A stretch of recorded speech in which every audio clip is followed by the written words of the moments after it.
as the sole invincible villain in the apocalyptic game. I was defeated by the protagonist and sent back to my hometown. Just when my own underlings mocked me for not being qualified to be their boss. I unexpectedly returned to the time before the apocalypse game began. Not only did I awaken a 4S grade talent, I also possessed the power to hyper-evolve animals. Even a critically injured little fire fox.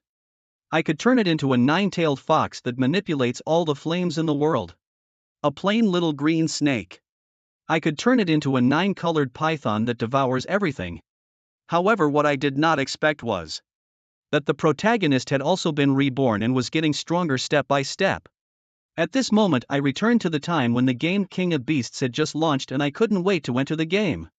Just when I thought I would awaken an S-grade talent for exploration as in my previous life, I unexpectedly awakened 3 S-grade talents. My S-grade talent for exploration was also upgraded to 3 S-grade. The 3 S-grade talents are unlimited contracts, no longer limited by level, allowing the contracting of countless beasts. I have insight capable of ignoring levels to extract all information of any beast. Final evolution unconditionally evolves your beast to its final form, possessing all abilities of the final form without changing its level. Beast equipment. You and your beast share a soul link. Activating the talent grants you equipment empowered by the beast's strength. I quickly composed myself, entered the game, and saw a lush forest. Seeing this, I cautiously made my way through the forest. At this moment, without a contracted beast, if discovered by a wild monster, I would be dead. Thus I wandered through the forest, occasionally using Eye of Insight to observe the wild beasts around. Just then I heard a faint sound from the bushes. After a brief thought, I decided to go and check. Gently parting the bushes, I found a thin white fox lying on the ground, powerless with a bloody wound. Seeing this, I activated Eye of Insight and detected its final form as a 9-tailed fox. With this in mind, I immediately decided to contract this little fire fox. The dying little fire fox, feeling the contract awaiting acceptance in its mind, was surprised for a moment but then accepted the contract to survive. With the contract established, the little fire fox's wound healed instantly and its eyes filled with respect. The next moment I activated another 3S grade talent, Final Evolution. The little fire fox was enveloped by a fiery red energy sphere, and even standing nearby one could feel the terrifying energy emanating from within. As the evolution ended, a 9-tailed fox appeared before me. Then, pointing to a few wild beasts nearby who were watching, I ordered the fox to demonstrate its power. The 9-tailed fox slowly stood up. The air around it immediately began to distort, bringing waves of high heat, and a fireball formed above the 9-tailed fox's head. The surrounding beasts were already scorched by the heat.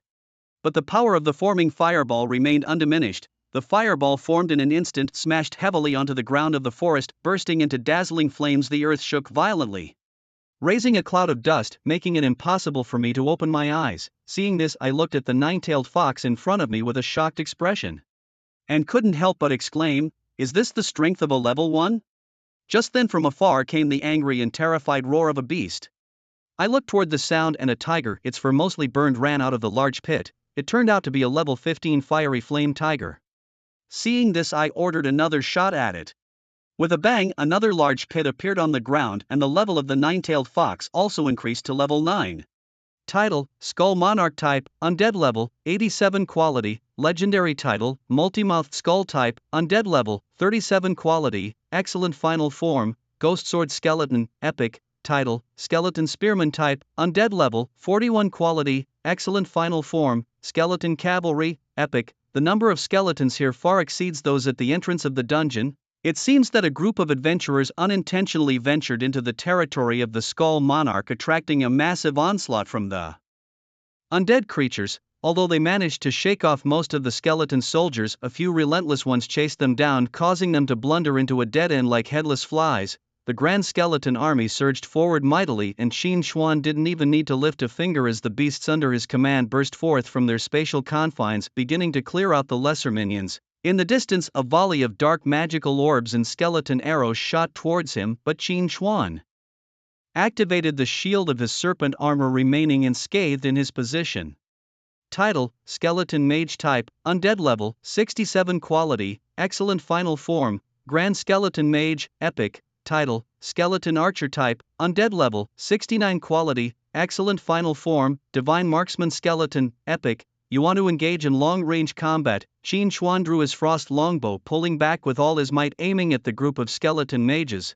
The arrows exploded above their heads, scattering icy shards in all directions, freezing and shattering the skeletons within range. Just then, behind Qin Chuan, which had previously been empty, suddenly appeared a skeleton wielding a bone dagger. Title: Hidden Skeleton Type, Undead Level, 67 Quality, Elite Final Form, Skeleton Assassin, Epic. This hidden skeleton hadn't even reached Qin Chuan before it was mercilessly swept away by a tail swipe from Tun Tian. So many types of skeletons, Qin Chuan remarked, though he found the diversity somewhat enjoyable, as more types meant quicker dispatching of troops. Is this big guy ever going to show up?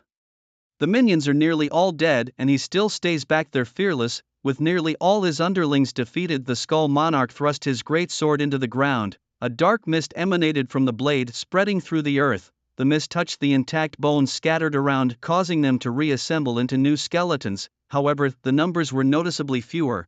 Daring to show off such petty tricks?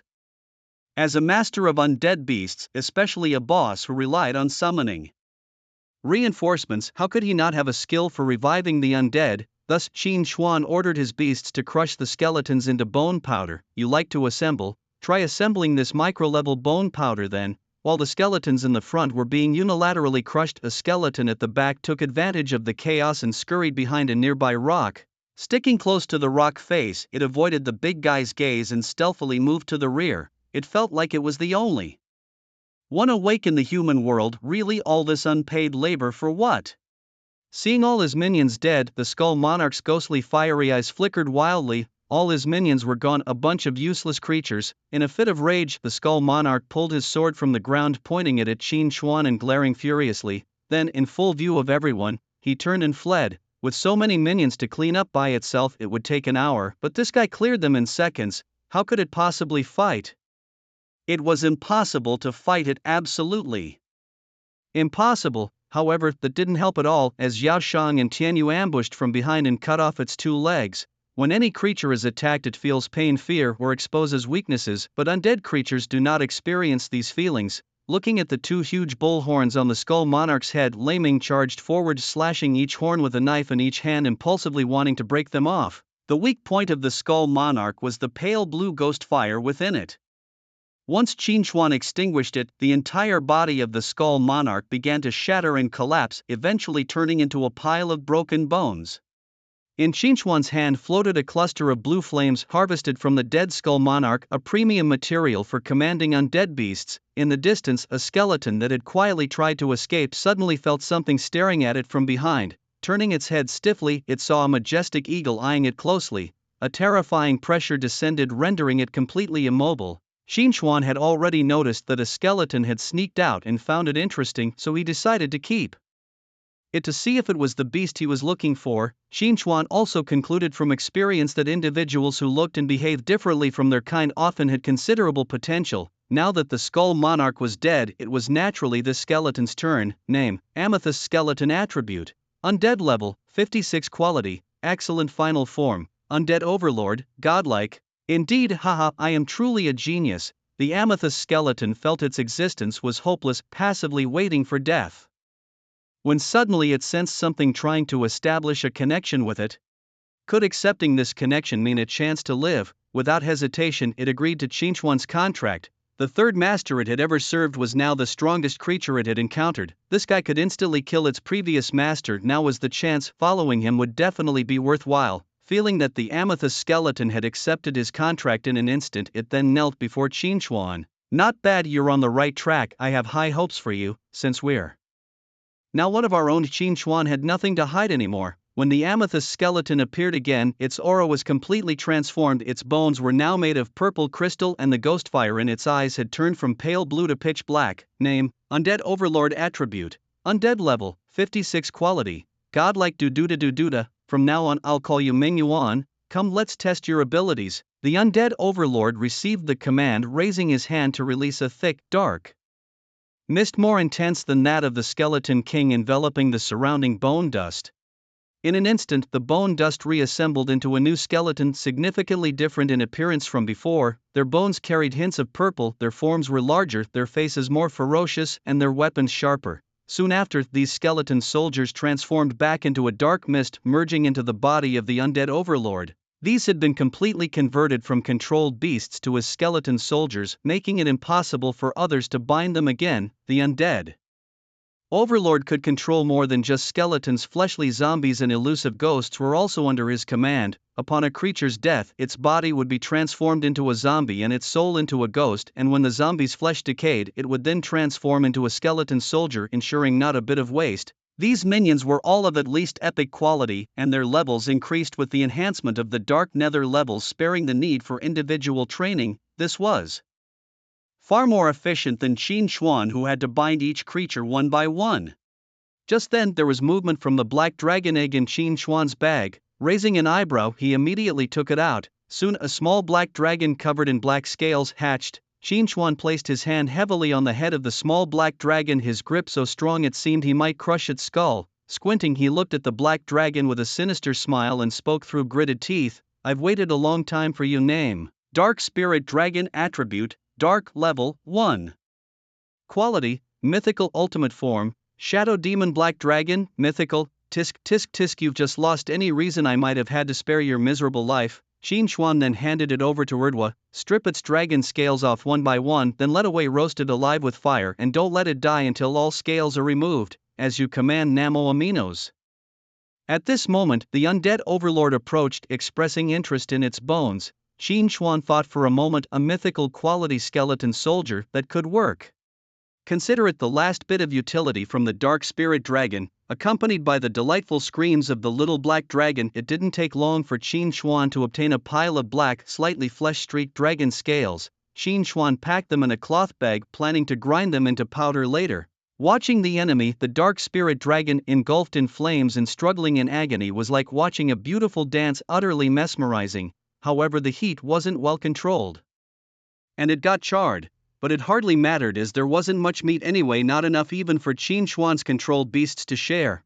Following this, the undead overlord stepped forward, releasing dark mist towards the bones of the black dragon, wrapping the remains in darkness. As the dark miasma cleared, a giant dragon composed entirely of purple bones appeared before Qin Xuan, its size magnified dozens of times from that of a young dragon. By acquiring a mythical quality bone dragon, the strength of Mingyuan surged significantly. One of the unique abilities of the undead lord creatures is that if the minions do not die, neither does it, and any damage it receives can be distributed among the minions. Meanwhile, any damage Qin Xuan receives can be distributed to his beasts. Thinking of killing him? Not possible. Mingyuan's linked weapon is a large purple scythe, which is also quite powerful. After completing his revenge, Qin Xuan left, having achieved his goal for the trip. Soon he would leave the Darklands for Thunder Island once he leveled up a bit more. In another part of the Darklands, Yuzi stood atop a low hillside, hands clasped behind his back, with Umar, Yuta and others standing behind him. Kneeling behind this group of blue-skin aliens were a group of Westerners, led by a man whose face bore a striking resemblance to Smith. The Smith who was killed in Sakura Country was actually named Smith William Dan Jason. Now kneeling behind Yuzi was Smith's own brother, named Smith Walter Jack May Jason. He was more outstanding than his brother, considered the number one of the young generation in the beautiful country, and was kept hidden by the upper echelons, with his brother taking on the public title. After the apocalypse, he proposed the idea of attaching beast parts to human bodies, which was approved by the higher-ups, leading to secret experiments in collaboration with Sakura Country.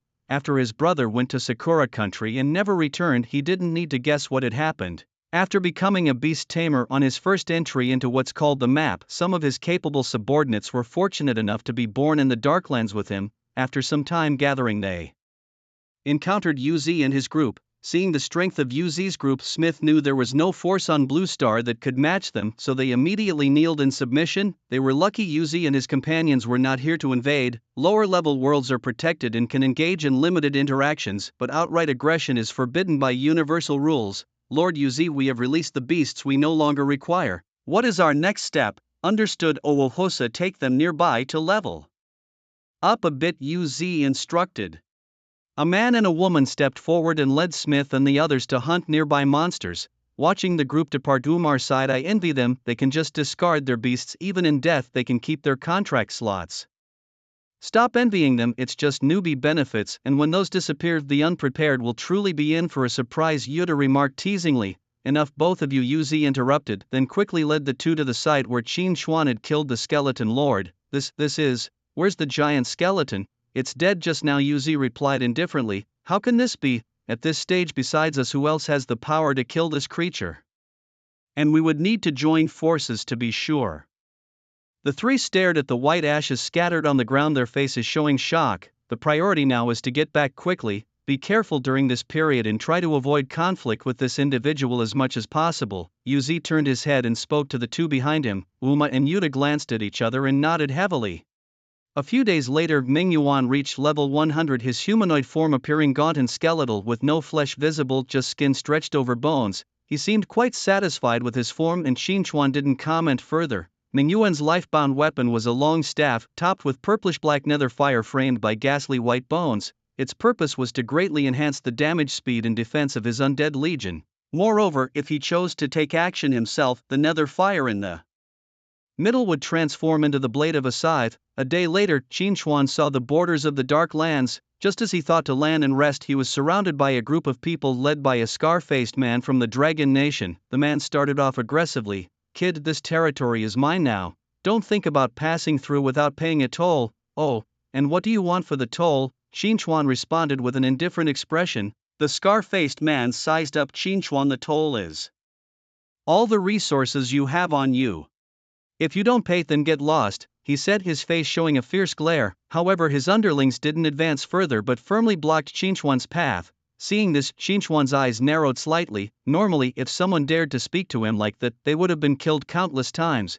But this scar-faced man seemed different. Although his words were fierce, Qin Xuan didn't sense any malice, which he would have detected from the lucky jade pendant on his chest, rather than a threat. It seemed more like he was simply shooing people away without any intention to harm Qin Xuan. Could there be something ahead? Immediately he commanded Ling to start looking into the past of the scar-faced man. Through Ling, Qin Xuan learned that the man's name was Wang Ba, who had been fierce since childhood but had a good heart and didn't bully others just because he was strong or had many followers. He even had a beautiful wife.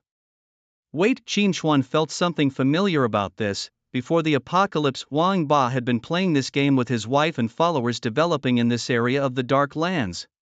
When the apocalypse struck, he was quick to react and saved many people. Later, when official personnel arrived, he joined the officials without hesitation but requested to form his own squad. The higher-ups naturally agreed to this simple request, and upon re-entering the map, Wang Ba and his team explored the vastly expanded map on the first day, accidentally arriving in this region. Yet something bizarre happened. His wife accidentally wandered into the area ahead and never returned. He had led a search party there only to lose a few more brothers without finding any trace of her. Wang Ba, always a man deeply bound by loyalty, could not accept this. If it was dangerous for his brothers, he decided to go in himself. But it seemed as if everything inside was deliberately avoiding him. He couldn't find the slightest clue. Time passed, and although he was reluctant to believe it, those who disappeared seemed lost forever, plunging Wang Ba into deep sorrow. Thus he continued to guard that area, determined to find and destroy the culprit behind his wife's and brother's disappearance.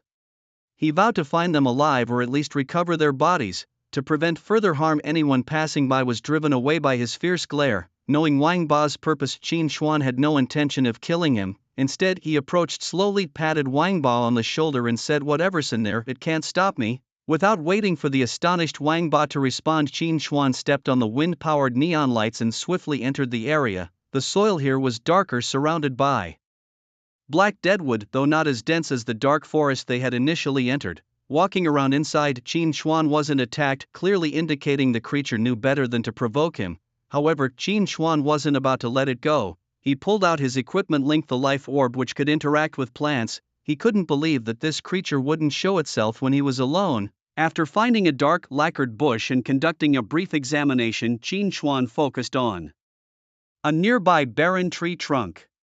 Outwardly, it appeared to be a dead trunk, but through the bush's perspective, Qin Xuan discovered vines emerging from above the trunk. After cutting them down, a hollowed-out tree hole was revealed, just large enough for an adult to enter. Without hesitation, Qin Xuan jumped in, and after winding through a passage, he arrived in a huge underground cavern. The cavern's ceiling was dotted with small holes similar to the one he used to enter, some with vines moving as if carrying back captured prey, all the vines converged towards a tree in the center of the cavern. This tree's crown featured a blood-red flower, its petals lined with dense, sharp spines. The vines dropped the captured prey into the flower and the surrounding petals would instantly close. Then the closed petals writhed as if chewing the food, and shortly after, they reopened, leaving only a skeleton of the previously captured prey. Below the flowers, several branches bore bright red fruits. Name: Twisted Tree Demon.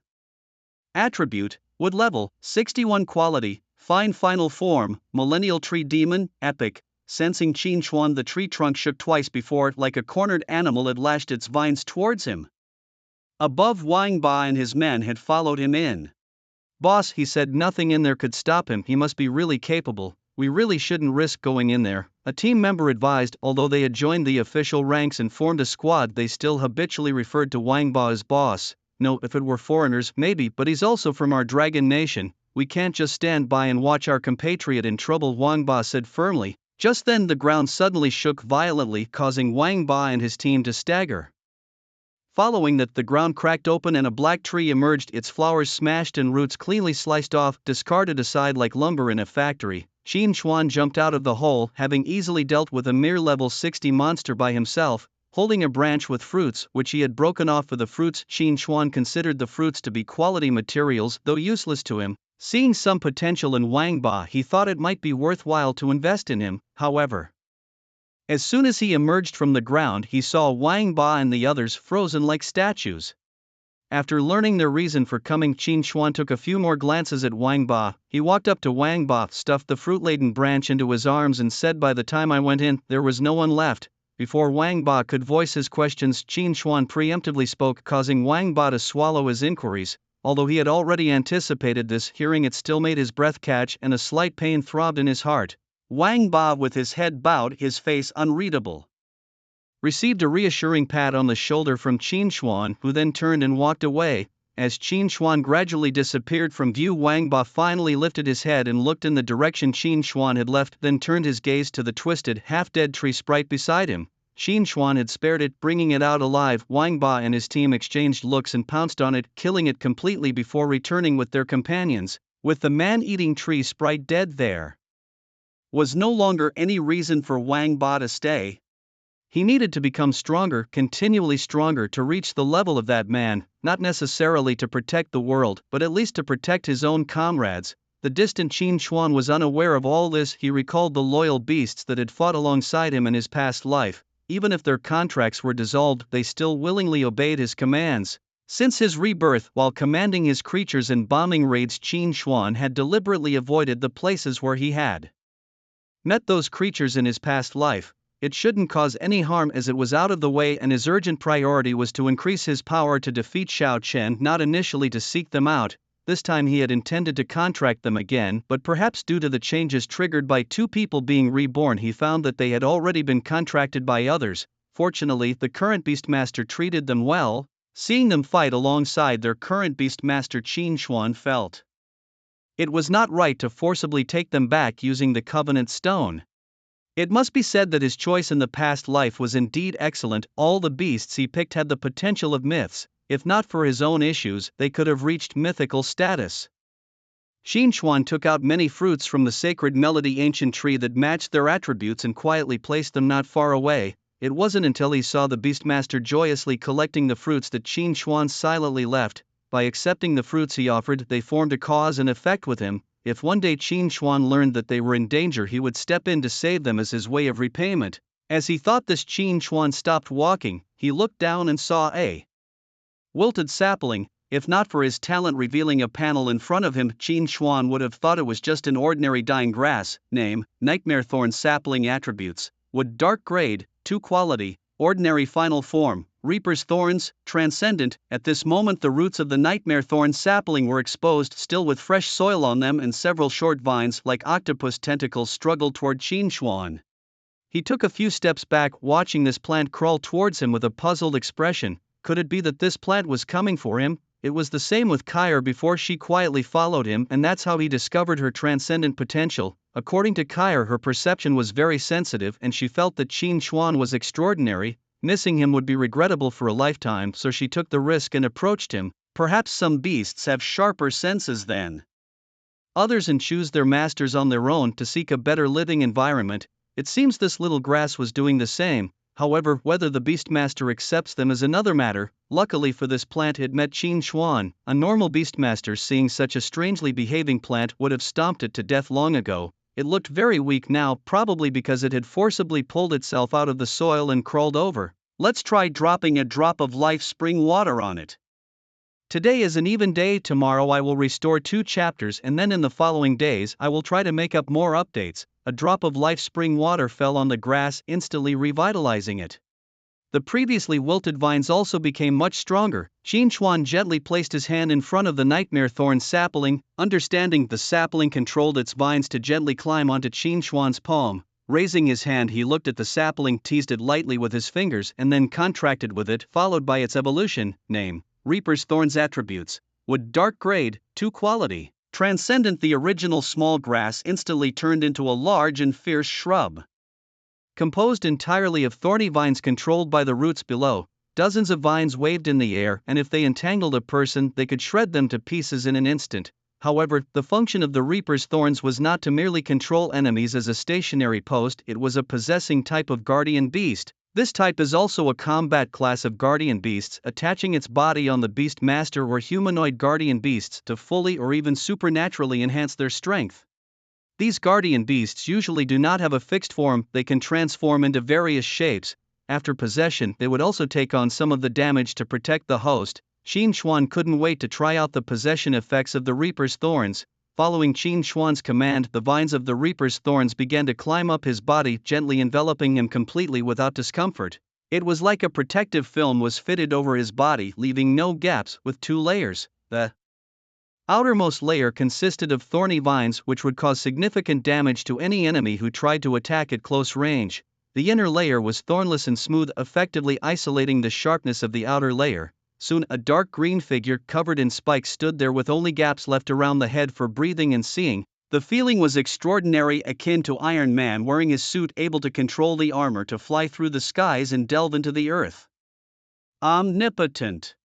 With a thought, the vines on Qin Xuan's left hand transformed into a sharp whip, and with a gentle flick to the ground, a trench was formed. If the level could be higher, the lethality could be even greater. There was another thing. Qin Xuan tried to summon his defensive guardian beast equipment while in the possessed state, and instead of interfering with each other, the combined effect was even better than before. The linked weapons could also be handled with vines then flung towards distant targets. However, since these extending parts were not Qin Xuan's own arms, the angle and precision of the slashes were much poorer than using the vine whip directly. Upon releasing the possession state, the Reaper's Thorns shrunk back to its smaller size and jumped back into Qin Xuan's palm. From now on, I'll call you Wrong.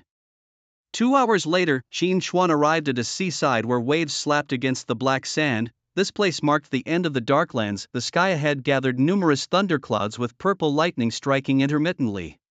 The beach was crowded with beast masters who summoned their water-type beasts while conversing with other beast masters. They were the ferrymen specifically stationed here. Players born on Thunder Island who wished to leave their island for farther places inevitably needed to contract a water-type beast. The same logic applied to outsiders entering Thunder Island, but what if someone didn't own a water-type beast and the ones with common abilities didn't appeal to them? What then? Well, someone started working as a ferryman, contracting a relatively large ocean beast to rely on his experience in sea storm protection. He would transport beastmasters who lacked aquatic beasts, charging only a minimal fee. For those uncomfortable with water routes, there were flying beasts available, though at a slightly higher price. Indeed, this was a profitable venture, as the resource-rich Thunder Island always attracted explorers. These ferrymen only needed to transfer passengers around the perimeter, facing minimal danger.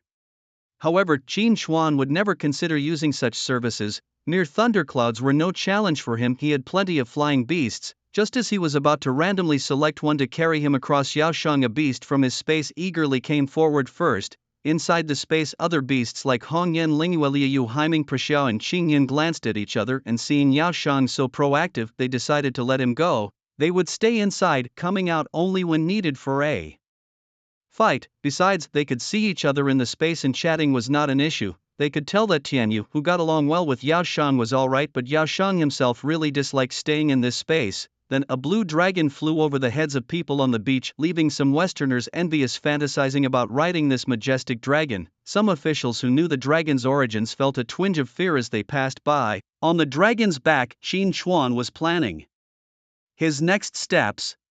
Currently, Yerome had not reached the mythical level and he still had a queen beast egg in his bag. Qin Chuan planned to level them up to 100 first, and once there was nothing else to handle, he would head to the talent dungeon on Thunder Island. The process in that dungeon was very complicated. It was common for the noble family's descendants who entered to emerge only after a month or two. If it turned out to be a super mythical beasts dungeon meant for selection, it might take even longer. Possibly up to a year or two. Thus, it was best to level up his beasts to full first. Finding an isolated island, Qin Chuan summoned Yerome and then jumped down. The area had a dense distribution of wild beasts. Upon landing, Qin Chuan threw a dark green circular saw embedded with 8 sharp blades. Controlled by his mind, the saw rotated and weaved through the beast crowd, slicing any creature it encountered in half and moving on to the next target. This linked equipment for Yerome required no extra movements. A simple toss could cut through an entire scene, making it an excellent weapon for stealth attacks. After clearing the island's beasts, Yerome's level reached 16, that was almost enough. Next, Qin Chuan let Yerome merge with him and then jumped into the sea around the island. The rate of encountering monsters on the island was too slow, it was better to go directly into the sea. Tunchen, being a demi-water type super beast, certainly wouldn't let Qin Chuan drown. One might wonder what Qin Chuan would do if he faced a water battle in the future. With his 2 boundless spaces, he could simply drain the water, ending the need for a water battle. At this moment, 8 slender vine whips grew out of Qin Chuan's back underwater, and his hands transformed into whip-like forms, striking rapidly at the surrounding beast tamers without fearing the resistance of the water. The beast tamers struck by the vine whips were directly torn apart, their blood gradually staining the surrounding seawater red. Many large beast tamers from the nearby deep sea were attracted by the scent of blood and they swam towards Qin Chuan.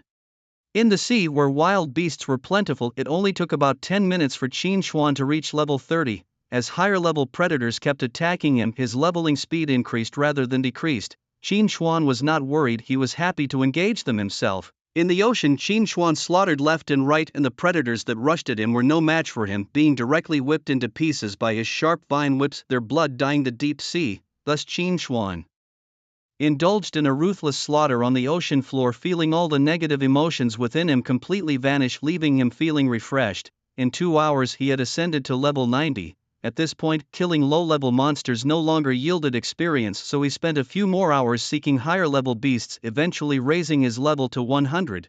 After venting, Qin Chuan surfaced and Yahweh was already circling in the air waiting for him. Like Spider-Man, he shot a vine from his wrist, wrapped it around Yahweh's dragon horn and pulled himself onto Yahweh's back before searching for an island to land on. Yerome's human form was a seductive, beautiful woman with a voluptuous figure, dressed in a dark green dress and sporting a long ponytail. In her hand she held her life-bound beast weapon, a thorned vine whip. Upon seeing Qin Chuan, she revealed a captivating smile and occasionally threw a flirtatious look his way. This made Qin Chuan's expression darken slightly. If she was serious, Qin Chuan would really need to consider whether to keep Death's Thorn around. Regardless, there shouldn't be such a relationship between a tamer and their beast. Before Qin Chuan could react, the other beasts in the space had cold expressions. What did this mean? He's seducing their master. Shameless. Seeing that her beast siblings were about to lose their patience and beat her up, Yerome quickly dropped her coquettish demeanor and turned serious, laughing and saying she was just joking and would never do such a thing. She better be. The group of beasts all glared at Yerome unfavorably, and she, realizing she had gone too far with her joke, awkwardly apologized. Fortunately, Yerome was indeed just joking. After a brief rest, Qin Chuan sensed that the beast egg of the bee king in his bag was showing signs of hatching. Soon the eggshell cracked and a plump little white worm appeared in Qin Chuan's palm. The cool, wriggling larvae squirmed in Qin Chuan's palm, its head sporting pincer-like mouthparts that occasionally scratched across his palm. Name: Golden Doom Bee Larva. Attributes: Metal Poison. Rank: 1 Quality: Epic. Final form: Cataclysmic Bee. Queen, Transcendent. Yao Shang approached curiously, looking at the larva in Qin Chuan's hand and reaching out to gently touch it, nearly getting nipped by its mouthparts. Slightly displeased, Yao Shang pouted. Qin Chuan patted his head and let Tianyu out, directing them to play aside. Yao Shang's smile returned when he saw Tianyu and he pulled him to the nearby beach to play. turning his attention back to the golden doom bee larva in his hand just as Qin Chuan had anticipated it indeed. Possessed transcendent potential? Bees naturally have short lifespans, and elevating one to a transcendent status was a daunting task. Soon a bee with distinct golden and black stripes, sharp forelimbs and a tail stinger that reflected a chilling light danced around Qin Chuan. It had evolved into its final form, the cataclysmic bee queen. Name: Cataclysmic bee queen. Attributes: metal, poison. Rank: 1 quality, transcendent. When it landed on Qin Chuan, its 3 stingers were retracted to avoid harming him. Qin Chuan named it Fenging. Fenging only stayed on Qin Chuan for a few seconds before flying into the beast.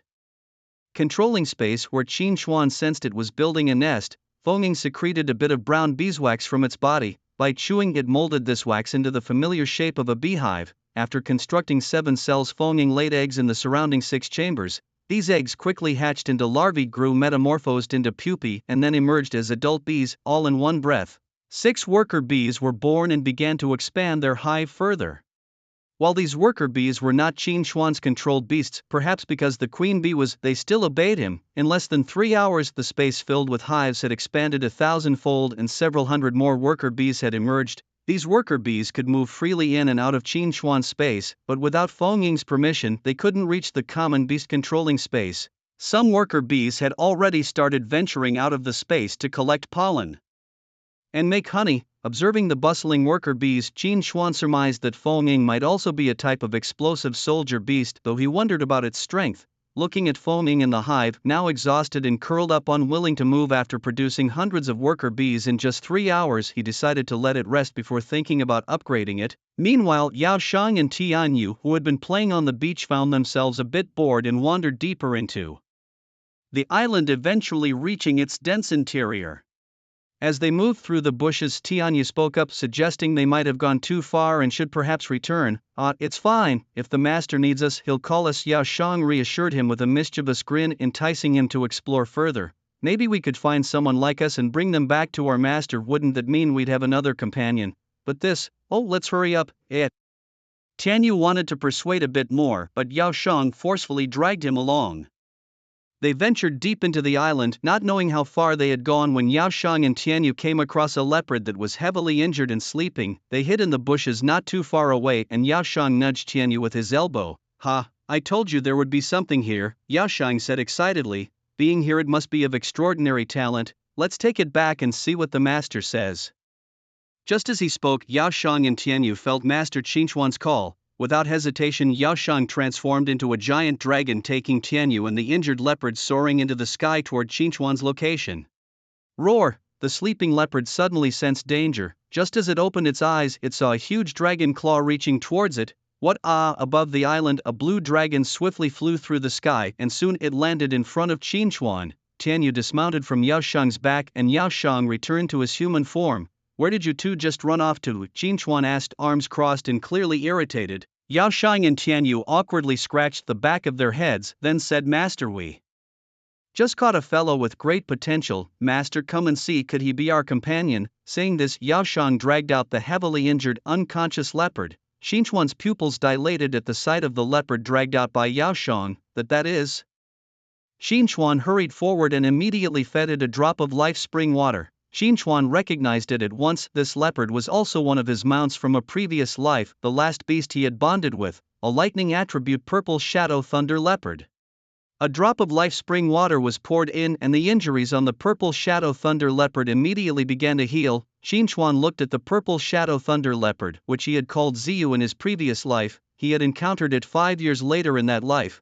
At that time, Ziyu was covered in bone-deep wounds, one of its front paws broken, hanging by a thread of flesh. It was nearly dead, indifferent to Qin Chuan's contract. Later, Qin Chuan learned that it had been so badly injured because it had failed to kill its archenemy. If Qin Chuan had arrived any later, it would have died. Its archenemy, to be precise, was the enemy of its parents, who attacked them when they had just given birth to it at their weakest, killing its parents, and it too had been hunted ever since. It had been hiding here and there for a long time, and although it tried to kill its mortal enemy, the gap in strength was just too great. Due to the enemy's pursuit, it was unable to properly enhance itself.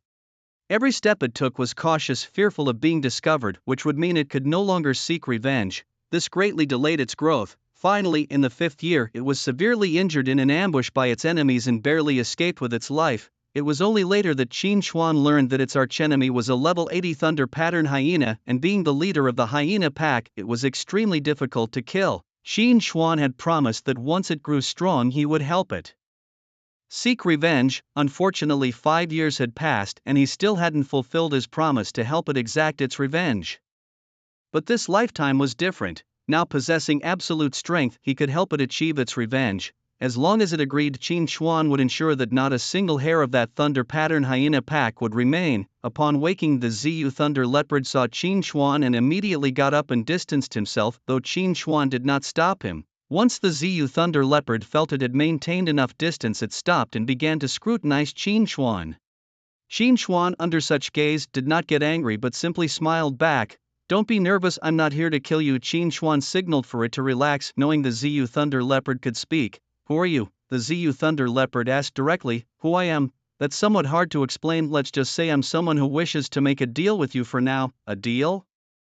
"I can help you with your revenge, but in return you must become my beast after the revenge is complete." Hearing this, the Ziyu thunder leopard's eyes narrowed with suspicion. "Become your beast? Am I supposed to be some burden you drag around until death?" "That won't be necessary. I have ways to make you stronger." "I will not become anyone's beast. I will grow strong in my own way. I will seek my own revenge," the Ziyu thunder leopard firmly responded. Qin Xuan just smiled, familiar with its stubbornness. In a past life, it was only after losing consciousness that Qin Xuan was able to successfully make a pact with it, and their friendship developed much later. Qin Xuan didn't expect to gain its trust quickly this time either. Indeed, the apocalypse had just begun and it would be 5 years before it was beaten to near death. It was understandably proud and unwilling to become a beast. Knowing that he couldn't persuade the Ziyu thunder leopard with words alone, Qin Xuan changed his approach. What it wanted now was revenge, and knowing the eventual outcome, Qin Xuan naturally wouldn't just stand by. He pulled out a pile of materials and a dozen ore. So thunder attribute life tree fruits, placing them before the Ziyu thunder leopard. Meeting his fate, "I'll give you these items, absorb them before you go, how about that?" Qin Xuan said. The Ziyu thunder leopard looked at the pile of materials, puzzled as to why this human treated it as though they were old friends of many years, though they were clearly strangers. Moreover, these materials were exactly what it needed for evolution, as if this human knew exactly what it required, especially those dozen unknown fruits. Its instincts told it that even one fruit would greatly enhance its strength.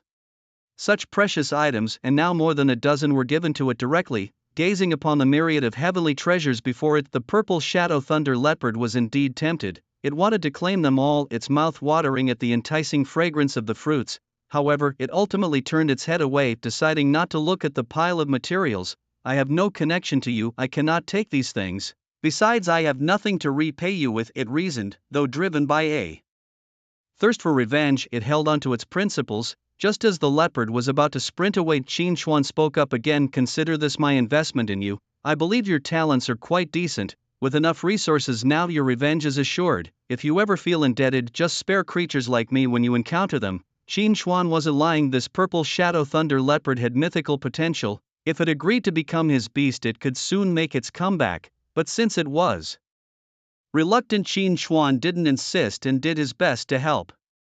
After some persuasion from Qin Xuan, the leopard finally accepted the offer. However, it only consumed 2 thunder attribute fruits and left the rest untouched. Before leaving, it knelt down to thank Qin Xuan, promising to repay his kindness someday. After the leopard had gone, Qin Xuan sat for a while longer before he too got up and left the island, traveling to a part of the ocean far from the purple shadow thunder leopard and other humans. He summoned Ying and then commanded Yao Shang to freeze all the seawater within the area, sparing none of the life within. Having fought enough for now, he opted for a large-scale attack. Soon a 100-mile radius of the ocean's surface was frozen solid along with its depths, killing all marine life in the extremely low temperatures. This even affected most nearby islands, covering them with frost, and the creatures there also perished. At this moment, Ying's level surged wildly, reminiscent of the time Qin Xuan blew up a volcano. However, these experiences were only enough to get it to level 86. He still needed to find higher level monsters to level up further. After several hours of searching, Ying finally reached level 100. During this time, Qin Xuan also let Ying participate in battles to gauge its strength. in an instant Ing dashed at an invisible speed directly to an enemy, its front claws spikes deeply piercing the enemy's head. This force sent the enemy flying backward, but the most crucial was its tail sting. With a gentle prick, it stung an opposing marine giant. The giant felt intense pain throughout its body and struggled for merely 3 seconds before it died. This was just a glimpse of Ying's individual strength. One must not forget that it is a swarming type beast commanding countless bees under its control. Most of these bees ranged between epic and legendary quality, with a few reaching mythical quality, their levels increasing as Ying leveled up. Their venom might not be as potent as the queen bees, but was still formidable. A single sting into the marine giant proving fatal in just 3 seconds. This is not about the weakness of the bees but about the venom spreading throughout the enemy's body at its fastest rate of 3 seconds. This is the limit of the sea monster, not the bees. When these little bees' stingers penetrate, they detach directly from the tail, then grow a new stinger. Unlike the ordinary bees on Blue Star, which die after one sting, once the stinger penetrates, not only does it carry deadly venom, but the stingers also rapidly split within the body, growing slender branches to intensify the pain. Moreover, these bees can just sting without injecting venom, a skill that serves well to torture, like the Netherworld soldiers. As long as the minions are not completely destroyed, the bees remain unharmed. The linked equipment of the bees is a bunch of stingers. Displeased by someone, they can simply throw one out and by mere thought retrieve it to reuse once the handful is depleted. The humanoid form of the bee is a tall female dressed in a black and gold robe with a dignified and serious face, surrounded by a few mythic quality minions like a proud queen with her attendants. Her life-bound weapon is a dark golden short flute, which when played greatly enhances the minion's desire to attack. Everything is ready, and it's time to head to the talent dungeon on Thunder Island. A day later, Qin Xuan arrived at the entrance of this dungeon, where crowds thronged with many officials patrolling nearby to maintain order. As expected, the presence of officials was never a surprise. How could a dungeon that grants an additional talent not attract official attention? Now the place is overcrowded, not just with officials from the Dragon Country, but also from the beautiful country Bear Country and the Neverset Country. Officials from various nations are stationed here. It seems some rules have been set, and with the power of these officials, everyone is surprisingly peaceful with no fights breaking out. However, this also suits Qin Xuan well, who enjoys the quiet. To enter the dungeon, one must queue and pay the entrance fee, which also serves as a decent source of revenue for the officials. The price is not too expensive. The space now has several thousand tons of cheap materials. Just taking a bit out is enough. As for how the revenue is divided among the officials of various countries, that is none of Qin Xuan's concern. He only takes care of his payment. Although not afraid of trouble, he wouldn't seek it unnecessarily and complicate things for himself, so he patiently queues up, not in any hurry. The entrance to the dungeon is divided into 2 parts, one side for entry and the other for exit. The flow of people entering and leaving the dungeon is continuous, and soon it was Qin Xuan's turn. After paying the fee, a nearby guard allowed him passage. Entering the dungeon, Qin Xuan stepped into a pitch-black room and a prompt appeared before him. You have entered the dungeon. Rewards will be based on performance. Replica rules. In this game, you will randomly take on the role of a creature, excluding microorganisms, and you must strive for survival. Rewards are given after either completing the game or upon the death of the creature you're playing. Note: the completion of this replica typically takes a long time, so please be prepared before you challenge it. Ignoring the final warning, this replica, simply put, is like a life simulation novel, simulating the life of another animal. Qin Xuan chose to start the challenge immediately. The next moment, a long-lost sensation of weightlessness came over him. Qin Xuan's vision darkened, and when he opened his eyes again, he found himself in the midst of a jungle. Looking down at himself, he was shocked to find that he had become a wolf, and not just any wolf, but one that had been expelled from its pack. Worse still, his right leg was injured, making it impossible to run away from stronger enemies. Damn, what a bad start. Qin Xuan cursed under his breath. Based on his guess, if this replica was also created from a fallen mythical beast, then he would need to complete it quickly to unlock a hidden level. The fastest record in his previous life was 1 month and 1 day, so he needed to complete it within a month or even half a month to trigger it. The key issue was that this replica could only be entered once. If he failed, Qin Xuan would miss his chance to encounter a mythical beast. No, this won't do. I must complete it as soon as possible. I'm quite adept at dealing with life or death situations, he thought. On the first day, as Qin Xuan wandered around, he stumbled upon a rotting corpse. Although initially reluctant, he thought it over and decided to eat since it wasn't his own body consuming it. Why not, let's do this. The next day after a hearty meal, Qin Xuan felt his wounds start to heal, which made him very happy, and he wandered a great distance. Over the next 3 days, Qin Xuan subsisted on berries which were plentiful enough to keep him fed. By the 6th day his leg had almost fully healed, allowing Qin Xuan to run freely. Seeing a rabbit in the forest, tears uncontrollably rolled down his cheeks. That evening Qin Xuan enjoyed a hearty meal. On the 7th day, while wandering, Qin Xuan discovered a medicinal herb that he felt would make him extremely powerful if eaten. However, a purple thunder bear was guarding it, and knowing he couldn't defeat it, he reluctantly left after watching for a while. Qin Xuan felt frustrated. Other beasts had attributes, but he did not. Indeed, Qin Xuan realized he was an attributeless wild wolf like Tong Tian at the beginning. Could he also gain attributes by devouring other creatures?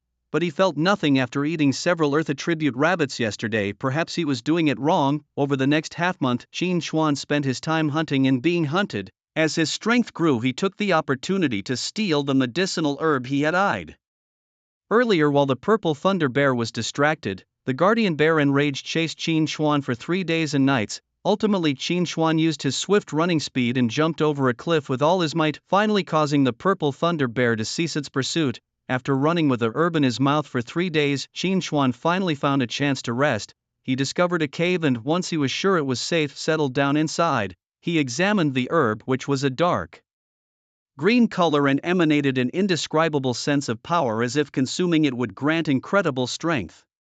Without hesitation, Qin Xuan swallowed the herb in just a few bites. He immediately felt a warmth spread through his body, followed by an overwhelming sense of sleepiness. Trying to resist, he failed, and the next second he collapsed to the ground, deep in slumber. Time passed, and when Qin Xuan awoke, his nose twitching and his tongue lolling out, he shook the dust from his body and looked at himself in disbelief. His body was unscathed. He was still alive. His joy was short-lived, however.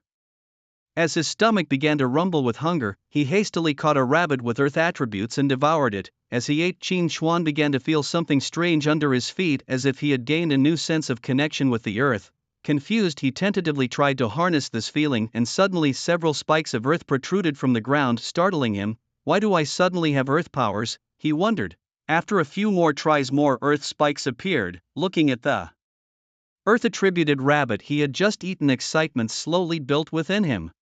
Have I become like the legendary beings who gain the attributes of what they consume? He thought, thrilled. Feeling confident, Qin Xuan stepped out of the cave shouting, I am invincible. To other animals it just sounded like a howl. Qin Xuan then went to a river, caught a fish with water attributes, gaining its powers. He continued eating plants from the surrounding area to gain wood attributes, and even consumed a moving fungus to acquire poison attributes, though the aftermath left him lying down for the afternoon. The next day, Qin Xuan's gluttonous journey continued. He consumed a fire spirit bird, a metal mantis, a small snowball with ice properties, and decided to leave the shadow hunting leopard for later, as he was not yet strong enough to defeat it. On the 35th day, Qin Xuan had consumed creatures with various attributes, now mastering gold, wood, water, fire, earth, light, darkness, wind, lightning, ice, poison, and illusion. He felt incredibly powerful. Realizing he could not only gain various attributes but also transform the powers of his enemies into his own strength. After such prolonged feasting, Qin Xuan could now easily kill a purple thunder bear with a single slap. With his newfound power, he returned to his original pack and devoured all the wolves, transforming them into his own strength. The condition to complete his challenge was to reach the pinnacle of power in this world, and Qin Xuan felt he was not far from this goal. All he needed to do was eliminate any threats to his dominance, and he would truly be king. With a mindset of do-or-die, Qin Xuan began his quest to devour powerful beasts. What doesn't kill me makes me stronger, he cackled. Along the way he devoured and searched, and soon he encountered his first opponent, a space element void python. This thrilled Qin Xuan to no end. Consuming it would grant him spatial attributes, boosting his combat power significantly. Without a second thought, he hurled various elemental spheres at the void python. The python, not to be outdone, dematerialized its body, perfectly dodging all of Qin Xuan's attacks.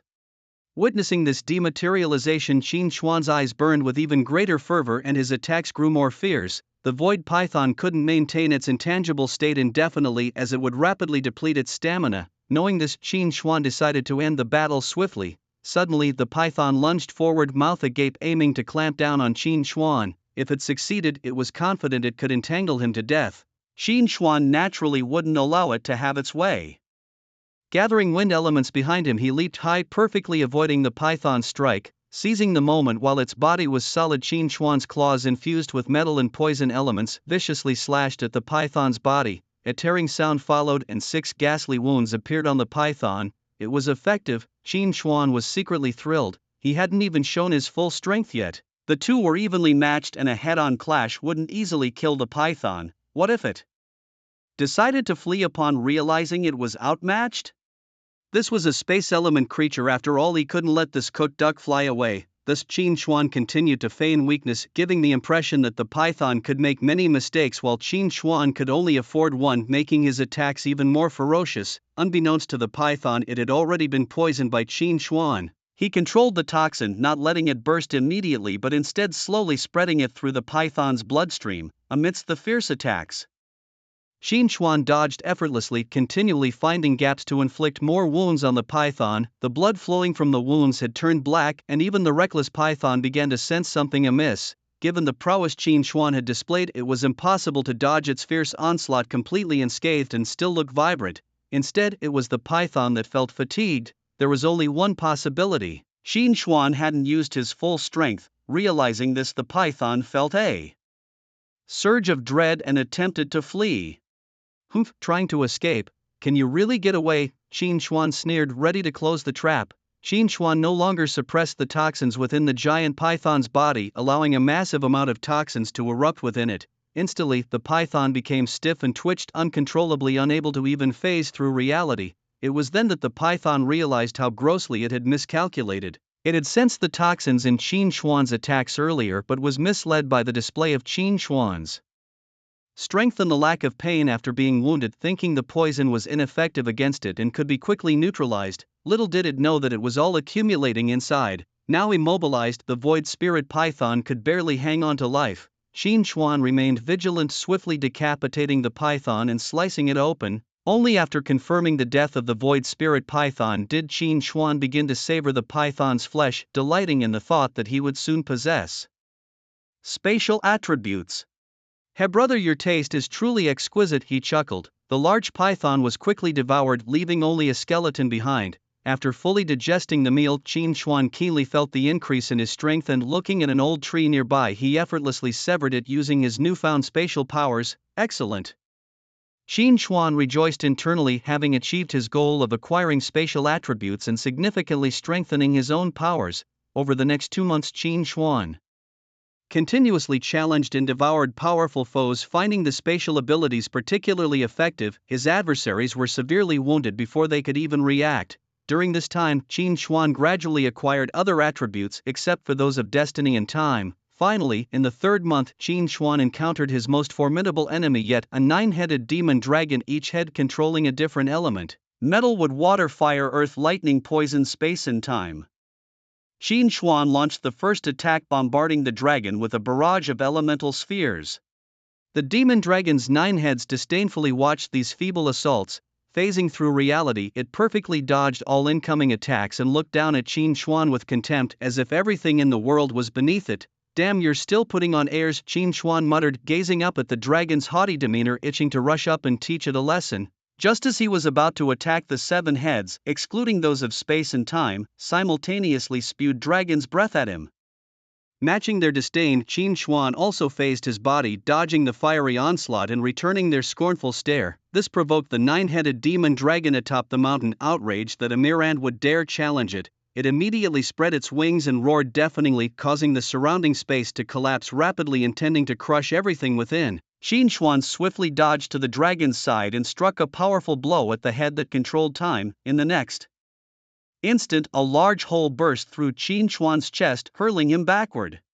Despite this, the 9-headed demon dragon stood its ground, its gaze still filled with disdain. Qin Xuan skidded several meters across the ground before stopping his chest wound, surrounded by green poison that continued to corrode the flesh around it. "Fortunately, I possess both wood and life attributes, and the combined healing effects quickly restored my wounds to their original state." I turned my gaze back toward the dragon atop the mountain. Although I couldn't see what had happened, I had a rough idea. Just because it had the power of time, did it really think it was invincible? With that thought, I began to circle around the nine-headed dragon, launching attacks that weren't very powerful and were easily blocked by the dragon. However, unbeknownst to it, dust began to fly everywhere and the moisture in the air gradually increased. Additionally, I kept throwing ice spikes around, reducing the temperature of the surroundings. Soon a thick mist formed, obscuring the nine-headed dragon's vision and preventing it from seeing my position.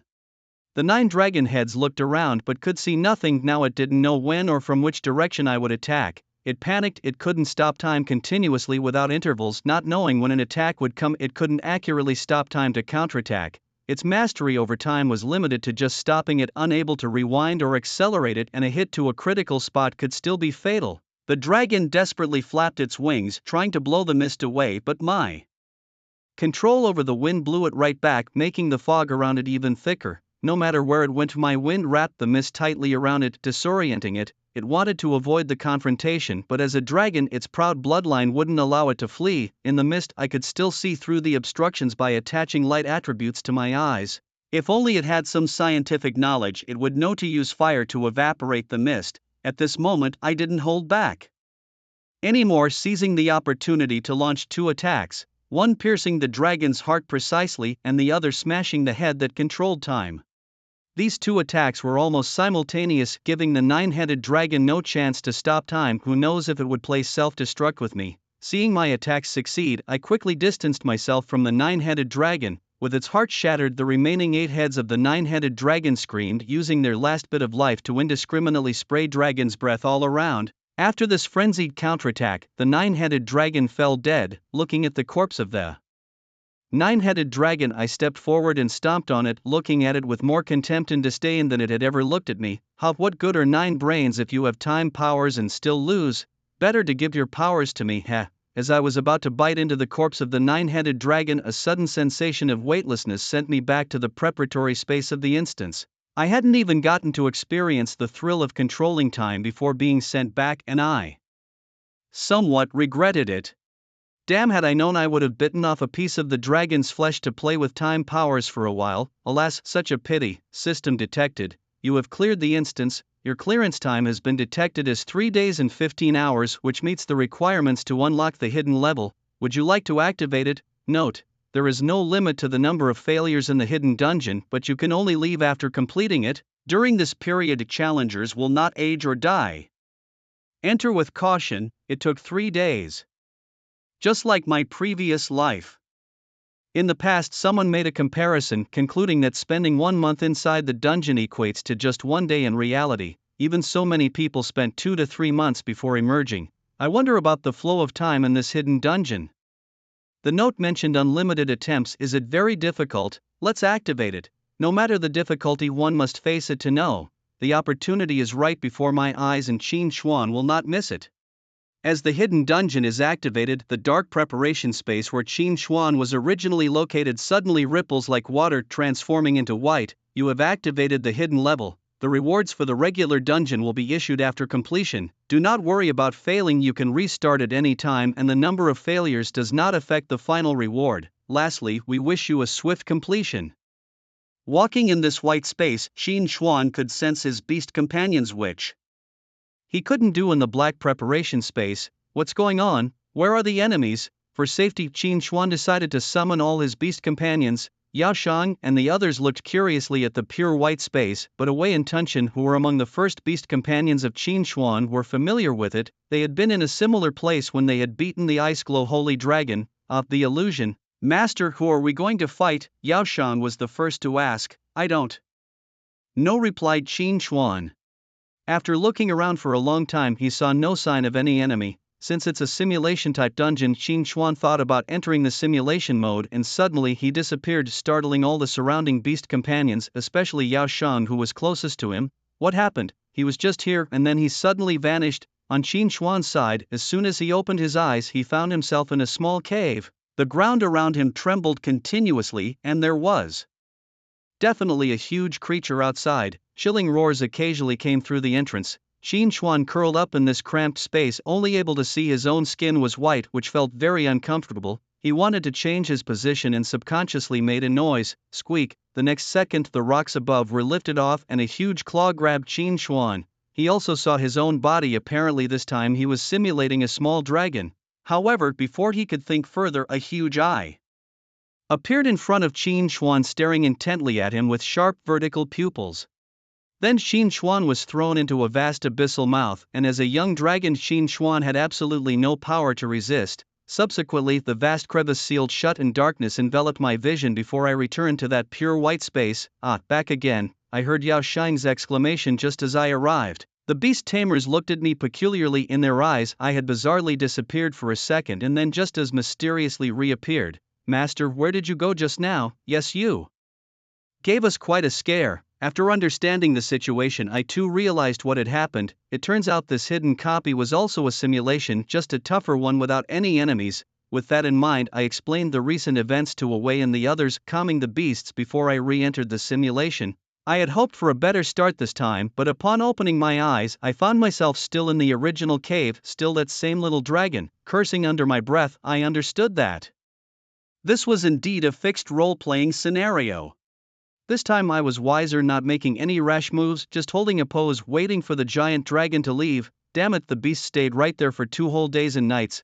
After it finally left, I, completely exhausted, crawled out of the cave only to see the forest turn into a sea of flames. Not far away lay bodies of dragons that looked much like me, probably my kin. Could I be the sole survivor of my species? Just as I thought about leaving, something suddenly fell behind me, catapulting me into the air. Turning around, I saw that the dragon which should have left had circled back and was now looming over the insignificant me. Accompanied by my curses, the dragon lifted its front claw and mercilessly crushed me into a pulp. Returning once again to the white space, I vehemently cursed the dragon's 18 generations of ancestors. Good, very good, this is the kind of challenge someone like me should tackle. The 2 failures did not discourage me, rather they ignited my fighting spirit even more.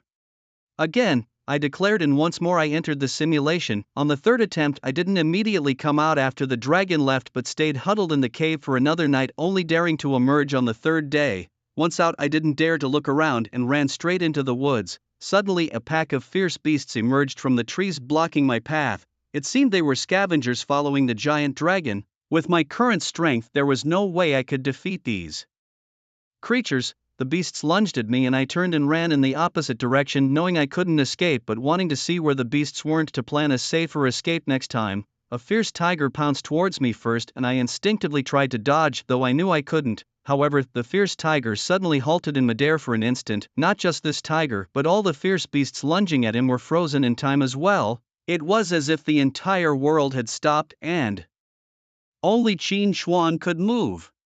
Although it lasted for less than a second, Qin Xuan was certain they all had stopped. Using that brief moment, Qin Xuan miraculously dodged the tiger's pounce, but a subsequent slap struck him dead. Back in the pure white space, Qin Xuan's heart was still in shock. To freeze the whole world momentarily, wasn't that the power of time manipulation? The creature he simulated had the ability of time. Now Qin Xuan was no longer perplexed. Time abilities right at the start, just need a few more tries. Ignoring the stunned gazes of the beast tamers beside him, he entered the simulation again. In the eyes of Ao and the others, Qin Xuan's 3 simulation attempts took less than half a minute. What was happening? Each time their master barely showed his face before being instantly killed. They didn't know that a few seconds on their side equated to several days for Qin Xuan. Entering again, 2 days were too soon, 3 days too late. Qin Xuan planned for 2.5 days. This time, after 2.5 days, the dragon left, but just as Qin Xuan emerged, the dragon flew back and devoured him. Subsequent attempts to extend the timing ended the same way. Qin Xuan realized unless he hid for 3 full days, the moment he emerged, the dragon could sense him and would instantly return to kill him. Qin Xuan also tried to use his time abilities to find a sliver of survival chance, but in front of it, his time stopping seemed like a joke. Helplessly, Qin Xuan was forced to wait 3 days, but then the group of wild beasts trailing behind would unhesitatingly devour him, no matter what Qin Xuan did. He was either killed by the dragon or eaten by the packs of wild beasts. It was a deadlock. Just during these first 3 days, Qin Xuan had been killed dozens of times. Qin Xuan admitted he had underestimated this hidden level. No wonder there was a warning for challengers to enter with caution. After yet another failure, Qin Xuan didn't immediately choose to re-enter but instead sat down to carefully recall his many failed experiences. It couldn't be an absolute deadlock. Since it was placed there, there must be a way to successfully survive. The dragon could always return in an instant, probably a spatial ability. The wild beasts would arrive after 3 days, and hiding continuously he would eventually be found, so the key was still on the third day. Qin Xuan hadn't just tried hiding, he waited until those scavenging beasts had left after devouring the corpses. But these insatiable creatures, not satisfied after eating the corpses, also overturned the surrounding rubble searching for bodies hidden under the rocks. On the 5th day, they found him hidden under a rock. After pondering for a while, Qin Xuan began to simulate again. Initially, as usual, he hid under the rocks for 3 days and then the beasts arrived. He made his move to kill. Qin Xuan didn't hesitate, he immediately activated time stop and desperately ran backwards. He had calculated that the cooldown time for his ability was about 3 seconds, although it was less than a second, he still needed to use it to buy himself some time.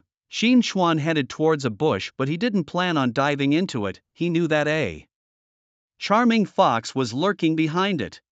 Qin Xuan intended to stir up conflict between the wild beasts so that he could escape in the chaos. He had tried this before, but without some tricks, the conflict wouldn't start before he was already killed. This time, Qin Xuan was confident and planned to try again. With the distance closing, his time stop was also about to cool down. Just as he was about to dive into the bush, the charming fox hiding within couldn't hold back any longer and immediately launched a psychic attack at Qin Xuan. The fox, adept at creating illusions but weak in direct combat, did not dare to compete with these fierce beasts for food, preferring to scavenge nearby leftovers. Seeing a young dragon running towards it made the charming fox extremely happy. If it could quickly capture it, relying on its powerful illusions, escaping unnoticed from these brutes would be easy, and then it could enjoy this delicious meal alone. Meanwhile, a ferocious tiger trailing behind also opened its gaping maw filled with sharp fangs and pounced towards Qin Xuan.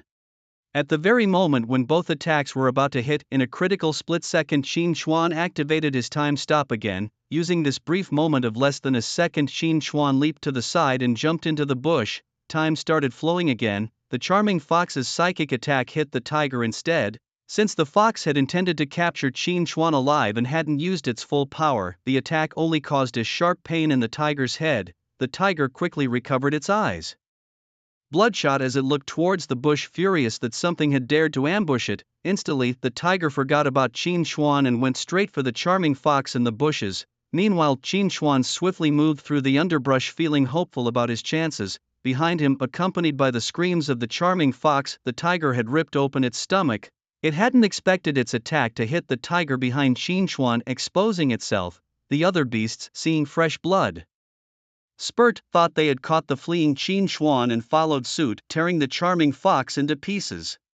Only when they tasted fur instead of flesh did they realize something was wrong. Hidden under the bush, Qin Xuan knew that just hiding wouldn't be enough, he would eventually be caught. He looked at his fragile wings behind him, knowing he had to take a chance. Immediately he spread his wings and flapped them up and down. After a running start, he could only fly a short distance. Seeing the fierce beasts about to catch up again, Qin Xuan didn't care anymore and turned back towards the direction of the beasts and ran back towards them. The tiger in front halted momentarily at the sight but swiftly swiped a claw at Qin Xuan. Dodging the strike with a sidestep, Qin Xuan seized the moment to leap onto the tiger's back. Seeing this, the predator behind lunged towards the tiger, biting at it fiercely. As the jaws nearly clamped down on him, Qin Xuan activated his time stop ability once more, flapping his wings to fly away from the chaos. The attacking beast bit into the tiger's back. Just as the tiger turned to retaliate, it was overwhelmed by a surge of wild animals. Outnumbered and bitten several times, the tiger bit back in anger. One of the wolves, feeling the pain, mistakenly thought another nearby beast had attacked it and bit down hard on its neck. The surrounding predators, thinking they had found easy prey, joined the fray, biting and clawing in a frenzy that descended into chaos.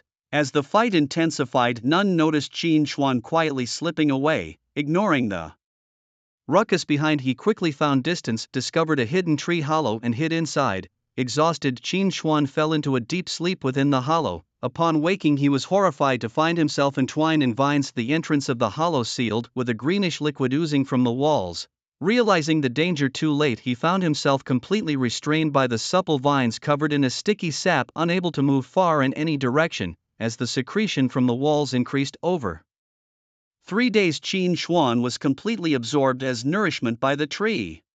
Returning to the pure white space, Qin Xuan sighed, laughing at himself wryly. He had been too careless this time. Next time he definitely wouldn't choose a tree hollow to sleep in, it was far too dangerous, a single misstep could lead to doom. However, he was satisfied having found a way to escape from the predators. As long as he was more cautious, such mistakes wouldn't happen again. Taking a few deep breaths, Qin Xuan resumed his challenge. Repeating his previous escape method, he successfully evaded the predators again. This time, Qin Xuan decided against seeking another tree hollow, instead digging a small hole just big enough for himself. After resting for the night, he began to hunt. Even though he was still just a young dragon, his physical prowess was unmatched by those lesser beasts, and with his time-stopping ability, Qin Xuan easily captured many lower-level creatures. With a large appetite, he consumed over a dozen wild rabbits larger than himself before he finally felt somewhat full. Qin Xuan couldn't afford to be too conspicuous just yet, only daring to skulk from place to place, never staying long in one location. After secretly developing for a month, Qin Xuan had grown significantly, now resembling a mighty dragon rather than a small-limbed youngling. Moreover, his ability to pause time had increased from barely a second to 2 seconds. Not only could he stop time, but he was now also able to foresee a few seconds into the future. With these abilities, Qin Xuan could hold his own in a fight unless his opponent was significantly more powerful than him. One day, while searching for prey in the forest, Qin Xuan spotted a black young dragon lying on the ground. Like Qin Xuan, it had 4 legs and a pair of wings with dragon horns on its head. However, while Qin Xuan had a single horn, this one had 2. The black young dragon was severely injured, with several large holes in its wings. Its green glossy eyes, upon seeing another dragon, displayed a pleading look, and it emitted soft cries for help, hoping Qin Xuan would aid a fellow dragon. But Qin Xuan was destined to disappoint it. He was thinking about how much his strength would increase after devouring it. In this world of survival of the fittest, Qin Xuan too wanted to live. Thinking thus, Qin Xuan bit fiercely into the waist of the black young dragon, capable of swallowing it halfway in one bite. The young dragon yelped in pain as Qin Xuan's sharp teeth easily breached its scales, sinking deep into its flesh. It struggled desperately, blood flowing from the corners of Qin Xuan's mouth, though it was not his blood. Perhaps due to the surge of potential in a life-and-death situation, the black young dragon suddenly unleashed a powerful spatial force and vanished right from Qin Xuan's mouth. Feeling the emptiness in his mouth, Qin Xuan looked around and even used his ability to foresee the future, but he couldn't find where the young dragon had escaped to. With no other option, Qin Xuan licked the blood from his lips, muttered a pity, and continued his search for other prey. As days passed, Qin Xuan's strength grew steadily through constant practice. In 1 year, he was able to kill a multitude of beasts of the same level on his own. His mastery over time also improved significantly. He could now stop time for up to 8 seconds, and his ability to foresee the future extended from a few seconds to 3 days. He could also slightly accelerate time, but he still had no understanding of how to rewind it. In his 3rd year, Qin Xuan, now fully matured, had learned to accelerate time, though he found this ability somewhat strenuous and soon ceased using it. Instead, he quickly learned how to slow down the flow of time. By chance, Qin Xuan encountered a leader of the undead beast tamers and battled it for 3 days and nights. However, due to the undead minion's ability to continually revive, even Qin Xuan, a master of time, felt a sense of crisis. Since time-based attacks were relatively scarce, Qin Xuan often relied on his formidable physical strength in combat. Feeling a sense of crisis that he hadn't experienced for a long time, Qin Xuan suddenly had an epiphany, during which he discovered a new way to utilize time acceleration. Instead of accelerating time for the entire world, which proved to be strenuous, what if he only accelerated his own time? Upon trying this, Qin Xuan found that the undead minions that were originally swooping towards him were now frozen in midair, as if time had stopped.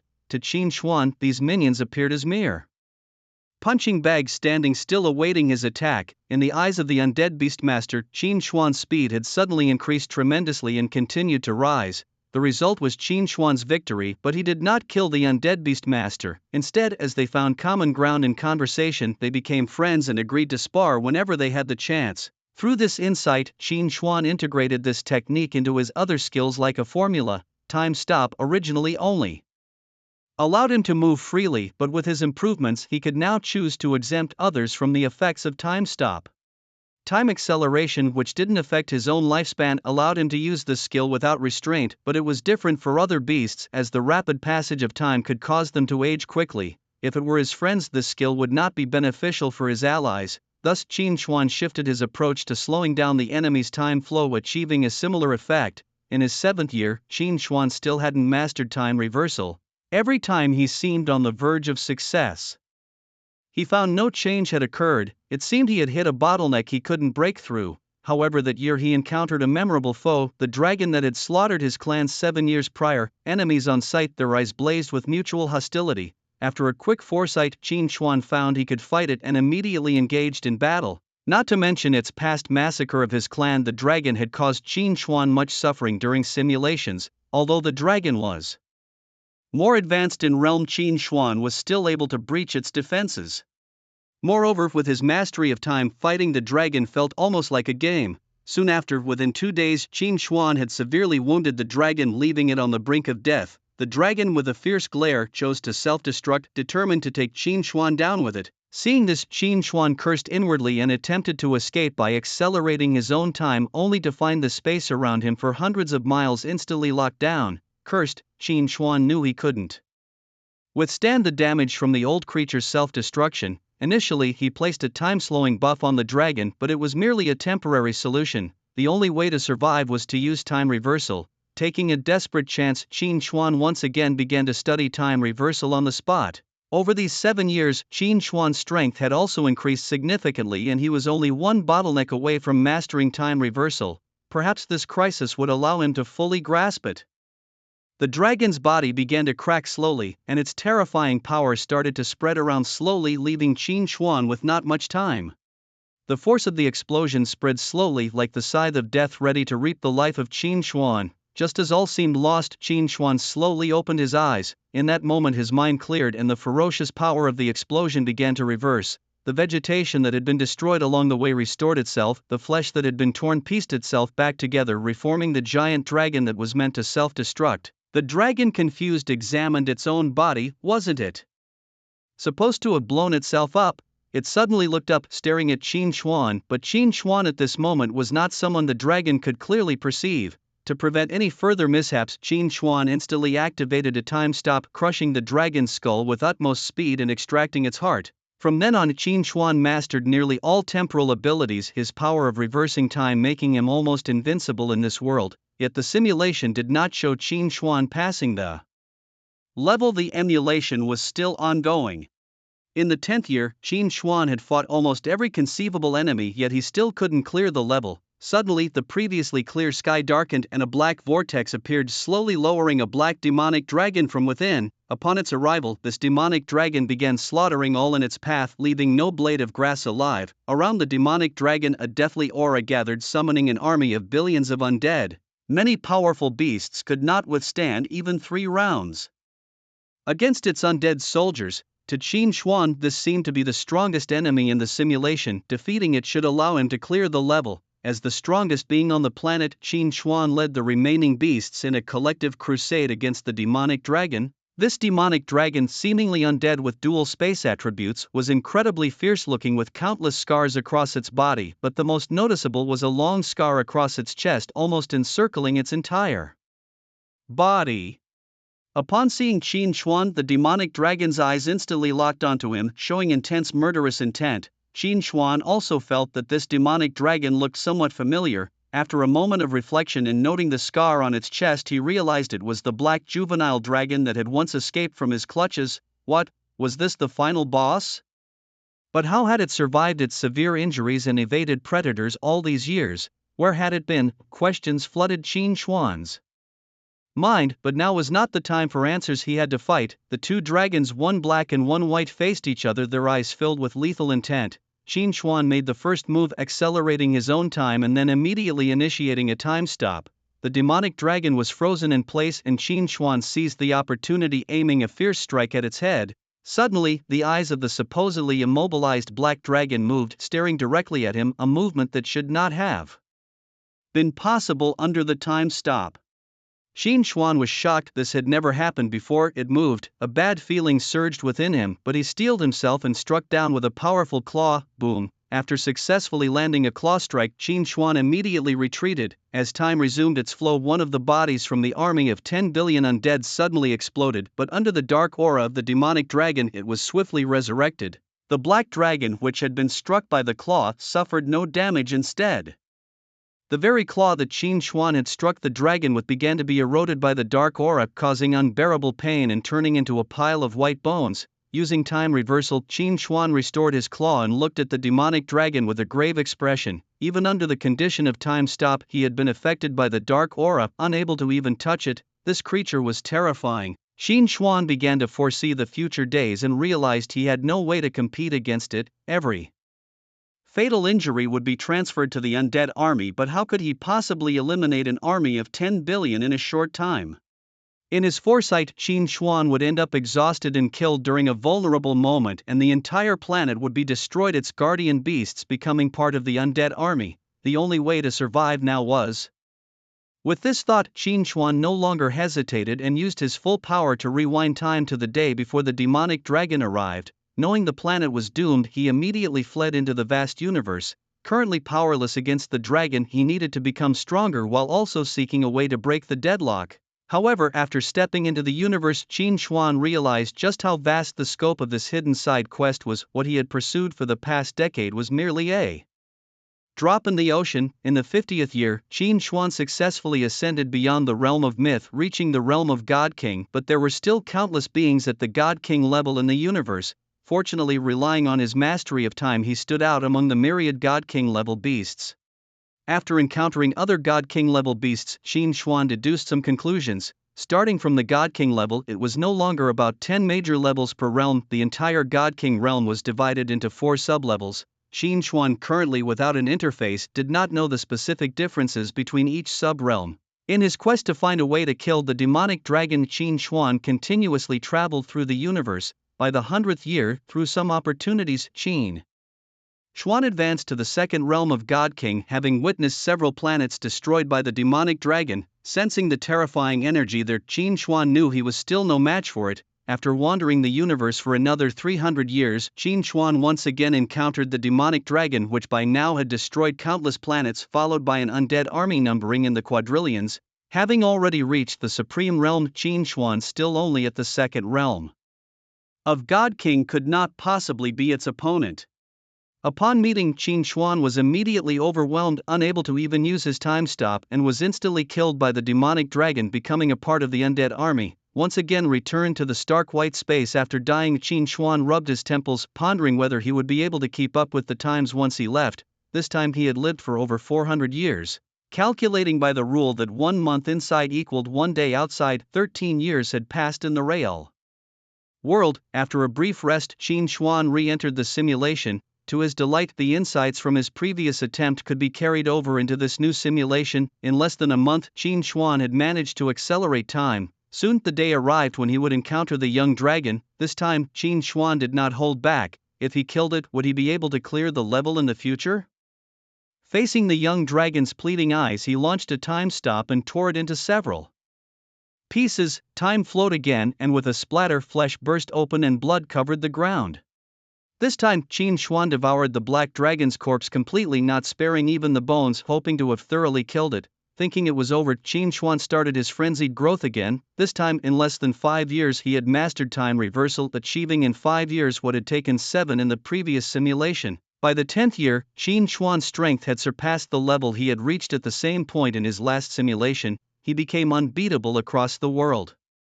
Yet the simulation still didn't show that he had cleared it. Just as Qin Xuan was puzzled, he remembered that in the last simulation he had stepped into the universe where many supreme beings existed. To clear the level, did he still need to defeat them? The road ahead was long. Muttering to himself, Qin Xuan continued to enhance his abilities. That year, the devastating dragon did not descend and the planet was saved. Qin Xuan did not immediately step into the universe but stayed on his planet to comprehend time.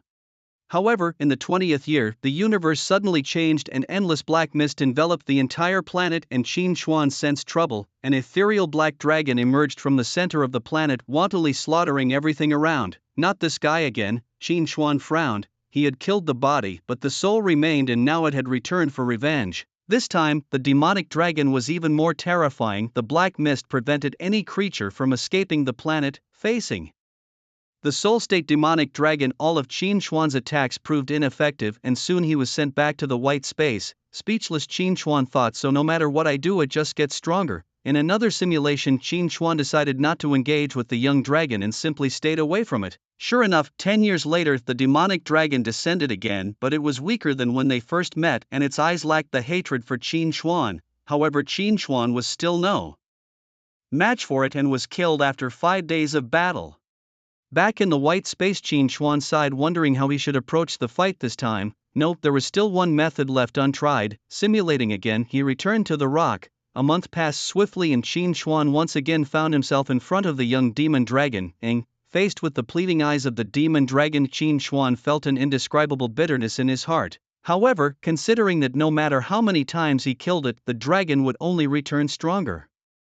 In 10 years to seek revenge, he ultimately just sighed deeply and made a decision. Qin Shuan gently picked up the young dragon and carried it back to the den he had dug out during this period, carefully setting it down. He then casually caught a few prey and laid them before the young demon dragon. Initially, the little dragon was timid, only daring to nibble tentatively, but upon seeing that Qin Shuan had no reaction, it started to eat heartily. This was another plan Qin Shuan came up with, since killing it now only seemed to make it stronger in the future.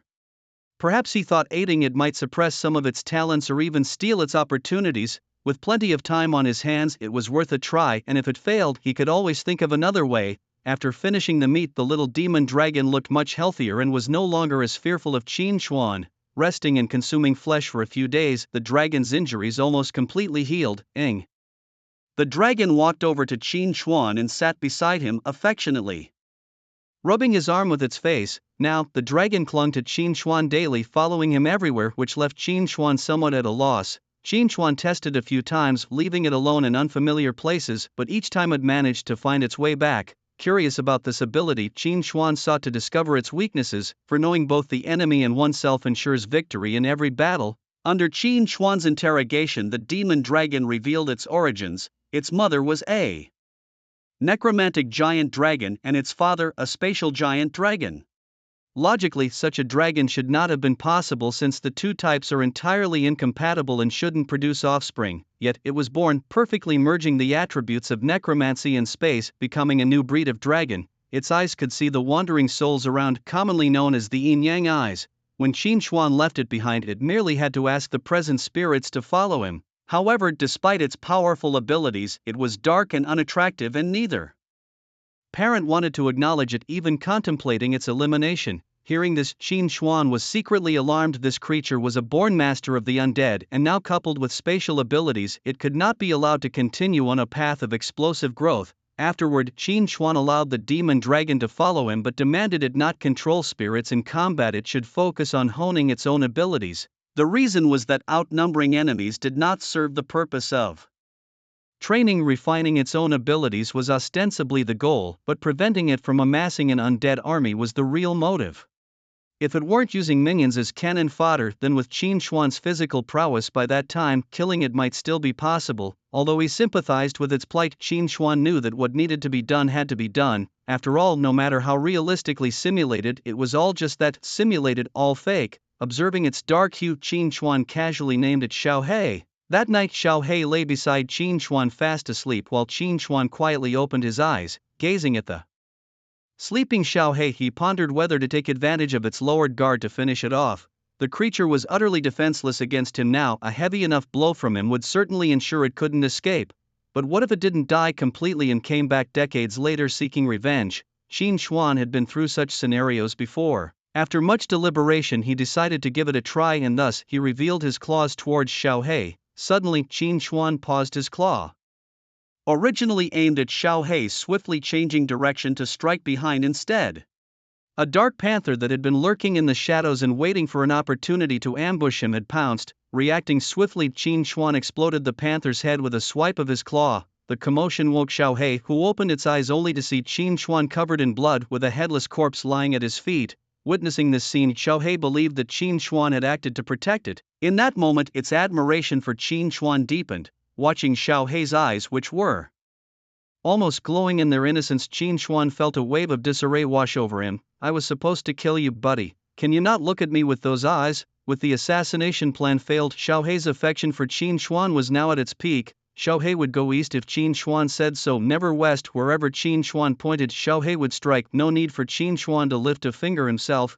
10 years later, a black and a white dragon had become the strongest beings on the planet. The white one was naturally Qin Xuan, while the black was Xiaohei.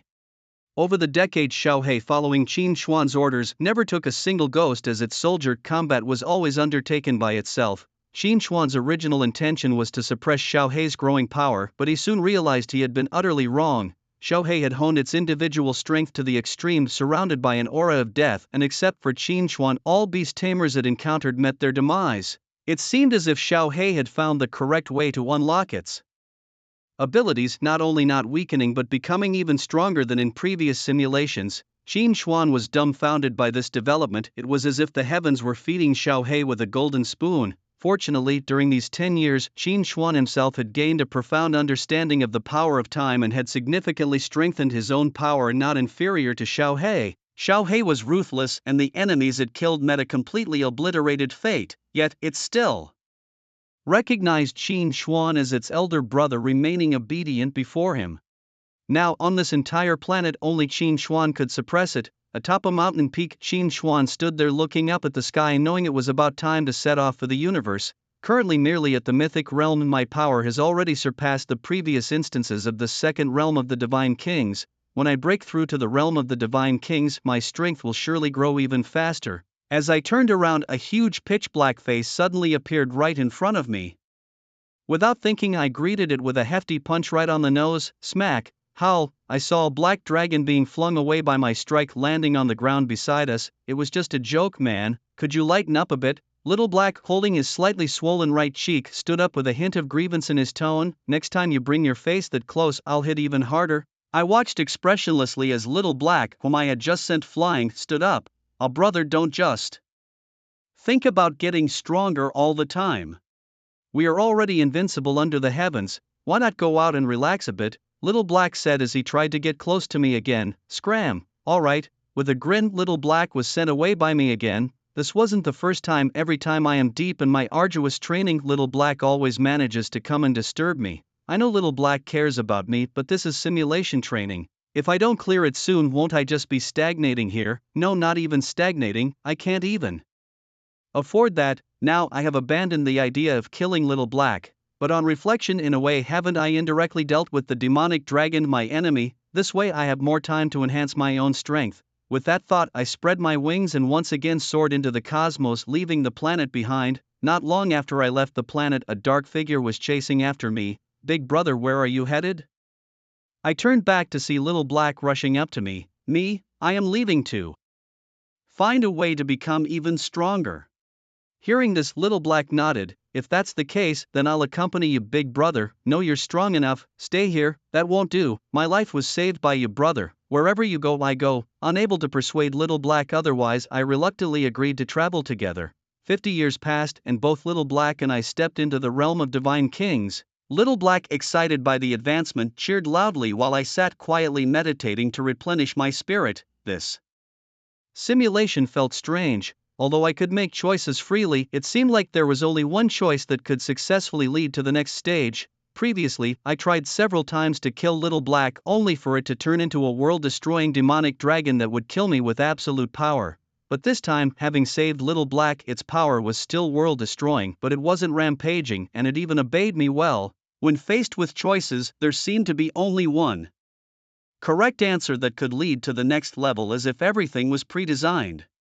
It felt like I was not in a life simulation but in a story-driven choice game where only flawless decisions could lead to the perfect ending. Decades passed before I reached the realm of Divine Kings, and I had no idea what the blue planet would look like by the time I left it. Qin Xuan shook his head, casting aside trivial matters to focus on what to do next. Xiaohei, having calmed down, sat beside Qin Xuan, staring at him intently. This elder brother of his always seemed indifferent to other things, focused solely on becoming stronger or thinking about how to achieve it. Xiaohei never understood why his brother was so strict with himself. Throughout their time together, he had never seen Qin Xuan truly relax. he felt this was not good. Being so repressed all the time could lead to problems eventually. That's why he would always deliberately interrupt a bit to divert Qin Shuan's attention and relieve some of his mental tension before being shooed away. Qin Shuan knew it was well intended and did not say much after sending Xiao He away.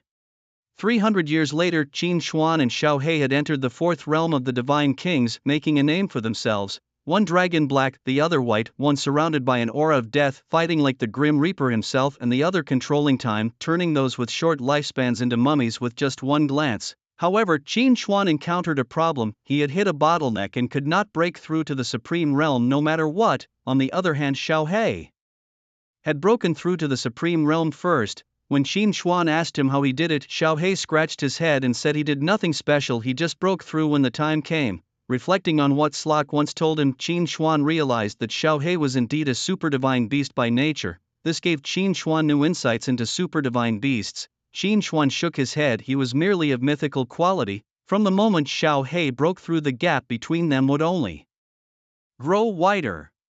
To break through himself, Qin Shuan also desperately sought opportunities, seeking materials related to time, but they were incredibly hard to find. 1,000 years later, Qin Shuan found a time-distorted forbidden area on a snow-covered planet, a place not even Supreme Realm Beast Masters could endure for long. But this was exactly what Qin Shuan needed. Ignoring Xiao He's dissuasion, he plunged in. Inside, Qin Shuan felt himself aging rapidly, his lifespan dwindling. He sat down and began to operate the power of time within him to counteract the effects of the forbidden area. At the same time, he absorbed as much of the chaotic time power in the area as he could, continuously comprehending the mysteries of time. He sat there for 5,000 years outside the forbidden area. After 5,000 years, having fully absorbed all the time power in the forbidden area, Qin Shuan opened his eyes. Buzzing sounds filled the air. He had gained new insights into time and successfully stepped into the Supreme Realm.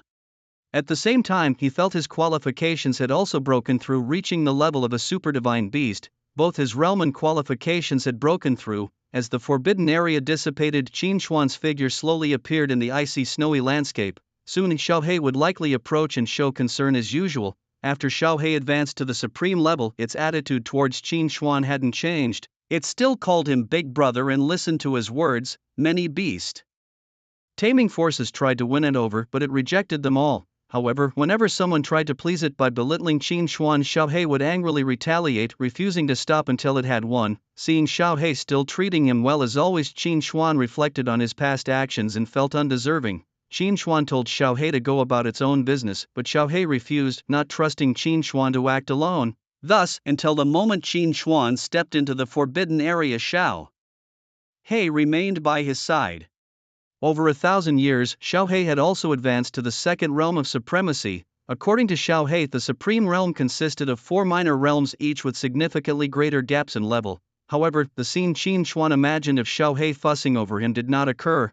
Looking at the empty snow-capped mountains, Qin Shuan felt something was amiss. Using his psychic powers to scan the surroundings, Qin Shuan discovered Xiao He buried under the snow. He approached and woke it up. Finding its breath weak and its body with a large hole, Xiao He struggled to open its eyes, and seeing Qin Shuan emerge from the forbidden area and sensing his breakthrough to the supreme realm, a trace of relief flickered in its eyes. Qin Shuan found it odd such an injury should be recoverable by Xiao He itself. After attempting a time reversal, Qin Shuan was shocked to find that his ability didn't work on Xiao He, with his limit being a 500-year individual reversal. Yet even after reversing, there was no sign of the wound healing, and the mark of the injury was clearly less than 500 years old. No matter how many times Qin Shuan tried, the wound on Xiao He simply would not heal. At that moment, Xiao He stopped. Qin Shuan weakly shook its head and signaled him not to waste his efforts. Xiao He was already at death's door after returning severely wounded and having slept for who knows how long. It had done so just to see Qin Shuan one last time. Now, seeing Qin Shuan's successful breakthrough, it could rest in peace. It quietly watched Qin Shuan soon taking its last breath. Before dying, Xiao He used its last bit of strength to transform its body into a space hidden deep within the planet. A sliver of its essence escaped and entered Qin Shuan's body. This was Xiao He's final measure. Once Xiao He's body was reconstructed, that essence would allow entry into the space Xiao He had transformed into and bring out a new Xiao He. Qin Shuan stood silently in place for a long time. Xiao He, whom he had always wanted to kill but could not, was now dead, yet Qin Shuan felt no joy. Returning to the universe, it took him a year to understand the full story. 700 years earlier, Xiao He had reached the peak of the Supreme Realm, but after that it had silently stayed in front of the forbidden area where Qin Xuan was. However, the talent and strength he displayed alarmed certain races in the universe. After their attempts to ally with him failed, they united to try and eliminate him. Fearful of his power, they dared not confront him directly, so they devised a plan to draw the attention of a certain existence in the universe to Xiao He. Their plan succeeded. To avoid getting involved himself, Xiao He had no choice but to go and face the battle, and the result was already known to Qin Xuan. As for Qin Xuan, it's not just that there had been no news of him for over 4,000 years since he entered the forbidden area. Even if he survived, there were supreme beings among them, so they were not worried about Qin Xuan. At this moment Qin Xuan's eyes turned exceedingly cold. What a scheme, what a group of races! What Qin Xuan hated the most were those who relied on their own power to bully and dominate, always scheming to eliminate anyone who did not submit to them. Perhaps because Qin Xuan had experienced similar situations, Xiao He was not at fault. The fault lay with those races. But why is it that often those who are innocent are the ones who die? After stabilizing his own realm, Qin Xuan directly sought out the races that had caused Xiao He's death. He had never avenged Xiao He in this life, and this time he would let all these mongrels accompany him in death. Qin Xuan first located his initial target. Seeing the younger generation of these races, with just one look from Qin Xuan, they all turned into mummies, which then disintegrated into dust and were blown away by the wind. With just one glance, he had exterminated the entire younger generation of that race, causing a direct break in the race's strength. The old guard of the race, seeing this, could no longer sit still and appeared before Qin Xuan with all their high-end combatants. A brief glance revealed no less than 100 in the realm of divine kings and 5 in the supreme realm, the highest being the 3rd level of supreme. Qin Xuan was fearless and took them head-on. Now that his qualities had reached the level of a demigod and additionally being of the time element, Qin Xuan could slaughter those in the same realm as easily as slaughtering chickens and dogs, even triumphing across 2 minor realms. With various time-based techniques, Qin Xuan slaughtered left and right among the enemy ranks. The Divine King realm enemies could not inflict any damage on Qin Xuan, and soon only a few old supreme beings remained. The leader wanted to self-destruct to take Qin Xuan down with him, but Qin Xuan simply used a time reversal, making it impossible for him to explode. Finally, the 3rd level supreme being tried to flee, but against Qin Xuan's techniques, there was no escape, and he was ultimately ground to death by Qin Xuan. With the death of the 3rd level supreme old guard, it marked the complete extinction of that race. Although Qin Xuan faced and killed 5 supreme realm enemies alone, he was also seriously injured. After this battle, Qin Xuan's strength was also refined, and he took all the resources of that race to enhance his own strength. The news of the extinction of that race soon reached the ears of the other races that had betrayed Xiao He in the past, terrifying them into gathering together again, planning to use the same old tricks to eliminate Qin Xuan through that being's hand once more. At this moment, Qin Xuan couldn't care less about anything else. He carved out a region of temporal chaos for himself and began to further enhance his power. Fortunately, this race did not possess any supreme peak beings, otherwise Qin Xuan would have had to flee temporarily. This realization deeply underscored his own inadequacies. He planned to cultivate and perceive tirelessly until his strength was sufficient to annihilate these nuisances in one fell swoop. To prevent these nuisances from developing further, Qin Xuan sought out a beast proficient in curses that had once been saved by Xiao He. This beast had been waiting for Qin Xuan's arrival, angered by the death of its savior, and had considered dying alongside its adversary, but the enemy's strength was too formidable to confront. Now Qin Xuan's arrival brought it hope. At the cost of its own life, it collaborated with Qin Xuan, who wielded the power of temporal essence, to curse these races. No supreme realm powerhouses would be born among these races until Qin Xuan's death. Blue Star. 50 years had passed since Qin Xuan entered the talent copy. The Dragon Kingdom was no longer as perilous as it had been when the apocalypse first descended. Nations had reached agreements and began to establish human survival bases together. Qin Xuan's data was still retained by the Dragon Kingdom's authorities, but he gradually faded from public view. Meanwhile, others ascended to the peak of human strength. The first mythological level beastmaster in human history appeared in the 11th year after the apocalypse descended. His name was Zheng Zinan. In the simulation, Qin Xuan fell silent again for 1,000 years before reappearing.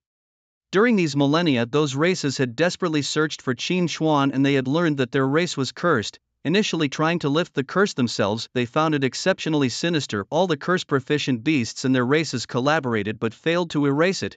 Instead, the curse rebounded on them, killing many. They realized that to lift the curse, they had to kill Qin Xuan. Finally, after 1,000 years, they found Qin Xuan and surrounded him, each looking at him as if they wanted to tear him to pieces. A fierce battle ensued between Qin Xuan and these beings, with Qin Xuan overwhelmingly suppressing all the Supreme Realm enemies. Along the way, those races tried their old trick again, attempting to lure that unknown cosmic entity to indirectly kill Qin Xuan. However, Qin Xuan had anticipated this. He had already researched that this unknown cosmic entity was likely the cosmic will itself. He could also confirm that his simulation was probably a recreation of the experiences of this copy's original owner. Originally, Xiao He had reached the peak of the Supreme Realm, and the next step was to break through to eternity, which attracted the cosmic will.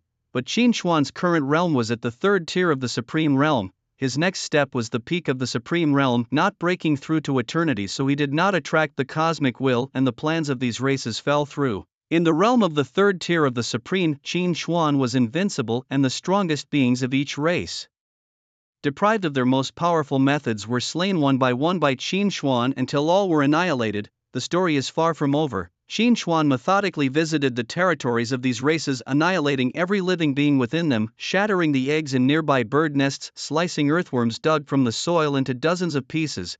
After the massacre, only one target remained for Qin Xuan. He was determined to confront this so-called cosmic will. Soon Qin Xuan resumed his cultivation. 2,000 years later, he reached the pinnacle of supreme power, yet this did not summon the cosmic will. The pinnacle of supremacy did not attract it, for it was within the acceptable range of the cosmic will and marked the highest realm defined by the universe. Qin Xuan was not in a hurry to attempt breaking through to eternity. He continuously refined himself, enhancing his strength without knowing how long it would last. 3,000 years, 5,000 years, 10,000 years, 20,000 years. Finally, feeling the overwhelming energy inside him that could no longer be refined, Qin Xuan unleashed his power. Boom! His energy burst forth like a floodgate opening. Qin Xuan felt his realm slightly loosen, but it seemed he still lacked a crucial key. At that moment, golden light began to gather before him, eventually forming a sphere. It was the cosmic will. The sphere suddenly shot a beam of light at Qin Xuan. He quickly dodged and then used time stop to throw two white orbs of light at the cosmic will. By now, Qin Xuan's power over time was sufficient to condense orbs for attack. However, as the orbs entered the golden sphere, they were obliterated, causing no damage. So this was the cosmic will. From this first-hand experience, Qin Xuan profoundly realized the terror of the cosmic will, yet he did not give up his resistance. Facing the returning golden bullets, Qin Xuan relied on time stop to throw time orbs in defense. After several days of struggle, the cosmic will's suppressive power over Qin Xuan grew stronger, and the duration he could stop time grew shorter. Left with no choice, Qin Xuan forced an assault on the boundaries of his realm, but lacking the crucial key, he could only say he had half-stepped into eternity. Even so, this allowed Qin Xuan to see a glimmer of hope. He discovered that his attacks could now cause some damage to the sphere. There was a chance. Overjoyed, Qin Xuan thought he might actually be able to defeat the cosmic will this time. But the sphere panicked as Qin Xuan continued to press it.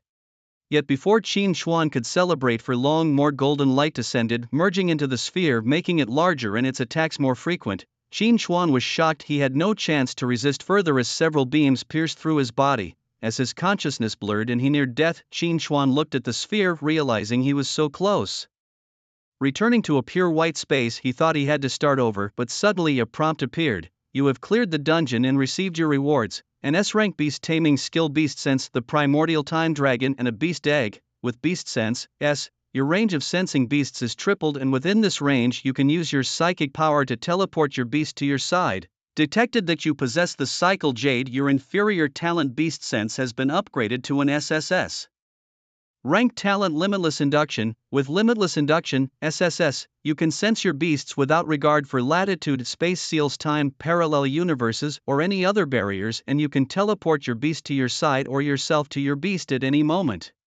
The primordial time dragon beast egg appears ordinary, a time-based ultra-divine beast egg. After so much time, Qin Xuan has only obtained these two rewards. The Limitless Induction talent allows Qin Xuan to bring his beast back to his side instantly. Originally, Qin Xuan was worried that even though his beasts could not be killed, it didn't mean they couldn't be sealed or exiled.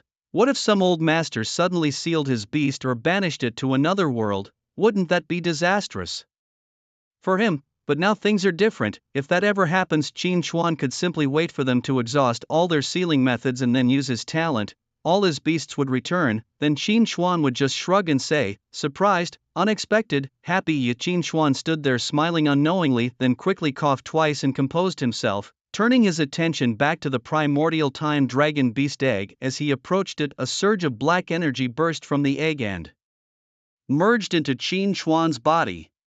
This black energy was familiar to him. It was part of Xiao He after it had been separated from its origin. Indeed, was all this part of what you've been through? Qin Xuan thought for a moment. While the details might be slightly off, the general direction was the same. At this moment, the egg's surface was also covered with a ring of white flames, preventing Qin Xuan from touching it. Seeing this, Qin Xuan seemed to understand what it wanted to convey. Don't worry, I will also bring back your friends. After hearing Qin Xuan's words, the flames on the egg's surface flickered, and then, as if having found someone to trust, they let go of their last attachment and completely dissipated. Qin Xuan could now touch the egg and he gently stroked its shell. Master, are you finished with your tasks? Yao Sheng, confused, opened his eyes and looked around. At this moment, other beasts like Ao Wei had also started to wake up. Qin Xuan's beasts had fallen into a deep sleep much earlier. Since the pure white space and the beast space were quite similar, it didn't really matter where they slept. Now that Qin Xuan had cleared the dungeon, he also woke them up. It's time to go out. How long have we slept? I don't know. Although thousands of years have passed, Qin Xuan's appearance hasn't changed at all, showing no signs of aging. He still looked the same as before. To Qin Xuan, the time experienced during the simulation felt like the blink of an eye. A year had passed without feeling lengthy at all. He felt almost nothing, but outside the instance, it was a different story. At that moment, outside the instance, there was a sea of people, mostly the younger generation. The instance on Thunder Island didn't depend on personal strength, everyone was equal once inside. With a complete guide clearing, it was relatively simple. However, it was not without its challenges. If you were randomly assigned a small animal like an insect or a mouse, the difficulty increased. But clearing the instance granted an extra talent, and at best one could acquire an S-rank talent, which made it extremely popular among the youth. Of course, entering the instance wasn't free, it cost 10,000 alliance coins, a rather cheap price. Outside the crowd, an old man approached a young girl and bowed. Miss, are you really confident? You only get one chance. Yes, don't worry Uncle Fu, I'm certain to obtain an S-rank talent. The girl's face showed a confident smile. Just as she was about to queue up for the instance, the crowd in front suddenly became restless. The entrance to the instance had disappeared, and everyone inside had been teleported out. People exchanged glances. What does this mean? I didn't die, did I? I was about to clear it, and then this happens? Wait a moment, let's see if anyone got a talent. People began checking their panels, but aside from the talents they had originally awakened, there were no new ones. The crowd fell silent for a few seconds before erupting into curses. Qin Xuan squeezed out of the agitated crowd. Beast masters who hadn't yet entered the instance surrounded him. Brother, what's happening inside?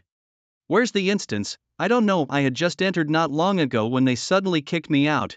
Damn it, let's go. Of course, Qin Xuan couldn't say it was his clearing of a hidden instance that caused the disappearance. He shook his head, feigning frustration, and walked away from the crowd. Liu Xue had already withdrawn from the queuing crowd and returned to the outskirts, naturally noticing Qin Xuan. Others moved forward to check the status of the instance, but he was the first to think of leaving, making it hard not to notice him. But then Qin Xuan seemed to feel her gaze and looked in Liu Xue's direction. Spotted already? Liu Xue was somewhat surprised. Sensing that Liu Xue meant no harm, Qin Xuan turned his head and left. At that moment, the old man called Uncle Fu stepped forward. Miss, is there something wrong with him? Uncle Fu, have your men do a little investigation on him, I feel he is not simple. Miss, have you discovered something? No, just a woman's intuition telling me he has secrets.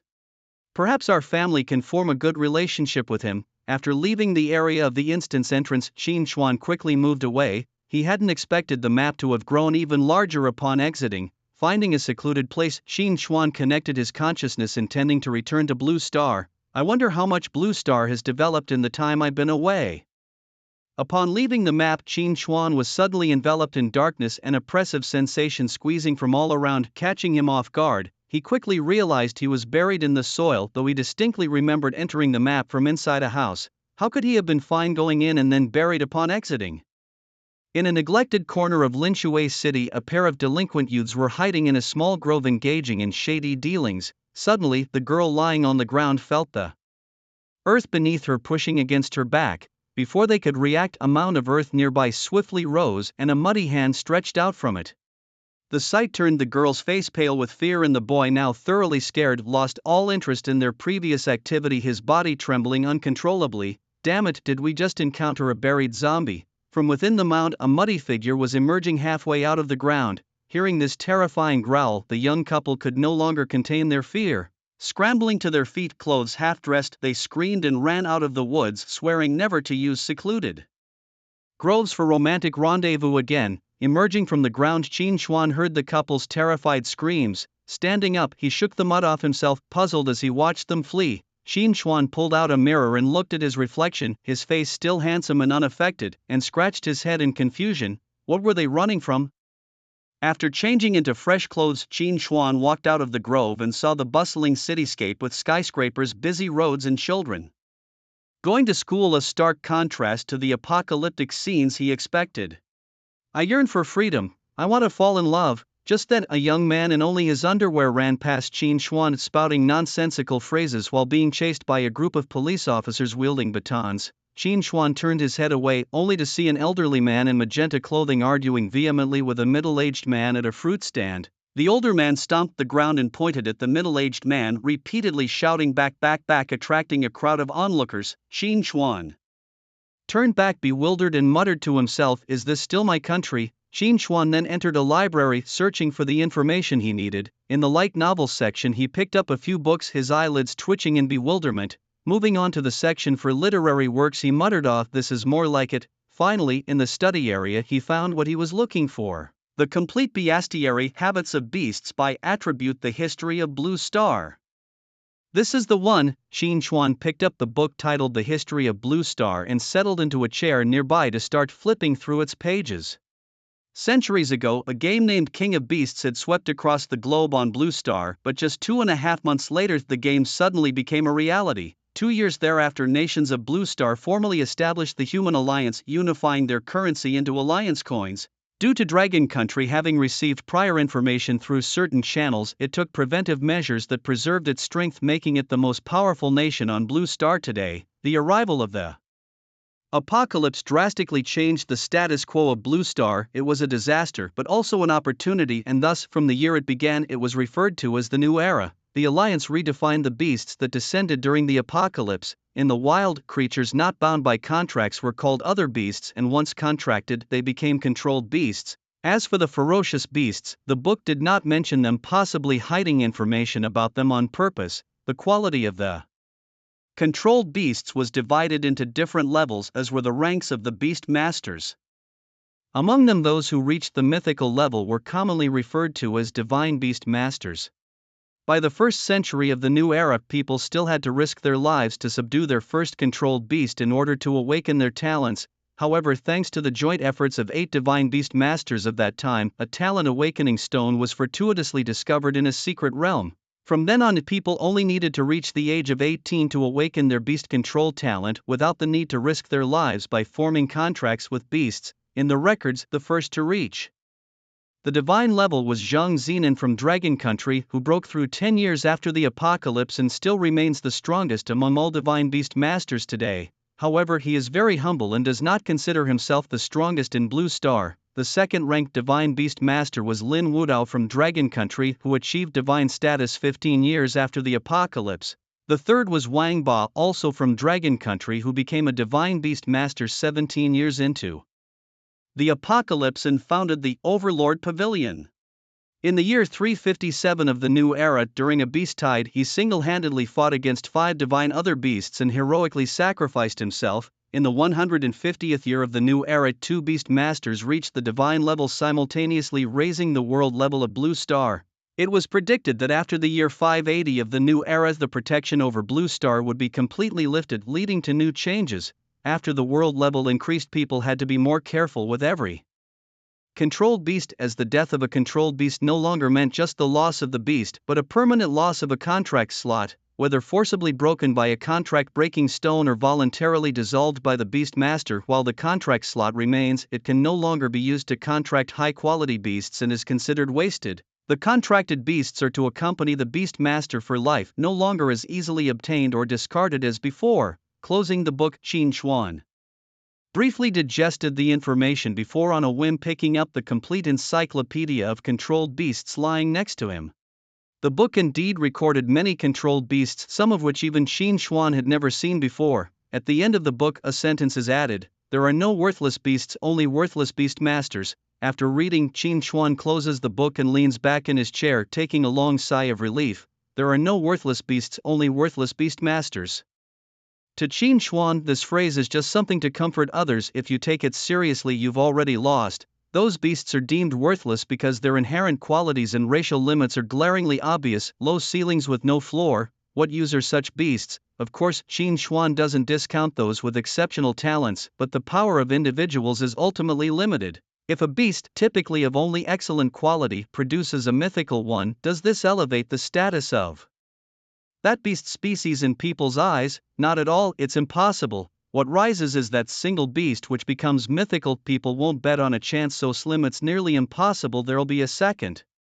Moreover, without some extraordinary means, it's incredibly difficult to raise such a beast to mythical quality. Similarly, this applies to humans. A mythical quality beast paired with a beast master of only F-grade talent, do you think it can soar? Possibly, but only initially. Later it will be surpassed by other epic and legendary quality beasts due to the limitations of the beastmaster, always a step behind others. True gold does shine, but often it's just the mud around the gold. Both sides have their failures, no one should criticize the other. Between cursing the beastmasters and the beasts, Qin Xuan chooses to curse both. As he steps out of the library he ponders quietly, now that the world's level has been raised, then I could.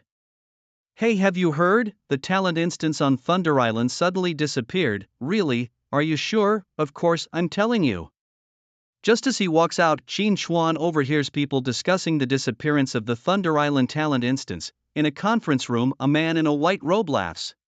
Ha, I knew it, my guess was right. The leaders sitting around the conference table all look displeased. Alright, we know you guessed it right, but do you have a way to restore the instance? The man in white calms down, pushes his glasses and says, according to my research this simulation was just a selection process. Only those who pass the selection can participate in the real trial. It seems someone has passed this final trial and taken the core item of the instance. After that person emerged, the instance naturally disappeared. So, if we return that item, can the instance be restored? Someone timidly asks. The man in white looks at the questioner with a half-smile. Would you stuff something back after pulling it out? Everyone falls silent. After a while, the man in white breaks the quiet atmosphere. The instance has gone beyond recovery? Try to find the person who passed the trial, make friends with him, and perhaps inquire what he obtained. I also want to know what it is that can keep a copy alive, Fubo explained awkwardly beside Liu Shuwei. Miss, that person was very fast and our people lost him in an instant. Ah, I see. Well, let it be. If we can't find him, we can't find him. There will always be another chance to meet in the future. On the Blue Star, Qin Xuan planned to sell some materials first and find a place to settle down. The noise from his own breakthrough might be a bit loud, so he would find a deserted place to do it. After asking around, Qin Xuan finally walked up to a building with a sign hanging over the door that read Treasure Tower. He strode into the building unashamedly, placing a small pile of rare materials on the counter. I want to sell some materials, not just these. Call your boss over. As soon as he spoke, Qin Xuan instantly became the center of attention, causing everyone to reveal shocked expressions. Of course, there were also those whose eyes flashed with greed, quickly hidden away. Qin Xuan saw all their reactions, but he didn't care at all. These small fries, no matter how many come, aren't enough for one of my beasts to fight. What I don't lack is strength. What's wrong with being a bit high profile? Soon Qin Xuan was invited to the Supreme VIP room. A short middle-aged man awaited at the door with a beaming smile, rubbing his hands as he approached Qin Xuan. Dear guest, you are very lucky today. The chief overseer just happens to be at this branch and he would like to discuss this business deal with you personally. My name is Xie Ajin, the head of this branch. Everyone calls me Boss Xie, but of course with your status, calling me by my first name is no problem at all. Boss Xie, I might as well be called Brother Octopus, Qin Xuan responded with his hands in his pockets. The branch head was momentarily stunned, then his eyes widened. So you know our chief overseer, Qin Xuan? Oh come in, please come in. Qin Xuan was somewhat bewildered as he was ushered into the room. Inside, a slightly overweight middle-aged man was sipping tea as he waited. Overseer, the person has been brought here. I shall take my leave now. Soon only Qin Xuan and the chief overseer were left in the room. Hello, I am Zhang Yuga, the chief overseer of Treasure Tower. May I know your esteemed surname? Qin Xuan felt numbed as he concluded the business, walking out of the Treasure Tower in a daze. Am I out of touch with this era? Thankfully, I got the money, Qin Xuan thought as he had sold the rare materials for over 90 billion alliance dollars, which should be enough to sustain him for a while. Actually, Beast Masters now needed to undergo certification to better demonstrate each Beast Master's level. However, Qin Xuan felt it was unnecessary, so he couldn't be bothered to do so. With the money, Qin Xuan directly bought a luxuriously decorated villa which had plenty of rooms, one for each beast and even some to spare. Qin Xuan immediately fell in love with the villa and bought it for 120 million without hesitation. That evening he familiarized himself with the Alliance's city classifications, first, second and third tier cities, with first tier cities being the most advanced. In the Dragon Country region, only Magic Capital and Capital City were classified as first tier, while Linshui City, where he was now, was a third tier city. He didn't need to understand the other international regions at the moment. Qin Xuan planned to retrieve Xiaohei's egg first, as his teleportation wrist guard made it entirely feasible. With this thought, he teleported to a snowy planet in the simulation. It was unclear how much time had passed, but the snow here had not ceased. Upon arriving, a dark aura emerged from Qin Xuan's chest, guiding him. Following this direction against the bitter wind, he reached the front of a mountain where to his surprise he saw other beings, not humans but members of another civilization. Their skin was golden, imbued with a divine quality, and they had a third eye on their foreheads, belonging to a civilization unknown to him. However, before Qin Xuan could observe them for long, a shout came from the mountain. Who is there? Suddenly, a golden elder appeared on the open ground looking in Qin Xuan's direction. The space around was instantly sealed, and the overwhelming pressure of a supreme realm being swept over. Gritting his teeth, Qin Xuan activated his wrist guard and immediately left, returning to Blue Star. The elder, sensing Qin Xuan's disappearance, pondered at the spot where he had been hiding. Back in his newly purchased villa, sitting on the sofa, Qin Xuan thought, damn, there was a supreme realm individual there. Could it be that they have also discovered something? He speculated that they might be guarding the place for Xiaohei's sake, but unlike him, they didn't have the key to enter, and that's civilization. No, tonight I must ascend to the Divine King realm. The more he thought about it, the angrier he got. How dare they use their realm to suppress him? Consequently, Qin Xuan left the city for a small island in the middle of the ocean. Finding the island uninhabited, he released all his beasts, except for the ancestral dragon of ages which hadn't hatched yet away, and the others were already on the verge of a breakthrough, and they began their ascension on the spot. The terrifying aura emitted by so many ultra-divine beasts breaking through could even be felt by human divine beastmasters tens of thousands of kilometers away, who looked towards the source of the aura in horror, as it was the territory of exotic beasts. Around the island, the exotic beasts and the surrounding seas trembled, not having intended to provoke such powerful beings. Soon, the beasts all ascended to the Divine King realm, and Qin Xuan, not lingering, took them back. Feeling the terrifying aura dissipate, the exotic beasts and the surrounding seas breathed a sigh of relief, realizing they were not the targets. Just after Qin Xuan left, the island welcomed a dozen figures, all human divine beast masters. At this moment, they didn't care whether it was the territory of exotic beasts or not. They could feel that someone had ascended beyond the mythical realm and couldn't stay away any longer. Just the residual aura was terrifying, making it hard to imagine how strong the actual entity could be. Was the one who made the breakthrough a human or a mythical beast?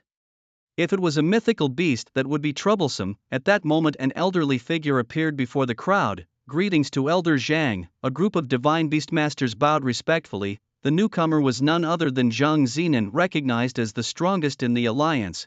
Having spent over 500 years in the realm of myths, Zhang Zinan had long been ready to ascend to the rank of God King, yet he was still missing a crucial opportunity to make the breakthrough. Who made the breakthrough? Did you see them? Zhang Zinan asked. No, by the time we arrived, the person had already left. After a brief exchange, everyone returned to the alliance as they had other urgent matters to attend to and could not stay long, leaving only Zhang Zinan on the island. looking up at the sky. Zhang Zinan's eyes sparkled with a rare brilliance as he spoke to the heavens. Is it you? Qin Xuan got home and casually ate something. Yao Shang and Tianyu emerged from the space and found a room to stay in.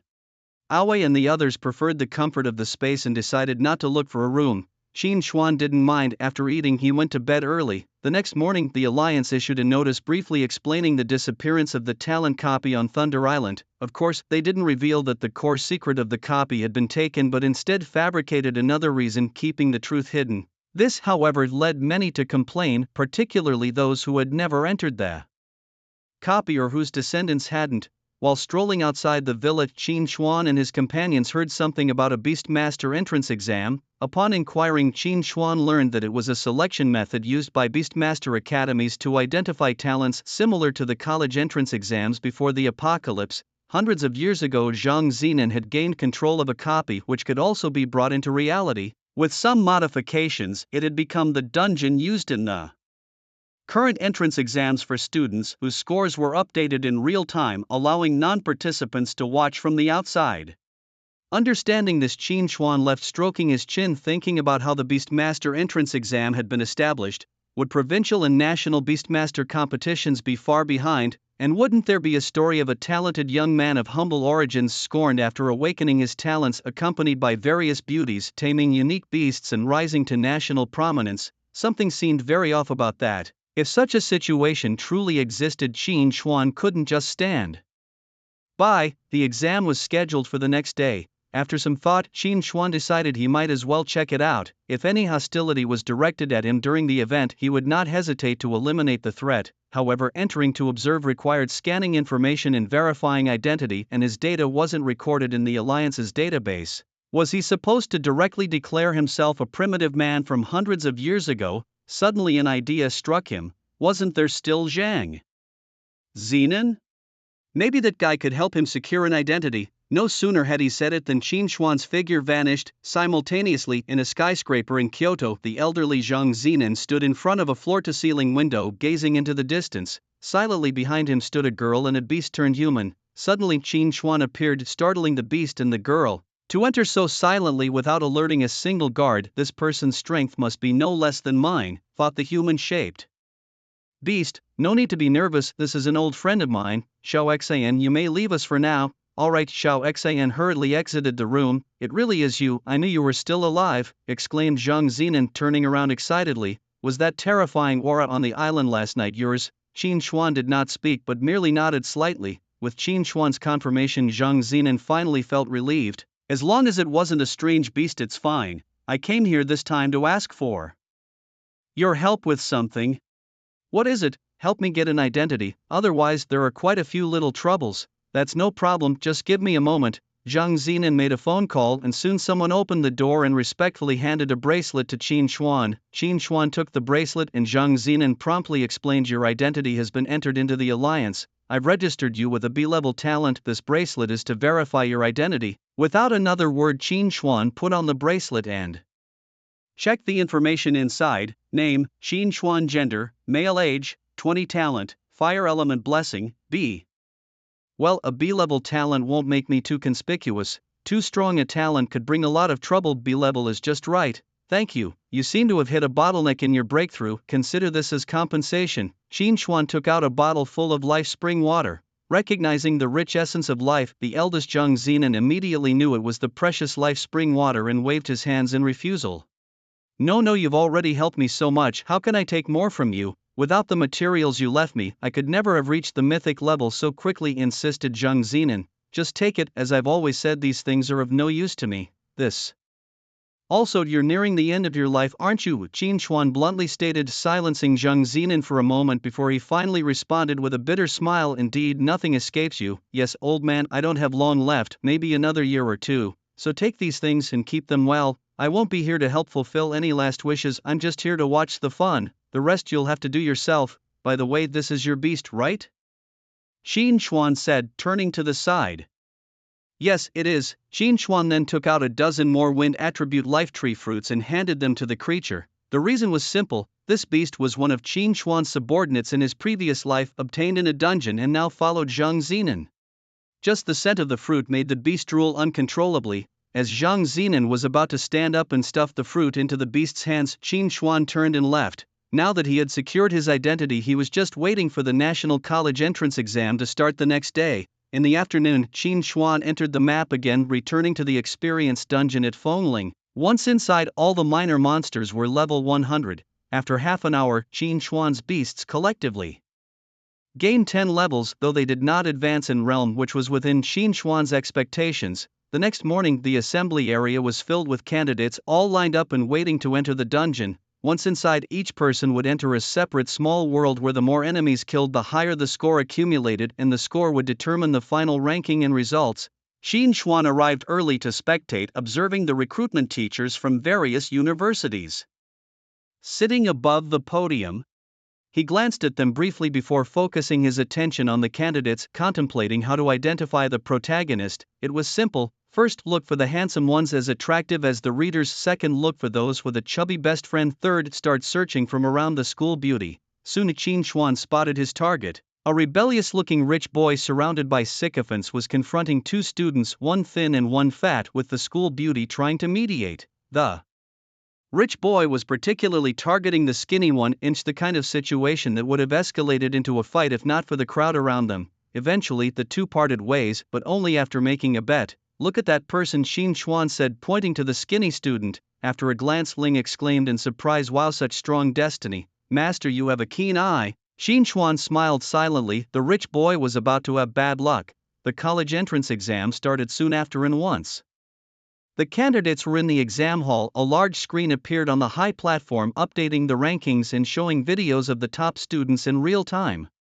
The skinny student was prominently featured in the video. "How come Senior Lin contracted only a common quality swift dog? Ha ha ha." I laughed so hard. As expected, a commoner is just a commoner, never able to rise above their station. There were both praises and derogatory comments from the crowd, but Qin Xuan immediately noticed that this swift dog was a mutant, its final form a mythical quality Stormhound Emperor. On the podium, the recruitment teachers from various universities, seeing a commoner relying on a common quality swift dog making it into the top ranks, praised him. However, not all recruitment teachers agreed, like those from the capitals of Kyoto and Magic Capital, who continued to belittle him with an arrogant attitude.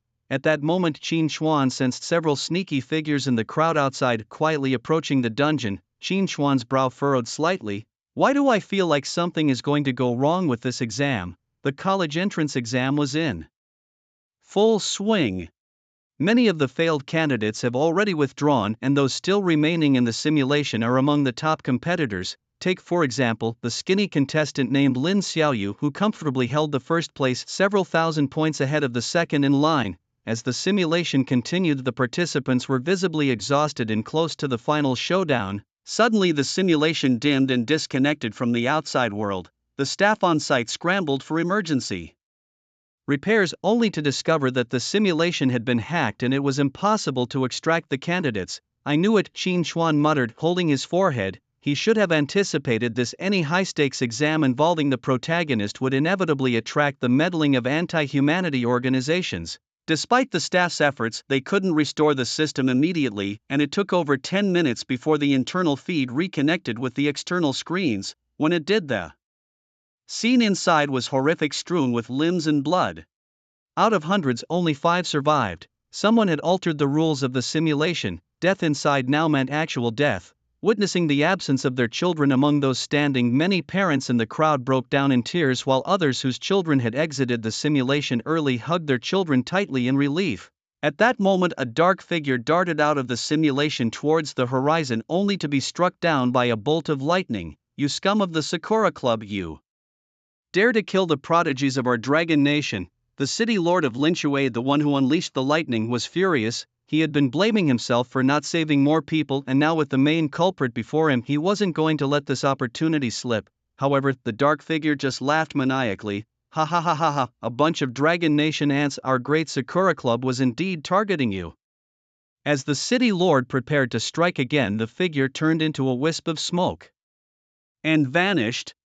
"Damn it," the city lord cursed, enraged. He ordered his men to report the incident and declared that there must be a hideout of theirs near Linshui city. "Everyone follow me, let's go hunting." Qin Xuan squinted his eyes, having just had Ling check the causality of the shadow. The so-called Sakura Club was formed by the remnants of Sakura Nation, which Qin Xuan had decimated years ago. These survivors had banded together, allying with exotic beasts to specifically target the people of Dragon Nation, especially the emerging young talents. TCH, these mongrels never die out, do they? Daring to provoke me like this. Qin Xuan destroyed you once and I can do it again. Without drawing attention, Qin Xuan quietly left the crowd. In the southwest of Linshui City, over a forest, the shadow flew across the sky. The figure spat out blood, clutching his chest as he fled in distress. Damn Linshui City's lord, how dare you harm me? Once my strength recovers, I will make sure you wish you were dead. Suddenly, from the trees below, a giant hand made of thorns swiftly grabbed him, squeezing another burst of blood from him. Qin Xuan pulled him down from the sky and instructed Ling to examine his past. This person held a significant position within the Cherry Blossom Society. Through him, Qin Xuan learned about a nearby outpost and the location of the headquarters. He promptly eliminated this individual and retrieved Yu Rong. The next moment, Qin Xuan arrived at the location of the Cherry Blossom Society's suburban branch in Linshui City. After embodying Yu Rong, he entered alone. Within minutes, all the members inside were either cut at the waist or turned into human sticks, and Qin Xuan dismembered their beasts. The leader inside had made a huge commotion just before Qin Xuan's arrival, and the beastmasters of Linshui City would likely arrive soon, but that no longer mattered. Qin Xuan's figure disappeared again, this time heading to the headquarters of the Cherry Blossom Society. Thus, a strange figure covered in thorns, with whips for hands and several thin vine whips on his back, burst into the Cherry Blossom Society's headquarters. The surrounding space was sealed off by darkness, blocking all signals and preventing anyone from leaving. The slaughter continued until evening, until there were no living beings left, only limbs of the Cherry Blossom hybrid scattered everywhere, and then Qin Xuan leisurely departed. That night, Linshui City received two shocking pieces of news within a single day. First, members of the Cherry Blossom Society had openly caused trouble during the Beastmaster entrance exam, leaving only 5 students surviving inside the instance.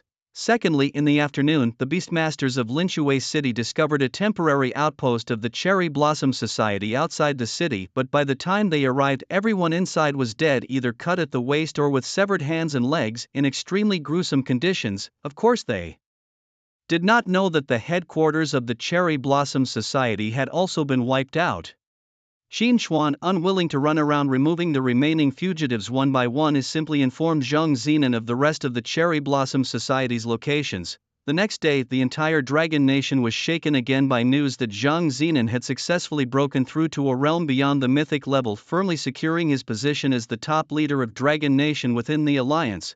Initially, the Western countries were unconvinced, but now they were utterly silent. The first thing the breakthrough Zhang Zinan did was to eliminate the remaining Cherry Blossom Society.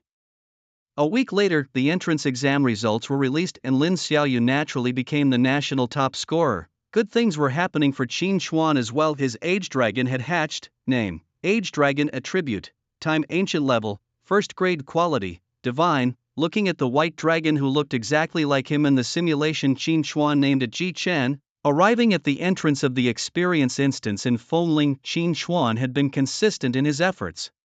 Now, apart from Ji Chen, all his beasts had reached level 180. This time, taking Ji Chen into the instance, he directly leveled it to 120 in half an hour, allowing his Age Dragon to graduate on the spot without a childhood. Ji Chen's human form was a white-haired youth, slightly taller than Yao Shang and Tianyu. His life-bound beast weapon was an ancient-looking compass which amplified his time-based abilities. For example, originally Ji Chen could only pause time for 15 seconds, but with the compass, the pause time was extended directly to 25 seconds. Ji Chen's linked equipment is a pocket watch which simply allows him to pause, recall, and accelerate someone else's time. Returning to Blue Star, he saw online comparisons between Lin Xiaoyu's scores and last year's national top scholar. It turns out that although last year's top scholar did not score as high as Lin Xiaoyu, his performance was still extremely impressive, significantly outpacing the second place. Qin Xuan also looked up information on last year's national top scholar.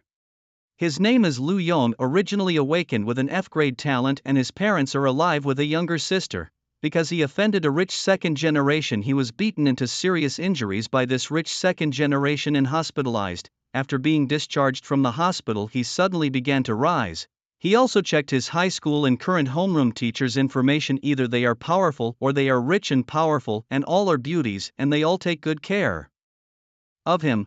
Could this be another template protagonist? Lu Yong is different from Lin Xiaoyu. Lin Xiaoyu has been an orphan since childhood without a sister or anything and has been excellent in studies since childhood, awakening a powerful talent. Lin Xiaoyu's personal information is classified as top secret, only accessible by the Alliance's god-level beast masters. Of course, Ling could see directly that Lin Xiaoyu has an SSS grade talent, two of them at once. Interesting. Next month is the National Beast Taming Competition, and he will surely represent his academy. I must go and stir up some excitement, maybe find a chance to deal with him. In Magic City's Sacred Beast Academy, Lu Yong is not a local. He was pulled from another parallel world, replacing a person with the same name and appearance as himself. As soon as he crossed over, he awakened a system called the Strongest Beast Taming System. With this system, his F-grade talent turned into an SSS grade, and he could also see the evolutionary paths of various beasts, truly deserving the name of the Strongest Beast Taming System. He also became the national top scholar and the strongest newcomer of the current session by relying on the system and apprenticed under a god-level powerhouse of Dragon Country. Lu Yong looked at the results of this high school exam and pondered slightly. My scores are not unparalleled through the ages, but they are not easily surpassed by others. System, didn't you say that you are the only system on this planet? Ding, host, indeed, I am the only system on this planet. Others rely on their talents. What, a cheater can't beat an ordinary person? Lu Yong, hearing the voice in his mind, reacted even more intensely. Ding, host, they are not ordinary people, they are the chosen ones of this planet. Chosen ones? Shouldn't that be me? Ding, host, you are not the chosen one, but if you can kill this chosen one, perhaps you can inherit their fortune and replace them as the chosen one. Lu Yong's eyes lit up upon hearing this. Really? System products, guaranteed to be quality. Ding, issue. Side quest, kill the chosen one of this planet. 0 to 1 mission reward. The chosen one's fortune time limit, none. Lu Yong, looking at the panel only he could see, showed a fierce smile. Ha ha ha, so you're a Qi Yuan, and soon enough everything you have will be mine. 2 days later, apart from Ji Chen, Qin Chuan's Beast Mastery realm made another breakthrough, reaching the second realm of the Divine King level. Qin Chuan glanced at the levels of his beasts. They were all between levels 205 to 209, just yesterday away, and the others were at level 200 without a breakthrough. This means that each minor realm in the Divine King stage differs by 100 levels. With 4 minor realms, that totals 500 levels. Qin Chuan couldn't help but inhale sharply. Just the Divine King stage alone spans 500 levels. The Supreme Realm must be ridiculously higher. No wonder the supreme pressure from the Great Snow Planet was so formidable. If it weren't for Awei and the others taking it on for him, any other Divine Beast Master would have perished long ago. But a mere 500 levels cannot stop me. Qin, he glanced at the calendar. At 12 o'clock today, the national competition tickets would go on sale. Qin Chuan left the villa, leaving Yao Shang and Tianyu to watch the house while he went to the ticket counter to get a ticket. Unbeknownst to him, 2 sneaky figures were trailing behind him, sent by the Alliance to investigate. When the instance had vanished previously, witnesses had seen him at the scene and he was the first to leave, which was highly suspicious. Quick, scan him secretly, urged one. After the technicians stealthily scanned him, Qin Chuan's information appeared before them. A B-level talent? Impossible, he must have concealed his true talent. In Long Country, intentionally hiding one's talent information is a serious matter, severe enough to land someone in jail. Hold on, let me check the time his data was entered. You can do that? The other exclaimed in surprise. Of course, checking the data entry time is a unique privilege granted to our technical department, the technician said proudly. Let's see the entry time. Half a month ago. A 20-year-old's data was entered half a month ago. The technician refreshed the data several times, but the entry time remained the same, causing the other person to grow restless. This is a serious negligence by the registration staff. We must report this immediately. Damn, who was the fool who registered him?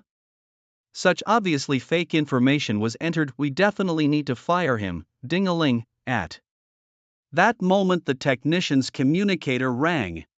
He stepped aside to take the call, returning with a complex expression. What happened? Just now, Elder Zhang personally ordered us to immediately cease all investigations on that person. Elder Zhang? Is it the Elder Zhang I'm thinking of? The technician nodded. Damn.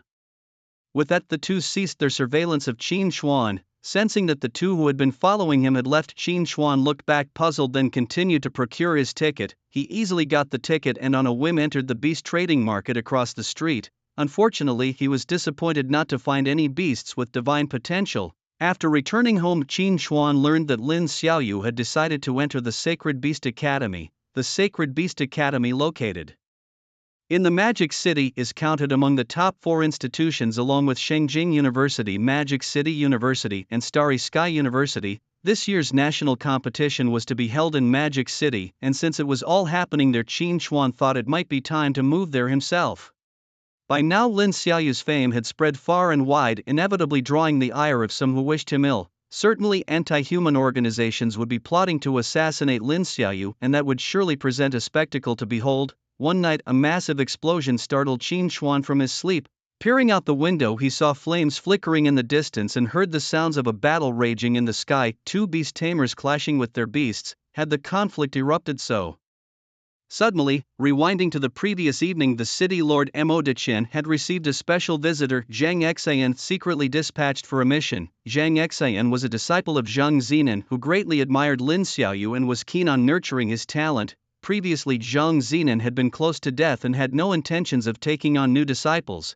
However, having broken through to become a god king and rejuvenated by the life-giving waters given by Qin Xuan, his lifespan had frighteningly extended, prompting him to consider taking new disciples once again. Aware that certain factions did not wish for Lin Xiaoyu to live, Zhang Zinan was prepared to protect him at all costs. To ensure Lin Xiaoyu's safety, he had dispatched Zhang Xian of the revered saint-level as a guardian. Indeed, as Zhang Zinan had predicted, the heretical cults hell-bent on eradicating Lin Xiaoyu had deployed 2 king-level beast tamers, just short of sending their leader himself. Considering that Lin Shui City's lord was only of lord level, the appearance of 2 king-level adversaries meant certain destruction before any help could arrive. The moment the king-level foes made their move, Zhang Xian reacted swifter, restraining the 2 king-level enemies while simultaneously wiping out all diamond and gold-level adversaries, buying Lin Xiaoyu time to escape. However, 2 lord-level enemies pursued, and the city lord could only fend them off, urging Lin Xiaoyu to flee first. Despite the annihilation of the majority of the lesser soldiers and the containment of the most formidable foes, some enemies continued the chase. Those who reached Lin Xiaoyu amounted to 5, a silver level and 4 bronze levels. Lin Xiaoyu, being a bronze level himself, could not face so many peers at once and had to employ evasive tactics. In the midst of battle, they inadvertently neared Qin Xuan's villa. In the sky, the 2 king-level enemies soon found themselves at a disadvantage, but the city lord struggled and inadvertently let a lord-level foe escape. As the city lord attempted to give chase, he was blocked by another lord-level enemy. Soon the pursuing lord-level enemy reached the rear of Qin Xuan's villa, intending to burst out and catch Lin Xiaoyu off guard. However, just as his beast was about to break through the villa, a hand reached out and smacked the beast away. Qin Xuan, with a dark expression, leapt down from the upper floors. He couldn't just stand by and watch others break into his house. Damn it, couldn't you have attacked from a different direction? The lord-level enemy was initially confused, then greatly alarmed. Another expert. At that moment, Qin Xuan's expression was as if he had swallowed a bitter pill. Get out! Before the enemy could react, Qin Xuan grabbed him by the hair and threw him like a dog into Lin Xiaoyu's battlefield. The enemy was baffled, wondering why he was thrown towards the very person he was supposed to protect. Wrong, it seemed he wasn't there to stop him from killing Lin Xiaoyu. He acted because the enemy wanted to smash his villa, and instead of killing him, he had thrown him out. The enemy's eyes gleamed with opportunity. Bang! The lord-level enemy crashed to the ground, stirring up a thick cloud of dust that drew the attention of everyone present. As the dust settled, the lord-level enemy took a deep look at Qin Xuan's villa, then quickly turned his gaze to Lin Xiaoyu. His pet beast, slapped away by Qin Xuan, limped over and stood in front of everyone. A bunch of useless fools, 5 of you at the same level can't even win one fight. What use are you? With that, he released his lord-level aura. Already exhausted, Lin Xiaoyu couldn't withstand this pressure and was immediately forced to kneel. The other members also suffering. Step by step, he walked up to the immobile Lin Xiaoyu. At this moment, Qin Xuan sensed that the auras of the 2 king-level enemies had disappeared and the woman was rapidly approaching. Standing by the window, Qin Xuan clicked his tongue and cursed silently, idiot. Sure enough, just as the enemy was about to capture Lin Xiaoyu, there was a loud boom and the ground erupted in a huge cloud of dust. Zhang Xian, holding the heads of those two king-level enemies, looked down from a high position at the lord-level foe. In the next moment, this lord-level and the other 5 enemies were instantly killed by Zhang Xian. Lin Xiaoyu then struggled to stand up and bowed to Zhang Xian. "Thank you, senior, for your assistance. I, Lin Xiaoyu, am deeply grateful and will surely repay your kindness." Then I will accept you as my disciple on behalf of my master. Are you willing to join my master's sect? Zhang Xian asked directly. "May I ask who your master is?" "Zhang Zinan, the great sage Zhang. When you return, remember to send my regards to master." Without hesitation, Lin Xiaoyu immediately knelt down. This is a gift from master for becoming his disciple. "Grow quickly, master, and I will be waiting for you in Modu," Zhang Xian said, tossing a storage ring to Lin Xiaoyu. Storage devices crafted from the bodily organs of space-type beasts and imbued with spatial power by space-type beasts possess certain storage capabilities with internal spaces ranging from a dozen to several dozen cubic meters. A storage device with an internal space of over 100 cubic meters is not cheap, and at this moment Zhang Xian had just given one away. Yes. Before leaving, Lin Xiaoyu glanced back at Qin Xuan's villa. The owner of the villa seemed to be no ordinary individual either. If it weren't for him buying some time, Lin Xiaoyu doubted he could have lasted until his senior sister arrived. Although it was a brief intervention, a true expert always manages to achieve their goals with just the right touch. Regardless, Lin Xiaoyu thought to himself that he ought to return and properly thank the villa owner. 2 days later, Qin Xuan's door was knocked. He opened it to find Lin Xiaoyu standing there holding some fruits and medicinal ingredients as gifts. Thank you for your assistance the other day. These are some tokens of my gratitude. I hope you will accept them." The medicinal ingredients Lin Xiaoyu had bought were merely supplementary. The real gifts he intended to offer were too mysterious. Fruits. Recently, Lin Xiaoyu had checked the materials inside his ring and discovered 4 peculiar fruits. The wind energy within them was so dense that even his swift wind dog nearly lost control upon sensing their aroma. After inquiring with Zhang Xian, he learned that these were gifts from an old friend of Elder Zhang, which had enabled him to break through his cultivation bottleneck and ascend to God King status. Seeing that there were some fruits left after his breakthrough, Zhang Zinan had planned to keep them for taking on new disciples in the future. Knowing that the items he currently had were unlikely to impress a mighty figure, Lin Xiaoyu decided to offer 2 of the fruits to Qin Xuan as a gesture of thanks. The other 2 fruits had already been fed to his swift wind dog, which had doubled its strength as a result. Qin Xuan looked at Lin Xiaoyu's sincere face and was puzzled. When had he helped this young man?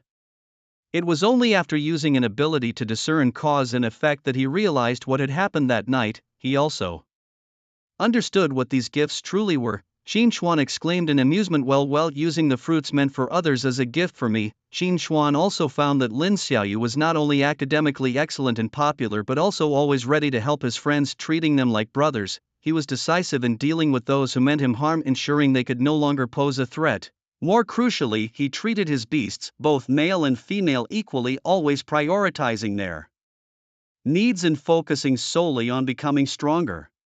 Unlike some, he didn't lose his way upon seeing women or try to approach them with ulterior motives. Truly a model young man, far superior to someone like Xiao Chun. Xiao Chun? What was he compared to Lin Xiaoyu? This visit was devoid of any malice, and after exchanging a few pleasantries, Lin Xiaoyu left. Qin Xuan watched him go, thinking to himself that this was a man destined for great things. Looking at the wind attribute fruits, Qin Xuan couldn't help but reflect. Now that he thought about it, Lin Xiaoyu had indeed shown him nothing but respect and had not caused any conflict. Should he still consider eliminating him? After confirming with his abilities, Qin Xuan felt unaffected by any fortune or fate emanating from Lin Xiaoyu. Upon further reflection, he considered that Lin Xiaoyu was a talent worth observing a while longer. Over the next 2 days, after finishing his daily gaming sessions, Qin Xuan spent his time at home surfing the internet and passing time watching doing videos, waiting for the national competition to start. Suddenly, in the comments section of a video, he spotted a familiar figure, an individual who had recently popped up sporting an IP address from Kyoto and was indiscriminately taunting people across various videos. Qin Xuan had seen him several times already. The comments were always along the lines of, "You people from small cities also dare to call yourselves geniuses? You'd be lucky to afford a public toilet in my place," followed by a mocking laughter. "All your efforts, are they as strong as my IP?" Followed by more mocking laughter. "The starting point where I was born is the end point you'll never reach in your lifetimes," followed by yet more mocking laughter. many responded only to be met with even more scornful words. Kyoto, one of the only two first-tier cities in Long Country, those who could afford to live there were almost all influential and powerful. Even the street vendors and cleaners could be lord-level big shots, families that had passed down their legacies within the city were even more powerful, surpassing even those from the other first-tier city, Modu. Thus, people from Kyoto were filled with pride, especially the younger generation who believed themselves superior, looking down on talented individuals from lesser cities. Of course, backed by their familial resources and heritage, they did have the strength to match their attitude. Qin Xuan didn't need to guess, he knew this person's Kyoto IP was fake. People from Kyoto, although arrogant, would not stoop to such demeaning acts. Initially, Qin Xuan just watched for amusement, but it soon became tiresome. Thus, Qin Xuan directly replied to the comment, "Are people from Kyoto really that strong?" The original poster replied instantly, "Scum will always be scum, never even worth a hair of someone from Kyoto, cause established reward, one weapon box." Qin Xuan chuckled to himself, opened him, Huijiang City, a third-tier city with a development level even lower than Linshui City. A short, sharp-faced man sat in front of his computer, furiously typing away, making a continuous tap, tap, tap sound. Recently he had a sudden idea. What if he changed his IP to one from Kyoto and started mocking others online? No sooner said than done. He found a way to change his IP to that of Kyoto and decided to test the waters with a moderately popular video. The reaction was significant, with many sending him warm greetings. Pleased with the effect, he went on a spree mocking others in various video comment sections and taking the time to reply one by one, thoroughly enjoying the immunity offered.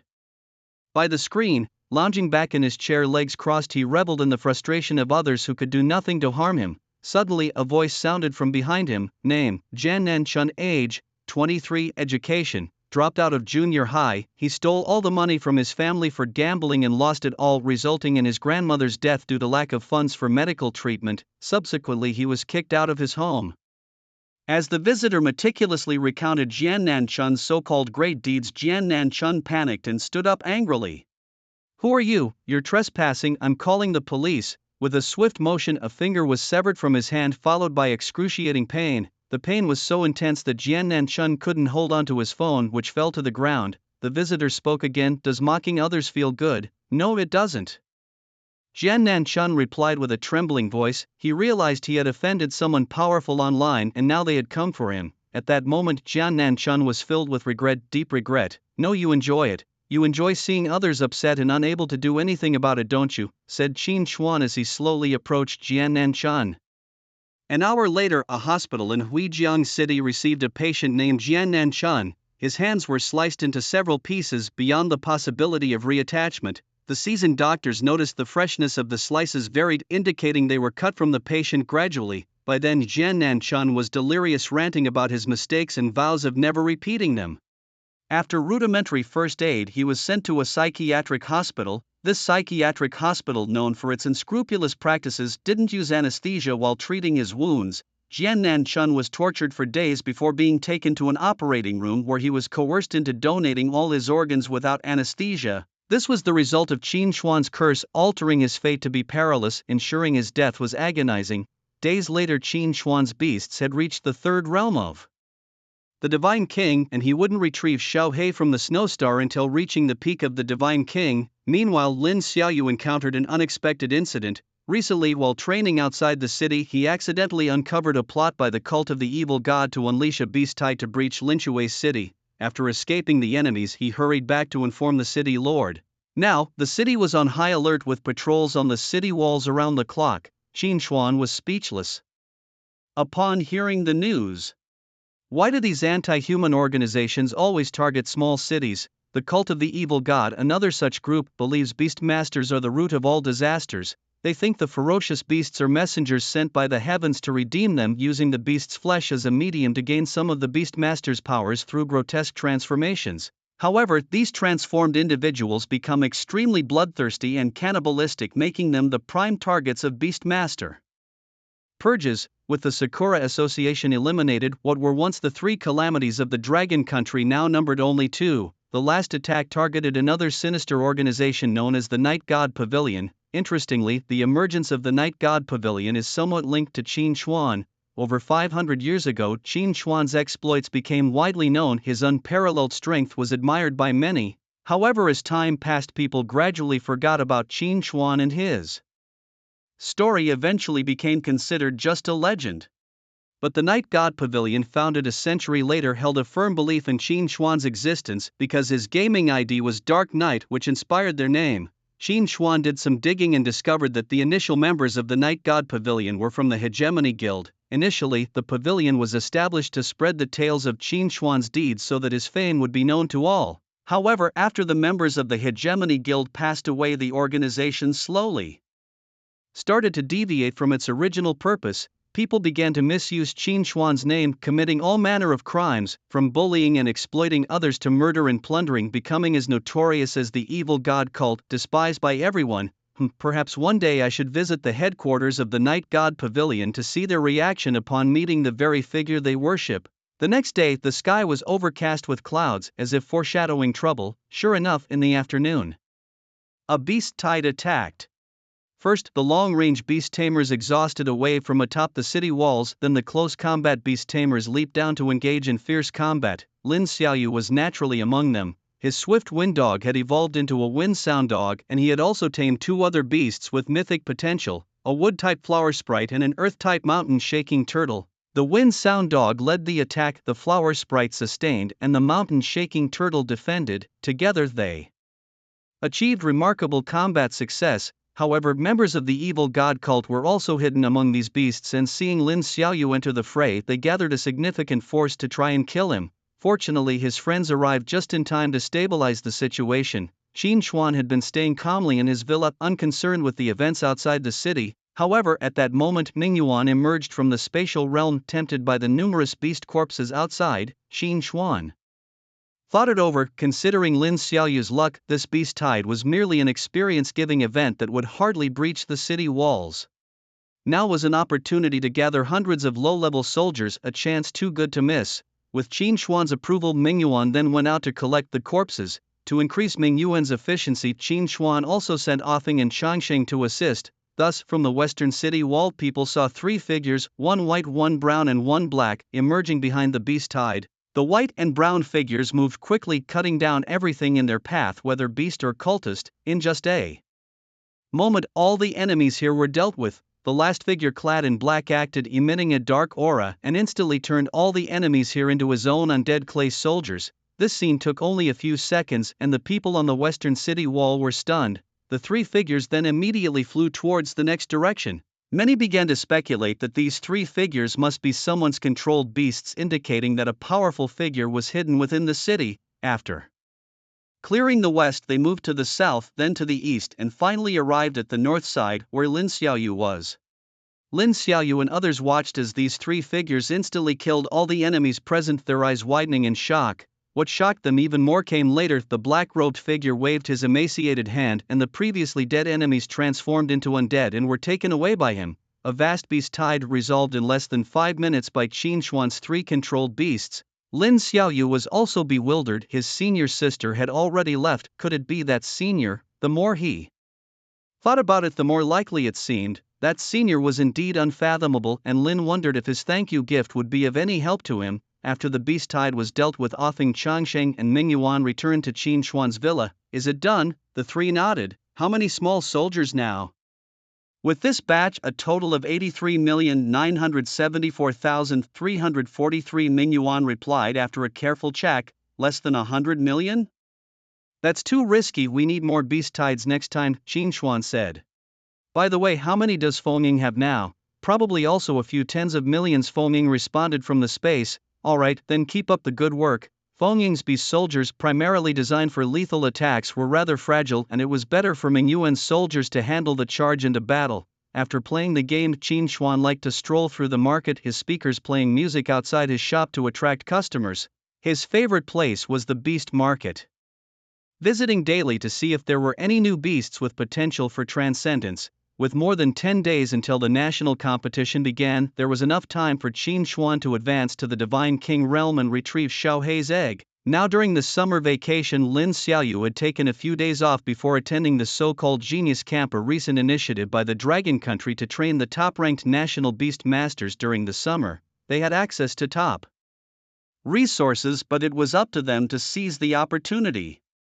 Before leaving, Lin Xiaoyu made a special trip to say goodbye, mentioning that after the training camp he would head directly to the magic capital, making future meetings unlikely. Qin Xuan was indifferent. He had already planned to move to the magic capital and it was still too early for farewells. With Lin Xiaoyu, the harbinger of misfortunes, gone, the troubled city of Linshui finally quieted down, giving Qin Xuan a few rare days of peace. In an unknown forest, a military camp was established that was the so-called Genius Camp. Here, the conditions depended on one's ranking. The stronger the individual, the higher the rank. The camp gathered geniuses from all over the Dragon Country, yet their brilliance was all overshadowed by one person, Lin Xiaoyu. These days, numerous challengers have been trying to dethrone Lin Xiaoyu from his top spot, but he has managed to fend off each of them one by one. This celestial camp is run by the divine beast masters of the Dragon Nation, and the actions of these geniuses are closely monitored by these formidable masters. It's a pity that old Zhang got ahead of Lin Xiaoyu, a white-browed elder said wistfully while sipping his tea. Hot with your shabby look, it would truly be a pity to follow you, retorted another elder who possessed an aura of immortality. You dead yam, did I offend you with my words? Why must you always oppose me? The two old men, oblivious to their surroundings, started bickering, neither willing to back down, much to the amusement of the other divine beast masters who face-bombed at the sight. Zhao Xian and Yufeng, those two are still at it with their bickering. Thankfully there are no outsiders here. The other members had no doubt these two were bold enough to squabble in public. During a previous Beastmaster competition they had started fighting before the event even began. Since then they have always been seated at opposite ends. You two calm down, wouldn't it be better to use that energy to deal with foreign beasts? Chimed in another white-haired elder. These three, aside from Zhang Zinan, are the oldest among the divine beast masters. Aside from them, the other beast masters are much younger. This batch of newcomers is stronger than previous ones. The younger generation is indeed formidable, he continued. Setting aside Lin Xiaoyu, the others are also excellent. There's no need to only compare with this outlier. Oh, to hear you say that. Lin Yu, are you perhaps interested in someone? Someone joked. Humph. Lin Yu, a beastmaster specializing in ice, is known for her aloof nature but is fiercely protective. She had recently become a divine beastmaster and had impressively slain a divine beast, earning her the nickname Ice Frost Goddess. Last year, she took Lu Yong as her disciple. Regarding taking disciples, Qin Xuan found it amusing. What's there to learn about taming beasts that a contract couldn't teach? It was just about finding a strong support, yet it was glorified in such a way. Back to the group of divine beast masters. That one from Linshui City hasn't been found yet, but from the looks of it he should be divine level. It seems he doesn't want to show himself. Since he doesn't wish to, we shouldn't persist. Considering he has such strength and hasn't attacked Linshui City, he probably bears no ill will, and that's enough for us, they concluded, nodding in agreement. Meanwhile, at the Holy Beast Academy in Modu, Lu Yong was happily carrying a cage containing a green-haired turtle. Unknown to others but visible to him with his system, this was a mythological potential beast destined to evolve into a mythical quality by Luoxian turtle. Returning to his dorm, he contracted the green-haired turtle and summoned his other four beasts: the crimson spirit bird, the pure water phantom, the shadow sprite, and the rift sky tiger. Curiously, the four beasts inspected their new sister. Meet your new little sister, make sure you all get along well, he said. Lu Yong's beasts are all meticulously selected, and there are 4 conditions they must meet. He does not command the male ones because he prefers females, ideally beauties. He dismisses those without mythical potential as worthless, not even fit for dogs. He avoids the ugly ones because they are not pleasing to the eye, and he does not command the old, for he favors the young. Yes, master. Understood, master. Hearing his beasts call him master in their soft girlish voices, Lu Yong couldn't help but feel a surge of excitement. Before he crossed over to this world, he had always fantasized about being surrounded by countless beautiful women, but back in his original world he was just a poor nobody working 9 to 5 and bullied by colleagues. Now, having crossed over and equipped with a system, he could at least have hundreds of beauties by his side. With the system, he believed he would eventually become unbeatable. Lu Yong recalled the appearance of his master, still charming. System, can't you grant me the skill to transform beasts into human forms? Other novels have it. Ding. Host, the beast must reach level 80 to unlock human form. Level 80? that could take forever, who can enhance all of them to level 80 in such a short time? System, just help me out, even a transforming pill would do. Host, you must be really starving. How about I rename myself to Beast Prosperity System? It's not impossible. What rewards would there be though? Luyong's system fell silent. Come on system, speak up. 10 days later, Qin Chuan had finally reached the Divine King realm. It was time to look for Xiao He. After a brief rest, Qin Chuan returned to the snow-covered planet. He went directly to the spot from which he had previously escaped, concealing his presence and hiding behind a large boulder. Strangely, the three-eyed creatures that had been at the cave entrance were gone, leaving only an empty doorway. Had they found another way to take Xiao He? Qin Chuan thought not. The rules set by the super beast weren't so easily broken, and he held the only key himself. Forcing an entry would be tantamount to suicide. Looking around, Qin Chuan figured they must have guessed he had a way in and planned to ambush him as he emerged, hoping to reap the benefits of his efforts.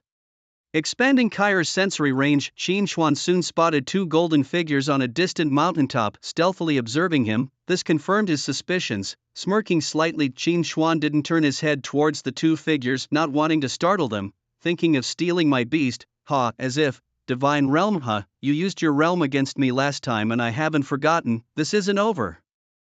Saying this, Qin Chuan approached the cave and suddenly black chi burst out from his body, enveloping him completely before he vanished from the spot. He's gone, and Elder Ba was right, the key was indeed on him. Quick, notify Elder Ba. In the distance, the two who watched Qin Chuan enter the mysterious legacy immediately took out their communicators. In the realm, Qin Chuan immediately spotted the egg floating in midair. That must be Xiao He's egg. Inside eye activated. The egg of the boundary void nether dragon seems to be waiting for someone's arrival.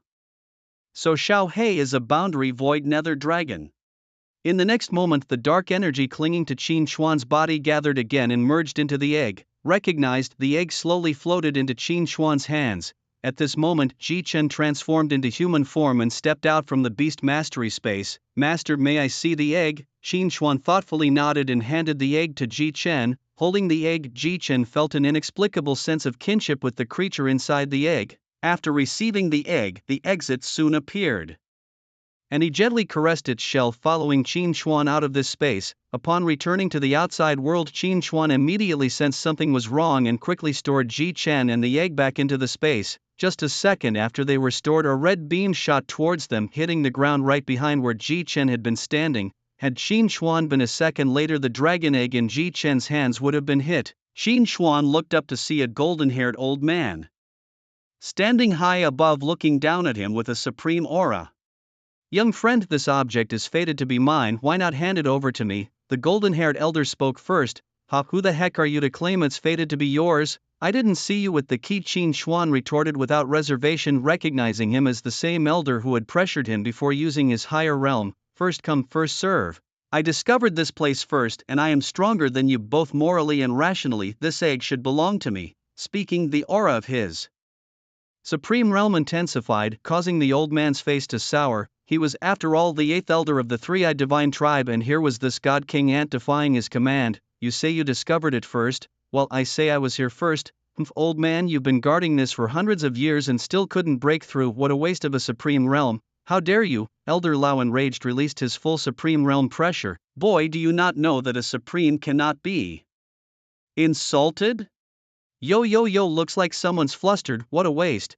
You, completely infuriated, Elder Lao summoned 5 mountain-sized beasts. Lowly being from a lesser civilization, today I will teach you what it means to show respect. With that, the 5 colossal beasts launched massive elemental cannons towards Qin Chuan, intending to kill him and reclaim the item. Boom! Facing an attack capable of easily slaying a god king, the ground exploded into a deep crater, yet no items from Qin Chuan were to be seen. Elder Dang was puzzled when suddenly cries from his own kind resonated from behind. Elder, watch out! Clang! A black longsword slashed across his neck. The sharp blade actually managed to slice through his flesh, cutting some of the blood vessels inside. Striking successfully and not bothering with the extent of the damage inflicted, Qin Chuan teleported away once again. Elder 8 clutched his bleeding neck. With a divine beast to bear the damage, there was no threat to his life. Yet the pain was very real. As the wound slowly healed, he felt a deep humiliation. Had he really been wounded by a mere ant at the God King level? Damn you, you deserve to die. Elder Deng's face grew increasingly red-hot, turning from gold to orange. Where's your horse? Suddenly Qin Chuan appeared again in front of Elder 8, this time with a dark green circular saw in his hand. The saw began to spin rapidly in Qin Chuan's palm. Without hesitation he charged forward, aiming the saw at Elder Deng's neck. This time Elder Deng reacted, covering his still healing neck with one hand while raising the other to block. The circular saw gashed his arm, deepening the wound incessantly. Unable to bear it any longer, Elder Deng, while still covering his neck, produced a dagger in his hand and swung it at Qin Chuan. Qin Chuan dodged in time, avoiding the swing. At this moment Elder 8's arm had been half sawed through by Qin Chuan. The bone was damn hard indeed, but if he himself were also at the Supreme Realm, the situation would be different. After all, he was suffering from a disadvantage in levels. From a distance Qin Chuan took out several contract-breaking stones, aiming them at Elder Deng's divine beast. The stones gradually turned to ash, yet the beast showed no signs of having its contract broken. Just as Qin Chuan was puzzled, a haughty laugh rang out. Ha ha ha, lower civilizations are indeed inferior. Did you really think contract-breaking stones are omnipotent? Starting from the mythical realm, resistance to these stones gradually increases. To break the contract of one of my divine beasts you'd need millions of such stones. Do you have them, you waste? For the first time seeing Qin Chuan at a disadvantage, Elder 8 immediately jeered. However, Qin Chuan was unfazed. He indeed didn't have that many contract-breaking stones, but he hadn't really counted on them to have any substantial effect on the beast. It was just a test. Seeing his big mouth, Qin Chuan first teleported behind him, but this time his opponent was prepared. Hump, the same trick won't work a third time. Ugh, Elder Deng swung backward, but this time Qin Chuan appeared upside down above his head, stuffing a handful of poison needles directly into his mouth. After 3 attacks all hitting their mark, Qin Chuan didn't know how much damage they had caused, but the humiliation was absolutely maxed out. After injecting the poison and retrieving the needles, he hesitated no more and teleported back to Blue Star. You guys have fun, I'm heading back. Dumbfounded and in pain, Elder 8 struggled to give orders while kneeling on the ground. Upon hearing him, a host of soldiers roared loudly, "Charge, kill!" And where is he? The minions of the three-eyed divine clan surveyed their surroundings but found no trace of Qin Chuan. Where was he? The 8th Elder's expression had softened considerably, yet the poison inflicted by Qin Chuan was not so easily dispelled, the pain persisting relentlessly. 8th Elder, it seems, he has escaped? Bang! The informant was instantly turned into a mist of blood by the 8th Elder's thunderous slap. Frustrated and furious, the 8th Elder wanted to curse out loud, but the pain in his mouth reminded him that it would be excruciating. In the end, he swallowed the curses back, screaming them in his heart instead. Boy, well done. I will make sure you and your entire race vanish from this universe. This isn't over, just you wait. Back on Blue Star, Qin Chuan finally had a moment to process the information he had received. They were the three-eyed divine clan, and the golden elder he encountered was the 8th Elder under the command of the 5th seat. This so-called divine clan boasted 5 supreme peak figures. In total, the three-eyed divine clan had 6 supreme peak figures divided into 6 seats each with 9 elders under their command. Having absorbed this information, Qin Chuan had barely warmed his seat on the couch when Jichen stepped out from the spatial dimension. His eyes filled with longing fixed upon Qin Chuan, who chuckled and then fetched a dragon egg from the space, handing it to Jichen.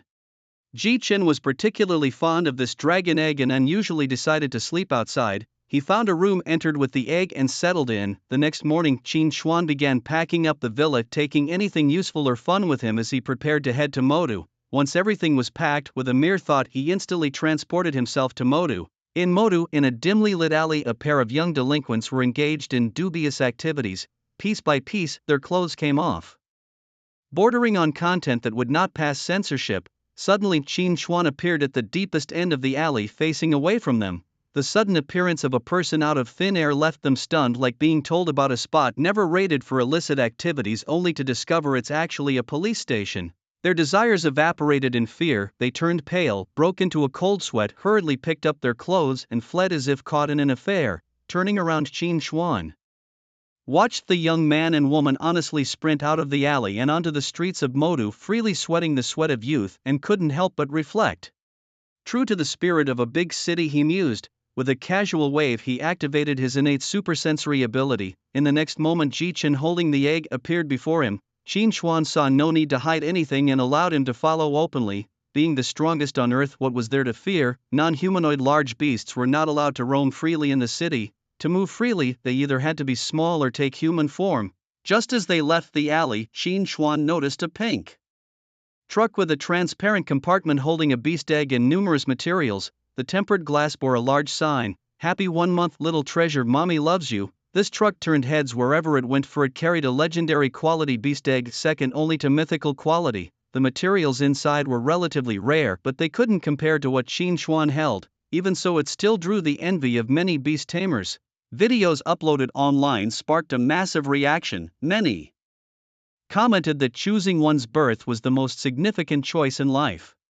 They lamented that despite decades of diligent living, they couldn't compare to someone fortunate enough to spend just 30 days in a wealthy family. Their words were tinged with envy and bitterness. Despite the tempting possessions, no one let jealousy drive them to theft. The distinctive style of the items made it easy to discern that they were from the Li family of Magic City, known for their extravagant lifestyle, especially when celebrating a child's first month, a tradition only the Li family could afford. In Magic City, the Li family was an immovable colossus, powerful yet principled, never oppressing the common folk. Should any of their own harass the populace, they swiftly expelled the offender from the family, stripping them of all privileges. Qin Xuan glanced at the beast egg in the carriage. It wasn't even of mythic quality, legendary was the highest it reached. The materials around him were nothing special. He could randomly pick out items far more valuable than those in the carriage. So poor, he scoffed, underwhelmed by what he had seen. As he walked, the egg cradled conspicuously in his arms. Qin Xuan turned heads, but no one dared to stop him. In Magic City, people were accustomed to unusual sights. Moreover, reaching level 80 at such a young age, Qin Xuan was clearly not someone to provoke, either a scion of a great family or a prodigy from a prestigious academy. With the national competition in Magic City about to commence, it was normal for elites from other cities to come as spectators. Following the requirements, Qin Xuan found a villa that met his expectations, luxurious, aesthetically pleasing, and near the Sacred Beast Academy. Indeed, a first-tier city, the opulence of the villa was unmatched by any in Linshui City. The villa boasted 7 floors, each equipped with a small escalator-style lift, plus 2 major elevators that traveled from the 1st to the 7th floor in just 10 seconds without discomfort even for ordinary people. Each room had a ventilation system. Each floor was equipped with a full set of cleaning robots, and there was even a dedicated smart butler. The rooftop had been transformed into a garden with a view of the Sacred Beast Academy. Outside, the grounds featured a fish pond, an open-air swimming pool, and a medicinal garden. This villa complex was designated as the resting area for the students participating in the competition. The owners were initially reluctant to sell, but Qin Xuan's offer was simply too generous to refuse. More importantly, Qin Xuan subtly revealed a hint of his Divine King realm aura in front of them, making it clear that they stood no chance against him if it came to a show of force. They realized that accepting his high offer was already saving their face. Why not sell it now and gain some benefits? Qin Xuan thought, why resort to force when money can solve the problem? He wasn't short of cash anyway. What if taking action made Lu Yong vigilant? Thus Qin Xuan moved into the luxurious villa. A day later, the competing students arrived. They came 3 days in advance to acclimatize to the environment, ensuring they could perform their best during the competition. The person in charge led them to the villa complex, indicating that there were enough rooms for everyone except for the central villa, which they could choose from at will. Many of the students coming from ordinary families were overjoyed. Living in a villa was something they could usually only dream of. However, some were displeased, especially the students from the Kyoto delegation. I heard from my father that we could stay in any of the villas, including that central one, they protested. These students were from the top-ranking families of Kyoto and considered themselves entitled to the most luxurious accommodations. Sorry, but that villa has already been sold and isn't suitable. The person in charge began, but was interrupted by an elderly guardian accompanying the Kyoto students. Enough, here, it's power that counts. With me here, you can boldly take it if you wish, the guardian assured one of the young masters. Shinbo added, prepare to be taught a lesson if you dare compete with us for the villa. Shinsu stepped forward to kick the door. Just as the staff member tried to intervene, Shinbo placed a hand on his shoulder, effectively immobilizing him. Shinsu reached the door of the villa. Come out, he demanded, kicking the door hard. No, don't, the staff member exclaimed. But the door didn't budge. Instead, Shinsu felt a heavy sensation followed by pain. Ouch, ouch, ouch. The door is made of starfall steel. It can withstand a full-force strike from a diamond-level beast master. The staff member explained in a hushed tone. Why didn't you say so earlier? Chinsu retorted. You didn't give me a chance to speak, young master. Chinbo quickly helped Chinsu, who was now lying on the ground clutching his leg. Chinsu got up awkwardly and another team member, Sunze, stepped forward. He wasn't there to kick the door but to ring the doorbell. Sunze rang the doorbell and instantly a doorbell sound echoed from each floor's speakers. Ding dong, on the 5th floor. Qin Chuan, who had been scrolling through short videos, heard the bell.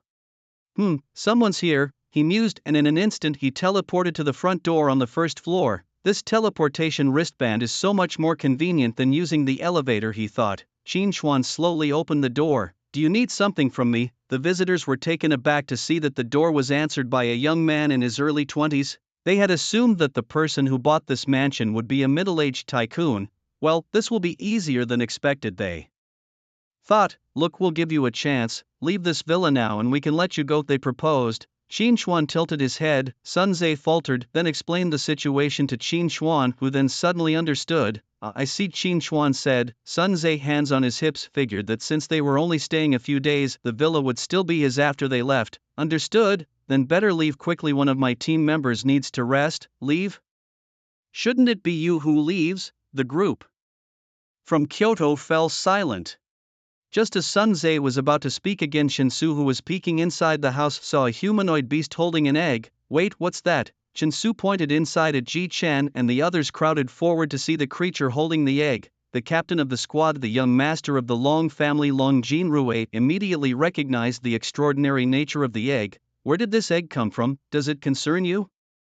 Qin Chuan asked with a smile. How dare you? Do you know who we are? A protector of the Long family began to scold, but Long Jinrui interrupted him. 2 billion plus will give up the villa. How about selling me the egg? Upon hearing this, the squad members were shocked. Sorry, not for sale. If there's nothing else, you can leave now. Qin Chuan dismissed them. Long Jinrui's face darkened instantly. He hadn't expected such a blatant disrespect. Insolent. How dare you disrespect the young master? Do you know who we are? The Long family's protector? Shouted, and the other family protectors also turned icy. As the atmosphere tensed, Qin Chuan made the first move, sending 5 protectors flying with a punch each. Though he had held back his strength, the squad members were horrified. Chinbo, Chinsu shouted. What bo? A smack. Qin Chuan slapped Chinsu to the ground. It was this little brat that had made everyone notice. Ji Chen, smack. Another slap and Chinsu was sent flying as well. The commotion drew the attention of other students participating in the competition, who arrived just in time to witness the shocking scene. Aside from Chen Su and the protectors, the Kyoto squad, consisting of 2 men and 2 women, was being face-slapped repeatedly by a young man. Smack, smack, smack, smack. Even Long Jinrui and his companions didn't escape a slap each, after which Qin Chuan tossed them out like trash. Seeing the group's youthful arrogance, Qin Chuan decided to reward them with their favorite dish, a good slap. The students present were utterly dumbfounded. These are all geniuses.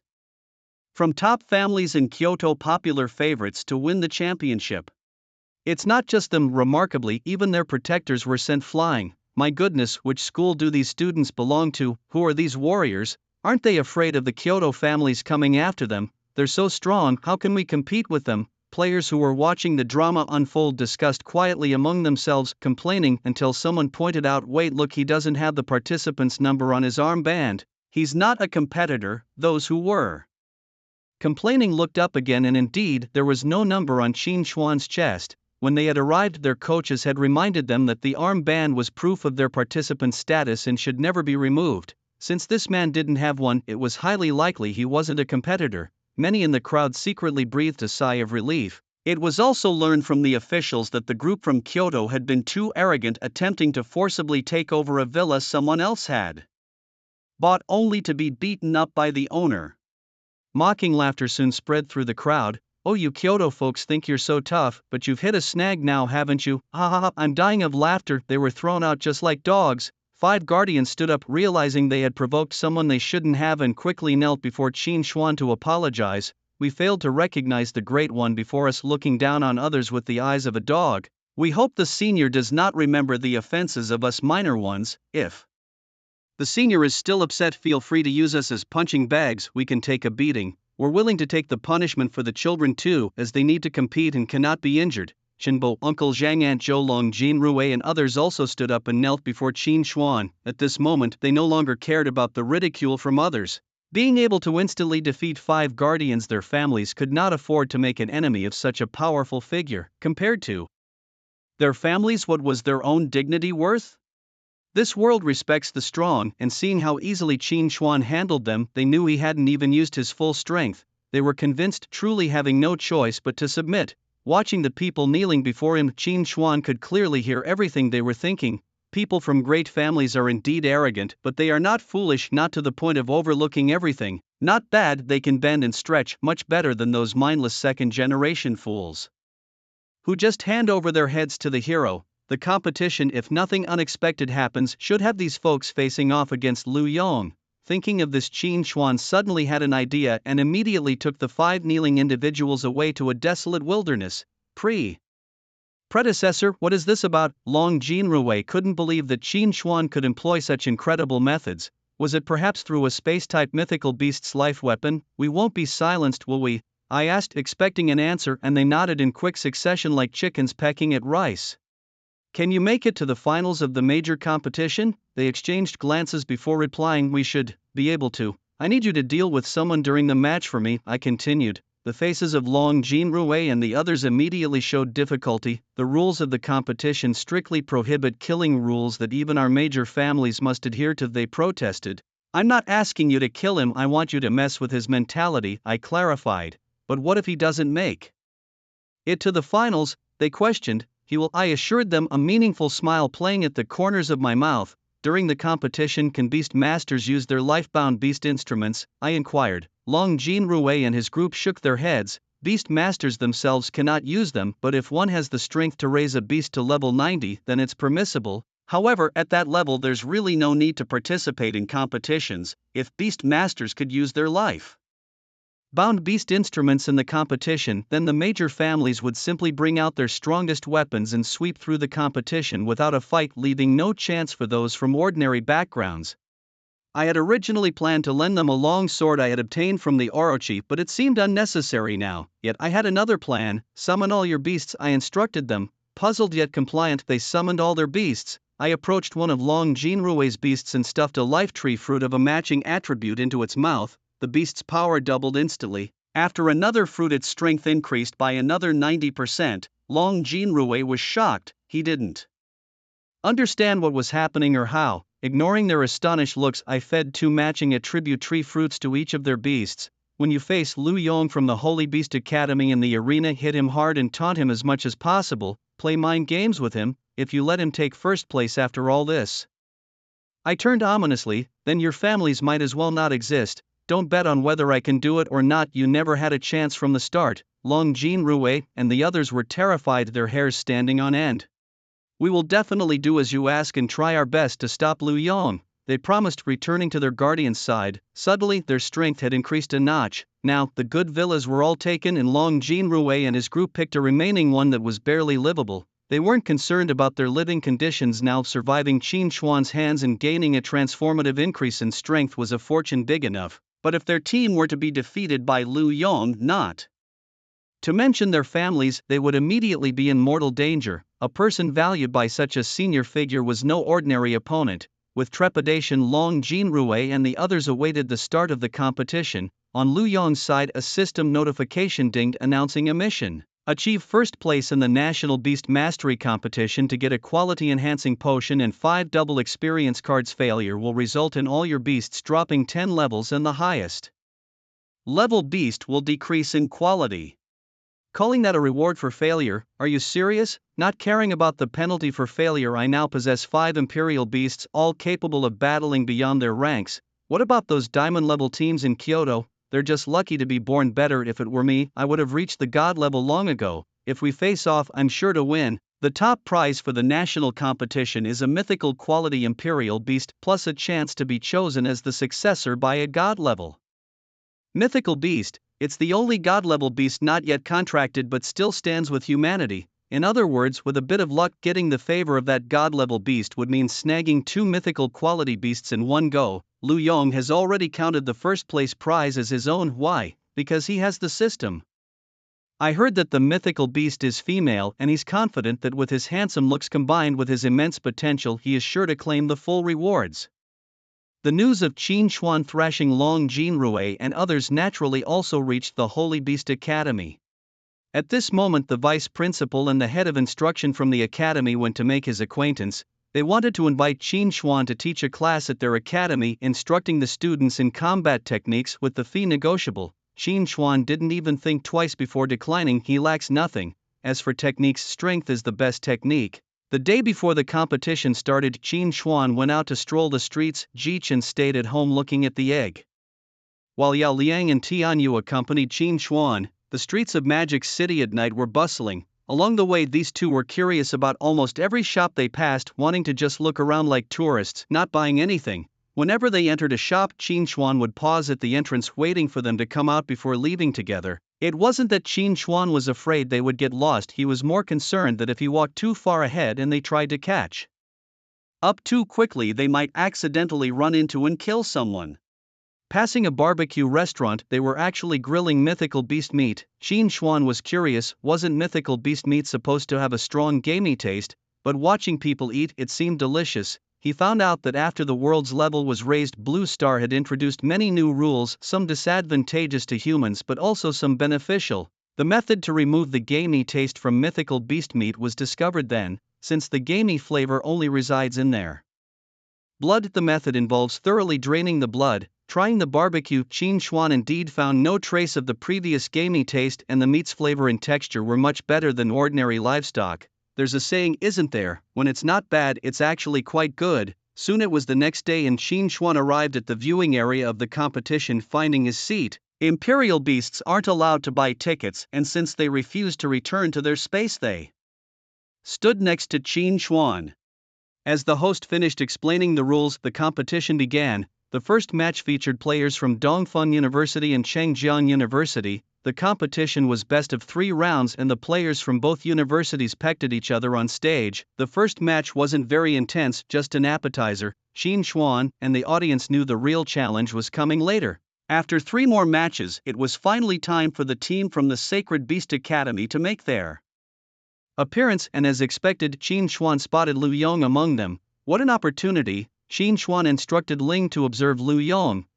He's not a carrier of chi luck. His chi luck isn't thick, almost like that of an ordinary person, Ling reported. Before Qin Xuan could respond, Ling spoke again. Let me check further, master. He. After hearing Ling's description, Qin Xuan exclaimed in surprise. Goodness, this guy actually is a transmigrator with a system. No chi luck, that should make him easy to kill. But where did this system come from? Could killing this Lu Yong stir up some major trouble? Let's disable his beast control first, as long as he doesn't die. Qin Xuan also learned that this Lu Yong was a lecherous villain, so they decided to wait and see how long Jinrui and the others would handle it. The Sacred Beast Academy first won a match and then Lu Yong was sent out for the second round. Facing the opponent's 4 summoned beasts, Lu Yong casually summoned his purifying water spirit. Both the opponent and the audience were stunned. Lu Yong, as if reading their minds, pointed one finger and arrogantly said, "To deal with this little chick, one is enough." The crowd gasped. The opponent felt belittled and commanded their beasts to surround the purifying water spirit, attacking her simultaneously. However, a smirk appeared on Lu Yong's face. The purifying water spirit began to conjure water orbs in her hands, which then merged into a larger orb. From this large orb, a thick water jet sprayed out. The next scene shocked everyone present. The purifying water spirit controlled the direction of the water jet, which suddenly began spinning rapidly in place. The opponent was horrified as the swiftly spinning water jet swept away all their beasts. Lu Yong's smirk grew broader. This spinning attack method was inspired by a game from his original world. Although there were many limitations to this tactic in this world, such as not being able to penetrate walls or enemies, the effect was still very significant. Soon, the opponent's 4 beasts couldn't hold up and collapsed. The host announced that Sacred Beast Academy had won the match. Cheers erupted from the spectator stands. As expected of Senior Lu, I want to have your babies. Senior Lu, can't you be a bit more flexible about gender? I can also. The person didn't finish their sentence before they were muffled and dragged away by a group of boys. Aren't you all concerned about Senior Lu's technique just now? I also want to say this technique is really strong, even capable of targeting the air. A sweeping attack with no blind spots. I was still wondering how Senior Lu would handle a one-on-one fight. Turns out he solved it this way. So impressive. This is simply a bug, isn't it? Will it be fixed later? Qin Xuan also found this method of fighting quite interesting and planned to let Wei and the others try it out too. However, Qin Xuan also recognized the shortcomings of this tactic. With his strength using this method, he could only tackle small to medium-sized groups of lower-level wild beasts at most. At the end of the day, it was still single-target damage. He was just compensating for this weakness with rapid spinning. Once surrounded by a large group of beast tamers, his monster-killing speed would definitely not outpace the rate at which he was being encircled. Facing enemies of a higher level, spinning in circles would actually make it easier for enemies to get close and interrupt his casting. Some in the audience also pointed out the disadvantages of this fighting technique. The opposing school's contestant sighed, acknowledging his inferior skills and conceding defeat. Just as he was about to leave the stage, Lu Yong's taunting voice rang out from behind. Lasted just that short while. Indeed, only the useless would contract male beasts. As his words were amplified throughout the venue, the entire place fell silent. What did you just say? The contestant looked at Lu Yong in disbelief. Just telling it like it is. What can't handle the truth? A big man contracting garbage male beasts? Are you even a man? Maybe you're not straight. How hilarious. Learn from me. I've contracted only female beasts. That's why you're all so weak. You, The contestant didn't want to argue with Lu Yong and turned to leave the stage. What's the matter? Hit a nerve, have I? Lu Yong taunted further. The president of the Holy Beast Academy, hearing this, couldn't stand it anymore and stood up with a face ashen with anger. Before the president could respond, Lu Yong continued his antics. What, you want to bully the small? My master is the frost goddess. Dare to touch me and see what happens. The venue fell silent except for Lu Yong's unrestrained voice echoing around. Most of the people below the stage, except for the miners and some weaker beast tamers who had only contracted one beast, had contracted male beasts. The faces of the divine beast tamers observing the match were also grim, as Lu Yong's words had essentially insulted everyone present, including his master. Leng Yu. At that moment Leng Yu's face was livid. He knew his disciple was arrogant, but arrogance wasn't madness, and being a disciple didn't mean he could be insolent, especially not in public without any restraint.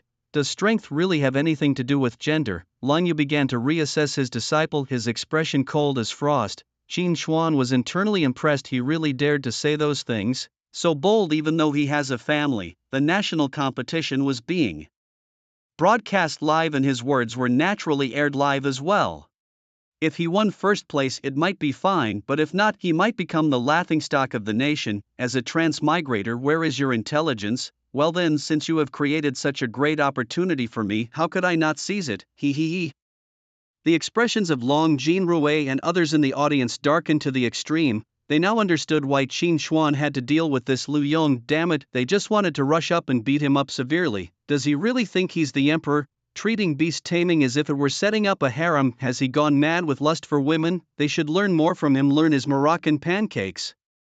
Such a person is simply a stain on the beast taming world and a disgrace to all beast tamers. With such behavior, what right does he have to tarnish the title of the national competition's number one? Lu Yong's words instantly provoked public outrage, causing a huge stir online. Many media outlets directly clipped his words and published them together, garnering millions of views without much editing.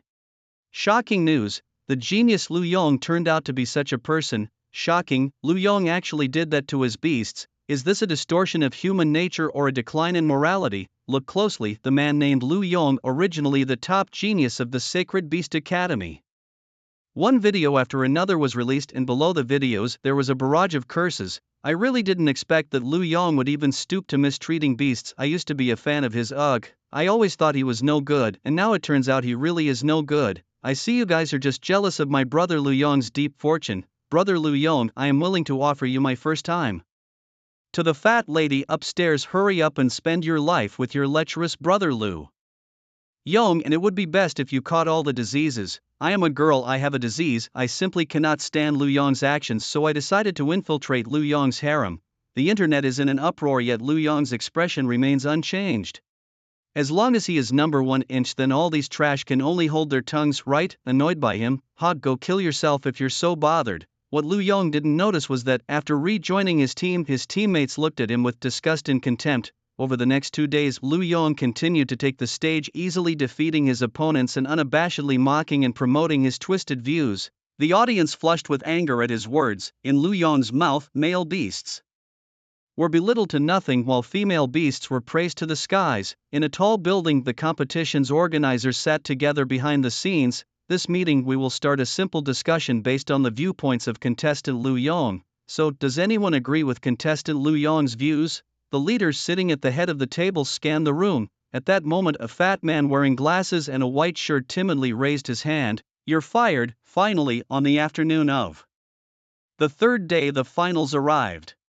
The teams competing were the Long Jinrui squad from Kyoto and Lu Yong's squad. Each team had won one match and the next would decide the winner. Both sides sent their strongest fighters into battle. Lu Yong looked disdainfully at Long Jinrui, eager to show these prominent family members who the real genius was. He could already see the first prize waving at him. Long Jinrui, with a cold glare, couldn't believe such an unworthy opponent had made it to the finals. Whether it was for the sake of his mentor or himself, Long was determined to crush this man beneath his feet. Even before the fight began, a deadly aura hung between them. You're quite arrogant, aren't you? Does your family know about this? Am I wrong? Throughout this tournament, who has defeated my beasts? If you're a man, you should only contract with female beasts. So arrogant.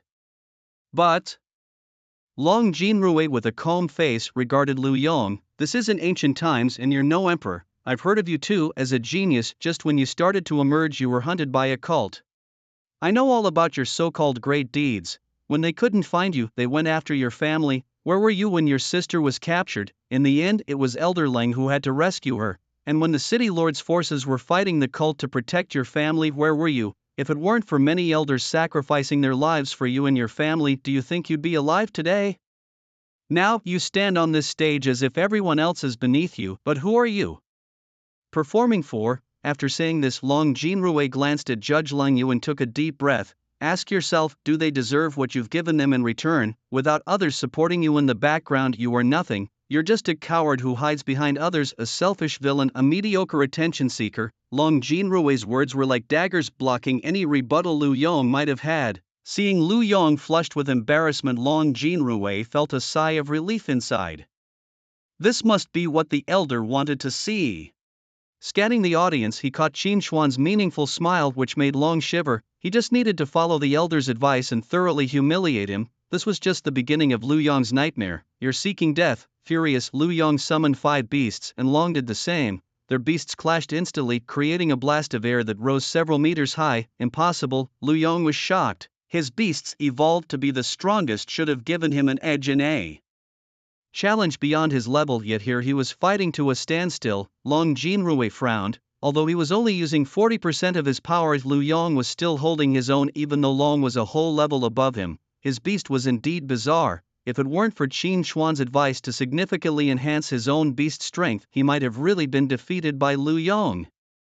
With this in mind, Long Jinrui did not hesitate to use his full power. Under the full pressure of Long Jinrui's beast, Lu Yong's beast instantly fell into a disadvantage. The green-haired turtle he had bought had now evolved into a Xianling turtle, yet even the defensively renowned Xianling turtle couldn't withstand several attacks from Long Jinrui's beast. Block that shadow sprite, target the flame lion tiger beast at the tiger, the windwing messenger, and restrain that bird.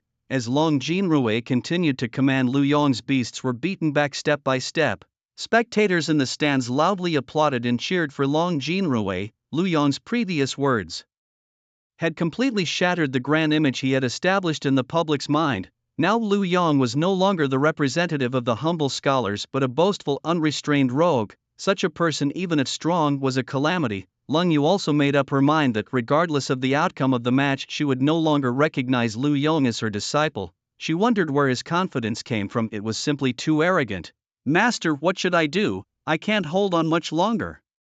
The Xianling turtle, with her childlike voice and a crying tone, urgently called out to Lu Yong. Long Jinrui's beast strength was too great, she simply could not resist any longer. Long Jinrui also tauntingly spoke again at the right moment. What's wrong? Can't hold on any longer. I remember you boasting so much before the match. If I may say, you're nothing but hot air. Continue being arrogant. How about it? Not so tough now, huh? At this moment, there were still many of Lu Yong's brainless female fans cheering for him below the stage. Brother Lu Yong, keep it up, Brother Lu. Yong beat him down. Damn Long Jinrui, you're just bullying people with your higher level. This isn't fair. Hearing this, Long Jinrui couldn't help but laugh out loud. Senior Lu really is fortunate with ladies. I bet even ghosts wouldn't want to steal your energy. Lu Yong once again verbally struck, bit his teeth, and secretly pulled out a card. The card doubled the combat power of his beasts for 10 minutes, but afterward there would be a half-hour period of weakness. This was Lu Yong's treasured item, intended as a last resort to save his life. But the cost of losing the match was too great. Not only would all his beasts drop 10 levels, but his red spirit bird would also fall a grade in quality. This loss was not trivial. A quality drop meant a direct drop in potential level. When other beasts evolved to a mythical quality, his red spirit bird, which was originally the highest at mythical, would become legendary. Not to mention breaking the contract after that, he wouldn't even be able to contract a legendary quality beast. Even the system couldn't solve the problem of contract slots now. He was a genius, destined to dominate this world, surrounded by countless beauties. He could not accept such a thing happening to him. Without hesitation, he activated the combat power doubling card, and instantly his 5 beasts felt a surge of power within them. I feel now I am filled with power. Lu Yong's beasts stood up once again, beginning their counterattack against Long Jinrui. In the midst of the battle, the water illusion sprite Jiao charged to the center of the arena with a shout, preparing to spin and shoot water jets at her enemies. Meanwhile, Lu Yong's beasts experienced a sudden surge in strength, which Long Jinrui immediately felt. Now, Lu Yong's creatures were just barely able to hold back Long Jinrui's, their strength having apparently doubled. The more they fought, the more mysterious Lu Yong seemed to Long. Fortunately, Long was quick to react. He had his fiery lion tiger beast set a trap right in the middle of the arena just in case. As the water illusion sprite Jiao reached the center and was about to unleash her water jets, flames suddenly burst under her feet. A towering pillar of fire shot up, engulfing Jiao in its blaze. She let out a sharp, agonizing scream as the intense flames evaporated her delicate body made of water. Shaoling, in this competition, summoners could retract or release their beasts during the fight as long as they still had the ability to fight or the summoner hadn't given up. Lu Yong, stretching out his hand, shouted loudly but dared not step forward to recall the water illusion sprite, fearing the attack might reach him, so he just stood there helplessly. On the other side, Long Jinrui's fiery lion tiger beast was being attacked by the Rift Sky Tiger and Shadow Sprite, and it was about to be hit critically. With his other beasts restrained and unable to assist in time, Long Jinrui dashed forward towards his fiery lion tiger beast. Just as the attack was about to strike, he successfully ran into the range to retrieve it into the spatial dimension, causing the 2 enemy beasts' attacks to miss. He then quickly summoned the fiery lion tiger beast back and retreated. The reappeared fiery lion tiger beast, furious, immediately unleashed its full power against the defensively weaker Shadow Sprite. The Shadow Sprite let out a painful moan upon being hit by the powerful attack, unsurprisingly in a lowly voice. Back at Lu Yong's family home, his parents and younger sister watched the final live on a large LCD TV. Go brother, Lu Ting silently cheered for her brother. As for the controversial remarks Lu Yong had made a few days ago, his family didn't really care. What's wrong with a boy having multiple girls? Our son is such a great person, he should have many women. Even Lu Yong's sister Lu Ting fully agreed with her brother's words. Suddenly a stone shattered the glass window, making a piercing noise. Before the family could react, more stones started pelting their house and soon beast summoners broke in. What are you doing? My brother is Lu Yong. Do you believe he can get the Justice Bureau to arrest you all? Despite Lu Ting's fierce words, the crowd rushed up, pointing fingers and throwing more stones and rotten eggs at them. Lu Yong's family address had been exposed online by Qin Xuan, quickly captured and shared by many. Even though Qin Xuan's post was quickly deleted by the backstage staff, it was already too late. Many who lived nearby were already heading towards their address en masse. Bring disaster upon no family member, Qin Xuan said, stating that if anyone had the capability, they could just kill as they pleased, since he was an orphan and there wasn't a good one in his family anyway. On the stage, 2 summoned beasts were severely injured, and Lu Yong gritted his teeth once again, enduring the pain as he used 2 more recovery cards. However, during the time it took to recover, the sky-splitting tiger and the mysterious spirit turtle were heavily damaged again. Lu Yong cursed loudly. Long Jinrui, what skill is there in relying on level suppression? If you have the guts, don't use level suppression and fight me fair and square. As soon as Lu Yong said this, the foolish female fans in the audience also echoed in agreement. Exactly, Long Jinrui, are you even a man? "Referee, this is unfair, we demand a rematch." Hearing that he still had so many female fans supporting him, Lu Yong's spine seemed to stiffen, hiding behind summoned beasts. "What skill is that? Do people from great families only know how to bully the weak? Long Jinrui, even if you can beat me, it's a hollow victory." Long Jinrui laughed in anger, cheating and then blaming others for being too strong when you lose. "There is no such thing as fairness in this world. The fact that you can stand here and fight me is the greatest fairness." With that, Long Jinrui's summoned beasts advanced again, and Lu Yong frantically looked through his system backpack, finding nothing left that could aid in combat. This time all of Lu Yong's beasts would fall, but Long Jinrui did not rush to eliminate Lu Yong because that would be letting him off too easily. After knocking down his 4 beasts, leaving one surrounded by Long Jinrui's 4 beasts, Long Jinrui approached Lu Yong and kicked directly at his groin. "You like to keep harems, right? I'll break this rotten toothpick of yours first, Long Jinrui, you shouldn't." Boom! Another heavy punch struck Lu Yong's face. "Did I allow you to speak? Great, great!" The audience erupted in deafening cheers, drowning out the brainless female fans screaming. Long Jinrui kicked again and again until Lu Yong's groin bled before stopping. At this moment Lu Yong was in so much pain that his legs trembled and he could barely stand. Yet Long Jinrui still grabbed him by the collar and lifted him up. "Didn't you say I only hide behind summoned beasts? Now here I am." Long Jinrui raised his other hand, punching Lu Yong's face repeatedly. Lu Yong's white teeth scattered across the ground, blood splattered from his mouth.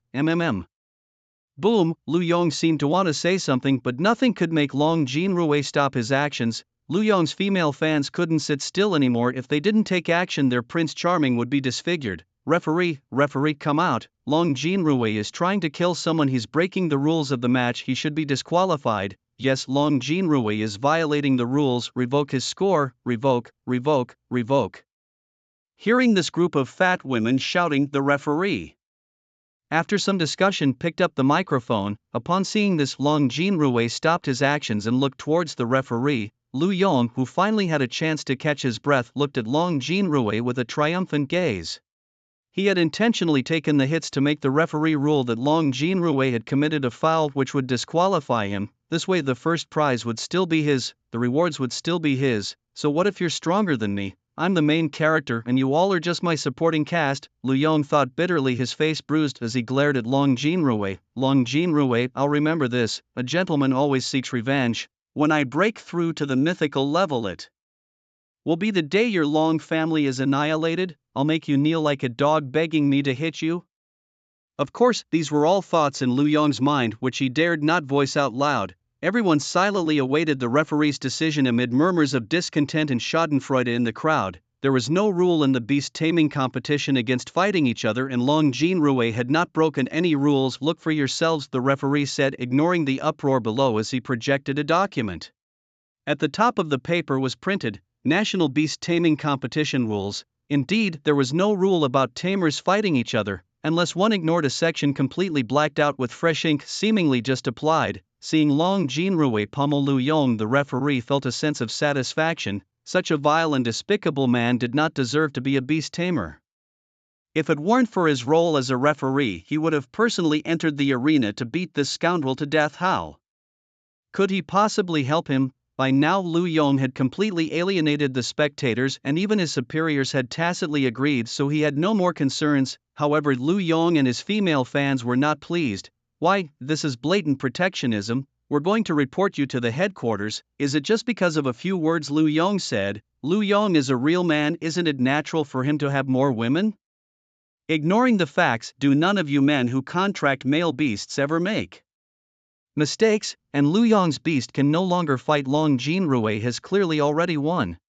Can't you just forgive and forget? Silence. The referee exerted a king-level pressure as the crowd below boiled up, then quieted down again before he continued. "The contestant Lu Yong has not conceded, so the match continues. If you have objections, come talk to me." As he spoke, the king-level pressure was again released towards the group of women, causing them all to kneel down. "I object." Amidst the kneeling women, a voice rang out. "Even if he is 99% at fault, don't you bear that 1% of the blame?" "Security, we have troublemakers here, throw her out." Soon a group of uniformed security guards arrived, grabbed the woman's arms and dragged her out. "Let go of me. What right do you have to take me away?" "Let go." The battle continued, and now Lu Yong panicked. He wanted to concede, but with all his front teeth knocked out, his speech was unclear and the referee would not declare him defeated. Just like that, he could only watch helplessly as Long Jinrui's fists came smashing down on him again.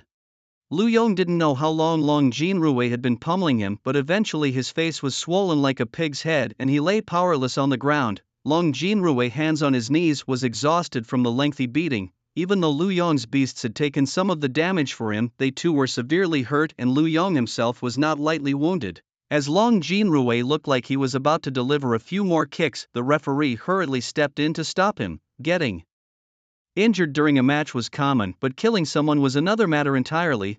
Better not to die in the ring. As the last of Lu Yong's controlled beasts was brutally beaten half to death, the referee declared Long Jinrui the winner. The spectator stands erupted once again with deafening cheers and applause. As the referee's words echoed, a system notification rang in Lu Yong's mind. Ding, you have failed to become the champion of the National Beast Mastery Competition. Mission failed. Failure reward issued.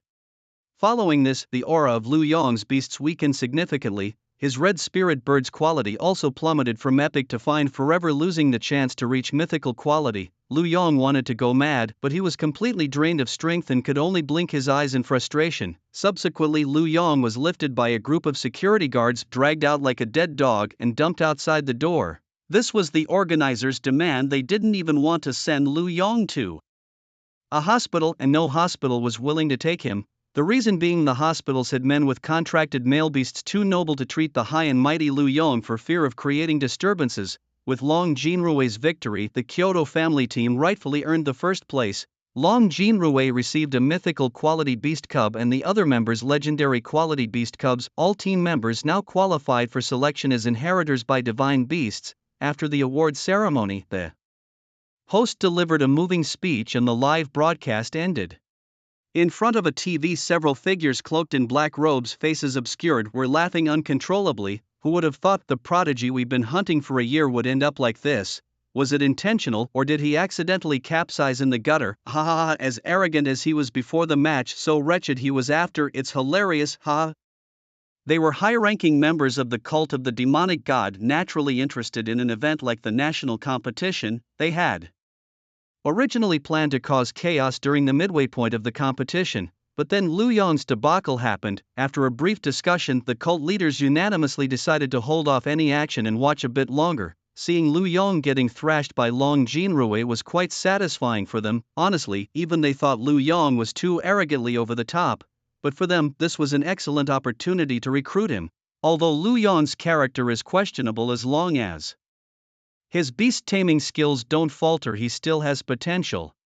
What choice would a brilliant talent make after experiencing betrayal by his closest kin and even witnessing the tragic death of his relatives? The answer is all too clear to everyone. Why wait any longer? Why not send someone to win him over? Do you want to be beaten to it by those people at the Night God Pavilion? Yes. Hearing the command from the man in the black robe sitting in the chief's seat, the group of people in black robes finally dispersed. 2 days later, Lu Yong's injuries had not healed much, but at least he could get up and walk. Over these 2 days, Lu Yong faced obstacles everywhere and had become a street rat. Even the snack stall owners looked down on him. He wanted to buy a serving of roasted cold noodles, but the owner cursed him as bad luck and chased him away with a stool, then quickly packed up and moved his stall elsewhere to continue his business. The restaurants, bookstores, clothing shops, and the entrances of other office buildings all had signs in bright red letters: Lu Yong and breeding pigs not allowed. Now in desperate need of food to regain his strength, he had no choice but to rummage through trash bins, picking up leftovers.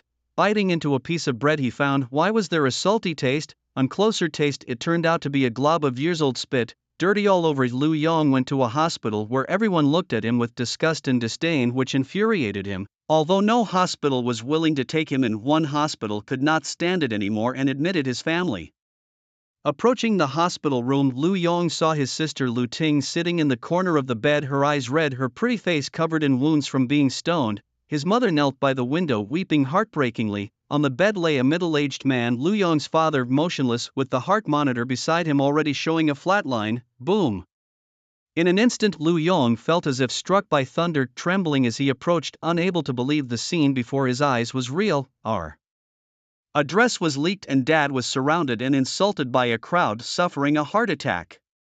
Mom and I tried to bring Dad to the hospital first, but those people stopped us, refusing to let us go. Lu Ting recounted the events to Lu Yong, tears involuntarily falling again. Lu Yong, filled with rage, shouted, "Bastards, who leaked our address, I will tear them to pieces, and that gang of bastards, why block the way? They all deserve to die, I will kill all those scum, they all must die, scum, who do you want to die?" Lu Yong was roaring when suddenly a cold scolding voice came from behind. Lu Yong turned around and a slap came flying towards him, resulting in a crisp sound. The person was the principal of the Sacred Beast Academy along with his master Long Yu. The slap was delivered by Long Yu, principal and master. Seeing the arrivals, Lu Yong immediately knelt down, crying out to them, "Master, principal, you must seek justice for me. Those lowly scum killed my father, they deserve to die. Please, principal and master, make sure to avenge my father and kill them all." Smack! Before Lu Yong could finish his words, the principal slapped him away again. Both had thought that Lu Yong might repent and that giving him another chance to reform was not out of the question. However, after hearing his words, their expressions instantly turned icy, their eyes filled with disappointment. Seeing that he remained obstinate, they could no longer be blamed for being ruthless. "Lu Yong, from today onwards you no longer need to attend the Sacred Beast Academy. Our school has expelled you, and from now on you are no longer a student of our academy," the principal said before stepping out of the hospital room. First, Lu Yong looked up at Long Yu. "Lu Yong, you have deeply disappointed me, master. You don't need to call me master anymore. I certainly don't wish my disciples to become violent and debauched individuals in the future. You are beyond help," said Long Yu, then turned and left, leaving Lu Yong kneeling alone on the ground. After a while, Lu Yong let out a bitter laugh, stood up and walked out of the hospital alone.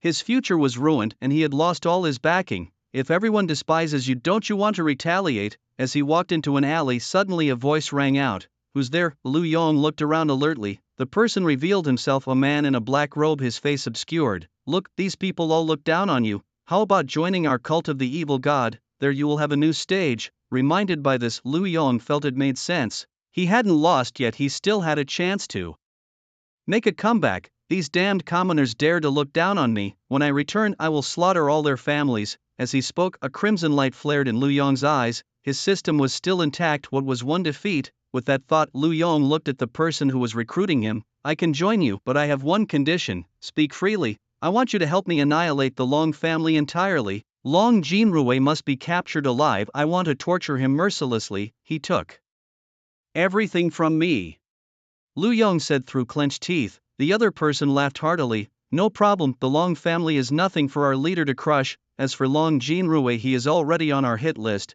Your family, we will also arrange to send them to a safe place. From now on you are one of us." Hearing this, Lu Yong did not hesitate to join the cult of the evil god. "Since I'm here, let me be buried here," he thought. Suddenly, another voice came out. Everyone turned and saw a young man looking at them with a smiling face. It was none other than Qin Xuan. He had anticipated that the evil cult would come to recruit Lu Yong. A genius at a disadvantage in the enemy camp could easily be guided to join his own side. If even the cultists could think of this, how could Qin Xuan not? Over the past 2 days, Qin Xuan had been closely monitoring Lu Yong, waiting for the appearance of the cult organization. Where did this kid come from?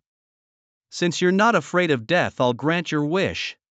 With those words, a figure clad in a black robe raised his hand to summon his beast. The next second, Qin Xuan vanished, then reappeared behind the robed figure, a black longsword swinging towards the man's neck. With one strike, the robed figure was beheaded, and his beast, now without a master, dropped lifelessly from the void, pushing Lu Yong out of the alley. Turning around slowly, Qin Xuan looked at Lu Yong, who was trembling with fear, a smile playing on his lips as he approached. Sword in hand, step by step. "Don't stay away," Lu Yong pleaded. Qin Xuan, holding several contract-breaking stones in his hand, forcibly dissolved the pact between Lu Yong and his beast, then struck with his sword. While this didn't completely destroy Lu Yong's ability to form contracts, it limited the heights he could now reach in his lifetime. Knowing Lu Yong mysteriously possessed a system, Qin Xuan didn't dare kill him outright, but driving him insane was still an option. Now, with all his beast slain by Qin Xuan, Lu Yong's long efforts were in vain, and he was beginning to lose his sanity. "Tsk tisk," Qin Xuan clicked his tongue. "Did you get the message that the farm sent you?" What message? Your crops are dead," Qin Xuan mocked, and Lu Yong, overwhelmed by anger and frustration, spat out a mouthful of blood. Satisfied, Qin Xuan knew the final blow was near. With that in mind, he walked slowly towards the hospital where Lu Yong's sister was staying. Upon arriving at the hospital room to prevent Lu Ting from inheriting her brother's system should he go mad, Qin Xuan killed her with a single slash. Then, before Lu Yong's mother could react, another slash sent her head flying. Holding Lu Yong's mother's severed head, Qin Xuan approached the now nearly insane Lu Yong and tossed it to him. Since Lu Ting was split vertically, he didn't bring her head. Seeing the bloody head in his arms, Lu Yong couldn't hold on any longer and snapped. "I am number one," he chanted crazily, running into the street and shouting at passers-by who looked on with disgust. Once sure of Lu Yong's madness, Qin Xuan slowly retreated.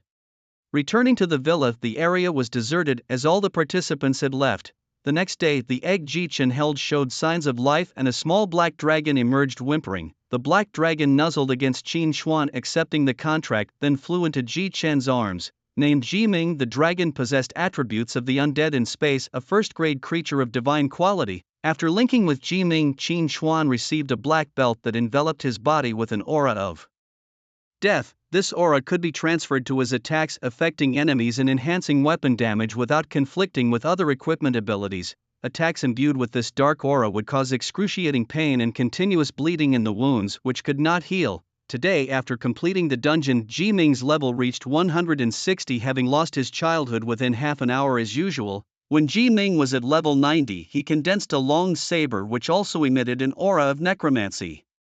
As for his human form, he's a boy with black hair and quite short. Apart from Qin Xuan, he's most attached to Ji Chen. Wherever Ji Chen goes, Jiming follows.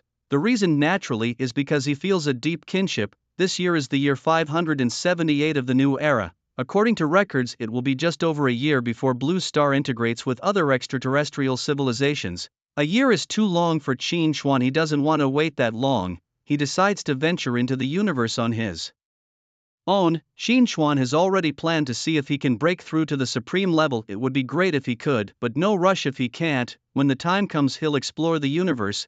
During the initial competition, there was talk of a god-level mythical beast that stood on the side of humanity, which piqued Qin Xuan's curiosity. Qin Xuan looked up some information about it. It's a lightning beast whose specific name is classified and was discovered as a god-level entity 150 years post-apocalypse. Its combat power is formidable. During an enemy beast tide, it alone delayed 3 god-level beasts undefeated, buying time for the Alliance reinforcements to arrive. After arriving through the portal, its territory was established right next to a human city. Humans entering its territory, as long as they didn't go too far, were not harmed by it. Instead, it would safely send weaker humans back to the city. However, this was only initially. Later, to avoid causing it unnecessary trouble, the Beasts Master Association decreed that entry required a special pass issued by the Alliance. It also struck a deal with humans. It would not accept contracts from humans, but its offspring could, although their contractors must be personally selected by it and the contract made on the spot to prevent its offspring from being resold after returning. Someone once asked why it chose to side with humans. It replied that it was once favored by a human and was merely repaying that kindness in this manner. After reviewing these materials, Qin Xuan had roughly guessed who it might be. Following Long Jinrui to its territory, they saw a woman approaching, dressed in a purple robe and with a cat-like tail behind her. Qin Xuan quickly realized that was a humanoid beast. Following her were 3 young leopard cubs. Qin Xuan recognized them at a glance. Indeed, this was the purple shadow lightning leopard from those years ago. But Qin Xuan didn't reveal himself immediately. After all, he had come secretly. The purple shadow lightning leopard scanned the crowd, glancing briefly at most, but when it saw Long Jinrui, it couldn't help but look twice. Subsequently, turning his gaze toward a small leopard, the little creature stepped forward and approached Long Jinrui. The Ziyu Thunder leopard nodded at Long Jinrui, after which Long Jinrui attempted to form a contract with the small leopard. After a round of attempts, only Long Jinrui successfully contracted one, the others failed to catch the Ziyu Thunder leopard's eye. As the group departed, the Ziyu Thunder leopard was about to lead the remaining cubs away when suddenly Qin Xuan appeared unexpectedly before it. The moment it saw Qin Xuan, the Ziyu Thunder leopard's pupils shrank dramatically. It was a figure it would never forget. Immediately, it knelt respectfully before Qin Xuan. "It looks like your revenge was successful," Qin Xuan said with a smile to the Ziyu Thunder leopard. "Thanks to your help, it wouldn't have been possible without you. How have you been lately?" Qin Xuan asked. "Everything has been going smoothly," replied the Ziyu Thunder leopard. After catching up for a while, Qin Xuan planned to leave. are you sure you don't want to consider being someone else's beast? The ZU Thunder Leopard paused for a moment but shook its head. It still had to manage its own affairs here. If it left, chaos would ensue, and it did not want its subordinates to die. It had initially planned to gift a cub to Qin Xuan, however, the one just given to Long Jinrui had the highest talent and the other two were not as gifted. At this moment it regretted not picking a different one to give away. Before leaving, Qin Xuan returned the materials he hadn't taken before to the ZU Thunder Leopard and then departed. 2 days later, the Holy Beast Academy commenced and Lin Xiaoyu arrived in Modu. While chatting with his new roommate, he felt quite suspicious because he had been training in the Tianjiao camp and thus couldn't come to Modu to watch the competition. His roommate mentioned that a big shot had arrived in the villa area outside. Not only the champion team but even the 5 guardian behind them seemed to be playing around when fighting. Lin Xiaoyu became curious, wondering about this big shot in Modu, and decided he must meet this figure someday. 3 days later, except for Jiming, Qin Xuan's beasts had all reached level 500, the peak of the Divine King realm. This time, his journey to other planets to break through to the Supreme Realm, as Slok had said, was as natural as flowing water for beings like Wei, who also broke through to the Supreme Realm. However, he then encountered a problem.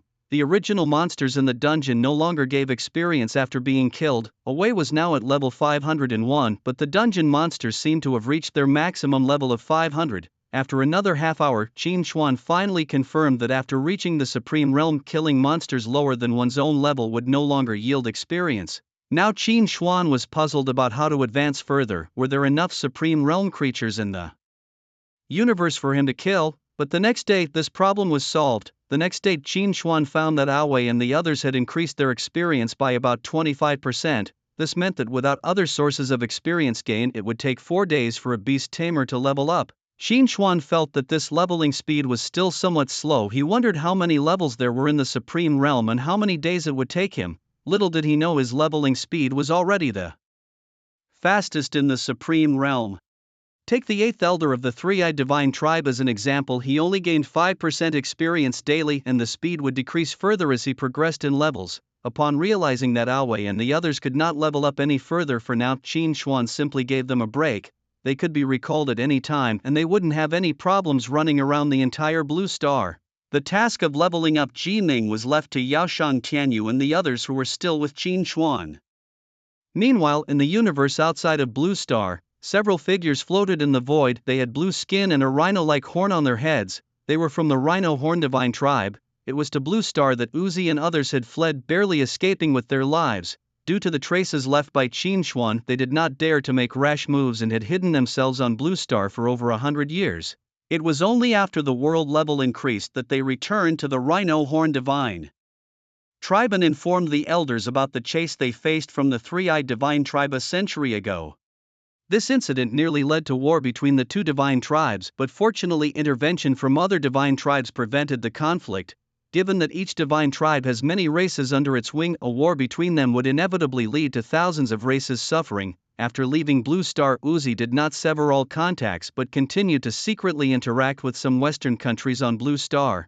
Over the centuries, Uzi recognized the potential of the human race on Blue Star, filled with emerging talents whose gifts surpassed even his own. Uzi himself could not achieve a breakthrough to the mythical realm within a decade or two, especially the Dragon Country in the east, where many of the human race's talented prodigies came from. In comparison, his own beautiful country seemed somewhat lacking. In their free and beautiful country, there were over a dozen shooting incidents daily. Although firearms posed little threat to beast tamers, everyone was a normal human before turning 18. Talented civilians could hardly develop there. Thus Uzi was more optimistic about the potential of Dragon Country, and he deemed it necessary to incorporate the human race of Blue Star as a subsidiary race of the Rhino Horn Divine Tribe. Even the bigwigs of his tribe had visited Blue Star to observe and agreed with Uzi's view, even feeling that if the development of the human race was not restricted, it could become very dangerous in the future. With just over a year left until complete integration, they naturally needed to make preparations in advance. Currently overlooking Blue Star, Uzi received news that a bigwig from his tribe would arrive on Blue Star in 3 days to meet with him. They would then directly meet with the highest leader of Dragon Country, persuading them to become a subsidiary race. As Jiming's level increased rapidly, Qin Xuan was about half a month away from heading to space. With nothing much to do, Qin Xuan used Ling's crystal ball to secretly observe the perspective of the external beast tamers. Starting with Wei, we see him transformed into human form, swiftly moving through a jungle. Meanwhile, in a cave, the 100 fierce fox king sits regally on his throne, enjoying fruits and watching a dance performed by a fox in human form. Apart from the purple shadow thunder leopard, other races have reached the divine level in the wilderness, including foxes, tigers, snakes, sharks, wolves, deer, whales, crows, lions, turtles, and skeletons, each dominating a territory and reigning as the Beast King. Among them, there are 2 Tiger Kings, 3 Wolf Kings, 2 Shark Kings, and 2 Lion Kings, with other species having only one divine level individual. The 100 Fierce Fox King is one of them, comfortably stationed in his lair when an unexpected visitor appears at his doorstep. The visitor, bearing 9 tails and holding a fine folding fan, smiles at him. Previously unnoticed, the Fox King now wonders how easy his role could be, pondering whether he too could sit on the throne. For a couple of days, the 100 Fierce Fox King eyes Wei dangerously. Such audacity, he thinks, from a creature not seen before in his clan, likely a divine beast under some divine beast master's command. Thinking this makes the Fox King's lips curl into a ferocious smile. If such a powerful enemy presents himself at his door, not killing him would be disrespectful to himself. With this thought, the Fox King does not hesitate to attack, flames rising around him as he fiercely strikes towards Wei. However, Wei merely smiles faintly, not even moving an inch, standing still as the attack hits him. The 100 Fierce Fox King's attack lands solidly on Wei, and he looks mockingly at him. Such arrogance, he thinks his move, which even other divine beasts avoid, was taken head-on by this fox. How dare he withstand it? Yet, as the smoke clears, Wei still holds the folding fan, looking amusedly at the 100 Fierce Fox King. Jokingly, not to mention the gap in quality, but with such a difference in levels, this Fox King could never even scratch a single hair off him. Seeing Wei unfazed by his powerful attack, the 100 Fierce Fox King is shocked. Could he have used some unknown technique? But soon he dismisses the thought as Wei instantly appears before him. Wei extends a hand and gently flicks the Fox King's forehead. Boom! In an instant, the Fox King is sent flying backward, crashing through a wall and bleeding from his forehead. Terrified, he looks up and asks, "Who are you?" The enemy before him is clearly beyond his ability to contend with. He also wonders, had he somehow provoked this powerful stranger? An hour later, Wei sits where the Fox King once sat, with the 100 Fierce Fox King reluctantly massaging his shoulders. But with the 100 Fierce Fox King at level 100 and Wei at 500, despite all efforts, the Fox King finds himself unable to exert any real pressure. Resigned, he is left to inform Wei about the territories of other divine beasts. Not just Wei, but Qin Xuan and others like Tian Tian and Dali have also ventured into the territories of other divine beasts, commanding almost all the divine beasts there like underlings, except for the Turtle King. Shangsheng and Laming went to confront the Turtle King, having heard of its resilience. Thus, they struck with a bit more force than usual. Unexpectedly, the Turtle King turned out to be quite fragile. Its shell was no more protective than a mere decoration, and it was defeated with a single blow. With no choice left, they spent 5 seconds in regret before starting to heat the oil for cooking. 3 days later, in outer space, UZ received a messenger sent by the Rhino Horn Divine Clan. After exchanging glances, Alt brought UZ straight above the capital of Dragon Nation, directly identifying the tallest building where the Alliance headquarters was located. Meanwhile, inside the headquarters, Zheng Zinan was present. He was supposed to be in Magic City, but the previous day a sudden message from headquarters reported strong energy fluctuations within the territories of various divine beasts, seemingly surpassing his own power. He was there to collect a newly invented detection device to gather data from the anomaly. Others might not know, but Zheng Zinan suspected Qin Xuan was the cause, the only one powerful enough to be above him and likely the source of these fluctuations.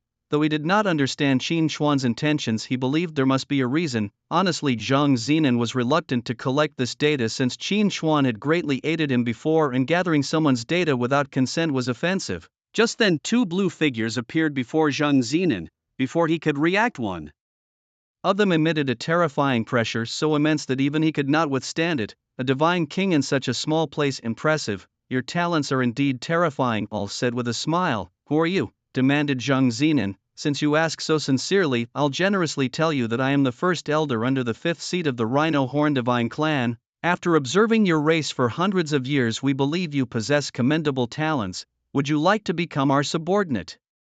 Race? Why should I believe you, and when did you start noticing us? Zhang Zinan retorted, all his oppressive aura intensified, initially immobilizing Zhang Zinan but now trying to force him to kneel. You don't have the right to question me. Zhang Zinan struggled to keep his knees from buckling, maintaining his stance as he managed to utter, you wish not. But in the next moment, All struck Zhang Zinan's chest with a palm, sending him flying back, spitting blood. Zhang Zinan rose from the rubble, only to see All approaching him again. Truly weak, you couldn't even handle a palm strike with less than 10% of my strength. That's all the capability you have. I'll give you one more chance to let your race become a vassal race to us, or else all of you will die today. At this moment, Zhang Zinan was not in a good state, but he knew he absolutely could not agree to the other party's demands. This self-proclaimed rhinoceros god clan individual surely had more than one vassal race. If Zhang Zinan's understanding was correct, to put it nicely, becoming a vassal race meant serving as cannon fodder and regularly offering treasures to them. Once he agreed, it would mean that everyone on Blue Star would become cannon fodder for others. Hey kid, have you thought it through? My time is very precious. If you don't speak now, I will.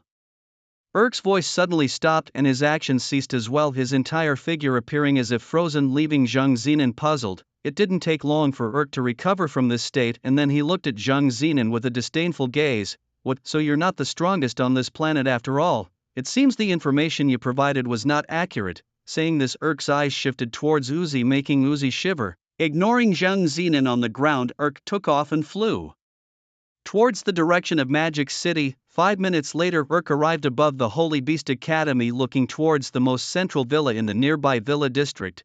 I didn't expect that even our people who haven't discovered it for hundreds of years hid it so well. If it wasn't for my keen senses, I would have been deceived by you all. Simultaneously, Qin Chuan inside the villa sensed a tremendous power. It was a supreme realm. He was puzzled, but still stepped out of the villa, instantly seeing Urk hovering in the air. Qin Chuan was confused. An alien? What was he doing on Blue Star? Was he here for him? Seeing Qin Chuan come out, Urk's expression faltered, but soon returned to normal. To think that such a small blue star could produce a supreme realm being, it seems I have underestimated your talents. Urk's gaze locked onto Qin Chuan, his heart also tremendously shaken. Until Qin Chuan appeared, he had always thought it was a supreme realm being from another race here, but unexpectedly it turned out to be a native of this planet. Despite being at supreme realm level 2 now, he had lived for a whole 6,000 years. According to Uzi's report, this planet had only changed over the past 500 years, achieving supreme in 500 years? Such talent was simply more terrifying than the divine children of their rhinoceros god clan. With such talent, how could he possibly be willing to become cannon fodder for others? Others might be spared, but not Qin Chuan. If this person was not eliminated, he would become a great threat in the future. Note, this person must not be allowed to live. Luckily, this person was only at Supreme Realm level 1 now, while he was at level 2, giving himself a chance. Urk directly summoned all of his controlled beasts, a total of 15 including 5 Supreme and 10 God King beasts. For a normal person starting from the God King realm, every 100 levels would unlock a new contract slot. Qin Chuan glanced at these more than 10 beasts and scoffed. When I was a God King, because of level suppression I couldn't kill you, but now being both at the supreme level, you a mere level 2 supreme, think you can kill me? Immediately Qin Chuan summoned his own beast and also teleported back those from 10,000 miles away, including away. Qin Chuan had never feared anyone when it came to the number of beasts under his command. In an instant, more than 20 beasts appeared in front of Qin Chuan, all glaring menacingly at Wer's face showed shock. How could he have so many beasts? Though he himself was a Supreme Realm level 2 and his contract slots were not yet filled, he did not have as many beasts as Qin Chuan. Could it be that Qin Chuan possessed a talent for increasing contract slots? Wer was unsure if his own beasts could withstand them. The battle commenced swiftly, but when Wer's beasts truly clashed with those of Qin Chuan, his heart sank. His Supreme Realm level 2 beasts facing Qin Chuan's Supreme Realm level 1 beasts not only failed to dominate but were even slightly suppressed. How could this be possible? Wer was utterly astounded. His own realm was clearly higher, yet he was being suppressed by someone of a lower realm. He also had 2 mythical quality beasts, yet still could not suppress the enemy's beasts in front of him even in one-on-one combat, capable of crossing realms and unafraid of the suppression from mythical quality. Could it be? In the Rhino Horn divine race, some believed that mythology was not the highest quality, feeling that in the universe there existed beasts of a quality above myth. However, they had never been able to find such beasts. Worth looked at his other Supreme Realm Level 1 beasts. They were struggling to take down a beast of the same realm as Qin Xuan. The more he thought, the more terrified Wer became. The more he reasoned, the more he seemed to arrive at a terrifying conclusion. The fight had lasted only a few minutes, and Wer, a Supreme Realm Level 2, was actually being suppressed by a Supreme Realm Level 1. No, this child was too demonic, not something a mere Supreme Realm Level 2 could handle. He must leave Blue Star immediately and pass on the information about Qin Xuan. These beasts might all surpass mythical quality. To ensure safety, it was necessary to have 3 seats act together. Let them bring enough contract-breaking stones and these beasts would all belong to them. With so many beasts surpassing mythical quality, their rhino horn divine race would definitely become the most powerful race in the universe, the dominators of the universe. With this thought, Wer hesitated no longer and turned to run, thinking of escaping. Did I agree? Heiming, lock down the space. Seeing this, Qin Xuan ordered Heiming to lock down the surrounding space. Instantly, a black semicircular barrier enveloped Wer and his beasts along with Qin Xuan, preventing Wer from escaping in a short time. Damn it! Seeing Wer trapped, Qin Xuan hesitated no longer, pulled out a knife and approached Wer, ready to aim at his neck. Whoosh! The long blade pierced directly through all his neck, leaving a thin red line, but not a drop of blood escaped. The line quickly faded and the flesh on his neck healed rapidly. At the same time, the neck of one of Allah's Supreme Realm beasts suddenly snapped, its head tumbling to the ground. Ul barely had time to feel relief when, swish, Qin Xuan swung another blade, marking Allah's neck once more with a red line. Soon after, another head of a Supreme Realm beast rolled on the ground. Let's see how many times you can endure this, Qin Xuan thought. As soon as the bloodline on Allah's neck disappeared, Qin Xuan swung his blade again. Allah's beasts continued to die one after another, causing him increasing mental anguish. Now, with a splitting headache and suffering from both physical and mental trauma, Ul watched as his beasts died one by one. He knew his position as the first elder of the 5th seat under the Rhinoceros Divine Tribe was at risk. But he could not die yet. He must relay back the news of Qin Xuan's mythically superior beast. Stop, you cannot kill me. Allah panicked, quickly recalling his last few beasts and shouting at Qin Xuan. Qin Xuan paused his actions but did not lift the spatial blockade, curious to hear what Ult could come up with. I am the first elder under the 5th seat of the Rhinoceros Divine Tribe. If you kill me, my tribe will not let you go. Do you want your race to be annihilated? While speaking, Ult cursed Qin Xuan bitterly in his heart. Damn it, once I return and report that you own a mythically superior beast, you and your entire race will wait for death. All he needed was to stabilize this situation. Even if you are strong, what use is it? In front of the seat holders, I am but an ant that can be crushed at will, right? Lucky enough to own a jade amulet that could read thoughts. Qin Xuan spoke out Allah's inner thoughts, causing Allah to be shocked. This guy can read my mind. This is bad. Oh, bad. Where is it bad? Tell me. Qin Xuan looked down at Ul, his lips curling into an almost imperceptible sneer. Ul's pupils dilated as he sensed danger. The next moment, Qin Xuan raised his long blade, chopping down at Allah's neck again, and soon all of Allah's beasts were dead. The next blade would be the one to take his life. Without hesitation, Qin Xuan chopped down. No, crack. With the rise and fall of the blade, Allah's head soared into the air. Afterwards, he ordered the lifting of the spatial blockade. As soon as the blockade was lifted, the area was surrounded by teachers and students from the Holy Beast Academy. They had all felt the presence of a powerful foe in the nearby villa district and had gathered to investigate, only to encounter a black spatial barrier that even the old principal could not see through. With the barrier lifted, everyone could now see the scene inside. There was no chaos, only the villa at the center standing intact, undamaged. The headless corpse clad in blue must have been the invading enemy. Even though only the corpse remained, the old principal and some of the powerful teachers and students could still feel an oppressive aura that had not yet dissipated. Such a terrifying sense of oppression suggested that none present could have matched him. Who exactly was this young man? Yuzi, who arrived late, also witnessed this scene filled with immense fear. Why would there be a supreme expert on Blue Star capable of overpowering Senior? Blue Star was indeed terrifying. He wanted to go home. Just as he thought of fleeing, he turned and collided with a figure. At that moment, Qin Xuan was stroking his chin, smiling at him. Yuzi fell to his knees in fright. Please, please, sir, don't kill me. It wasn't me who. Before Yuzi could finish, Qin Xuan ended his life with a single strike. Qin Xuan had no intention of handing Yuzi over to the Blue Star Alliance.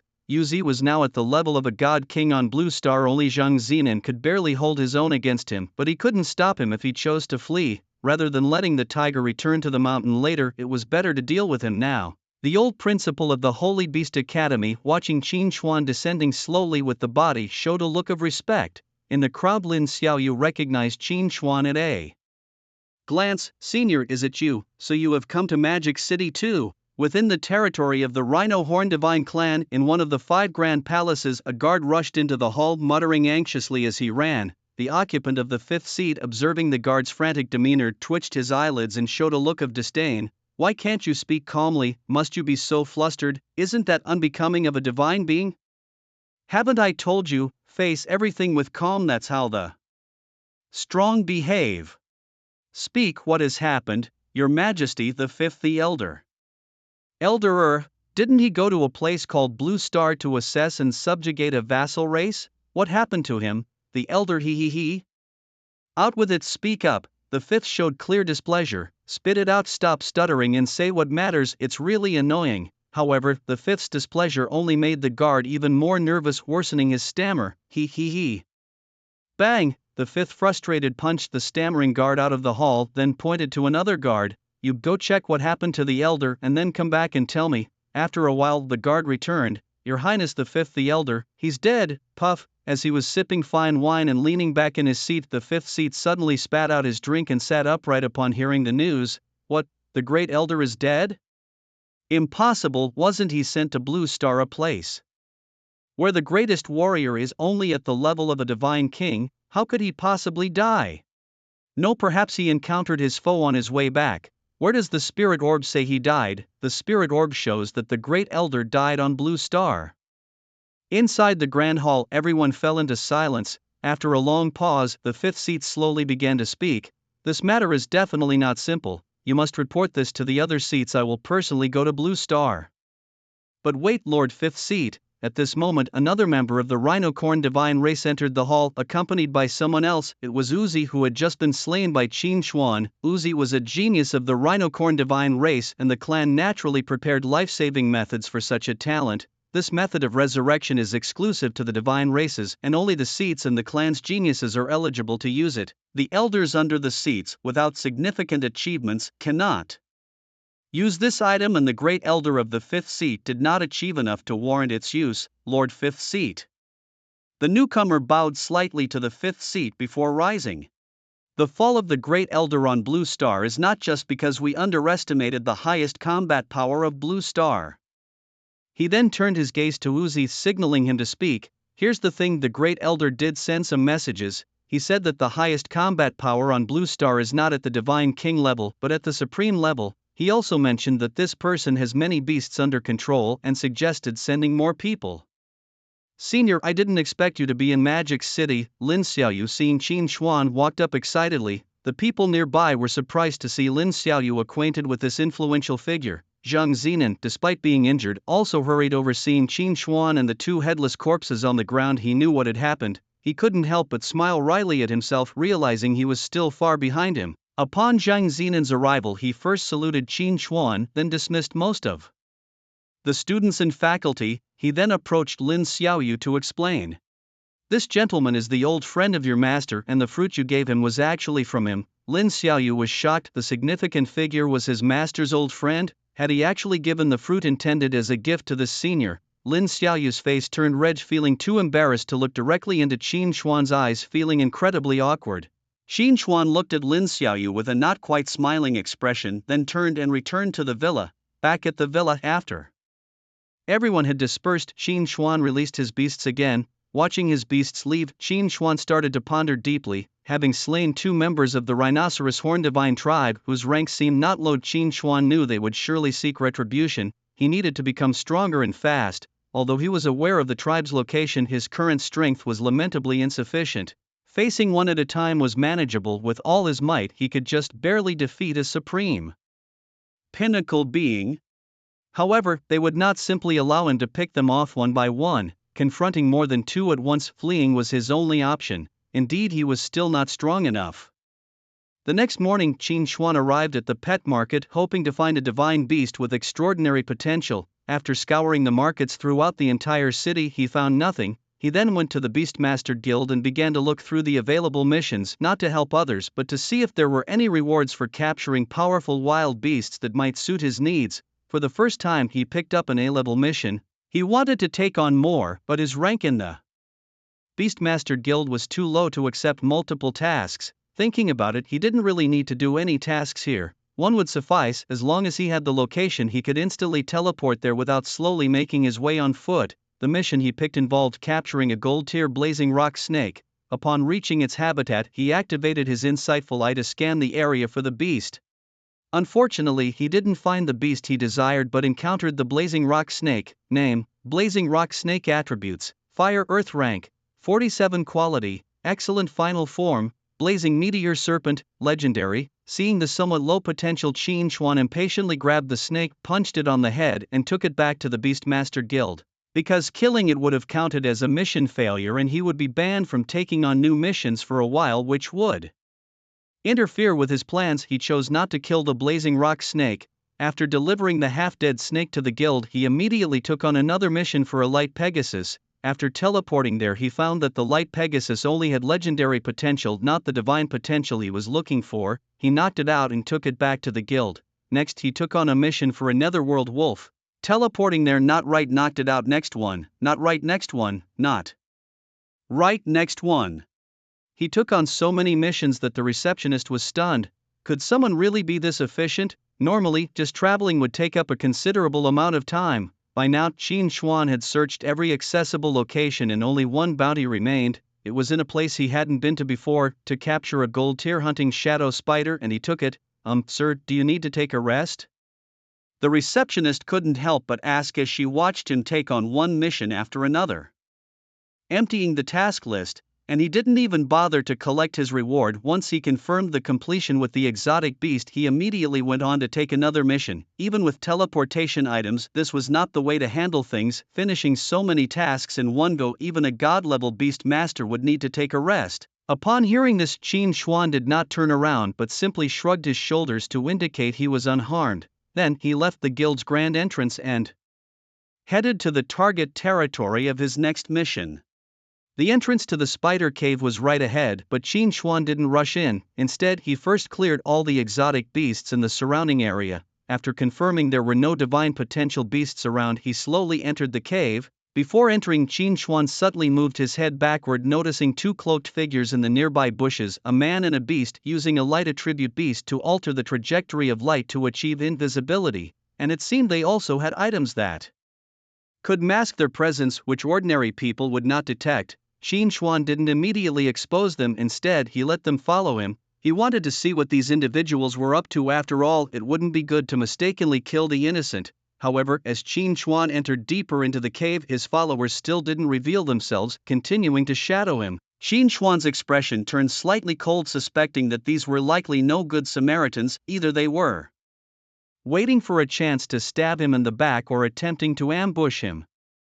Trying to steal my fruits, little brother? You'll soon learn that playing the cuckoo isn't so easy. Inside the cave, as Qin Xuan ventured deeper, the spider silk became denser. The webs were distributed in every corner of the cave, with some even dangling white egg sacs beneath them. Surprisingly, the cave was empty of spiderlings, which startled Qin Xuan. The silk strands grew thicker until rustling sounds from ahead made him stop in his tracks. The cave ahead was pitch dark, and the rustling noise seemed to be coming from above him. Activating his innate talent, Qin Xuan looked up to see numerous panels among the shadows on the ceiling, indicating that these shadows were actually clusters of tiny spiders. Qin Xuan once more looked towards the dark shadows ahead. As expected, the density of the panels was even higher than above his head. So that's why the egg sacs were empty, he thought. They've all moved here. Name: Dark Cavern Poison Spider. Attributes: Dark Poison. Grade: 5-inch. Quality: Excellent. Final form: Nightshade Poison Spider. Legendary. These tiny spiders generally ranged from level 3 to 20, not too high a level. Facing the swarm of spiders rushing towards him, Qin Xuan calmly pulled out the Phoenix Pearl. Instantly, a massive amount of lava surged from the pearl, engulfing the dark shadows in front of him and immediately brightening the cave. The scorching lava enveloped the spider swarm, directly incinerating the fragile spiders into ash. In no time, the large swarm was completely eradicated by Qin Xuan, and the path ahead cleared up again. Just as Qin Xuan was about to continue forward, click clack. A sound of something massive moving echoed from within. Qin Xuan focused his gaze and saw a gigantic spider emerging from the cave. Name: Shadow Venom Spider. Attributes: Dark Poison Level, 60 Quality, Epic Final Form, Shadow Spectre Spider, Legendary. Qin Xuan's eyes widened. This didn't match the information provided in the bounty. Had it evolved? The spider appeared almost ethereal, as if it had just laid eggs. The shadow venom spider slowly crawled out of the cave, hissing softly. The moment its 8 fierce eyes locked onto Qin Xuan, he was already bending his bow, arrow nocked and ready as he waited for it to fully emerge. Smile for me, whoosh. As soon as he spoke, the fully charged frost arrow shot out at high speed. Hiss. Before the shadow venom spider could even comprehend what was happening, it was pierced through by Qin Xuan's arrow, exploding into pieces. This creature had evolved. A failed hunt meant it was no longer under the association's jurisdiction. Whether to flee or kill was up to the person who took the task. Since it was his last mission, Qin Xuan could do as he pleased. After killing the shadow venom spider, Qin Xuan, still not satisfied, continued deeper into the cave. What he saw next left him utterly dumbfounded. At the deepest part of the nest there was only a ruptured egg sac and a mantis that had been eaten down to half its torso. Qin Xuan looked in disbelief at these two items. Could it be that the spider? Qin Xuan walked over to the ruptured egg sac and crouched down to inspect it. Inside, the spider eggs were also thoroughly destroyed, surrounded by a thick fluid that seemed to have been caused by the mother spider herself. Digging through the sticky remnants of the egg sac, Qin Xuan eventually found a relatively intact spider egg, the egg of the shadow venom spider, but it contained the genes of a scythe mantis, perfectly combining the genetics of both. Seemingly with greater potential, hissing in awe after reading the description of the egg, Qin Xuan took in the sight of the shattered spider corpse and the half-eaten mantis. This spider, was it really that desperate? Fortunately, he hadn't come away empty-handed. This egg might still bring him a surprise. Just then, Qin Xuan sensed someone invisible preparing to make a move behind him. Suddenly, a thick white fog rose around, obscuring his vision. Qin Xuan felt the egg lighten in his hand as it was taken by someone from the other side. Qin Xuan sighed softly. All right, I'll indulge the youngster. Qin Xuan let the person take the egg and escape from the cave, leisurely walking towards the entrance himself. But before the thief had run 100 meters, he was suddenly tripped by Qin Xuan. Immediately thereafter, thorny vines wrapped around the thief and his beast was restrained, revealing his form. Before him appeared a figure clad in a bandit's mask with a graceful posture. Qin Xuan stepped forward and yanked off the mask, revealing a stunning face. Wow, a beauty, he thought. At that moment the beauty was entangled in thorns, her pretty face showing a mix of shyness and annoyance. Holding in her hand the spider eggs Qin Xuan had obtained, Qin Xuan approached, extended a hand, and spoke indifferently. Return it. Return what? The beauty denied outright. TSK, no use denying it. Return it and I might let you die a quick death. Boom. As soon as Qin Xuan's words fell, the female thief was struck as if by lightning. Was he speaking of killing her? She's so beautiful, couldn't sway him? The beauty clenched her teeth. Big brother, I was wrong, please let me go this time, okay? Her eyes, watery and pleading, seemed as if they would start shedding tears if Qin Xuan disagreed. No, Qin Xuan replied simply, don't come any closer. Do you believe I would crush this egg? Whoosh. Before she could finish her sentence, Qin Xuan swung his sword, leaving her with one less hand. Even if she crushed the egg, he could rewind time to save it, so Qin Xuan was not panicked at all. Whether anyone dared to target him, they would face death. Catching a thief who turned out to be a beauty, he was not like those trashy novel protagonists who moved heaven and earth. After retrieving the spider eggs from the severed hand, Qin Xuan looked at the woman, a harmless smile playing on his lips. Come on, smile. Thus in the next hour, the woman was literally sliced into a platter by Qin Xuan. The Beastmaster died, and her invisible beast naturally could not survive either. After handling everything, Qin Xuan returned to the Beastmaster Association and, not fabricated, but simply explained the situation. The Shadow Hunter spider had evolved and he had barely escaped from its clutches. Recalling it still made his heart skip a beat. As he spoke, he even patted his chest as if he had really been greatly frightened. The staff nearby rolled their eyes. With his task efficiency and strength, he probably far surpassed the evolved Shadow Hunter spider. Unmindful of the staff's twitching faces, it was just like an incognito investigation experiencing the life of a regular Beastmaster. After collecting all his rewards, Qin Xuan then headed to Linghai City. Swallowing half of the water system was not an ordinary matter. Since he had stirred things up, he might as well stir them up all at once. First, he visited the local pet beast shop. Electric jellyfish, sea king snakes, fanged fish, All were just ornamental beasts, leaving the shop empty-handed. Qin Xuan's sight, it seemed he would have to dive into the sea himself to find what he needed. Not long after Qin Xuan left outside the spider cave, several elders gathered around a body chopped into pieces, their expressions grim. Meanwhile, in Linghai City, within a mansion, suddenly piercing screams and deafening cries of grief erupted. My daughter, who dares to kill my daughter?" A noblewoman bereft of any composure cried as she knelt at the mansion's entrance. She had just received a message from the elders of her family. Her daughter had been killed outside Magic City. Her body was sliced up like a steak and arranged into a plate. When the elders arrived at the scene, several stray dogs were still chewing on the pieces of her body, making it a scene that was difficult to stomach. At that moment, a man approached. He appeared to be the owner of the mansion. "Zhao Leixin, you must avenge our daughter. Xiner was cherished and nurtured by us since she was a child, never suffering a bit of grievance. Imagine the pain and despair she must have felt before her death. If you don't find that person, then I will go back to my maternal home and have my family seek them out.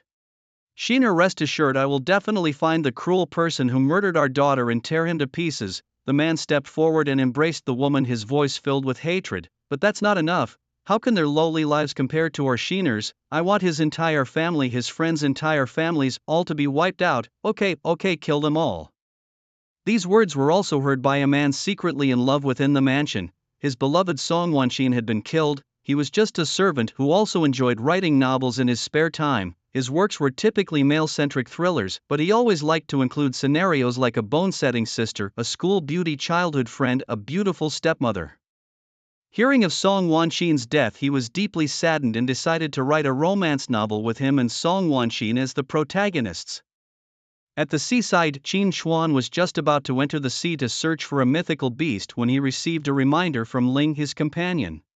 "Master, another causality thread has thickened. Oh, who wants to kill me now? It's the family of the woman you plated. They're in Linghai City." Qin Xuan stopped what he was doing. Since it was in Linghai City, he decided to deal with the causality first. Saying this, he moved above the Zhao mansion in Linghai City. After receiving confirmation from Ling, Qin Xuan took out the fiery dragon spear from the prison inferno and fiercely drove it into the center of the mansion. The ensuing force of the fiery dragon spear enveloped the entire mansion, vaporizing everyone inside. After retrieving the spear, Qin Xuan was about to leave when Ling called out to him again. "Wait, master, the family of the mansion's mistress also has considerable influence in Linghai City. They will soon learn of their eldest daughter's death. Should we just tell me where?" "Linghai City." "Song family, my daughter, an elderly woman cried out as she ran out, while the servants hurriedly went to support her.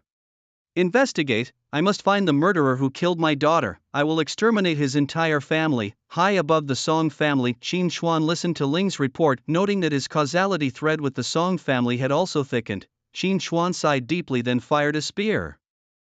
Just because a woman tried to steal something from Qin Xuan, 2 major families in Linghai City ended up being exterminated. This harrowing tale serves as a reminder. If you're writing male-centric thrillers, stick to that and don't always get hung up on some ridiculous female lead. After sorting everything out and ignoring the chaos in the city, Qin Xuan returned to the seaside. This time, there were no unexpected incidents. Just as he was about to dive into the sea, someone hugged him from behind. Turning his head, he saw a muscular man clinging tightly to him, dragging him back to shore. "Friend, life is beautiful. Don't think about ending it. Think of your family, your friends. What would they do without you?" "What the heck, I'm not into this." The commotion attracted more and more onlookers. To them, it appeared that one man was despondent and about to jump into the sea, while another, full of concern, was desperately trying to stop him. The crowd began to murmur among themselves, "Such a fine young man, why would he think of ending his life? Alas, perhaps he has suffered too much." Qin Xuan's expression darkened. In a blink, he punched the muscular man, knocking him to the ground, then turned his gaze to the surrounding onlookers, who quickly dispersed, whistling and scattering like birds and beasts. The big man got up, still blocking Qin Xuan's path. After Qin Xuan explained the situation, the big man finally realized his mistake. It turned out that Qin was just going into the sea to catch a guardian beast and he had wrongly intervened.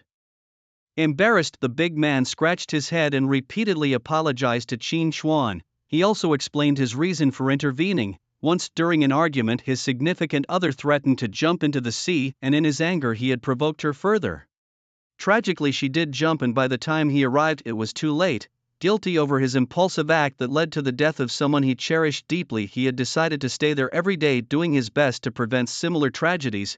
Indeed, he had saved many people who had intended to end their lives in the sea, all of whom were grateful after calming down. Seeing Qin Xuan stride confidently into the sea, he had assumed the worst and intervened. The beasts near the coast were harmless, and to find any worthy of battle one had to venture beyond the coast. To make amends, the big man offered to take Qin Xuan beyond the coast by boat. Qin Xuan didn't hold a grudge, recognizing the man's good intentions and sincerity. Hearing that the big man could take him beyond the coast seemed reasonable, and he agreed without a second thought.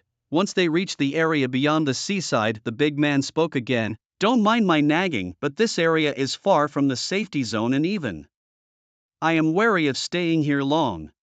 "Are you sure you want to be here alone?" Qin Xuan simply nodded, not responding much. The big man sighed resignedly and handed Qin Xuan a waterproof flare gun. "Say, well then, I'll wait for you on the edge of the shore. If you surface, fire this so I can spot you immediately." "No need, I can handle it myself, you better go back." After saying that, Qin Xuan sat on the edge of the boat and leaned back into a dive. As the boat moved away, Qin Xuan headed deeper into the ocean. Since he was not yet in the deep sea area, visibility was still fairly good. In the water, numerous schools of fish gathered, followed by a large number of predatory fish. Qin Xuan glanced over these fish, none of their potentials exceeding fine. They posed no significant threat and would immediately swim away upon encountering humans. On the rocks below, many sea stars and other strange beasts clung, and occasionally some octopuses or eels could be encountered. Not knowing how long he had swum, Qin Xuan was about to enter the deep water zone.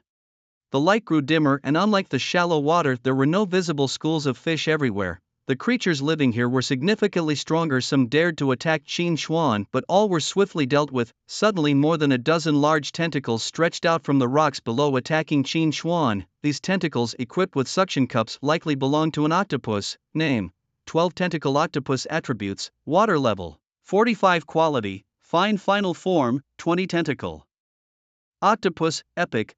Facing the attack of the dozen tentacles, Qin Xuan was not flustered at all. He drew his knife and slashed at the surrounding tentacles. The tentacles were instantly cut to pieces, and at the same time, Qin Xuan locked onto a rapidly fleeing figure below. Without hesitation, Qin Xuan chased it down and nailed it to the rock with his knife. The octopus was dead, but its severed tentacles still wriggled instinctively. Qin Xuan noticed that the octopus had not used all its tentacles to attack him. He was sure he had cut all the tentacles, yet there was still one left.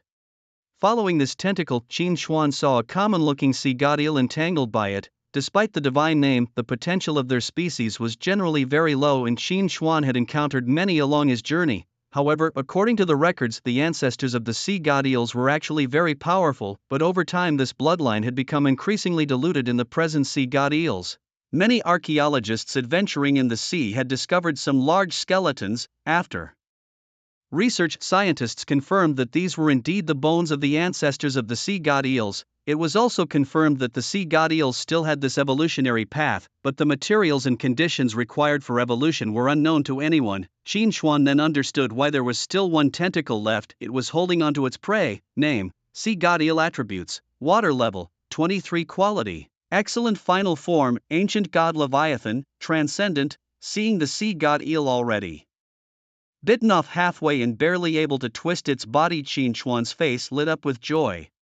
If he could make a contract with it, then his purpose for this trip would be achieved. Seeing its current state, already close to death, Qin Xuan immediately threw a contract towards it. At first, the intelligence of the sea god eel was quite low, only increasing with evolution, making it easy for Qin Xuan to bind it in a contract. Without hesitation, he used his talent and couldn't help but feel excited. The ancient god Leviathan, an ancient god indeed, undoubtedly a top predator of the oceans. After a brief wait, a massive creature appeared before Qin Xuan. The creature before him was entirely black, with a body stretching hundreds of meters long, its pectoral fins trailing long tails. Its mouth was filled with sharp teeth, and on either side of its gills there were 3 tendrils. Instead of scales, it had skin tough as rock, and its elongated body swam freely through the ocean, stirring up tumultuous undercurrents. Qin Xuan was immensely shocked by the sight of this ancient god Leviathan. Its body length must be over 200 meters, right, and it's only level 23. What would it be like at level 500? Truly worthy of an ancient god so majestic. Name: ancient god Leviathan. Attributes: water, ancient level 23, quality Super godly, it could stir up 100-meter high waves on the sea surface with just a slight movement. Qin Xuan named it Howling Wave. Howling Wave's linked weapon was a trident, but unlike the blue trident of the Sea King, this one was pitch black. It could gather water elements to enhance attack damage and also form water balls to inflict heavy damage on enemies. After putting away the linked weapon, Qin Xuan found several marine beasts of level 50 and above for Howling Wave to practice on. With a significant difference in size, these ocean giants, formidable in the eyes of others, were instantly killed by Howling Wave. After killing a few, Howling Wave's level reached 37. Having bound Howling Wave, Qin Xuan had achieved his goal for the trip. But he was not ready to stop there. Since he was here, he might as well bind a few more. Saying so, Qin Xuan and Howling Wave swiftly headed towards the deep sea. With a water-type beast under contract, traveling underwater was incredibly fast, many times faster than before. Upon reaching the deep sea where no light could penetrate, fortunately Howling Wave's tendrils could glow just enough for Qin Xuan to see the way ahead. Occasionally encountering beasts, Howling Wave would also swallow them, reaching level 56 and growing. Over 600 meters in length, the original rulers of the ocean, feeling Howling Wave's approach, would flee far away, fearing being a second too slow and becoming food in Howling Wave's mouth. In fact, Qin Xuan hardly bothered with these creatures. Leveling up was faster in dungeons, and he just dealt with the sea beasts he encountered along the way. Suddenly, a tiger shark 1/4 the size of Howling Wave perceived a threat and swiftly shot out from beside Qin Xuan. Easily dodging the tiger shark's gaping mouth, Qin Xuan was slightly surprised. He hadn't expected any beast not to fear Howling Wave's imposing presence. Could it be a beast king? Without further thought, Qin Xuan activated his talent. Name: Serrated Tiger King. Shark attributes: Water Metal level 98 quality. Mythical indeed, it was a beast king, and Qin Xuan had unwittingly ventured into the beast king's territory. Human, you have crossed the boundary. At this moment, the saber-toothed tiger shark king spoke as it took out its life-bound beast weapon, a bone knife. Since you've crossed the boundary, you might as well stay here. It revealed a fierce grin and swiftly lunged at Qin Xuan with a bite. The aura emitted by Xiao Lang instilled fear in it, and it was certain that letting this human return would pose a great threat to its future. If this human had chosen to retreat without intruding into its territory, it might never have known. Fortunately, the intruder had come, and now it could strike without restraint. Today, it was determined to eliminate this potential threat in its infancy.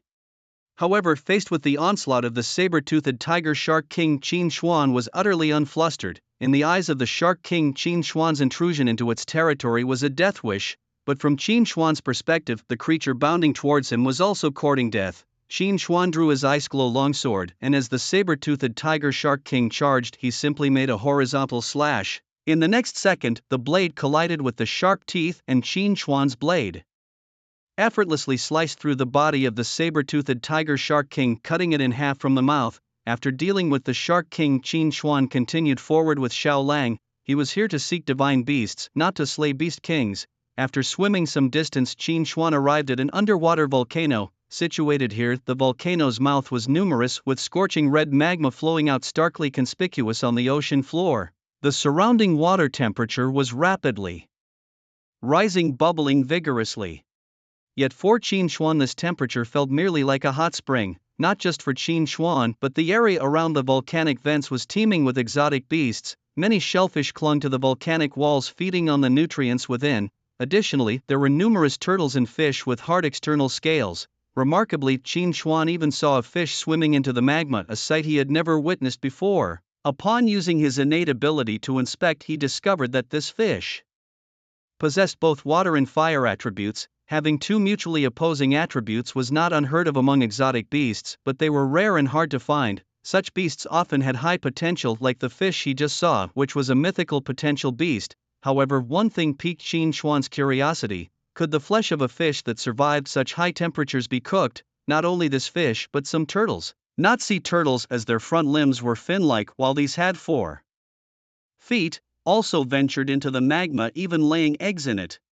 It seemed there were quite a few water and fire attribute beasts in this area. As Qin Xuan thought this to himself, he activated his talent to assess the potential of these turtles. Name: Sangrong turtle. Attributes: Water fire level 67 quality. Epic ultimate form: Sea fierce Sangrong turtle. Mythical. It was somewhat disappointing to him that it only had mythical potential. If it had transcendent potential, Qin Xuan would have contracted with it immediately. Indeed, Qin Xuan was quite interested in acquiring such a unique dual attribute beast. However, it was no big deal as there were many Tsangrong turtles here. As the view expanded on this volcano spewing lava, there was a large group of Tsangrong turtles easily numbering over 100. Perhaps a closer look might yield something valuable. Qin Xuan asked Xiaolang to reduce his size. Such a large body would definitely scare these Tsangrong turtles. With plenty of time on his hands, Qin Xuan examined each turtle. The potentials of these Tsangrong turtles indeed varied. Some had legendary potential, others mythical, and some could only reach the epic level.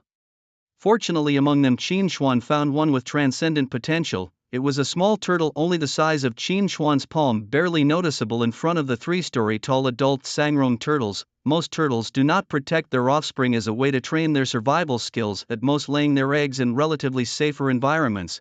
These Tsangrong turtles did the same, ignoring the small turtle even as Qin Xuan contracted with it. As long as they were not threatened, they didn't care what happened to others. Just as Qin Xuan was about to leave with the small Tsangrong turtle, a lava fish unfortunately noticed it too. Oblivious to Qin Xuan nearby, it swiftly swam towards the small turtle, daring to target his beast. This fish was courting death. Instead of killing the lava fish outright, Qin Xuan decided to conduct an experiment. He speared the fish with a trident he obtained through linking with Xiaolang and quickly swam away from the underwater volcano. The farther they got from the underwater volcano, the initially struggling lava fish began to weaken as its body's heat dissipated without replenishment.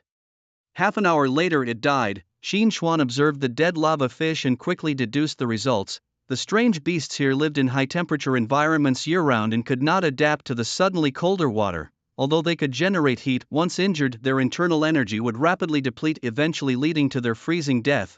Discarding the dead lava fish, Qin Xuan released the small Tsangrong turtle. As soon as it came out, the surrounding water temperature rose rapidly and a message transmitted into Qin Xuan's mind: "It's very cold." Without hesitation, he activated his talent. Soon a gigantic turtle stepping on magma and surrounded by flowing water appeared before Qin Xuan. Its name was Qi Hai Xian Gui, with attributes of water and fire and a level of 15. It was of a super divine quality, excelling in both offense and defense. When it came to dealing damage, it was sufficient against mythical quality enemies. Qin Xuan had Xiaolang test the turtle's defensive capabilities, and to his surprise, it withstood 3 hits before succumbing. Although Xiaolang didn't use his full strength, for a level 15 to perform to this extent was already extraordinary. As it leveled up, it would become the toughest one to beat. Qin Xuan named it Wen Yu. Wen Yu's linked equipment was a shield round in shape which could enlarge and heighten itself even without contact with water, enhancing Qin Xuan's survival capabilities further. Moreover, with this shield, Qin Xuan could freely move over water or magma, a passive ability that didn't require wearing to activate. Of course, the use of this ability was still up to Qin Xuan's discretion. With 2 super divine water beasts, Qin Xuan's journey was nearly complete. After checking what the robust man was up to and learning that he had returned to the beach, Qin Xuan teleported back to his villa in Magic City without any burden. The minimized Xiaolang roamed freely on the floor. Many sea beasts couldn't stay on land for long, especially fish-type beasts, which would dehydrate and have their strength greatly reduced. However, Xiaolang had completely overcome this issue. It could stay on land as long as it wanted and even roam freely. The only impact was that it couldn't exert its full strength, but was that really a problem? Its formidable physique alone was more than what ordinary beasts could withstand. When you fared much better, performing almost equally well in water and on land. Glancing at the time, Qin Xuan saw that his dungeon instance had just refreshed, so he took Xiaolang and Wen Yu to level up in the dungeon. At the entrance of the experienced dungeon, the security personnel familiar with Qin Xuan immediately opened the gate for him and skillfully caught the entrance fee he tossed. This place's security knew Qin Xuan all too well. Although the dungeon was popular, not everyone, even the wealthy, came daily. Beasts needed not only leveling but also evolution and skill refinement. Many beasts would reach a level cap and then rely on refining their skills to enhance their strength. But this young man was different. He had been coming to the dungeon daily for the past month and a half. He seemed to have no concerns about the evolution and skill training of his beasts, spending just half an hour each day in the dungeon, yet he always seemed eager for more after coming out. However, he was indeed very generous. To minimize trouble, Qin Xuan would always give 2 to 3 times more than the entrance fee. Since I had plenty of materials, giving more just seemed the right thing to do, and the effects were indeed significant. Under the supervision of the security personnel, no one dared to cause trouble here. The security personnel always greeted Qin Xuan with a smile after receiving his entrance fee. They didn't care why Qin Xuan wasn't worried about the evolution of his beasts or why he had so many materials. As long as they benefited daily, Qin Xuan was revered like a father figure to them. Half an hour later, he easily advanced Xiaolang and Minyu to over level 200. In his human form, Xiaolang appeared as a solemn and dignified middle-aged man with black gills behind his ears. His life-bound weapon was a pitch-black trident decorated with golden patterns, capable of gathering and storing water indefinitely. The longer the energy was stored, the more water it gathered, and the greater the destructive power. As long as there was enough time to gather energy, even a planet entirely made of water could be drained to fuel his attack against the enemy. Theoretically, as long as there was water, Xiaolang's lethal power could be infinitely enhanced. Minyu transformed into a slightly chubby young man with patches of hard turtle shell on his arms. He was incredibly strong, wielding a massive shield axe as his life-bound weapon. One side of the axe blade was blue, symbolizing the water element, and the other side was red, symbolizing the fire element, connected in the middle by a long flat axe handle suitable for both offense and defense. After leaving the replica, Qin Xuan returned to his villa, where a spider egg awaited hatching. He sensed the cycle jade within him. In about half a month, it should be fully integrated. Previously, in Ji Chen's replica, all of Qin Xuan's bodily states were in a stagnant yet survivable state. Even the integration of the cycle jade had stopped, only to resume after he emerged. His beasts, Aowei and others, had reached around level 540. This wasn't from daily experience gain but from the boost received after Qin Xuan killed Before reaching the Supreme Realm, killing a beast master wouldn't grant any experience to the beasts. However, after achieving the supreme status, killing enemies in the Supreme Realm would yield experience. Just by killing a second-level Supreme like Qin Xuan's beasts advanced by 40 levels, illustrating the ever-growing gap between realms. In a small room in Kyoto, over a dozen people were drinking wine and snacking, some standing, others sitting, all chatting and laughing together. But if someone who knew them saw this scene, they would rub their eyes in disbelief, because those gathered for drinks and chats were all of long country's god-level beast masters, the very pinnacle of strength in the nation. And indeed, those beast kings have been much quieter lately. Yes, even those who ventured into their territories, a big group went in and only about a dozen came out dead. After conducting an investigation, it was found that all the deaths were due to conflicts with others, none were caused by mythical beasts. Although I'm not sure why Mr. Zhang said we could relax a bit. It's rare for us all to gather together and exchange thoughts. As everyone chatted and laughed, someone suddenly spoke up. "Sai, I wonder how Mr. Shang's wounds are." Upon hearing this, the expressions of others also turned solemn. Zhang Zinan, humanity's strongest combatant, is regarded as invincible in people's minds, but reality dealt them a harsh blow. Some days ago, beings from an alien civilization entered Blue Star, and these god-level masters had heard of them. The invincible Zhang Zinan was beaten without the ability to fight back. No one knows how it ended. They only know that when Zhang Zinan returned, he came back with the headless body of the alien.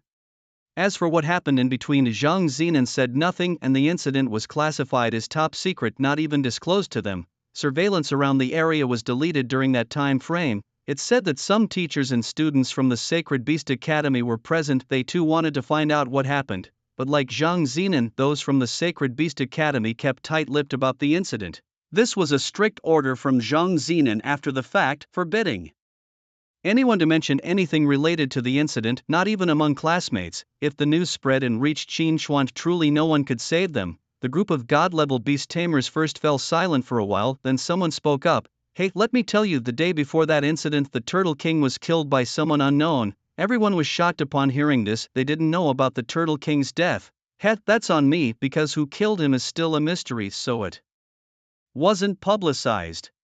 The god-level beast tamer guarding the Turtle King is a chubby guy. These days, since the Turtle King's death, things have been much easier here. After dealing with a few of the stronger ones, the rest of the small fries don't require his attention at all.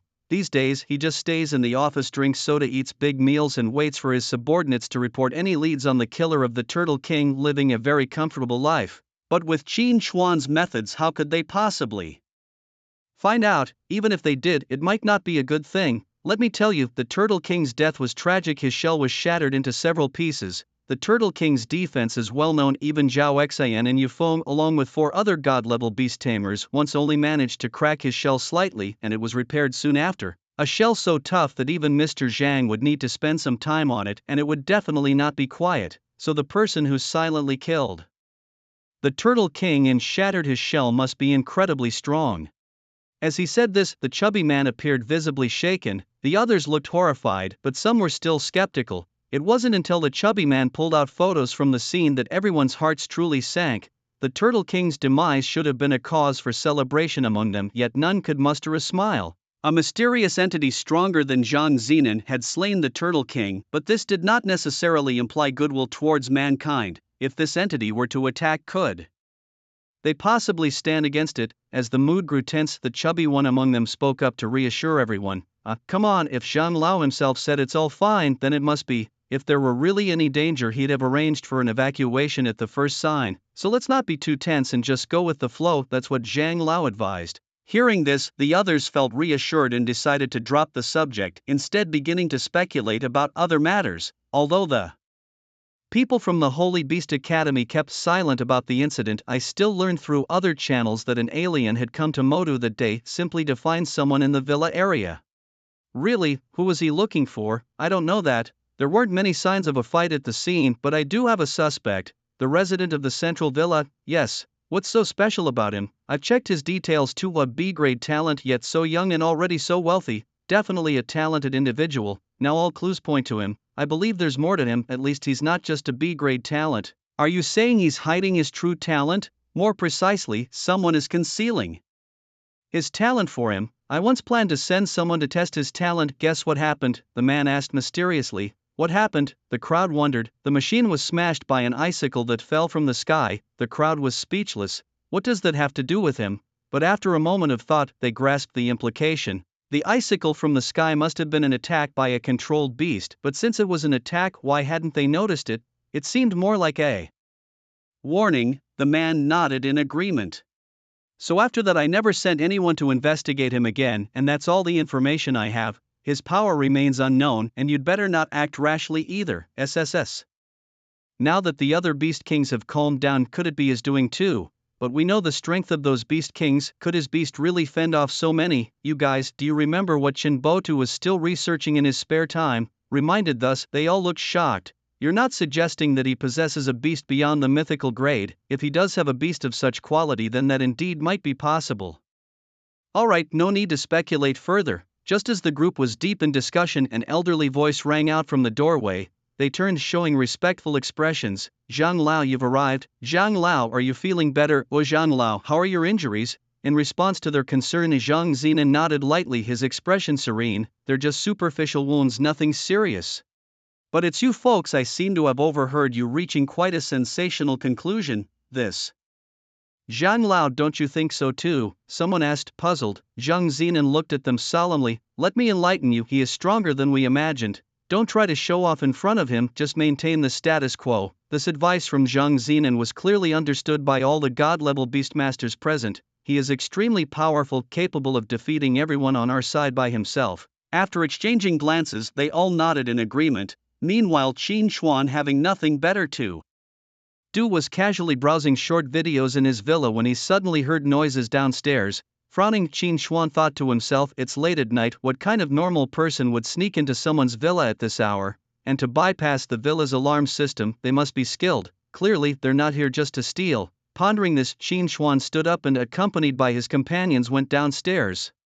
Whatever their purpose, will capture them and find out, he decided. Downstairs, a group of people cloaked in black robes were cautiously infiltrating Qin Xuan's villa. One of the leaders in black robes paused thoughtfully. I don't sense anything unusual. Did old Five really die at the hands of this guy? Another leader chimed in. I've looked into this kid. A 20-year-old with a B-level talent, and he's unusually wealthy. There must be something fishy. Lu Yong has gone completely mad. Despite being detected as F-level talent, he keeps muttering about some system. The leading black-robed figure scoffed. Too much fiction perhaps. The system, as if such a thing could exist in this world. These intruders were from the cult of the evil god, led by the third and fourth protectors. The cult had a hierarchical structure, with the highest position naturally held by the cult leader. Under the leader there were initially 7 protectors. The reason for initially is that the number of protectors might increase if others rise to the requisite level of strength.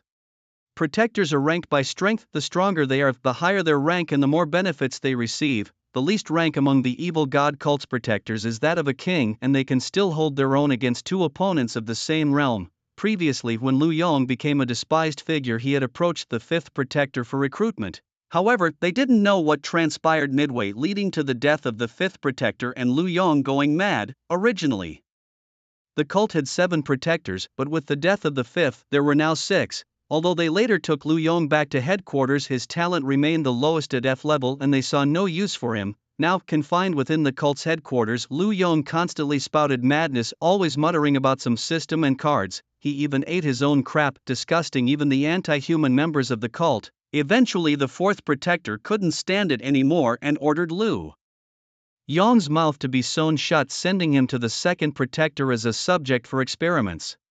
Alright, let's hurry up. Is it a murder or not? Just bring him back and read his memories to find out. Oh, I think that's unnecessary. If you want to know, why don't I just tell you? Suddenly, the voice of Qin Xuan came from behind them. The third and fourth protectors turned around in horror, and so did the other cultists. But as they turned, their vision blurred momentarily, and by the time they regained their senses, they found themselves in a forest with no villa in sight. What kind of trick is this? As beings of the Holy Honor realm, the third and fourth protectors were certain this was no illusion. They had indeed been transported outdoors. Since we're here, you wanted to know about Old Five's whereabouts, right? I'll just take you to him. With that said, Qin Xuan ordered Yao Sheng to make his move. Just like that, before any of them could utter a last word, they were turned into ice sculptures by Yao Sheng. What of being at the Holy Honor level, in front of Yao Sheng, who is at level 540?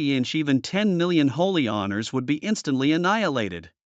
Qin Xuan was also somewhat annoyed. It was very dangerous to have enemies suddenly breaking into his home late at night. 2 holy honor levels, anyone else would have no chance of survival. Initially, Qin Xuan had not planned to immediately eliminate the evil god sect, but the past is the past and now is now. They dared to intrude into his home at night. It seemed that the evil god sect could no longer be tolerated. After learning the headquarters of the sect from these corpses, Qin Xuan teleported directly above the evil god sect headquarters. As usual, he had Heiming lock down the surrounding space, and after waiting for Yirong to complete the possession, Qin Xuan broke in alone. You break into my house at night, so I'll break into yours. Upon entering, Qin Xuan immediately began a massacre. Anyone he encountered was whipped into pieces with his vine whips, which swiftly swept around, leaving huge pits wherever they struck.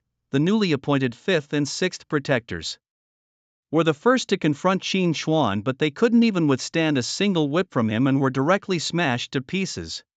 As Qin Xuan delved deeper, he arrived at a large laboratory. The corridor of the laboratory was deserted and the cabinets beside were filled with human and beast organs. The further he went, the more eerie the atmosphere became, and the specimens on the road turned from dead to alive. At the end of the corridor, Qin Xuan saw Lu Yong, who had been amputated and was weakly struggling in a nutrient solution with tubes inserted all over his body. By this time, Lu Yong's eyes had cleared up a lot, seemingly regaining his senses. But the more miserable Lu Yong was, the happier Qin Xuan became. He opened the lid of the container, took out bottle after bottle of hot sauce from his space. Ignoring Lu Yong's frantic head shaking inside, Qin Xuan poured it down. These were extra spicy sauces which Qin Xuan collected and never wanted to eat, thinking they would just gather dust, but he never expected them to be useful in this way. Soon, the originally yellow culture fluid turned orange-red, filled with bits of chili peppers and seeds, topped with a thick layer of spicy oil. The chili-infused liquid invaded Lu Yong's body through his wounds, eyes and nasal cavity. The pain made Lu Yong struggle frantically, the surface of the liquid bubbling continuously. However, with his limbs severed, Lu Yong could only make these futile attempts. Soon the bubbling ceased and there was no more movement from Lu Yong. Qin Xuan waited beside the container for a while before he finally left. If someone were to pull Lu Yong out at that moment, they would find that he had been thoroughly marinated. After leaving the vessel containing Lu Yong, Qin Xuan walked a short distance before hearing applause coming from ahead. Clap, clap, clap. Accompanying the applause were slow footsteps. From the shadows ahead, 3 figures emerged, the leader of the evil god cult and the first and second protectors. It was the leader, standing in the middle, who was clapping his hands. His face was fierce and his body was writhing with terrifying black masses no longer recognizable as human. The first and second protectors were not much better. The first had the body of a horse with 4 pairs of horse legs, while the second had 5 pairs of arms growing from his back. The face of the cult leader, neither human nor ghost, revealed a hint of a smile. Qin Xuan didn't understand how he could still manage to smile with death so close. But for those who willingly turned themselves into monsters, having some thoughts that ordinary people couldn't understand was normal, just as Qin Xuan was about to move and kill them. The leader spoke. Unexpectedly, the Dragon Nation still hides such a genius, both sealing space and using poisonous vines. The key is I've never seen nor sensed their level of aura. You did this, didn't you? I'm really curious what kind of beasts you've contracted. Qin Xuan's beasts were of supreme realm, concealing their auras so that unless one was of the same realm it was impossible to see through them. This was naturally beyond the leader's perception. However, they didn't know the extent of Qin Xuan's strength. In their eyes, Qin Xuan had awakened a high-level hidden talent, completely concealing his beast's auras. Since the third and fourth protectors had died too quickly, headquarters hadn't received the news before Qin Xuan attacked. From the power Qin Xuan displayed when he instantly killed the fifth and sixth protectors, they initially estimated Qin Xuan's strength to be between the saintly and mythical levels. To them, the fifth and sixth protectors were merely king-level novices. The leader and his protectors were very confident. Although the two protectors were only at the saintly level, they could handle a few moves against the Alliance's divine-level powerhouses. Moreover, with his own divine-level strength, the leader had once managed to escape from the encirclement of 3 divine-level fighters, including Zhang Zinan. They were not only curious about Qin Xuan's beasts but also wanted to claim them for themselves. Such a powerful divine beast, when fused into one's own body, would surely bring a tremendous enhancement to oneself and others. Currently, his divine beasts include a spatial-type beast with strong sealing abilities, a plant-type beast that possesses bodies, and an ice-type beast that lingers around, its purpose unclear. Thus he must have at least 6 more divine beasts that have not yet shown themselves. Just you alone? The cult leader asked with a grin. Isn't that enough? Qin Xuan replied, arms crossed, allowing the 3 to size him up along with his beasts. Yao Liang and the others were all at the supreme realm. It would be surprising if these mythic-level novices could see through their levels. Qin Xuan, through his lucky jade pendant, could naturally hear their inner analysis of him. A cold laugh formed in Qin Xuan's heart, attributed to their lack of experience. When Qin Xuan heard their analysis that he still had at least 6 divine beasts hidden, he almost burst out laughing. Ah yes, indeed, I have at least 6 more divine beasts unexposed. Heh, such arrogance, young man, but we are not as weak as them, the cult members responded. If we could fuse with your divine beasts, our strength would surely surge, and then annihilating the entire Blue Star Alliance would be no trouble at all. As he spoke, the Grand Protector even stuck out his tongue, greedily licking his lips. Without further ado, Qin Xuan let you roam complete the possession again. The cult leader and his followers also released their own divine beasts, each of which looked extremely irregular. 1 wing, 1 leg, 1 eye. Undoubtedly these were fierce beasts. Because they had fused with many divine beast abilities and were nourished by the power of fierce beasts, they also possessed considerable strength. However, they did not directly confront Qin Xuan but first sent their fierce beasts forward to drain Qin Xuan's energy. They wanted to see what abilities the remaining 6 divine beasts of Qin Xuan really had. Yet, Qin Xuan remained unfazed, his vine whips on his back lashing out without hesitation at the fierce beasts attacking from all around. These ferocious beasts were immediately cut into several pieces by Qin Xuan, which surprised the cult leader and his companions. They seemed to have misjudged the strength of this young man. But it was no matter, the weak points of these fierce beasts were not on their own bodies, and even if they were sliced into mince, they could slowly regenerate. Sure enough, just as the cult leader and his followers had anticipated, the chopped-up fierce beasts began to piece themselves back together. In no time, they were standing again, and as if nothing had happened, they continued their assault on Qin Xuan. Qin Xuan remained expressionless, swiftly dispatching the rushing fierce beasts again. Glancing at the 3 disdainfully, he let out a cold laugh. Just because their weak points aren't on their bodies doesn't mean they can stump me. Saying this, Qin Xuan summoned Xiao Lang. As soon as the reduced size Xiao Lang appeared, he received a signal from Qin Xuan and immediately darted towards the hidden weak points of these fierce beasts. Upon witnessing this scene, the 3 members of the cult of the evil deity were dumbfounded. Had they seen that correctly? A water beast, a fish, was darting across the land at incredible speed. They wanted to give chase, but they simply couldn't keep up. They could only watch helplessly as their own monstrous core was effortlessly destroyed by Xiao Lang one by one. Their beasts were dying swiftly. It was then that they realized they had severely underestimated their opponent. Just this fish alone was uncatchable for them. Soon all the beasts were dealt with, and Qin Chuan slowly approached, his expression cold as he looked at the disheveled trio. They posed no threat to Qin Chuan. The attacks just now were merely Yurong playing around. Now Qin Chuan truly possessed the power of a star exploding level, and he naturally did not go all out. Having had enough fun, Qin Chuan decided it was time to dispatch these three. Lifting the vine whip on his arm, he swung it casually. Swish! The body of the second protector was split in half, his heart crushed instantly, killing him in a moment. Swish! Next was the chief protector. All 8 of his horse legs were severed, and his heart was destroyed in an instant as well. Qin Chuan then turned his gaze to the cult leader. By now the leader was sweating profusely, having watched his strongest subordinates killed without any resistance, and now he was the target. He felt a fear he had not felt in a long time, the fear of death. Before he could plead for mercy, Qin Chuan pierced his heart, then set fire to the 3 bodies, reducing them to ashes before departing. In the early hours before leaving, Qin Chuan didn't forget to set fire to the entire headquarters of the evil deity cult, burning it down so thoroughly that nothing was left. Naturally, there were those who tried to escape, but with the barrier of Heiming, they couldn't get out. Soon after, Yao Shang appeared, freezing the fleeing small fry into ice. Sculptures. Bored, Qin Chuan yawned, retracted Yao Shang and the others, and went back to his villa to sleep. 3 days after Qin Chuan destroyed the evil deity cult's hideout, the spider eggs he held started to stir. First 2 spikes pierced through the egg casing, and then a small spider with 8 legs crawled out. However, this little spider's 2 front claws had turned into sharp scythes.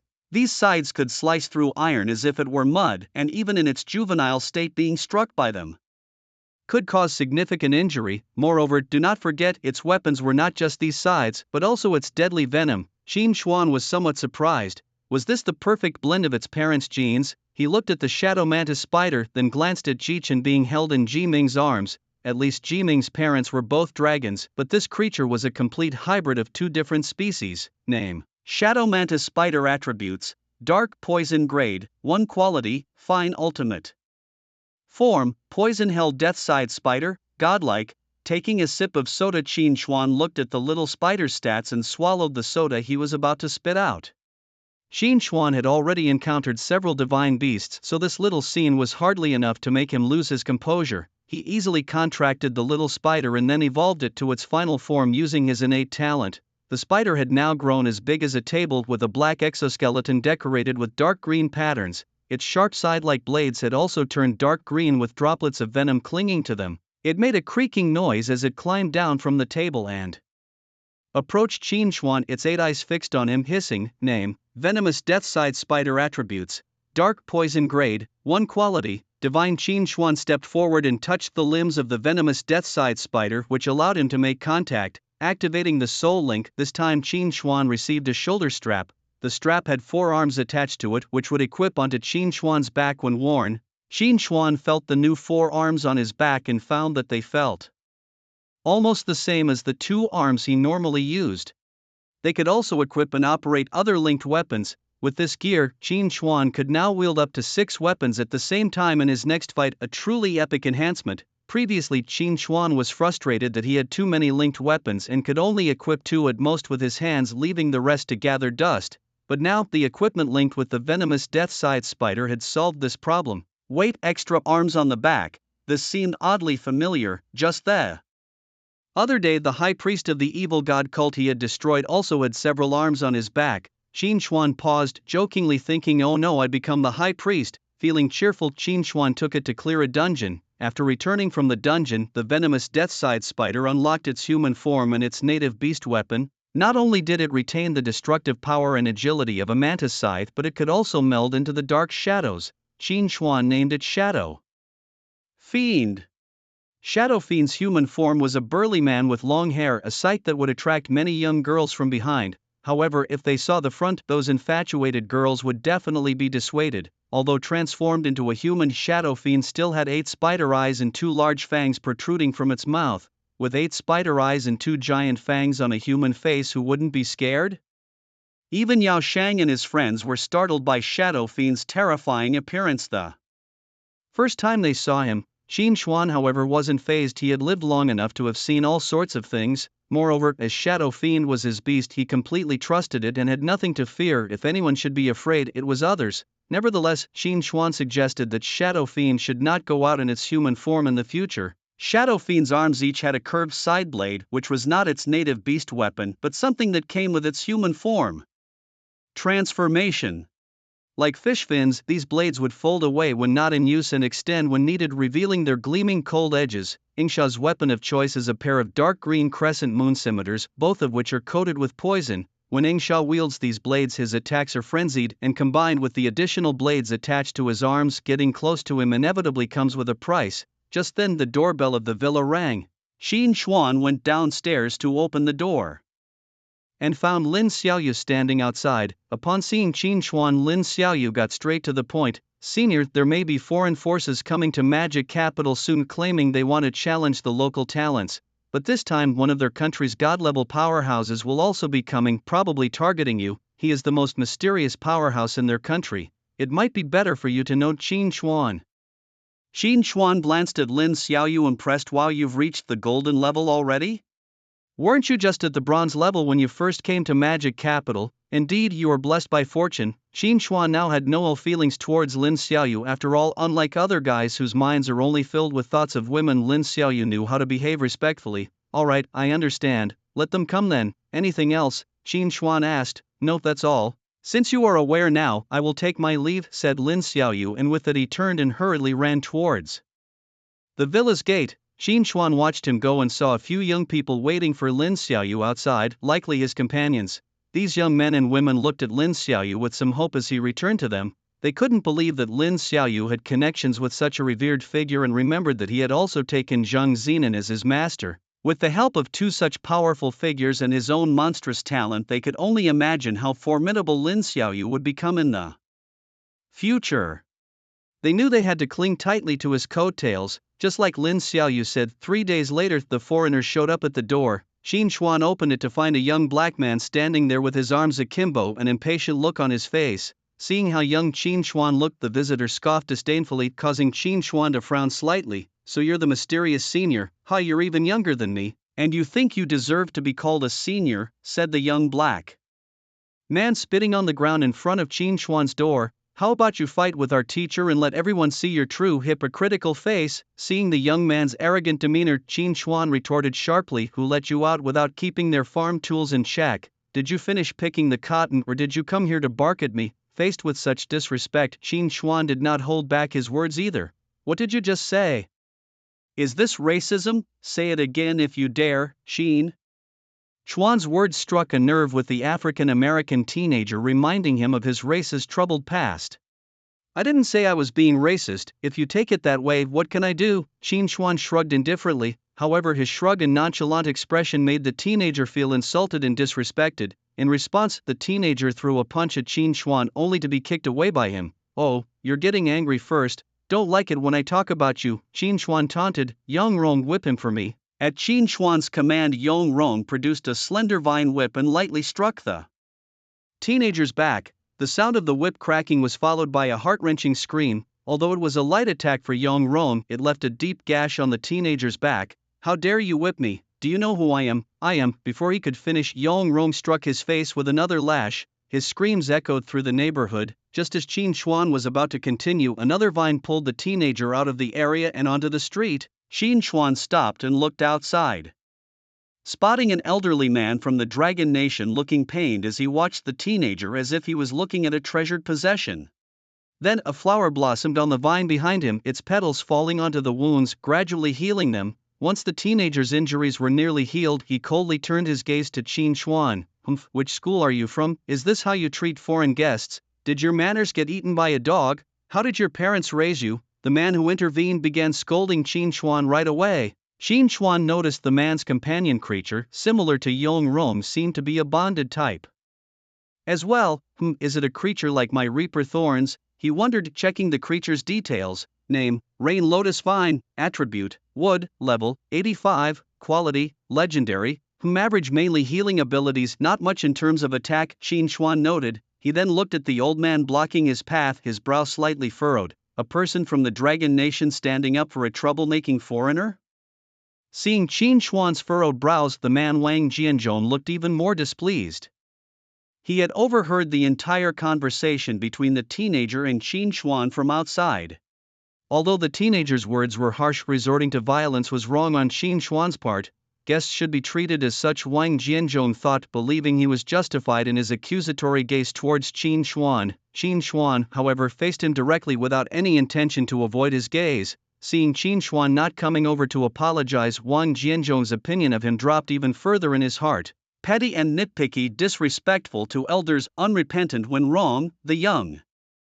People in Long Nation these days are simply declining with each generation. Boy, don't you have anything to say? What do I need to say? Qin Xuan crossed his arms, amusedly observing the old man before him. Let it be known that this old man Wang Jianzhong is a revered beast tamer of the highest order, and he has an extreme fondness for foreigners.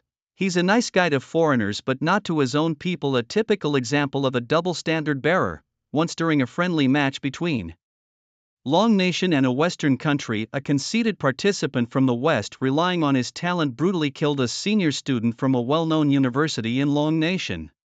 The Western side acted as if they saw nothing, and just when someone from Long Nation noticed the lethal move and tried to intervene, this man Wang Jianzhong stopped them. He even declared that the Long Nation contestant was inferior in skill and deserved to die for recklessly challenging a stronger opponent. Later, when a Long Nation player was gaining the upper hand and wanted to retaliate before a Western elder could intervene, Wang jumped in, knocking the Long Nation player out of the ring, causing him to lose the match. After the match, he said that was the consequence of not adhering to the rules of the friendly match. The arrogant Western contestant left triumphantly, thanks in no small part to Wang Jianzhong. After that incident, Wang Jianzhong's reputation plummeted to the extreme. But when Long Nation came knocking to settle accounts, he had already vanished, nowhere to be found in the entire country. It seems you still haven't realized your mistake. Saying this, Wang Jianzhong occasionally shifted his chin, glancing at the black youth on the ground. Qin Xuan just laughed, spreading his arms. What wrong have I done? Saying this, Qin Xuan also gave a cold look to the black youth. Terrified, the youth, seeing Qin Xuan staring at him, couldn't help but look towards Wang Jianzhong. Elder, don't be afraid, child, I'm here, he can't harm you at all. His words were resounding as if he truly was a protective elder. While speaking, Wang Jianzhong unleashed his formidable holy pressure, uncontrolled, spreading around, even bursting some bystanders who were too close. And Wang Jianzhong showed no remorse at all, merely calling them societal parasites, claiming that their deaths were inconsequential. Then, with a chilling gaze, he looked at Qin Xuan. Now, come over here, Kowtow-in. Apology and voluntarily hand over your beast to him as compensation. Elder, is this really okay? There's nothing wrong with it. Our Long Nation student was at fault initially. I'll make this decision for him. The black youth, hearing this, gratefully looked at Wang Jianzhong.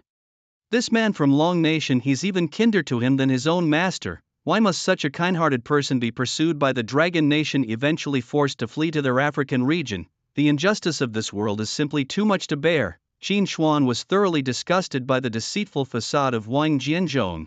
Without wanting to waste more words, he was just about to take action and deal with him directly when suddenly a figure descended from the sky. What now, master? Upon seeing the newcomer, the black youth excitedly shouted. The newcomer was Nigel, the black youth's master. After understanding the situation, Nigel immediately apologized to Qin Xuan, but it was more mockery than apology. My disciple is a bit straightforward, please don't mind him. Wang Jianzhong immediately bowed deeply in response. I'm terribly sorry for making Mr. Nigel witness such a farce.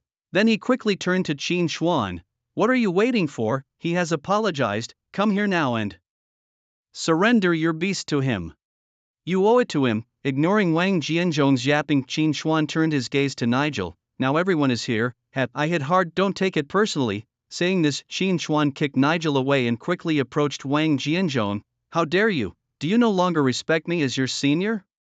Slap! Qin Xuan delivered a powerful slap to Wang Jianzhong, knocking out 4 of his teeth. A self-righteous fool like you dares to lecture me. Following this, the vines of the nightshade swiftly bound the limbs of the 3 men, suspending them in the air. Qin Xuan borrowed the nightshade's whip and started lashing Wang Jianzhong, Nigel and his disciple fiercely in the middle of the street. To keep Wang Jianzhong's barking from soiling his ears, Qin Xuan forcefully stuffed a thorny vine into his throat. Crack! The whip mercilessly struck the 3 men, their screams attracting many onlookers. Seeing Qin Xuan whipping 2 black men and one from the Dragon Nation, the crowd grew curious. What did these 3 do to deserve such a harsh beating? The noise drew more and more spectators. As the crowd grew, someone recognized Wang Jianzhong. Hey, isn't that Wang Jianzhong? Yes, it really is him. Did you see those 2 black guys? They're all in this together. Damn, no wonder we couldn't find them, they had fled abroad, such a traitor. Then a voice tentatively asked, excuse me, but who is Wang Jianzhong? A young man who also didn't recognize Wang Jianzhong waited for others to answer. The crowd turned to the inquirer. Kid, just look it up. The person did as suggested and quickly his face darkened. Then he shouted towards Qin Xuan, boss, keep going. Beat this despicable cur to death. Beat him dead. The surrounding onlookers echoed in support. Others, still clueless, pulled out their communicators and quickly searched for information on Wang Jianzhong. What they found was shocking. Wang Jianzhong was indeed a traitor to his own people. In the realm of the Dragon Nation, a formidable champion of exalted status willingly serves as a cur to foreigners? Delighted by a mere bone thrown his way, he even praises its flavor. How utterly shameless! How do our Dragon Nation's standards fall short compared to those foreigners? Forget such thoughts, some individuals simply revel in degradation. Strike down this dog. The crowd jeers. Yes, beat him to death. Under the volley of the crowd's scorn, 3 men were thrashed by Qin Xuan until they were beyond recognition. Qin Xuan handed the whip back to Yurong while supporting himself on his legs.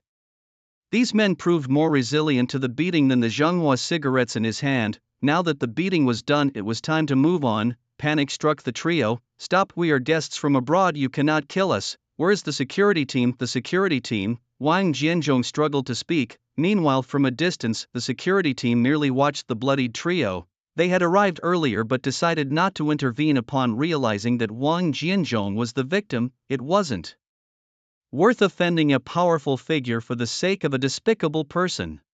Moreover, they were secretly hoping for Wang Jianzhong's demise, though they lacked the strength to enact it themselves. Turning back to the crowd after Qin Xuan had slain their beasts, Yurong slightly exerted force and the 3 men were publicly split into 12 pieces. The onlookers clapped and cheered. Unconcerned with the crowd's applause, Qin Xuan teleported back to his villa. Several peaceful days passed and Qin Xuan felt a strange energy within him. Upon careful examination, he realized this energy stemmed from the wheel of reincarnation within him. At this moment the wheel had fully integrated and Qin Xuan felt as though he had suddenly attained a moment of enlightenment, his mind clear as day. Suddenly he sensed that some restraint on him had been lifted, yet upon closer inspection he found himself unchanged. Perhaps it wasn't time to use it? He recalled his time in Ji Chen's hidden copy where he had been unable to break through to eternity, achieving only a demi-eternity. It felt as though something had been holding him back, forever stuck at demi-eternity. Could this be the key to breaking through to eternity? The more Qin Xuan thought about it, the more convinced he became, and he felt his mind had never been clearer. Exhaling deeply, Qin Xuan stood up and looked out the window. Now that his wheel of reincarnation was complete, it was only Xiao Lang, Minyu and Ing Sha who hadn't reached the supreme realm. Qin Xuan planned to head to the cosmos in a few days. Thousands of kilometers away from the Magic City, in a mountainous area, Ming Yuan and Feng Ying were building their influence. Your Majesty, all the exotic beasts within 100 kilometers are willing to submit, a leading worker bee reported to Feng Ying. How many times must I tell you? Don't call me Majesty, call me Queen. Yes, Majesty. No problem, Majesty. After the worker bee departed, Ming Yuan approached. We are not staying here long, and when you leave, what do you plan to do with them? What else can be done, of course, is to kill them. Then let me take care of it when the time comes. As they were chatting, Ming Yuan and Feng Ying received a message from Qin Xuan in their minds saying that he would be leaving Blue Star in a few days and told them to prepare. Ming Yuan and Feng Ying exchanged glances and then worked even harder to expand their territories. With a few days left, they decided to gather more while there was still time and harvest everything on the last day. The same was happening in other places, planning to make the most of the last few days just like students. Crazily finishing their homework at the end of summer vacation, in Modu on Xinchuan's side, Chen Botu was walking through the streets of Modu dispirited. In his conception, there existed mythical beasts of quality above divine ones. His deductions had led him to this conclusion. To detect these hidden mythical beasts, he had even developed a new type of detection device recently. This device was portable and could be worn over the eyes. It was also capable of detecting the strength level of Zhang Zinan. He was confident that if he encountered any potential super mythical beasts, this device would definitely detect them. The device vastly improved in energy endurance. Previous devices would explode if the energy was slightly higher. This time, after his modifications, it would definitely not explode. However, contrary to his wishes, after searching for a long time and almost traversing the entire dragon country scanning everyone's mythical beasts, there was still not a single clue about the super mythical beasts. After such a long time, the research had made no progress, and he began to wonder if his theory was wrong. He looked up and saw two young-looking mythical beasts strolling on the street. Since everyone was leaving soon, Qin Xuan had agreed to let Yao Shang and others go out to play, which led to the current scene. They are quite cute, just not sure who their master is. Chen Bota made a mental note and looked around but seemed to see no owner nearby.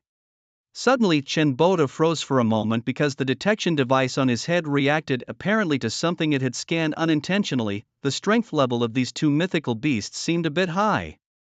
Then he aimed the device at Yao Shang and Tianyu again. Immediately, the device started emitting beeping sounds and flashing a red light indicating danger. After scanning Yao Shang, the surface temperature of the device immediately increased. Feeling that something was wrong, Chen Bota quickly pulled the device off his eyes and threw it into the air with force. In the next moment, beep beep beep boom, the detection device exploded directly. Chen Bota was dumbfounded, having previously guaranteed that this device would definitely not explode. But soon Chen Bota came to a realization: so strong could it be? Then he immediately turned back to look where Yao Shang Tianyu had been just moments before, only to find that in such a short span they had vanished without a trace. Could it be? Chen Bota's eyes widened in shock as he realized they had even managed to destroy his latest invention, the detector. Such a strong reaction was something he had never encountered in his life. This power, it might even surpass that of Elder Zhang. It must be the mythical quality beast taming he had been searching for all these years. With this thought, he hurriedly strode towards the direction where Yao Shang and his companion had disappeared, glanced around, and after spotting them again in the crowd, he followed them from a distance. He knew it was risky, potentially offending powerful figures behind them. But his curiosity was too great. He was desperate to prove the existence of beasts beyond mythical quality. Proving their existence would completely overturn the current understanding in the beast-taming world, where mythical quality was regarded as the pinnacle. Such a discovery was historically significant. Perhaps in the future others could also contract these superior beasts for combat, significantly enhancing the strength of his alliance. As he pursued them, he pulled out a small notebook from his pocket and began scribbling down notes rapidly. If his actions upset powerful entities, he only hoped they wouldn't destroy his notebook along with him. His own death was inconsequential, but he did not want his research to die with him, dismissed as mere fantasy. Proving the existence of super mythical beasts was his lifelong dream. People always say human potential is limitless, so why should beasts be limited to just mythical quality? He even believed in a quality beyond mythical in beasts, which was laughable to some, yet he remembered his father's words, always supportive. Memories and scenes flashed through his mind. Now Chen Bota's writing speed increased, his handwriting becoming more and more hurried, nearly sparking with intensity. His usually stoic demeanor was now tinged with madness. "Dad, I'm about to find the evidence of their existence. Perhaps I'll soon join you, but before that I must pass on these notes." Yao Shang and Tianyu had noticed Chen Bota stealthily following them, which displeased them. However, Qin Xuan communicated mentally not to bother allowing him to follow. Soon Yao Shang and Tianyu returned to Qin Xuan's villa while Chen Bota stood at a distance, peering intently. Ultimately not daring to enter, he forced himself to calm down, thinking perhaps he should adopt a more polite approach. But as he turned to leave, he saw a man standing with his arms crossed, looking intently at him. His heart pounded. The man before him exuded an unfathomable aura, and intuition told him this man was the master of the two beasts. Naturally, the man was Qin Xuan. However, Qin Xuan didn't intend to kill him. He simply reached out slowly and took the notebook from Chen Bota's hands, calmly flipping through it. Occasionally, he would pick up a pen and make some marks in the notebook. Once satisfied there were no issues, Qin Xuan returned the notebook to Chen Bota. Since he was about to leave the Blue Star anyway, letting others know some information about the super beasts didn't really matter to him. He also planned to enhance the strength of some people from the Dragon Nation before he left to prevent finding a completely new set of natives when he returned next time. Chenboto, holding the notebook, flipped through it and found that some of his notes had been completely crossed out, presumably things Qin Xuan didn't want others to know. After seeing Qin Xuan nod in approval, Chenboto slowly left the villa area. The next day, after finishing his routine dungeon run, Qin Xuan teleported to where Zhang Zinan was located. The god-level beast tamers who had been resting at Zhang Zinan's place for a few days were just about to leave. Suddenly Qin Xuan appeared in the room, catching everyone off guard. Some of the beast tamers who didn't recognize Qin Xuan assumed a battle stance, ready to summon their beasts for an attack. "Stop, he's not an enemy," Zhang Zinan spoke up, and those who knew Qin Xuan quickly restrained the wary beast tamers. Qin Xuan now stood boldly before everyone. He glanced around at all the present company and, unconcerned by the various gazes, walked over to Zhang Zinan. "I'm about to leave this place. I'll leave something for you to prevent your civilization from being wiped out by others the next time I return." Some people were displeased upon hearing this, but they merely frowned and did not confront him directly, having been reminded by others of Qin Xuan's strength. Speaking, Qin Xuan first pulled out a wind element fruit which Zhang Zinan was very familiar with. As soon as the fruit was taken out, the eyes of the other god-level beast tamers except for Zhang Zinan widened in astonishment. "What kind of fruit is this with such a rich wind element?" someone asked. Qin Xuan simply silently put the fruit back into a spatial ring he was wearing. "It's from my own beast." After saying this, he took off the ring and tossed it to Zhang Zinan. "This ring was specifically purchased to store these fruits. Inside are various fruits I prepared for you. You can divide them among yourselves, use them for yourselves, or give them to your descendants as you see fit." Zhang Zinan took the ring, felt it carefully, and discovered it was indeed filled with fruits of various elements, including a few space element ones. Qin Xuan released 10 spatial fruits. Temporal fruits were too rare, numbering only over 100. Since Jichen himself didn't have enough to spare, Qin Xuan chose not to release any. Then Zhang Zinan felt something else stored inside the ring. Upon inspection, he discovered a dark green sword, a sharp bone knife, and a heavy shield. The crowd gathered close when suddenly the chubby man cried out in surprise, "Isn't this the Turtle King's shield?" Being a frequent dealer with the Turtle King, he recognized its native beast weapon instantly. Everyone was shocked by this revelation. Could it be that he was the one who killed the Turtle King? Thus all eyes turned to Qin Xuan seeking an answer. Qin Xuan simply shrugged. "My beast went out to play and accidentally killed it. The shield was brought back by them. It's nothing much to talk about," he said nonchalantly, seeing no need to hide the fact. The others twitched at his explanation. The Turtle King was known to withstand their strongest attacks, yet Qin Xuan spoke so lightly. Accidentally killed? Was he even speaking the language of the Dragon Kingdom? "Wait, this bone knife looks familiar too. Isn't this the Tiger Shark King's?" Qin Xuan nodded, confirming that guess. A collective gasp filled the room. After a brief chat, Qin Xuan left and the room buzzed with noise for a while. He then found Lin Xiaoyu and handed him a few attribute fruits before heading back to wait for his beasts to be ready. Soon it was time to leave. When Qin Xuan summoned his beasts, each one was brimming with energy, eager for action. The easy days were over. It was time for them to dominate weaker opponents. As long as no supreme peak beings attacked, they could handle anything. After gathering his beasts back into the beast space, Qin Xuan used a teleportation wristband to arrive at his first stop in the universe, Morse Star. Morse Star, a planet serving the beast civilization of the entire universe, belonged to no power. Its longevity stemmed from its suitability as a base for various organizations. The headquarters of the largest beast organizations in the universe were almost all located on Morse Star, led mostly by supreme beings, with many at the peak. Even divine races desiring to conquer Morse Star would face severe losses. Winning would leave them too weakened internally to fend off other races, so these divine races would not take such actions. Here one could meet beast tamers from various civilizations and encounter beasts unseen on Blue Star. Any beast fighting was prohibited on Morse Star, except for law enforcement needs. Any combat was illegal. This information came from the memories of Initially, upon arriving at Morse Star, Qin Xuan went to the registration office, similar to what was done on Blue Star, to register his basic information, a mandatory step for every new beast tamer. As for communication issues, Qin Xuan wasn't worried. The game system automatically translated any language into his mother tongue. Qin Xuan stepped into the registration office and approached the counter where a girl with purple skin was stationed. She gave Qin Xuan a casual glance upon seeing a newcomer. "Name, race, civilization, and realm," she stated bluntly, skillfully pulling out a sheet of paper for Qin Xuan. After a moment's thought, he filled in the details. Qin Xuan Human Blue Star Supreme Realm I. He handed the materials back to the counter girl, who slightly frowned upon seeing Supreme Realm I but quickly resumed her composure. "All right, please wait a moment," she said, then turned and entered the office behind her. A few minutes later, the woman emerged with a high-tech lens. "Your information has been entered. This is your data access tool, please take care of it." Qin Xuan accepted the lens and placed it over his right eye. The lens slowly turned transparent, yet a translucent screen still lingered in his view. Curious, Qin Xuan inquired, "I just filled in Supreme Realm and you're not surprised?" The girl twisted her mouth and scoffed, "I do registrations, I see more Supreme Realms in a day than you've seen in your lifetime. And with your appearance, you're just a small genius from a lower civilization. Don't be too confident or you might be devoured without a trace." After saying this, she no longer paid attention to Qin Xuan, who undisturbed quietly walked out. No sooner had Qin Xuan left than a pair of hands wrapped around the girl's waist from behind. She did not panic but leaned back comfortably into the arms of a man behind her.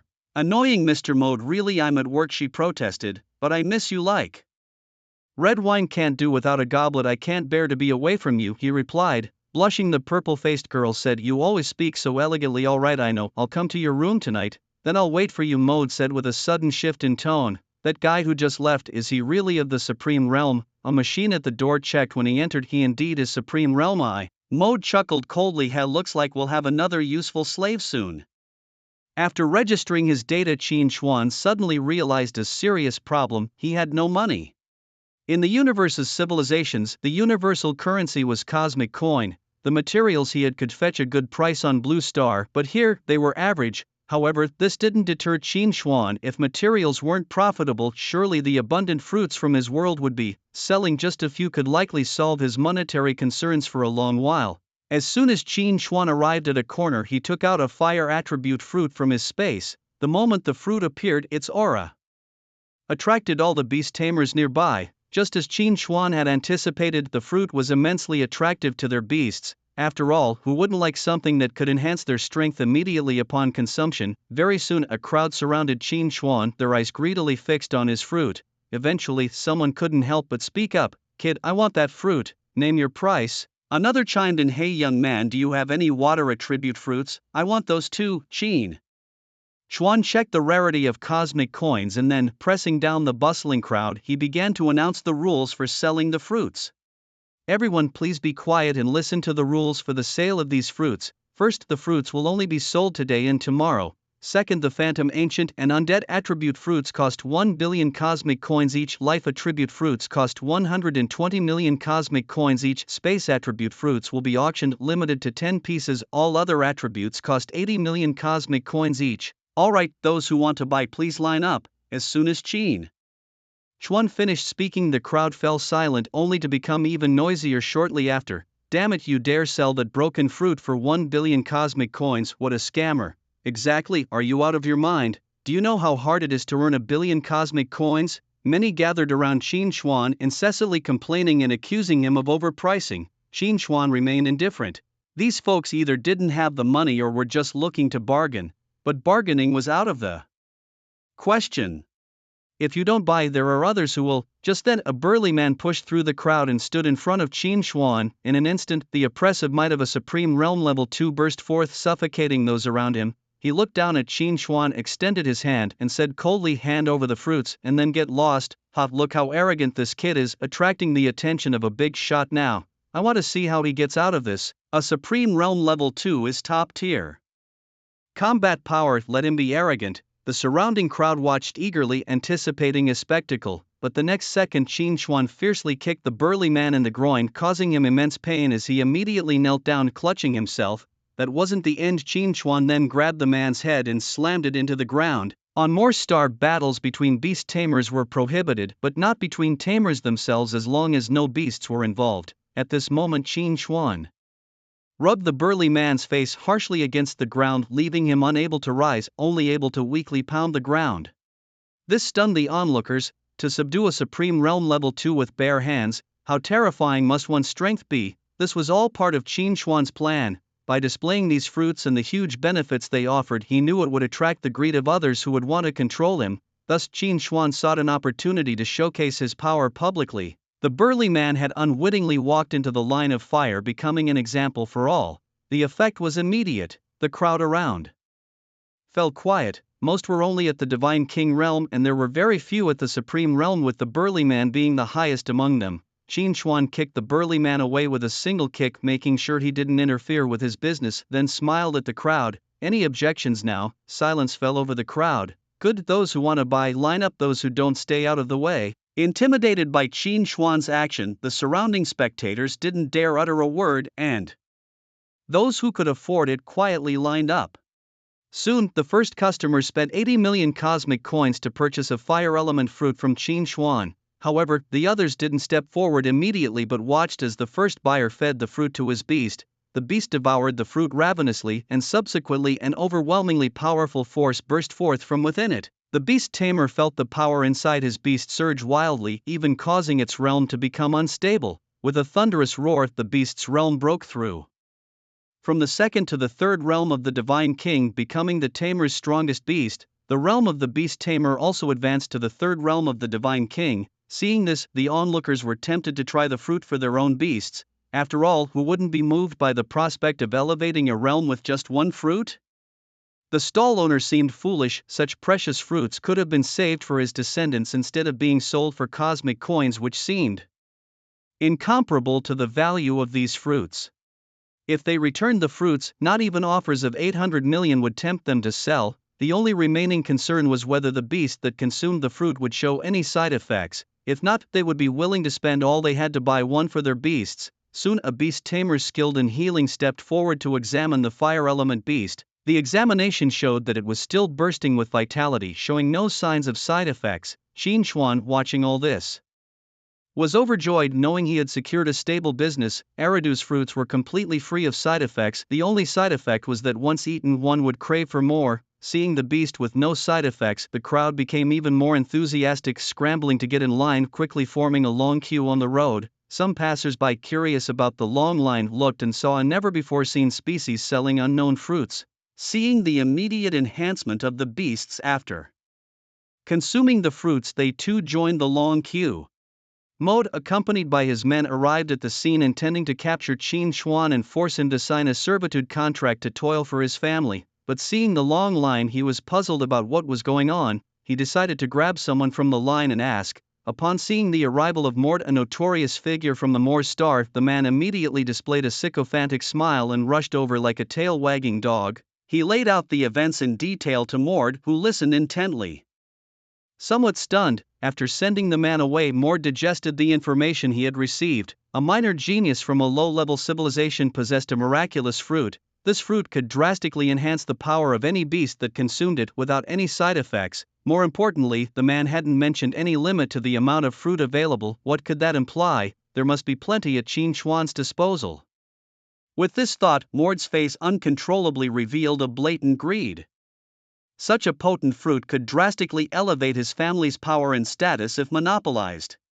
Mord, the young master of the strongest family on Moor Star, cared little for the strength of Qin Xuan. Despite his own mediocre talent and only reaching the mythic realm after a century with the massive resources of his family, he was always accompanied by 10 formidable bodyguards, each ranging in power from the third level of the God King realm to the Supreme realm. To him, Qin Xuan was just another low-level talent from a minor place, one of tens of thousands he had seen grovel before his mythic might. So Mord, along with his 10 bodyguards, made his way directly to Qin Xuan's small shop. Qin Xuan took a deep breath as trouble approached once more. This Mord, full name Mord Moors, the scion of the most powerful family on Moor Star, wasn't particularly talented but was protected by 10 strong bodyguards. Usually restrained, this only applied to the significant figures of Moors. He cared little for the common residents, yet he despised the new geniuses from lower civilizations. Having someone from a lowly civilization surpass the nobly born Mord in just a few years was a great humiliation. Therefore his favorite activity was to capture these geniuses freshly arrived from lower civilizations, humiliate them severely, and then drag them back to his clan, seizing all their beasts and forcing them into servitude. These geniuses, stripped of their beasts, ended either as playthings for some family members scavenging for scraps to barely survive, or as cannon fodder on the battlefield. No sooner had Mord arrived than Qin Xuan knew there would be no good to come of it. True to form, as soon as Mord reached him, his bodyguards encircled Qin Xuan. Then Mord slowly walked up, staring at Qin Xuan with a predatory gaze. Why is it that he, coming from a lower civilization, immediately attains the supreme realm while he of noble birth has only reached the mythic realm after a century? He has decided that once he captures Qin Xuan, he will strip him of all his beast controls, then lock him in the dungeon and torture him to death bit by bit. This is the consequence of making him mode displeased. However, before stealing Qin Xuan's possessions, he needs to find a reason to lure him to a secluded place to prevent any rescue attempts. Last year, just as he was about to capture someone, a group of reclusive big shots all stood up for that guy, even hinting at starting a war with their Morse family. Even many women in the family tried to secretly rescue the young man, only to be skinned to death. In the end, the family had no choice but to let him go. Before leaving, that guy even threw out a fierce statement saying that today, 3 years later, would be the day their family is exterminated, which extremely annoyed him. Kid, what kind of fruit are you selling? Whatever fruit you buy, I sell. Oh, then give me 100 each of both space and time fruits. Sorry, space fruits are only available through auction and limited to 10 pieces, and time fruits are not for sale. How dare you make false advertisements, guards? Take this man away. At Mode's command, the surrounding bodyguards rushed forward to capture Qin Xuan. Mode might be less talented, but he's cunning enough, and from the conversation just now he had gleaned one piece of information: the time fruit. If obtained, perhaps with their family's technology, they could mass-produce time-controlling beasts. Even if they couldn't produce them, they could use these fruits to lure those time beasts to serve their family. Qin Xuan must be captured. Watching the bodyguards swarm up, Qin Xuan simply shrugged. He had anticipated this situation. Speaking to Qin Xuan, pulled out Ji Chen's link equipment, the pocket watch, and smiled at Mode. Guess why I dare to sell things here? Then Qin Xuan immediately reversed the bodyguard's time to when they had just followed Mode out of the registration area. Time had reversed, but their memories had not. The 10 bodyguards looked at each other in confusion. Weren't they just helping the young master capture someone, right? The young master.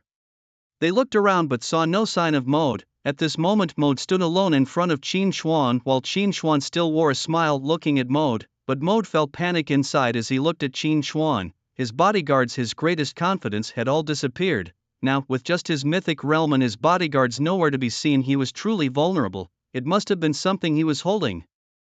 Fruits and an unknown pocket watch. Why does he have so many good things? Thinking this, Mode's gaze towards Qin Xuan was filled with even more disgust and jealousy. Then Mode turned his head to the crowd. All of you, get him and the fruits will be ours. Mode shouted alone, but no one stepped forward to help. How dare you? I am the young master of the Morse family. How dare you disobey my orders? Just then Mode's bodyguards arrived again, but before Mode could gloat, there was a click sound. Qin Xuan pressed the pocket watch and the 10 bodyguards disappeared again. This time sent even further back in time.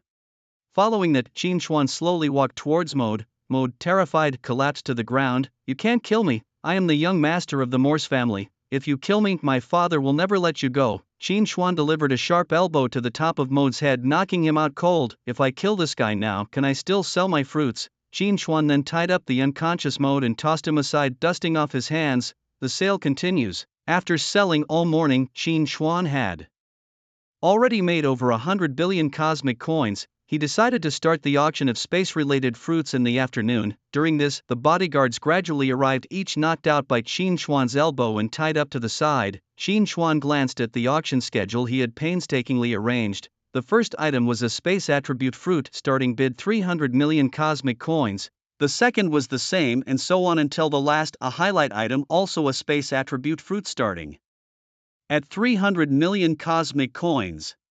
Satisfied, Qin Xuan neatly folded his schedule and walked out, only to see a crowd had already gathered. Many were from major forces, having heard that consuming one of these fruits could double a beast's strength. Many had missed the morning sale, so they were determined to win in this afternoon's auction. Qin Xuan emerged from the crowd, a cage beside him containing a breath-void beast. This was also a space-related beast, but with low innate strength hardly anyone would contract it. But Qin Xuan had his uses for buying one. The first round began. The first item, a space attribute fruit, starts at 300 million cosmic coins. Highest bidder wins. I bid 310 million, 320 million, 400 million. Eventually, the first fruit was sold for a high price of 600 million cosmic coins. Now for our second item, another space attribute fruit, starting at 300 million. Highest bidder wins. The crowd below held their breath. Isn't this just fleecing us? The second fruit sold for slightly less. Only 500 million inch, but still within Qin Xuan's acceptable range. The third, the fourth, the forces below were increasingly disgruntled. Are they just shearing us one after another? When the fourth fruit was auctioned, an old man among the crowd stood up.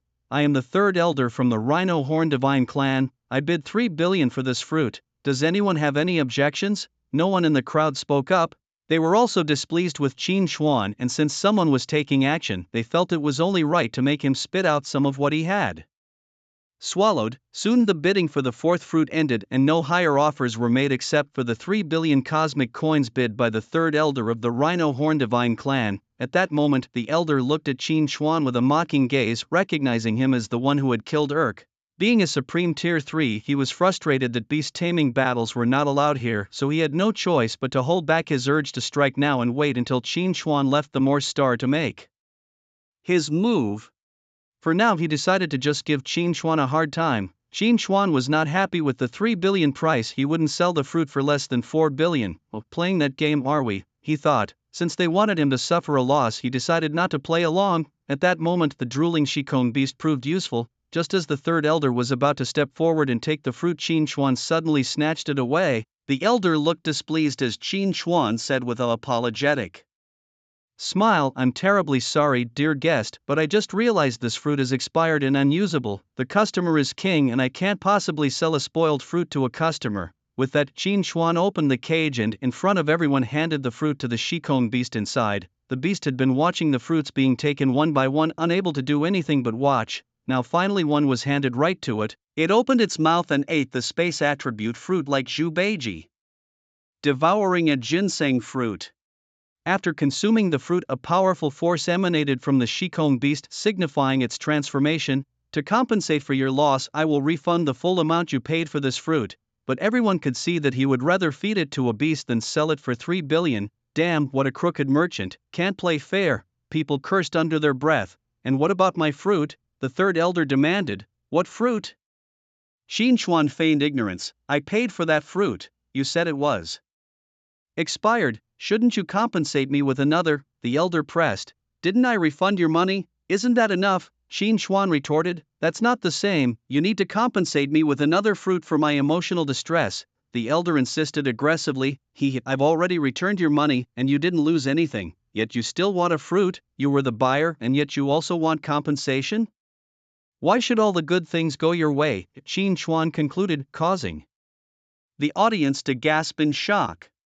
This man utterly shameless. The third elder was left speechless by Qin Xuan's remarks, struggling to muster a response for a long time. Then, pointing at the breathless beast behind Qin Xuan, he challenged, then explain this. If that fruit was expired, why did it have no effect when it was eaten? Qin Xuan coolly replied, because the fruit had just expired a minute ago. Flustered and red-faced, the third elder flew away in a huff, no longer interested in the fruit. The auction that followed went much smoother. No one tried to underbid maliciously anymore. Instead, the bidding became fiercer. The remaining fruits were sold for over 600 million each, with the last one fetching 1 billion cosmic coins. After the auction, Qin Xuan quickly took the money and escaped with Mode and the others. Those who had secured the fruits showed satisfied expressions, while those who missed out could only leave in regret. On a rooftop on Morse Star, Qin Xuan dropped Mode and the others, then descended slowly himself.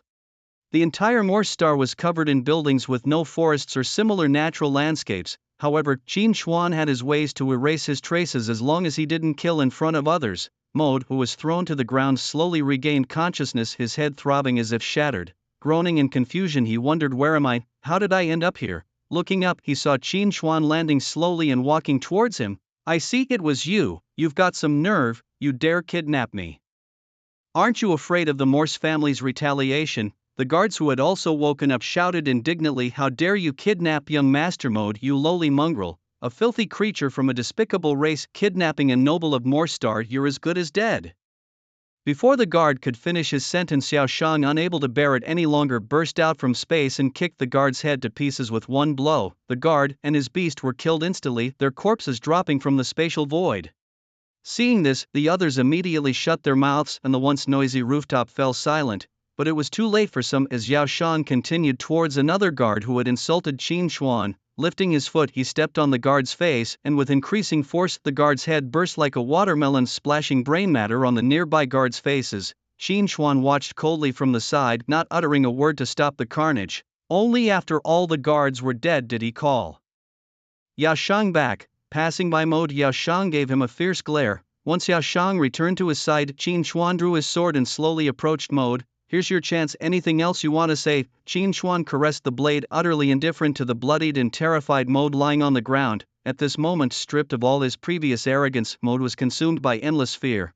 I have money, lots and lots of money, just spare my life and all of it is yours.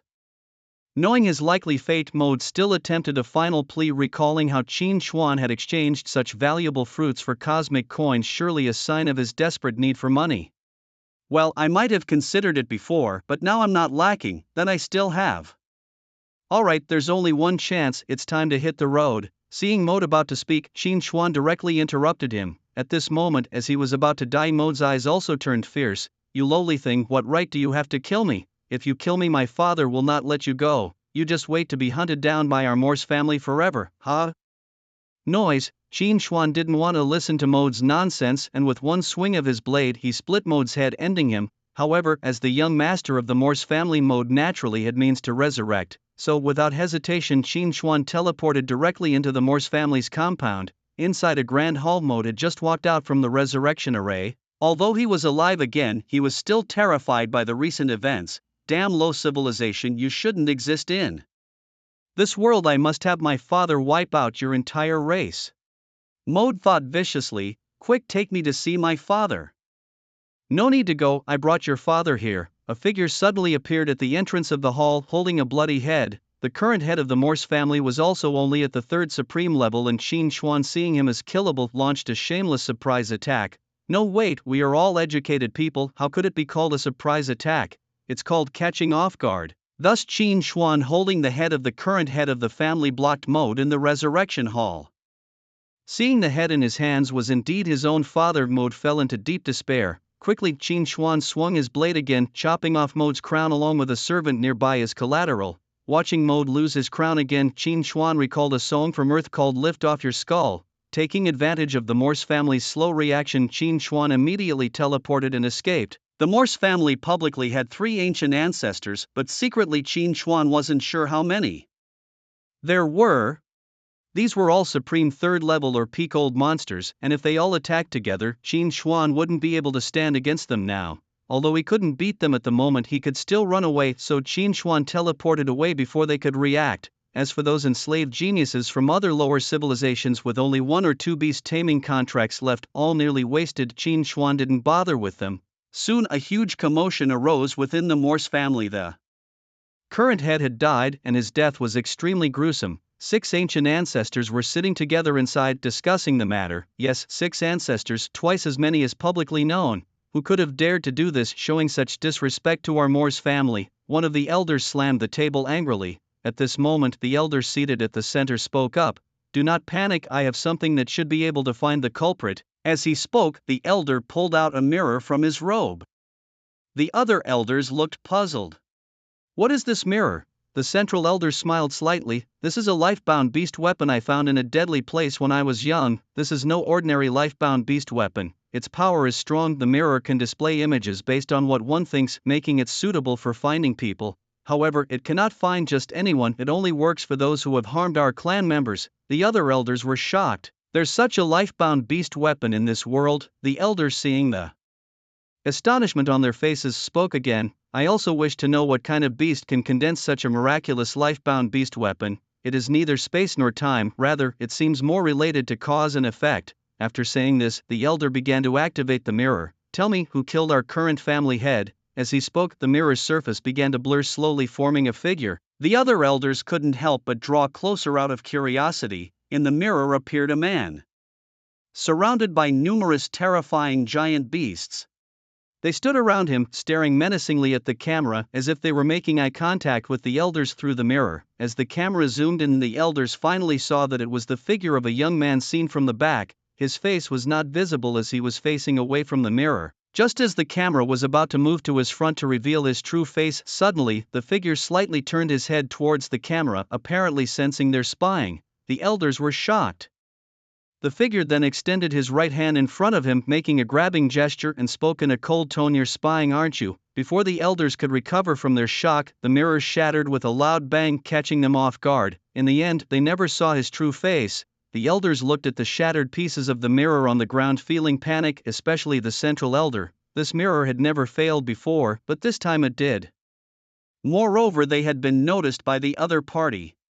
What kind of existence has this useless descendant of mine provoked? Now, with the mirror broken and having drawn attention, if they didn't flee, they feared they wouldn't even know how they might die. They weren't ready to die. The family could be rebuilt, but life once lost was gone forever. With this thought, the elders exchanged glances and quickly began to pack up, preparing to take some clan members and escape from the Moors planet. Meanwhile, unlike the frantic Moors family elders, Qin Xuan was leisurely strolling through the universe with a relaxed and comfortable expression. Having sold a few fruits, Qin Xuan now possessed several billion cosmic coins, more than enough to last him a long while. When his funds were nearly depleted, he would simply find another excuse, perhaps a limited time event or a comeback sale, and still limiting the supply to 10 fruits, there would inevitably be a crowd vying to purchase them.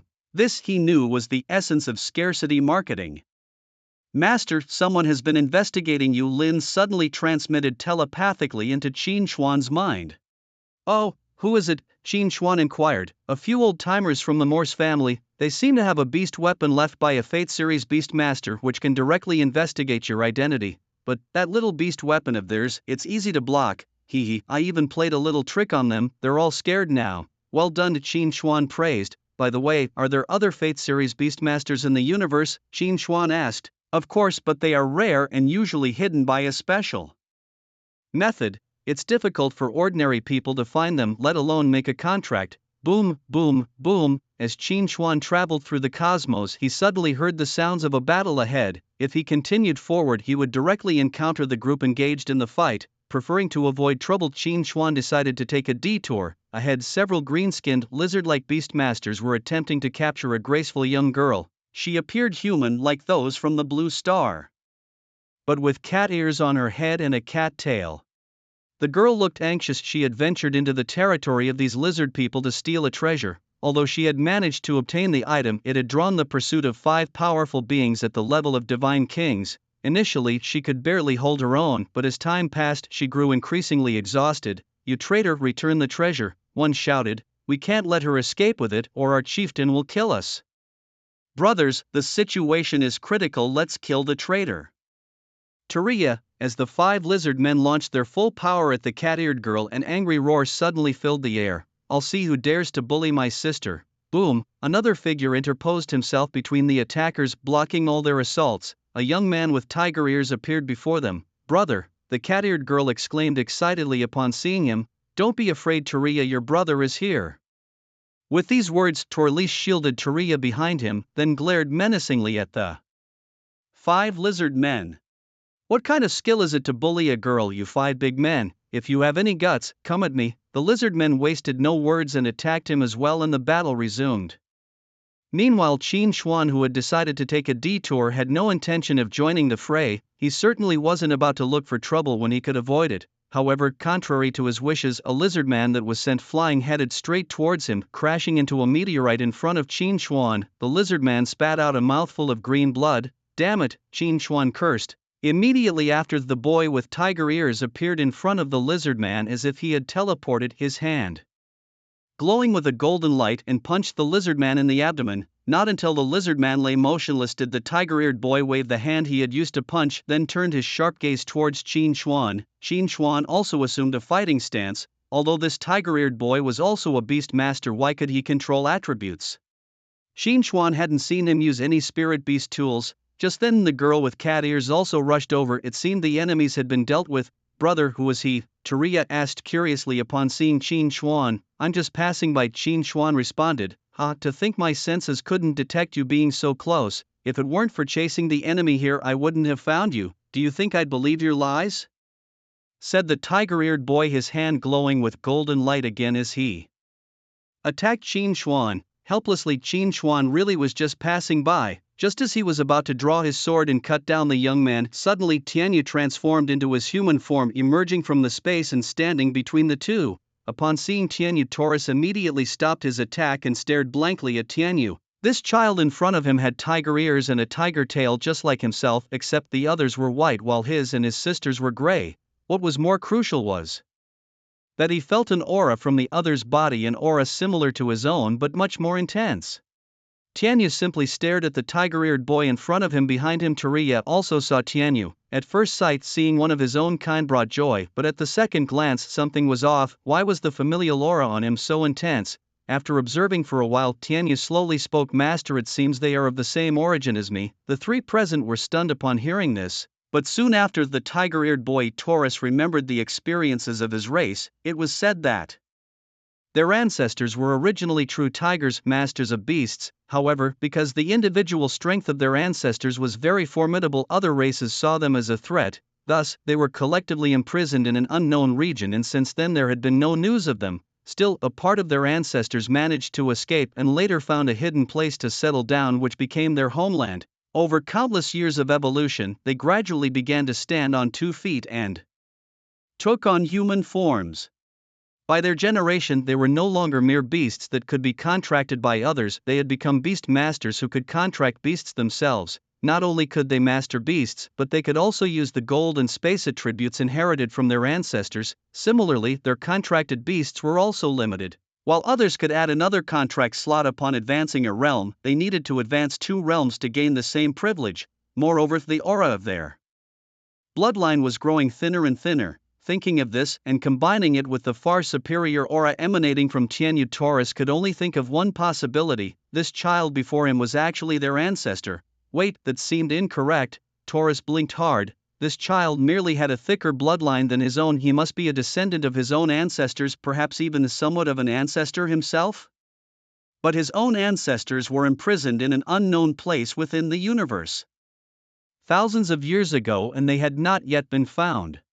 Since this guy brought out the descendant of their ancestors, did it mean he knew where the other descendants of his ancestors were imprisoned? Taurus looked at Qin Xuan behind Tianyu. They were well aware that their race was very proud and would not easily accept contracts with others. It was so now, and even more so in the past. The man before them must have paid some price to get their ancestor to sign a contract with him. Beast dominates, beast master serves. Taurus had seen such cases before. Many powerful beasts, in pursuit of greater strength, would choose beast masters whose talents matched their own to sign contracts with. This allowed them to benefit from the beast master's talents and become stronger. However, in such a contract, the beast held the dominant power. The beast master was merely a tool to amplify power, almost without any say. The more Taurus thought about it, the more he believed it to be true. Indeed, worthy of being his ancestors, still so domineering.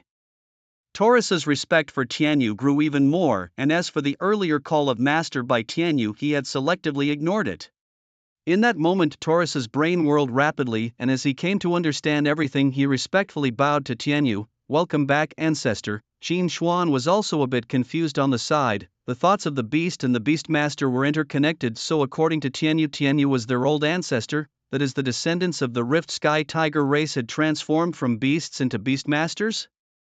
But weren't all of the Rift Sky Tiger clan originally on that bloody continent? He hadn't seen any that became beast masters. Maybe there were some who slipped through the net. Damn it, if it doesn't make sense, don't think about it. As long as we're awesome, that's enough. Please forgive my rudeness, Junior. I will now take you back to our tribe as it stands today, Taurus said. Beside him, Toriya also understood the situation and hurriedly ran forward to bow. Hearing what Taurus had said, it seemed he was about to take them to their old den. Tianyu turned his head. He wanted to hear Qin Xuan's opinion. Seeing Qin Xuan nod, Tianyu turned his attention to Taurus and Toriya, who were bowing. "All right, let's go then." With Tianyu's permission, Taurus and his companion dared to stand up and lead the way. Taurus revealed a bracelet worn on his wrist, operated it briefly, and somehow conjured a spaceship out of nowhere. He respectfully addressed Tianyu, "Ancestor, this way please." The four boarded the spaceship. Qin Xuan found a seat and sat down, while Tianyu, curious, wandered off to explore the ship on his own, having never seen such high-tech machinery before. Taurus and Toriya sat opposite Qin Xuan. "Doesn't the spaceship require a pilot?" Qin Xuan glanced at the empty cockpit, asking with some confusion. "I've set it to autopilot and activated anti-tracking mode. No need for manual control," Taurus replied, his gaze at Qin Xuan lacking the reverence he showed to Tianyu, even containing some disdain. Sneering inwardly after sensing their true thoughts through his lucky jade amulet. Xin Chuan thought had reduced me to a servant? You're walking a narrow path, my friend. After grasping their low opinion of him, Qin Xuan no longer paid attention to them and leaned back to rest. Soon Tianyu, having finished his tour, came back and sat next to Qin Xuan, leaning against his arm. Taurus and Torlia assumed that since the ancestor often lacked a pillow to sleep on, he had formed the habit of using Qin Xuan as a makeshift pillow. Taurus sneered, confirming his suspicions that Qin Xuan was nothing more than the ancestor's servant. Contemplating the hardships their ancestor must endure without even a comfortable pillow made Taurus's expression even sourer towards Qin Xuan. But he knew these hardships would soon end with the return of their ancestor, and once they retrieved the other ancestors, Taurus believed that their descendants, in cooperation with the ancestors, would surely restore the great name of the Rift Sky Tigers. Thus their people would no longer have to endure such hardships. Despite expectations of a quick journey, the spaceship had been traveling through space for nearly a month, during which there was nothing to do but sit and wait.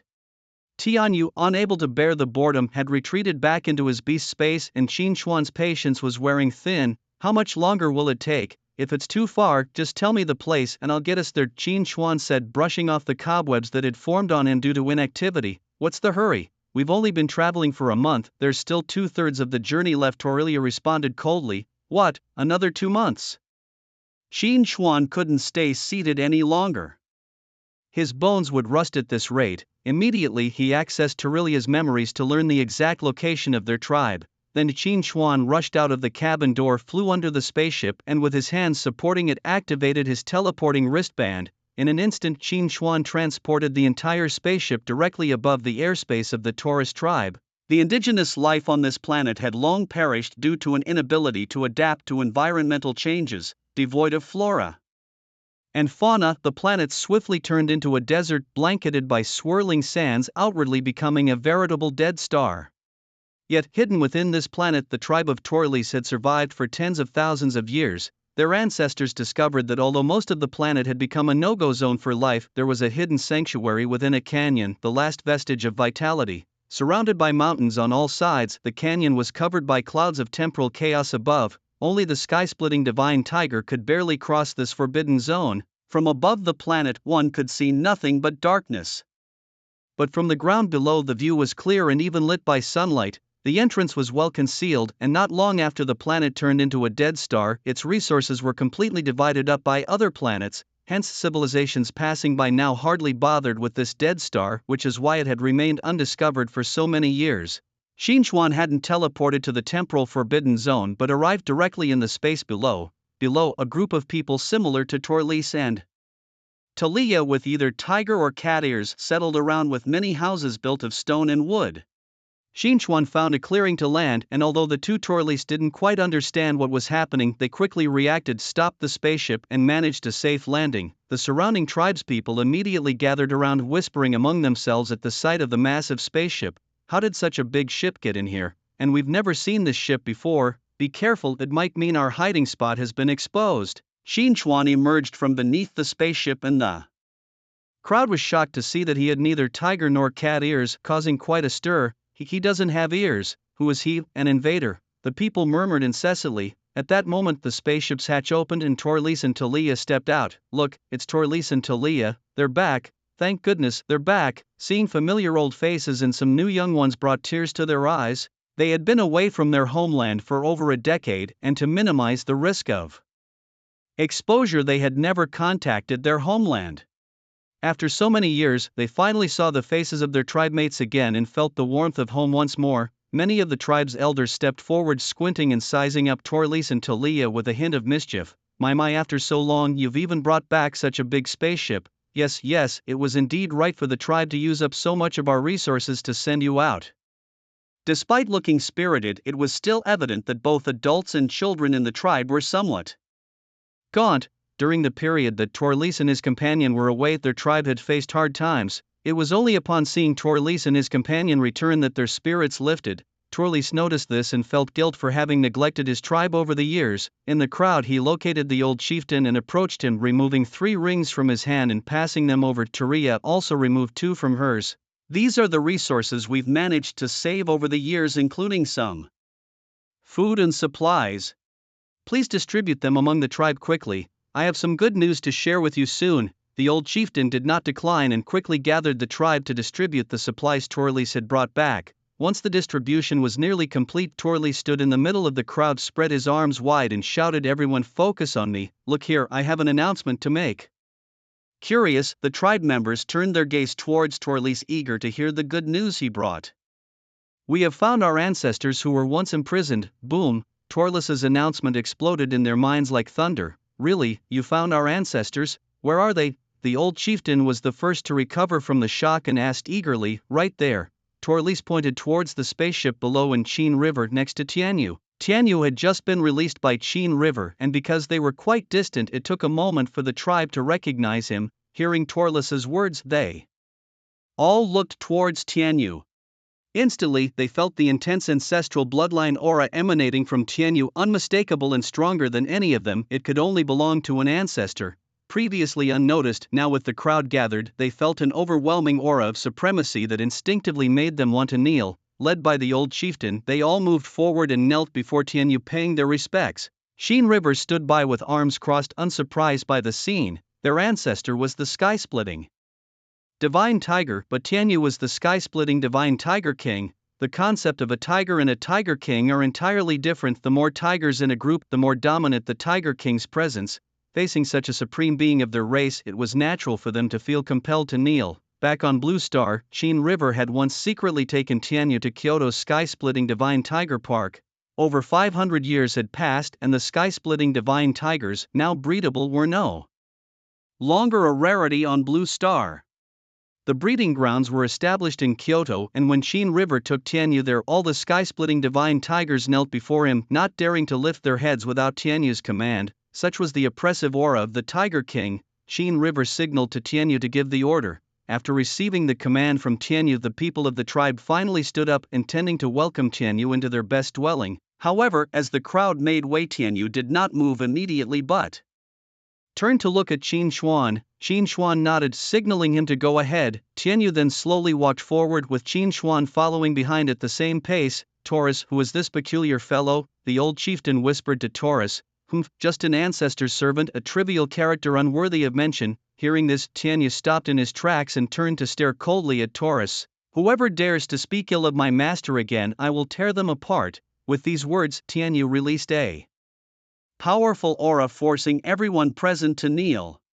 It wasn't until Qin Xuan stepped forward and gently patted Tianyu's head to soothe him that Tianyu withdrew his oppressive presence and continued walking forward. The people who slowly rose from the ground all sweated coldly. Had they heard wrong? Their own ancestor actually called someone else master and was extremely protective of him. Moreover, this person could even casually pat their ancestor's head. This seemed quite different from what Taurus had mentioned about the beasts being the masters and the beast masters being the servants. Weren't their ancestors said to be full of pride, unlikely to easily form contracts with others? Little did they know their ancestor had already begun artificial breeding on Blue Star, and naturally Qin Xuan would not disclose this. The tribe quickly brought out the best dishes they had to serve Tianyu. However, the quality of these dishes was far inferior to what Qin Xuan used to feed him, but given the increasingly barren land and the low yield of crops, even these dishes had taken several years for the tribe to accumulate. Seeing the tribe members eyeing him eagerly, saliva swallowing audibly, Tianyu could only gently pick up a piece of vegetable leaf and put it into his mouth. After a difficult chewing, Tianyu with a distressed expression forcefully swallowed it. This was even worse than the food he had eaten in the Bloodland continent. He quickly left his seat. "These are all made by you should eat more of them," he said, then dashed back into Qin Xuan's space. The people of the tribe looked puzzled at the direction Tianyu had left. Why didn't the ancestor eat? Was it not tasty? The chieftain walked to a nearby table where a small bowl sat, containing a small portion of their prepared dish. The chieftain tasted a bit. "It tastes much better than what we used to eat." Could it still not suit the ancestor's palate? They had hoped to let Tianyu eat more when he returned, but Qin Xuan directly indicated that Tianyu had left the table of food for them. Only when Qin Xuan said it was Tianyu's wish did they slowly start to share the dishes. There was little food, only enough for each tribe member to have a bite, but they were already very satisfied. Each person's face showed an expression of lingering taste, as if they had eaten some exquisite delicacy. Qin Xuan was stunned. "My goodness, is this how people live?" At night, Taurus approached Qin Xuan. "May I ask where you found our ancestor?" His tone was much more respectful, hoping to learn from Qin Xuan about the whereabouts of his ancestral descendants. Seeing Tianyu's reaction earlier, although unbelievable he had to face the reality, his ancestral descendants seemed genuinely willing to become the other's mount. If that was the case, the plan he had previously thought of was no longer feasible. They had intended to bring this ancestor back first, then lead the entire tribe to retrieve the descendants. After that, they planned to counterattack those races that had besieged them originally. But now, after so much explanation, this descendant of the ancestor showed no intention of leading the tribe in a counterattack, nor did he seem to remember the experiences of his own race.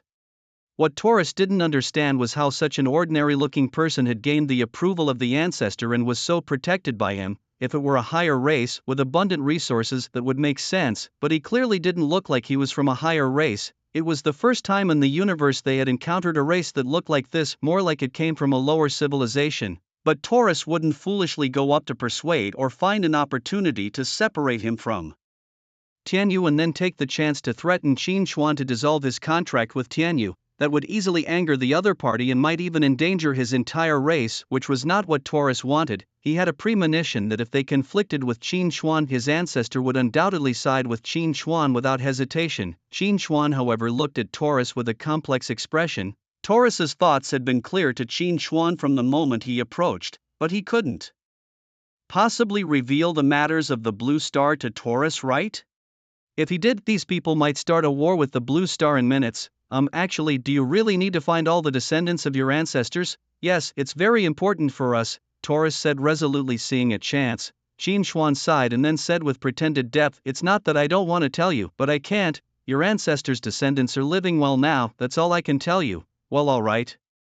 Taurus felt a sense of loss as he couldn't learn the current location of the descendants, but hearing that they were doing well also relieved him. At least they were not in danger and his people could still search slowly and have a chance to find them. As for whether Qin Xuan might be lying, Taurus thought that someone recognized by his own ancestor had no need to deceive him. After giving Qin Xuan another bow, he respectfully retreated. Seeing Taurus leave, Qin Xuan secretly breathed a sigh of relief, glad to have tricked him away. On the outskirts of this dead star, several elders of the Morse family, along with their entire clan, had arrived in their spacecraft. They had been discovered spying on Qin Xuan on Morse Star and originally intended to flee with only a few elite members of the clan. However, unintentionally, they ended up taking everyone who had the blood of their clan flowing through their veins, as they were all elite members. Oh wait, not everyone, there was one who wasn't. A certain Mo Nian, along with other low-grade civilization talents who had been captured, were abandoned on Morse Star. Ironically, Mo Nian was the illegitimate half brother of Mo De, born of the same father. Among the captured talents from lower civilizations, there were both men and women, and none were unattractive. Some of the female talents, being beautiful, were often raped by members of the clan, with the elders turning a blind eye. Mo De's father, the current patriarch of the Morse family, was no different. Unfortunately, one of the young female talents he raped actually bore him a child. When the affair was exposed, Mo De's mother fiercely slapped her husband several times.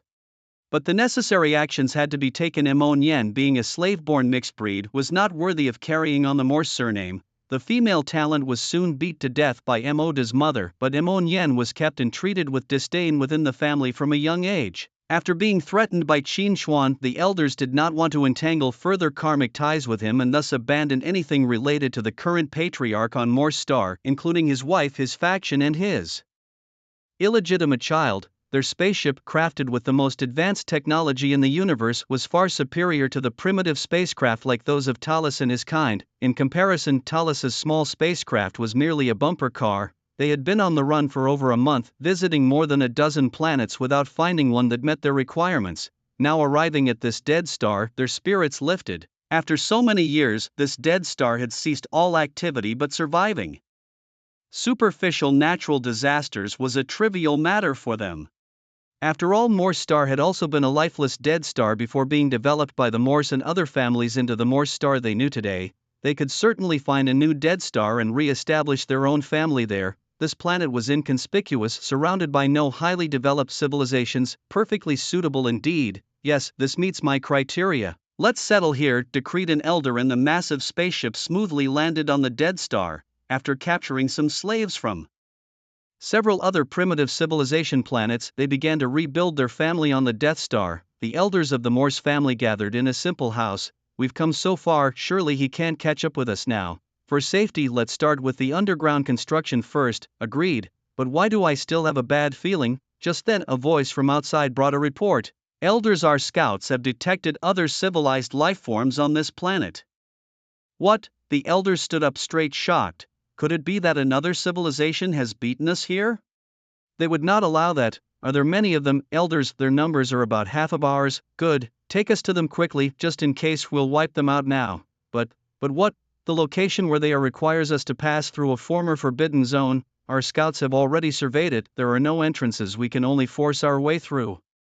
The elders exchanged looks and then gritted their teeth. Let's break through. Soon after, 6 unwelcome visitors appeared in the canyon. The 6 Morse elders, covered in blood, had stared down the spatial turbulence in the forbidden zone to get here. Although they made it, they were seriously injured. The weakest among them nearly died, underestimating the power of this forbidden area. But as long as they eliminate the other civilization here and recuperate, they would be fine. Who are you? At that moment, several stern shouts came from a cave entrance. The elders turned to look and saw 2 individuals with tiger ears summoning 2 golden tier guardian beasts roaring at them.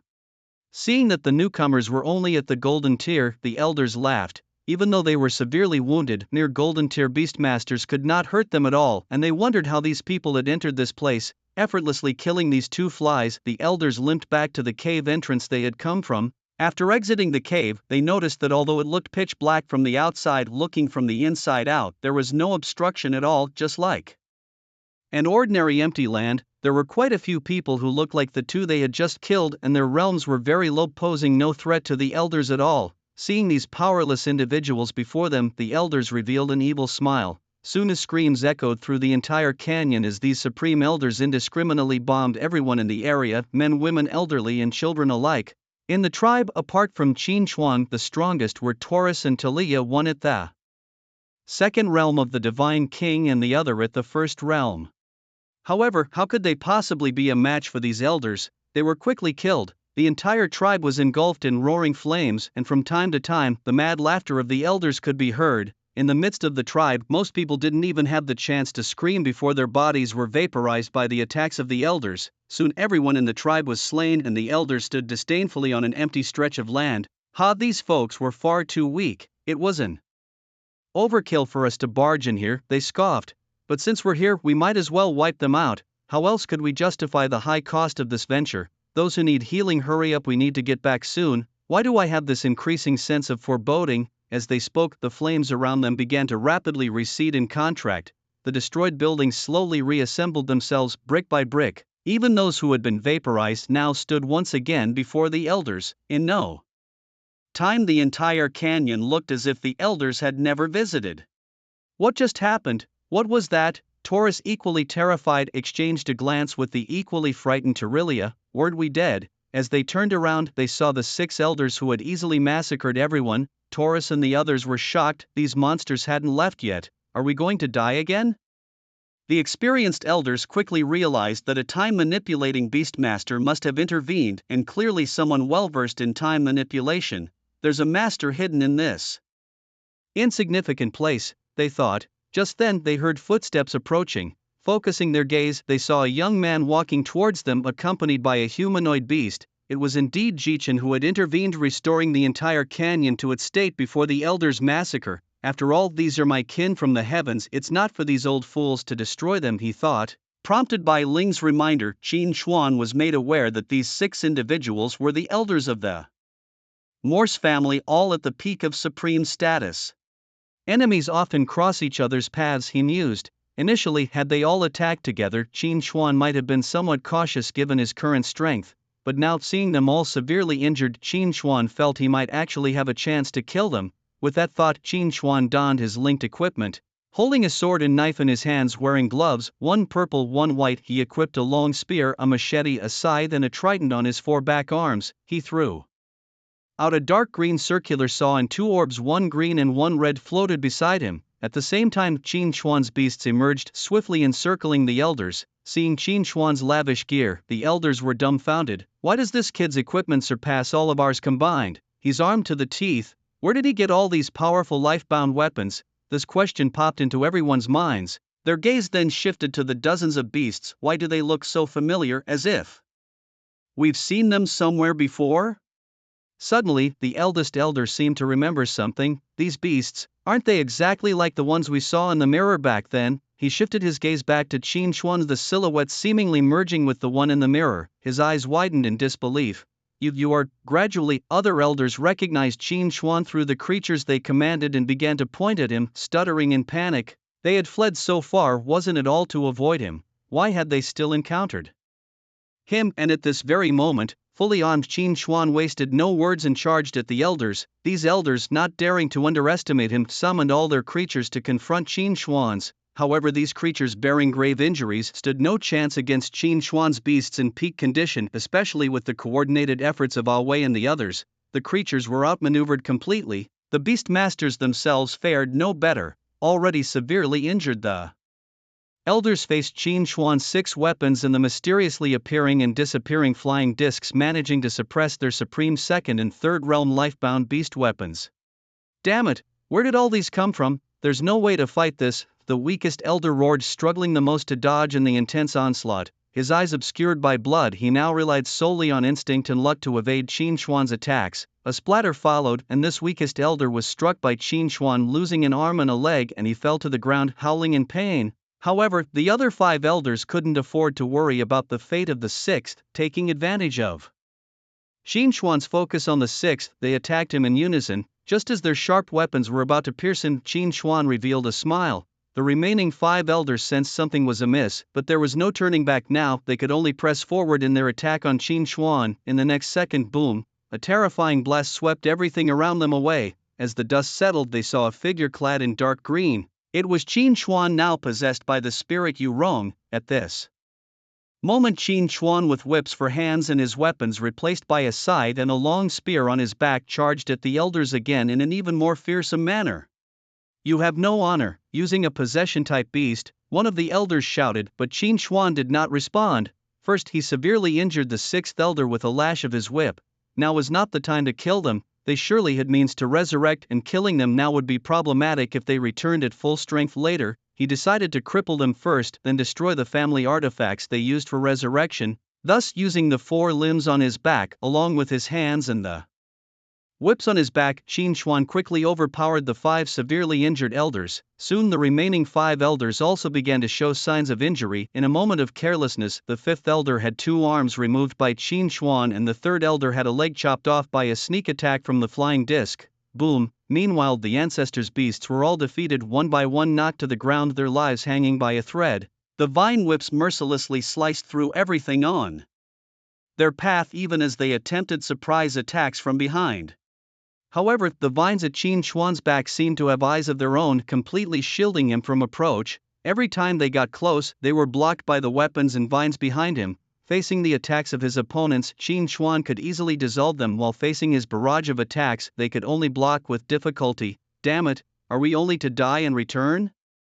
An ancestor roared unwillingly, never having imagined that they, several supreme peak beings, would one day be utterly powerless against a single supreme being, especially since they had been injured before this encounter. Adding to their unwillingness was the fact that despite their arrival, they were unable to kill anyone here until death took them. Their initial purpose here was simply to annihilate this tribe, yet who knew they would encounter such a monster here?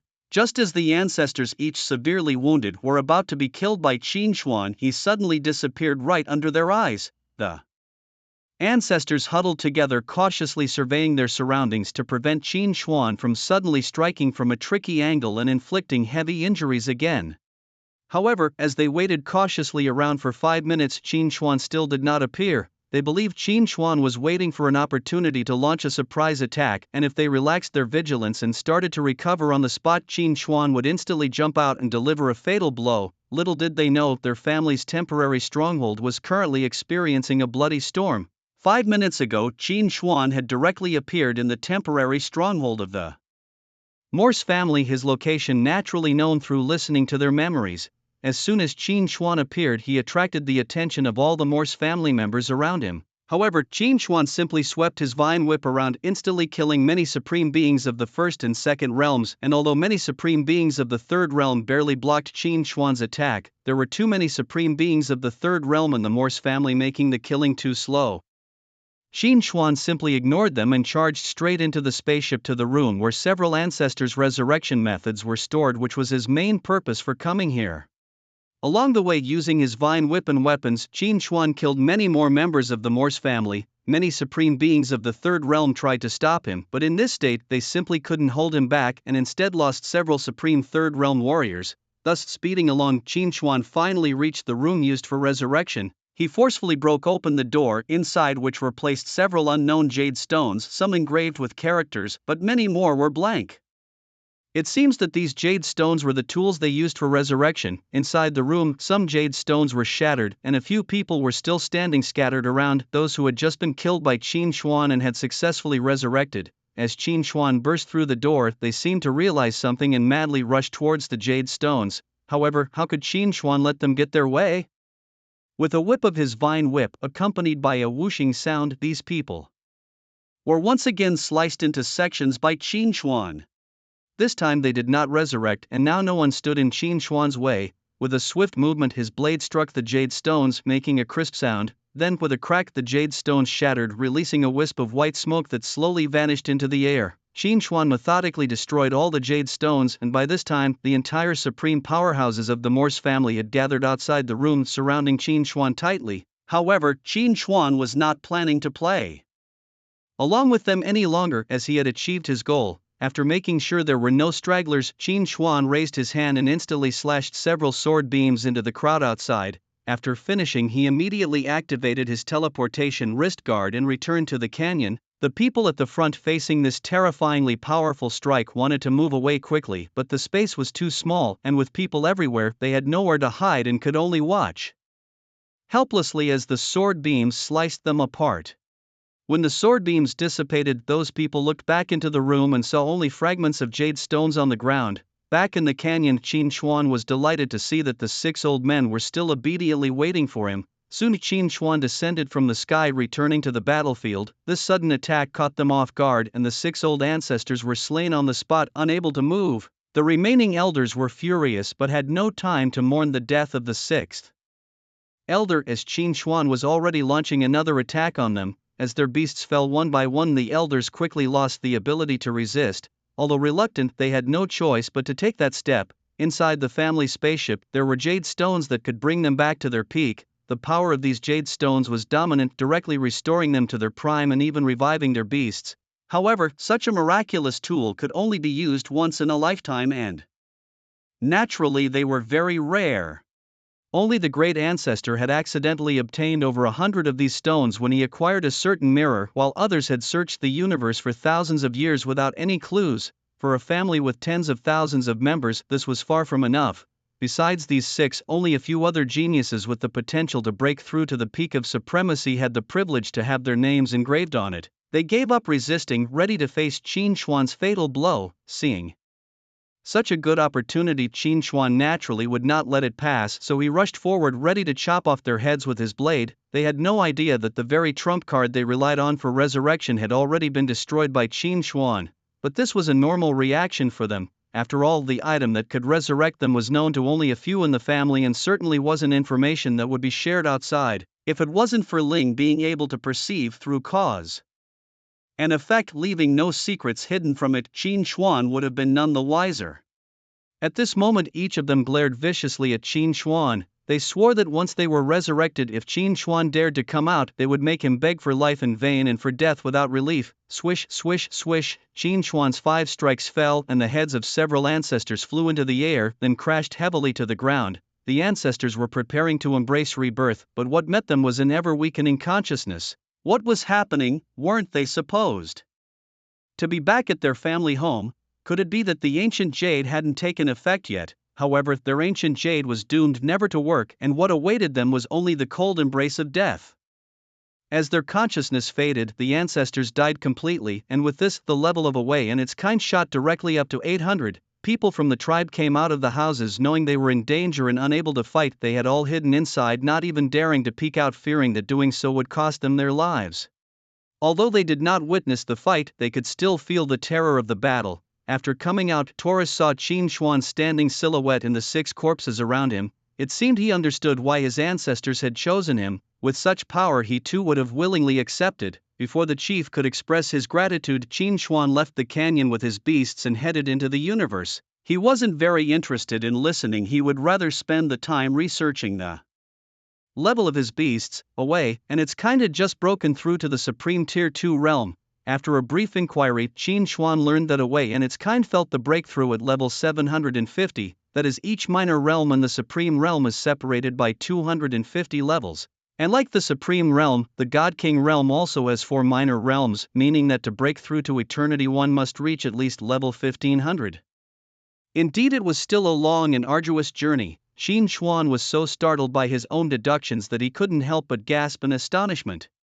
Oh, there was one more thing. Qin Xuan returned to this dead star and arrived at the Morse family. Just now, not being able to instantly kill those at Supreme Tier 3 had posed a great risk for Qin Xuan. Now that he was at Supreme Tier 2, he could massacre those at Supreme Tier 3. Thinking this, he once again summoned all his beasts above the Morse family's camp.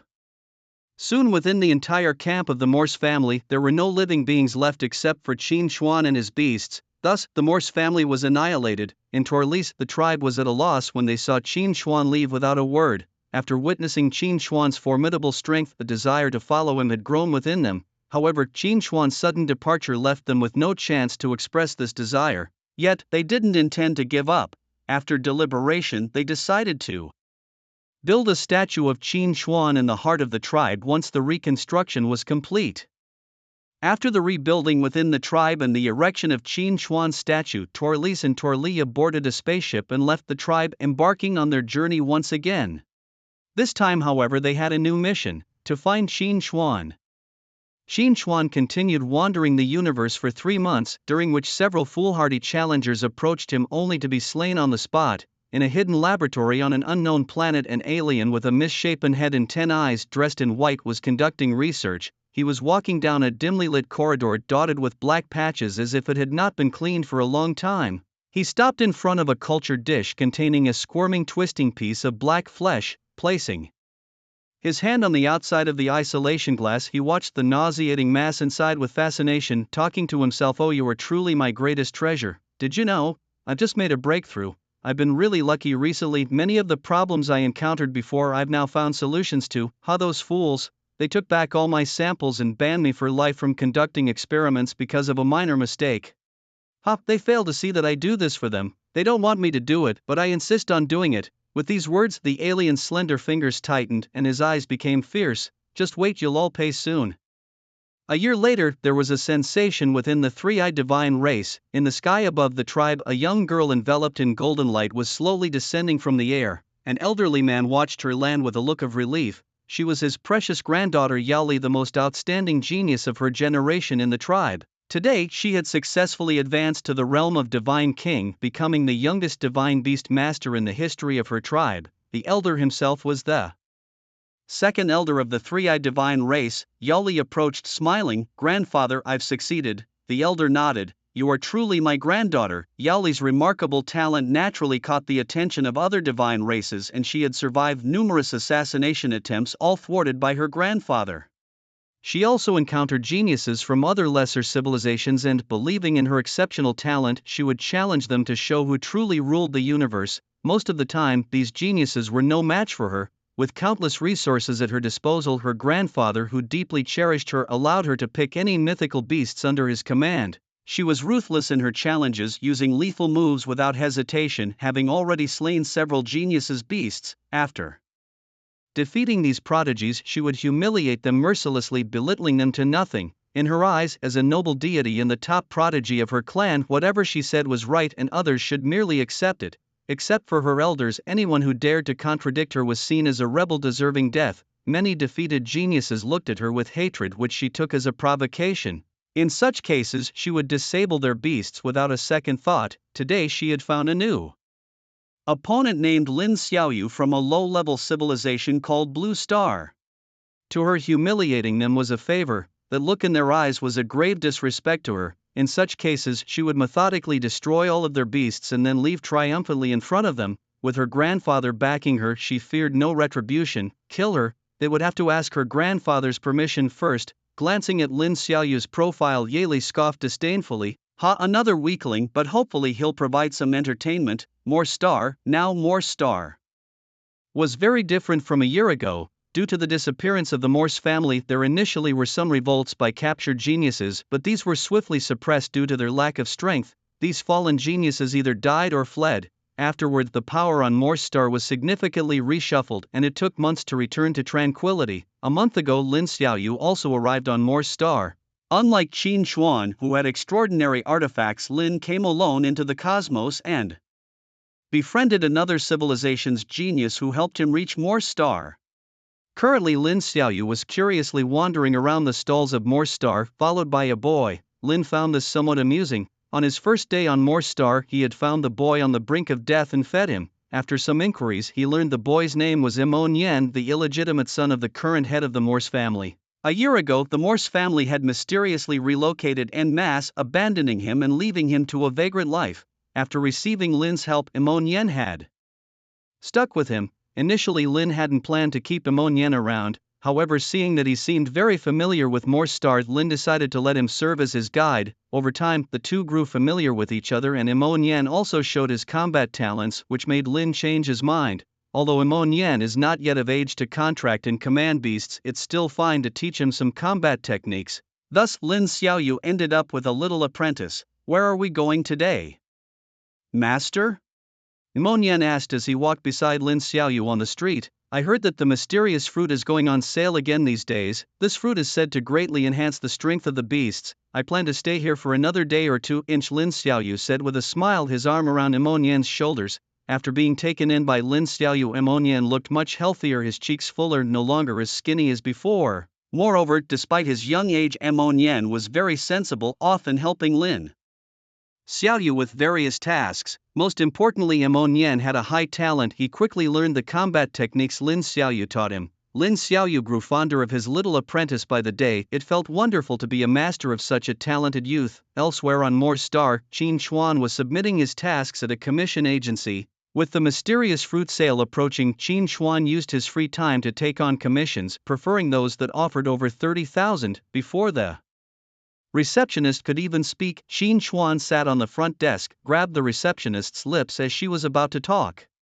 Making a cheeky face, he shook his head and clicked his tongue. He had completed several commissions these days, and every time he returned, the receptionist repeated the same greeting, which Qin Xuan was tired of hearing. Sometimes he wondered if the receptionist was a robot, always standing motionless at the front desk, repeating the same words whenever someone arrived. He just wanted to finish his task quickly, collect his reward, and leave. The so-called mysterious fruit referred to the fruit of the Eridu tree. Over the year, Qin Xuan had spent all of his 100 billion cosmic coins, not all by himself of course, most of it was spent on his beasts. In the universe, many advanced civilizations had numerous useful items. Anything tasty or fun that his beasts liked, Qin Xuan would buy without blinking an eye. After all, his beasts started off as complete entities, so there was no need to worry about material issues. This time's sale included an auction as usual, and the fruits were spatial attribute fruits, each being auctioned individually.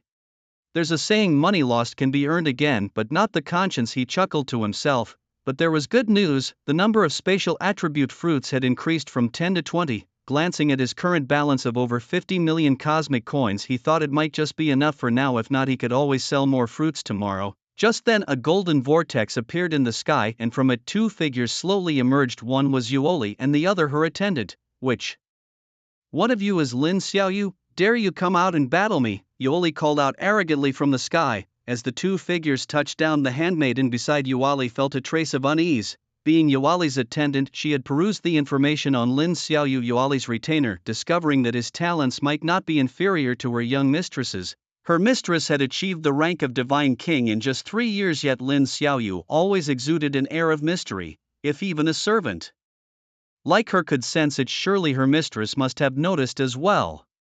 Miss, this Lin Xiaoyu is no ordinary man. Are you truly confident you can defeat him? I know what you're worried about. I have my assurances. Don't fret, Yuali replied with a smile, her three eyes looking confidently and steadfastly forward. Today we of the Tri-Divine race will once again demonstrate our might. Upon reaching the largest arena on Moor Star, she once again shouted from above the arena, Lin Xiaoyu, come out. I challenge you today. Hearing Yuali's challenge, Qin Chuan raised an eyebrow. It's only been a little over a year and Lin Xiaoyu has made it to the universe, and now he's being challenged. It's rare to encounter a fellow countryman out here, I have to go see this. Saying this, Qin Chuan headed toward the arena. Mo Nian, hearing Yuali's words, looked up puzzled. Lin Xiaoyu, isn't that the name of my master? Lin Xiaoyu nodded, somewhat surprised himself that someone had come to challenge him. Since it had come to this, he saw no reason to refuse. Thinking this, Lin Xiaoyu, accompanied by Mo Nian, hurried to the arena where Yuali was waiting. There Yuali floated above, looking down imperiously at Lin Xiaoyu. I thought you might be too scared to show up. At least you have some courage. Many talents from minor places dare not provoke me. As Lin Xiaoyu was about to step onto the arena, Mo Nian anxiously grabbed his arm. Don't worry, it's okay. After reassuring Mo Nian, Lin Xiaoyu leapt onto the arena facing a sneering Yuali. With a wave of his hand, he summoned 9 divine beasts, all observed by Qin Chuan hidden among the crowd. The Fengine dog had evolved into the storm dog god, the flower sprite into the jade lotus envoy, and the mountain shaker turtle into the Jinyue god turtle. Besides these, there were the shadow fox king, the fierce fire bird, the corpse blade warrior, the thunder giant python, the holy light unicorn, and the rift sky tiger. All the divine beasts had reached the realm of divine kings. The Rift Sky Tiger must have been officially provided by the Dragon Nation, while the Holy Light Unicorn, seeming not of Dragon Nation breed, likely came from a Western country. As Qin Chuan suspected, the Holy Light Unicorn was indeed acquired from a Western nation. Lin Xiaoyu had also slain that arrogant talent from the Western country who had been sent back by Wang Jianzhong. Seeing this, Yuali did not hesitate to summon her 10 divine beasts, creatures either ferocious in appearance or brutal by nature. The beasts from both sides soon clashed. As the battle commenced, Yuali began to feel the pressure, her once arrogant demeanor gradually shifting to solemnity and confusion. Under the same circumstances, the opponent had one fewer beast than himself and he had the support of his own grandfather. Logically, the opponent should have been ruthlessly crushed by now. It was not surprising that all his beasts were of mythical quality, but why were all the opponent's beasts of mythical quality too? Wasn't he from a lower civilization? Even if Lin Xiaoyu had secrets, he was from a small poor place, a resource that their divine race would disdain. How could it be possible for them to fight toe-to-toe? The only answer was that he was not only extremely lucky, possessing various mythical potential beasts, but also highly talented. But he was just a lowly commoner. Why should he possess such high talent? Times quickly thought of the answer, and a flame named jealousy ignited in Yuali's heart. This Lin Xiaoyu must die. Thus she commanded her beasts to attack Lin Xiaoyu's beasts' weak points, and they were ruthless. Qin Chuan watched all this and sneered inwardly. This woman can't handle the game, huh? Will she call for her elders to support her after losing? Lin Xiaoyu also quickly noticed this and looked towards Yuali with an unpleasant expression. He had wanted to let her lose gracefully, but since she had shown her hand, he would no longer play along, full power. Following Lin Xiaoyu's command, his beasts all showed knowing smiles, no longer suppressing their strength. Immediately afterward, the crowd saw that the two sides, which had been evenly matched, were suddenly overwhelmed by direct combat power. The overwhelming side was naturally Lin Xiaoyu. Just a slap from the storm dog god stunned one of Yuali's beasts. Soon all of Yuali's beasts were defeated and incapacitated, and Lin Xiaoyu's beasts rushed towards Yuali herself. Like Qin Chuan, Lin Xiaoyu was not one to be merciful towards women. Since this woman wanted him dead, he would strike first. Grandfather, save me. Seeing that she was about to perish, Yuali could not care less and immediately called out for her grandfather. The previously green sky was once again occupied by a golden vortex from which a bolt of golden lightning struck, powerfully knocking away all of Lin Xiaoyu's beasts. Everyone looked up to see an old man appearing in the vortex. Qin Chuan clicked his tongue fiercely. The situation really developed as he had expected. Indeed, women were no good. Upon seeing the old man, tears immediately flowed from Yuali's 3 eyes. Woo woo woo, grandfather, he bullied me. He was about to kill me. If I hadn't called you in time, you would never see me again. Woo woo woo. Yuali cried to the old man, pointing at Lin Xiaoyu as she spoke. Hearing this, the old man glared at Lin Xiaoyu with furious eyes. This God King realm ant in front of him dared to attempt to kill his precious granddaughter. This was simply disregard for him. He must eliminate this boy today to vent his granddaughter's grievance.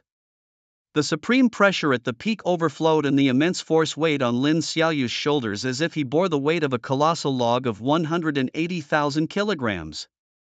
With his legs rigidly braced, Lin Xiaoyu managed not to kneel under the strain. The second seat, of course, was not going all out today. He intended to torment the wretch who dared to target his granddaughter to death. After the Morse family departed, the Morse star came under the control of several divine clans, including the Triclops divine clan, who would dare to object or intervene as he executed a public murder. As for themselves, how could their noble divine clan ever be at fault? Lin Xiaoyu had provoked the divine clan, so everything was his fault. At this moment, the second seat glared viciously at Lin Xiaoyu, who was desperately struggling on the stage. A mere mongrel from Blue Star wanting to kill my granddaughter. Your entire race deserves death. I hereby declare today that the head of anyone from Blue Star can be exchanged for 1,000 cosmic coins with our Triclops divine clan. Boom. As soon as these words were spoken, the entire audience gasped in shock, followed by a surge of excitement. This was a grand opportunity to strike it rich overnight. Already some had quietly left the crowd, beginning to search for the location of Blue Star. Qin Xuan, hearing this arrogant declaration, couldn't help feeling delighted inside. Naturally, he had already thought of a way to resolve this matter. If the entire Triclops divine clan no longer existed, then even if others brought the heads of Blue Star people, no one would pay them, and naturally, the civilizations would stop hunting them. Oh, his own rainbow flame hadn't exploded in a while, and look, here was the reason now. In the air, with a light tap of his finger, the second seat drastically increased the pressure on Lin Xiaoyu. This time, Lin Xiaoyu could no longer withstand it. Blood spurted from his orifices as he clutched his chest and knelt on the ground. Master, Mo Nian rushed onto the stage, desperate to help Lin Xiaoyu up. This elicited a cold laugh from the second seat.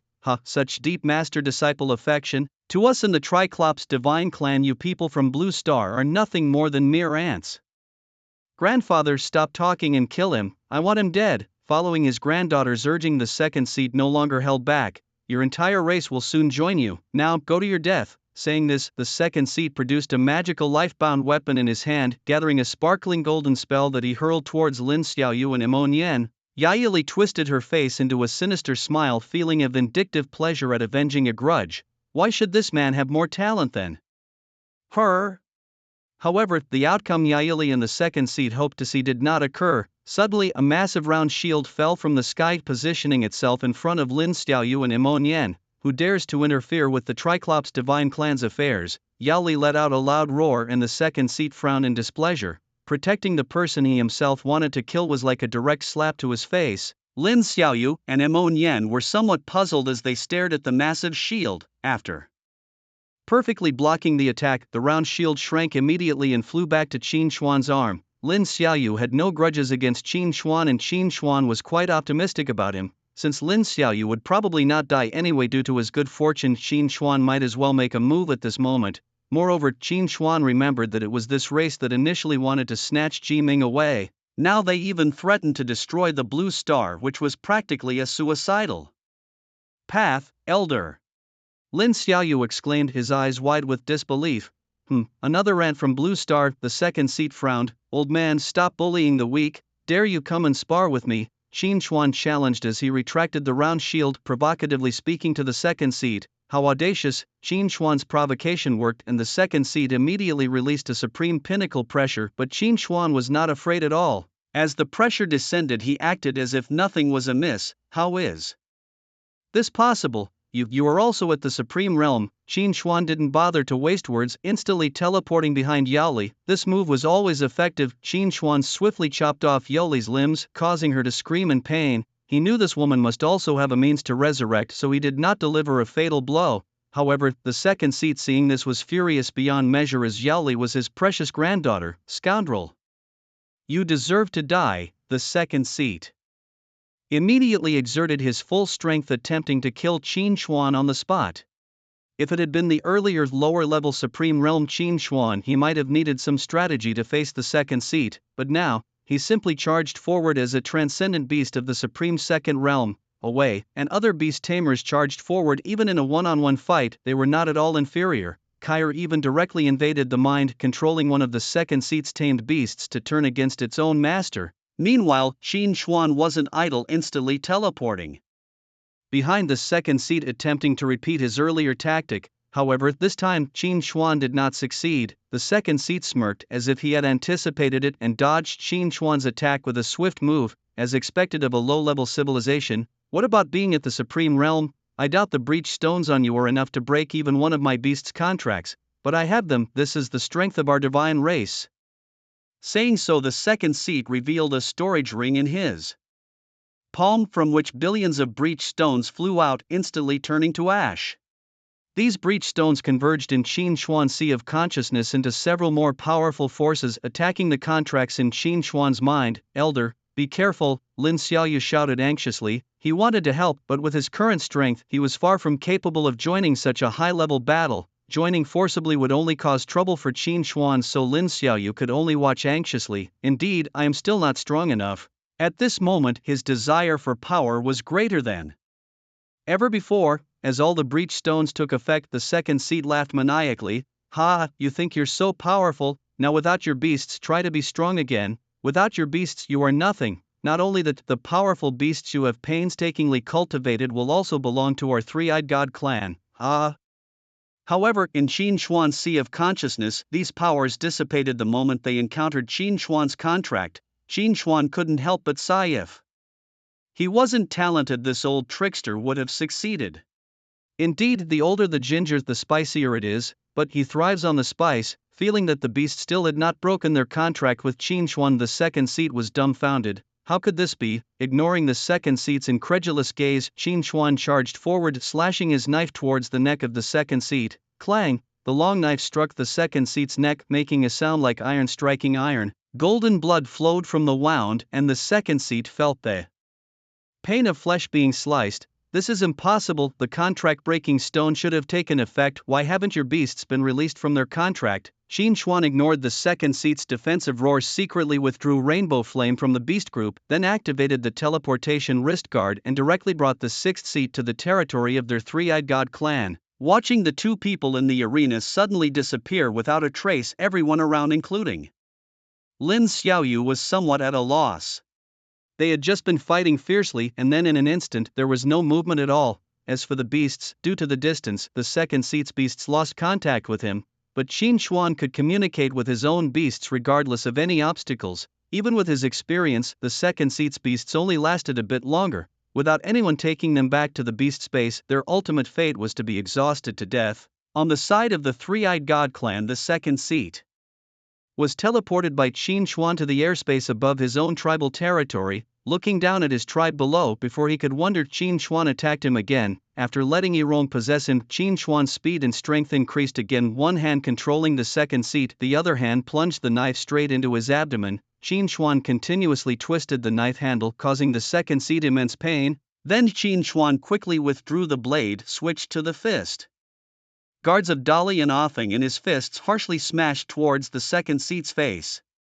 It wasn't over yet. Under Yirong's terrifying attack speed, Qin Xuan's fists, with afterimages, pounded on the second seat like raindrops. Qin Xuan's fists left a dent in the second seat's face, but before the dent could recover, Qin Xuan's fists landed again in the same spot. The second seat's face, shoulders and stomach were all covered with punch marks made by Qin Xuan. Finally, Qin Xuan gathered all his strength and punched the second seat again, smashing him towards the planet below. The second seat struck hard and sent downward, had flames ignited on his back due to the friction, streaking across the sky above his own tribe like a meteor. Immediately after, Qin Xuan released the rainbow flame. As soon as the rainbow flame was unleashed, it understood its mission instinctively, its body ablaze as it charged straight towards the entire planet of the three-eyed divine race. The temperature around the rainbow flame grew increasingly intense, and its flames shifted from red to white. This is bad. Seeing the giant bird engulfed in flames diving faster towards his own planet, the second seat, also falling through the air, sensed impending doom. He realized at a glance that the beast intended to self-destruct. Shouldn't a beast tamer and beast at the supreme level cherish their lives more? Why does this man resort to self-destruction so readily? Such a tactic, which damages the enemy severely at great cost to oneself, should only be used as a last resort. Moreover, a Supreme Level 2 beast capable of matching a Supreme Peak. Its self-explosion on our planet could have unimaginable consequences. The other seats of the three-eyed divine race also noticed the rapidly approaching rainbow flame. They wanted to stop it, but the speed of the rainbow flame was simply too fast. With a sharp phoenix cry, the rainbow flame crashed directly into the planet of the three-eyed divine race. First, a white light flickered a few times, then a deafening explosion rang out. Reaching everyone's ears as a massive mushroom cloud rose from the ground, the blazing fire consuming everything it enveloped. From space, Qin Xuan had a clearer view. He saw the surface of the planet crack rapidly at the spot hit by the rainbow flame, spewing scorching magma. The self-explosion of the rainbow flame ignited the entire planet in an instant. In the blink of an eye, the planet shattered into pieces, its massive impact spreading through the cosmos. The blinding light made Qin Xuan squint his eyes. Is this the power of a supreme divine beast's self-explosion? One blast destroys a whole planet, and this isn't even its full potential. With this explosion, the three-eyed divine race was almost completely annihilated, leaving only a few severely injured seats to escape from the destruction. Even so, these remaining seats were significantly wounded. The second seat, already injured by Qin Xuan's earlier attacks, was utterly obliterated in the blaze. Simultaneously on the arena of Moray's star, the second seat's beasts also perished violently. Away's experience skyrocketed once again, not to mention annihilating a supreme peak. The number of supreme levels wiped out within the three-eyed divine race was countless. This explosion, coupled with a year of accumulation, directly elevated Qin Xuan's beast taming level to over 1,000, breaking through to Supreme Level 3. Now Qin Xuan no longer needed to worry about being ganged up on by other races' Supreme Peaks, as he could now easily handle a group of Supreme Peak powerhouses just like now. Facing the few remaining enraged seats of the three-eyed divine race, Qin Xuan directly used his ultra-limit sensory talent to teleport all his beasts over. The few injured seats could hardly be a match for Qin Xuan now. With a single command from Qin Xuan, the seats were overwhelmed by the countless undead creatures of the abyssal depths. One particularly swift seat managed to break through the encirclement of undead creatures and attempted to flee. However, Qin Xuan calmly overlapped his thumb and middle finger, straightened his other fingers, slightly tilted them forward and formed the shape of a fox's head. He then aimed the gap between his middle finger and thumb at the fleeing seat. With a soft utterance from Qin Xuan, a large fox mouth suddenly snapped at the escapee, biting it to death in one gulp. With this, the extinction of the third-eye divine race was almost complete. Returning to Moore's star, Qin Xuan casually executed Yaili, shook his hands and began preparing for the next day. Senior, I didn't expect to meet you here. Lin Xiaoyu ran up and started a conversation with Qin Xuan. Qin Xuan turned, gave Lin Xiaoyu a non-committal eyebrow raise, and suddenly a timid head peeked out from behind Lin Xiaoyu, looking fearfully at Qin Xuan. Lin Xiaoyu hurriedly introduced him. Let me introduce him. His name is Imon Yan, and he is a disciple I've taken in here. Qin Xuan simply nodded. Good. After the brief exchange with Lin Xiaoyu, time quickly moved to the next day. The auction and sale went smoothly, with no one daring to cause trouble, especially since everyone knew how miraculous the mysterious fruit was. This time, Qin Xuan made a direct profit of nearly 800 billion cosmic coins.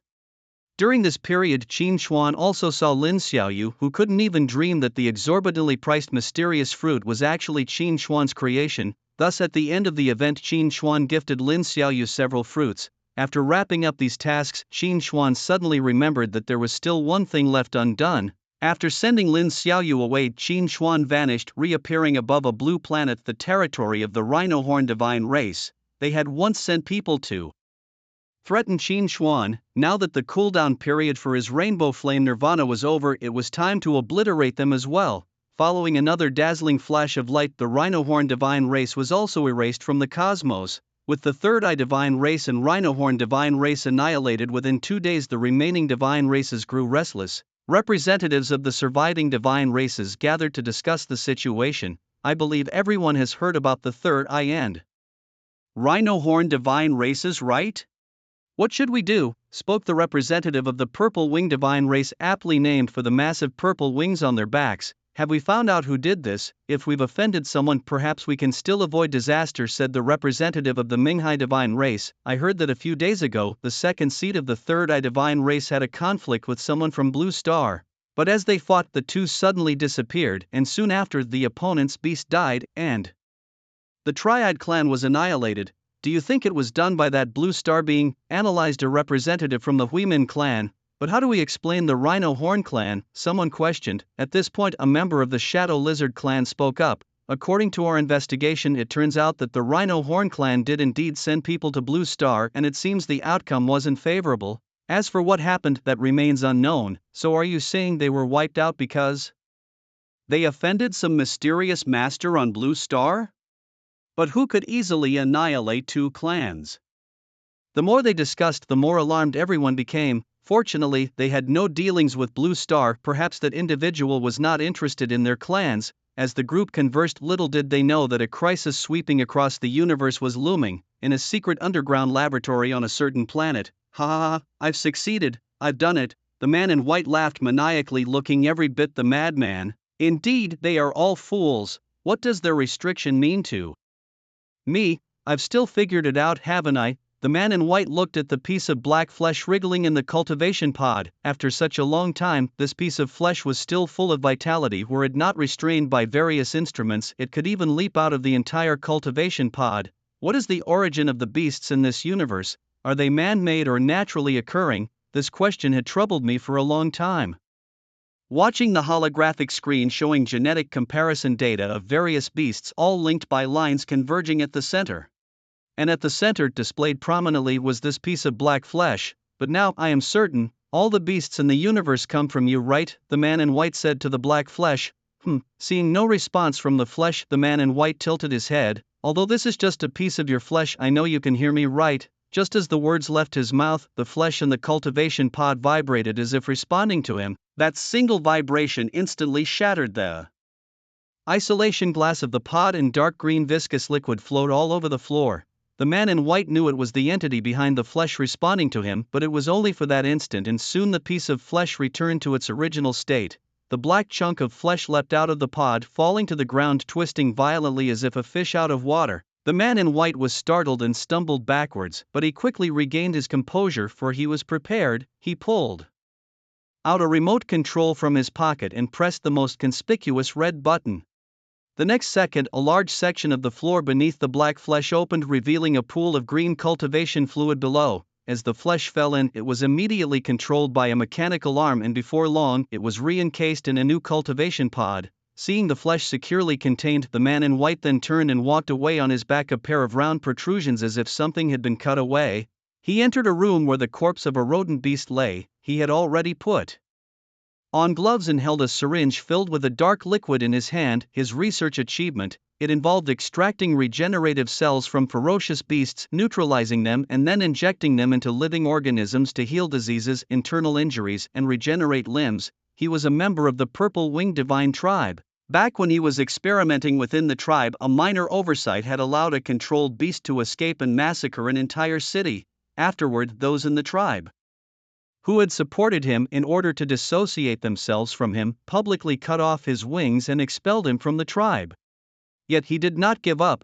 Wandering all the way, he finally settled on this planet, and along the way he found a strange piece of flesh. Upon researching, he discovered that there was a progenitor among the ferocious beasts from which all current beasts originated, and what he had found was indeed a small piece of flesh from this progenitor beast.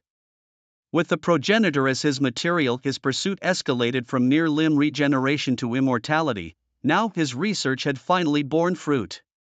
He had successfully extracted even more potent regenerative cells from the progenitor's flesh. After neutralizing them, he was just short of experimentally verifying the results. He slowly approached the corpse and injected the medicine into it, then hurriedly left the room to wait for the medicine to take effect. Soon the previously dead rodent beast's body began to twitch, and the instruments detected new responses. A minute later, the beast stood up from the ground, looking around bewilderedly. Success! The man in the white coat could not help but jump for joy on the spot. Watching the miraculously revived rodent beast, a glint of ambition sparked in his eyes. However, before he could enjoy his triumph for long, a sudden change occurred. The beast's body began to sway, and it vomited a pool of black, unidentified liquid. The indicators detected by the instruments also rapidly dropped, and soon the rodent beast collapsed once again, dead. Seeing this, the man's exhilarated heart plunged back into despair. It seemed further improvements were necessary.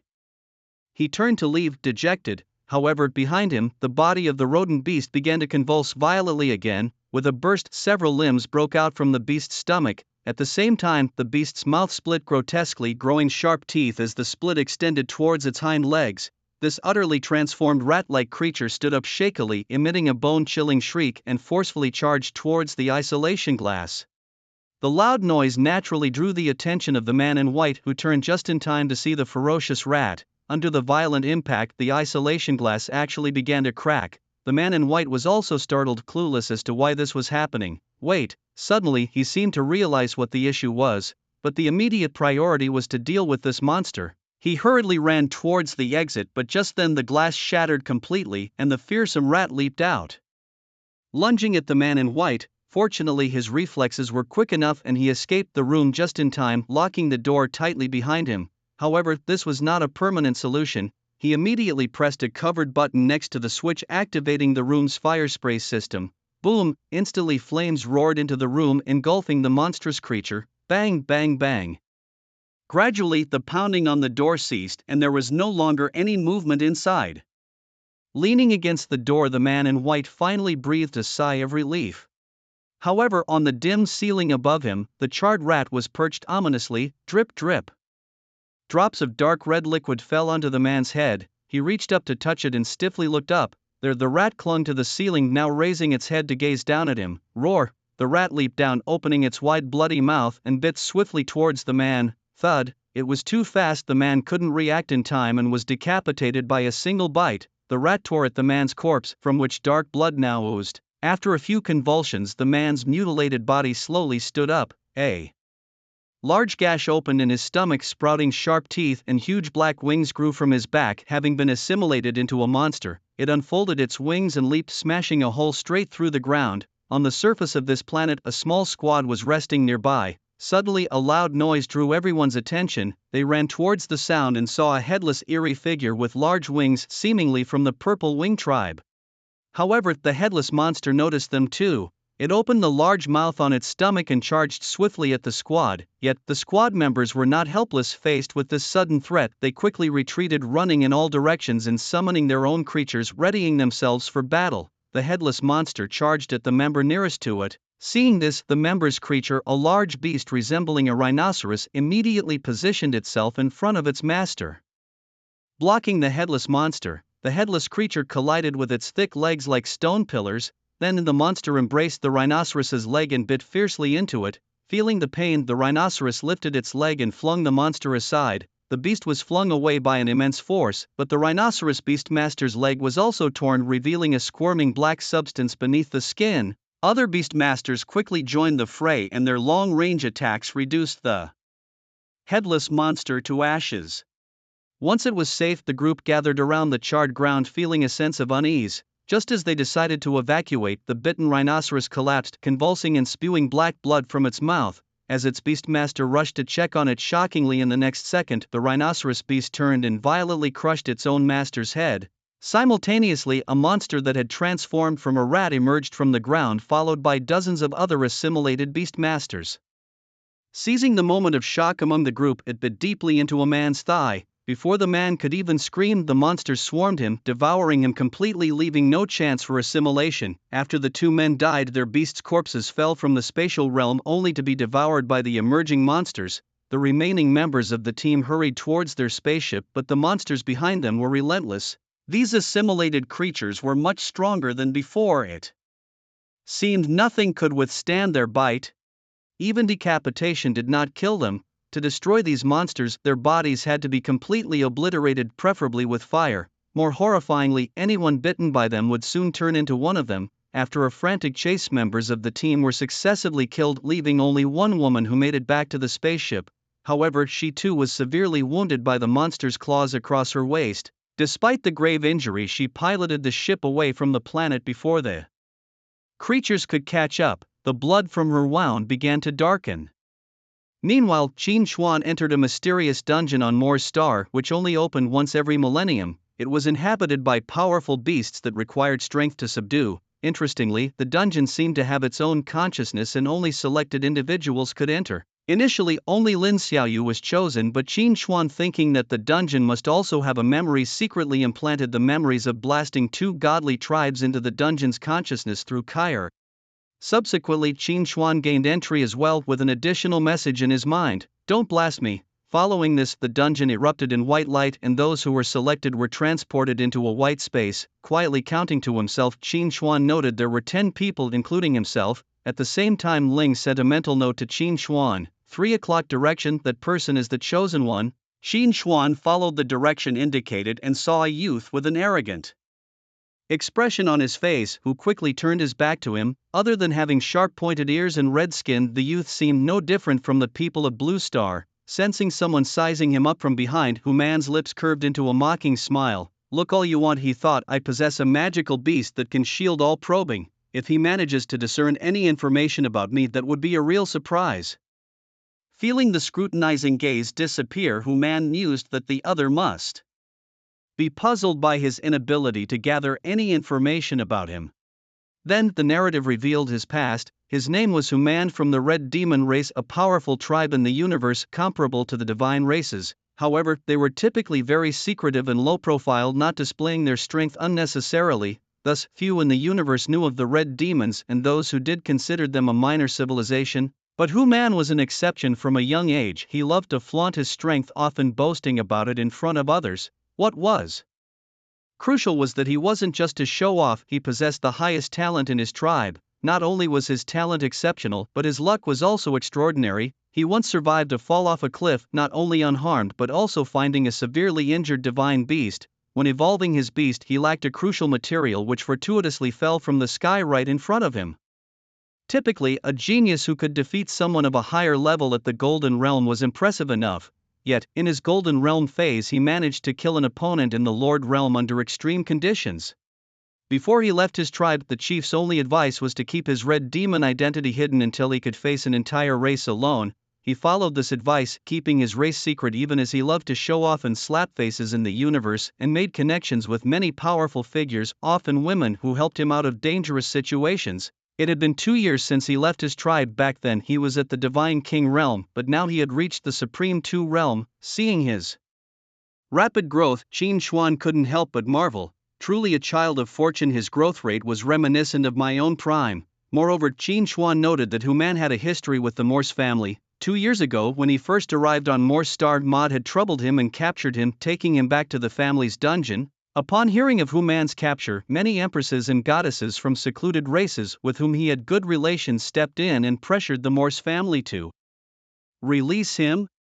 Of course, there were also strong men who stood up for him. About Sin 30 out of 10. Later, under pressure, the Morse family released him and he made a classic 3-year pact. This time his return to Morse Star was twofold: to tackle this duplicate and to eradicate the Morse family. As a result, he learned that the Morse family had fled a year ago, which infuriated Human so much that he spent 10 consecutive nights with 5 women each. Just as Qin Xuan was about to have Ling absorb all the luck from his body, the white space shattered, transporting everyone present to different locations within the duplicate. It seemed as if the duplicate feared that Qin Xuan, annoyed by the length of his journey, might blow it up in a fit of rage, so it sent him directly to the centralmost position of the duplicate. The center of the duplicate was its exit, surrounded by an ocean.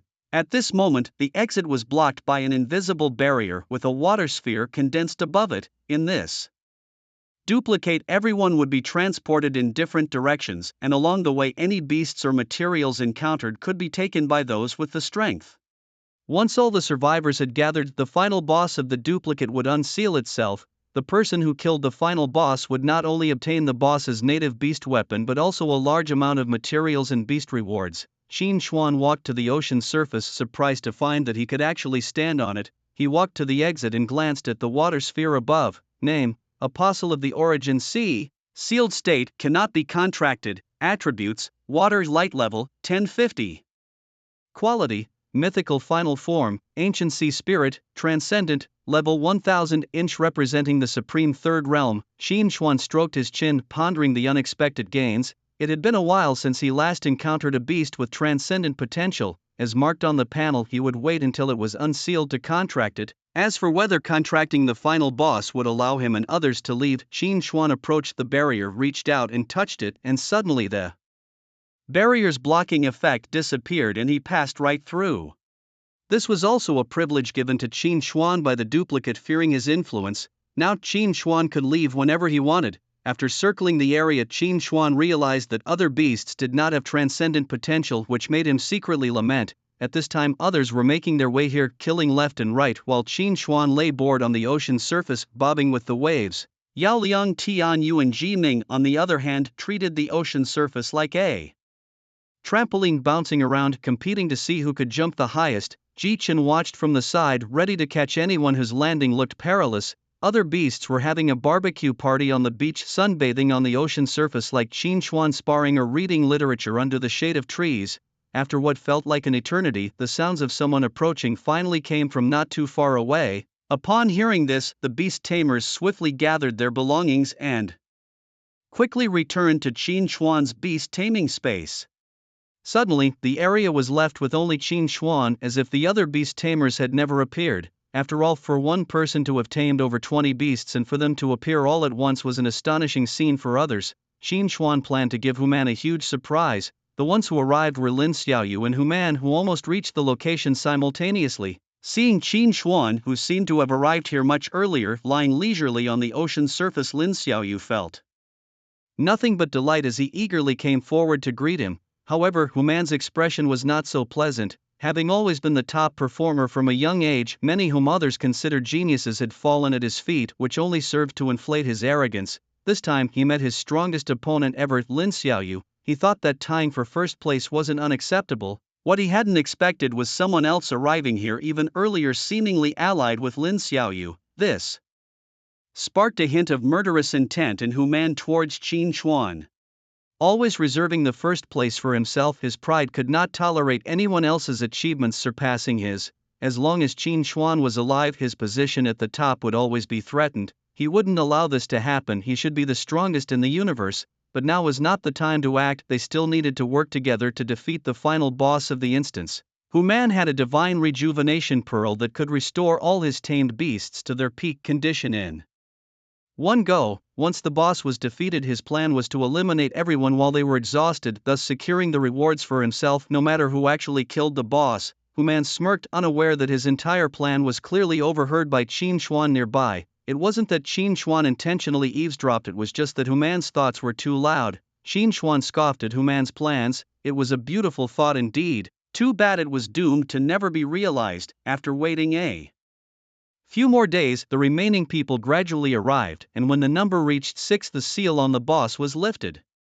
It seemed that 4 people had died on the way. As the seal on the boss was finally broken, unlike the others who appeared tense, Qin Xuan got up and stretched lazily, as if he had just gotten out of bed. The apostle of the source sea slowly descended, opening his eyes that shone with a golden light. With a wave of his hand, a massive wave surged towards the people. Fortunately, everyone managed to return to the shore in time, preventing any casualties. Lin Xiaoyu and the others did not hesitate to command their beasts to charge forward promptly, but someone was faster. A huge dark shadow shot up from the seabed, breaking through the water's surface. Xiaolang surged forward, and his massive figure left everyone on the scene dumbfounded to the extent that they overlooked him, swatting away the apostle of the origin sea with a flick of his tail. Human had not expected that the opponent's beast would be so enormous. However, it didn't matter. If it was just this, he could still handle it. But what followed completely threw Human into a panic. The apostle of the origin sea was tightly wrapped by Xiaolong's tail, and Qin Xuan stepped forward, initiating a contract directly. The apostle initially wanted to refuse, but Qin Xuan spoke again. "Follow me and I can make you stronger, otherwise die." After a mental struggle, the apostle finally accepted Qin Xuan's contract. Qin Xuan recalled the apostle into his space and turned to face the stunned crowd. "What are you looking at? Get out of here." Human was the first to snap out of his daze, his face showing anger as he roared at Qin Xuan. "You've contracted the boss, what about our rewards?" "Exactly, we can't just come here for nothing," added a girl standing nearby who had been paying attention to Human since the start of the dungeon. For some reason, she felt an inexplicable attraction to Human and wanted to get closer to him. Now seeing her chance, she naturally wanted to help. "Didn't you all get a lot of stuff on the way here? How can you say you came for nothing?" Qin Xuan replied with a smile. "But without us to activate the boss, could you have contracted it? You can't keep this boss to yourself, either let it out for us to defeat together or provide equivalent rewards to compensate us, am I right? After the woman made her demands, she turned to Human and the others. This lady is right, the boss belongs to all of us, you have no right to monopolize it. Human was the first to stand up in support of the woman. Others, seeing Human step forward, also began to accuse Qin Xuan, all except Lin Xiaoyu. Absurd, since when did the boss become your property? Opportunity belongs to those who are destined and capable. Since the senior has subdued the boss by himself, what right do you have to demand he hand it over? Lin Xiaoyu, seeing these people so arrogant, couldn't help but curse. The others glared coldly at Lin Xiaoyu, who stared back defiantly, his hands gesturing a summoning action ready to fight at any moment. Seeing Lin Xiaoyu daring to glare back, they summoned their own beasts as well. However, before they could act against Lin Xiaoyu, Qin Xuan stepped forward, pulling Lin Xiaoyu behind him, ready to take action. More than 10 beasts appeared behind him, and with overwhelming strength, they crushed the formidable individuals present. Attacks rained down, the entire dungeon trembled unstoppably, and all the beasts suffered significant damage, all except for one person, Human. Human did not summon any beasts until now, thinking to let others fight it out and weaken each other so that he could reap the benefits effortlessly. When the attack came, he had no time to summon beasts to defend himself and had to flee wildly based on instinct alone. His haphazard escape, however, left him unscathed under Qin Xuan's onslaught, with only a slight dusting on his robe. Seeing Human remain unhurt amidst such a wide-ranging attack while others were severely injured did not surprise Qin Xuan in the slightest.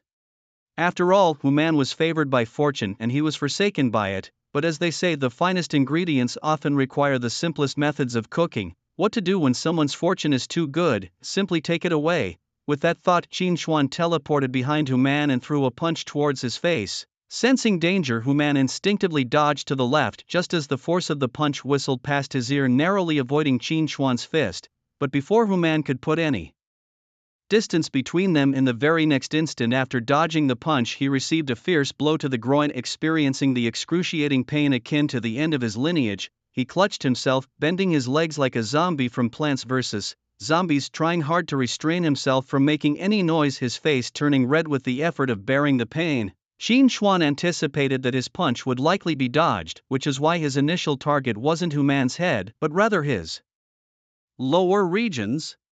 The punch was merely a distraction to draw Human's attention. As the punch was thrown, Qin Xuan immediately drove his knee fiercely into Human's groin. Not only was this satisfying for him, it was effective and humiliating to the maximum. You have no martial ethics, you're tricked. Actually, I was still aiming for your head. Without waiting for Human, who was clutching his groin, to protest, Qin Xuan spoke again, and with both fists clenched, he simultaneously struck at both sides of Human's head. Qin Xuan's ultimate target was still Human's head, kicking his groin to disturb his mind and prevent him from escaping, allowing him to hit more accurately and swiftly. Sure enough, both fists smashed into Human's forehead almost at the same time, delivering a resounding double smack. Taking advantage of Human's brief loss of mobility, Qin Xuan immediately summoned Ling. Understanding the situation, Ling began to siphon off the fortune from Human's body while Qin Xuan occasionally added a punch to his head and body.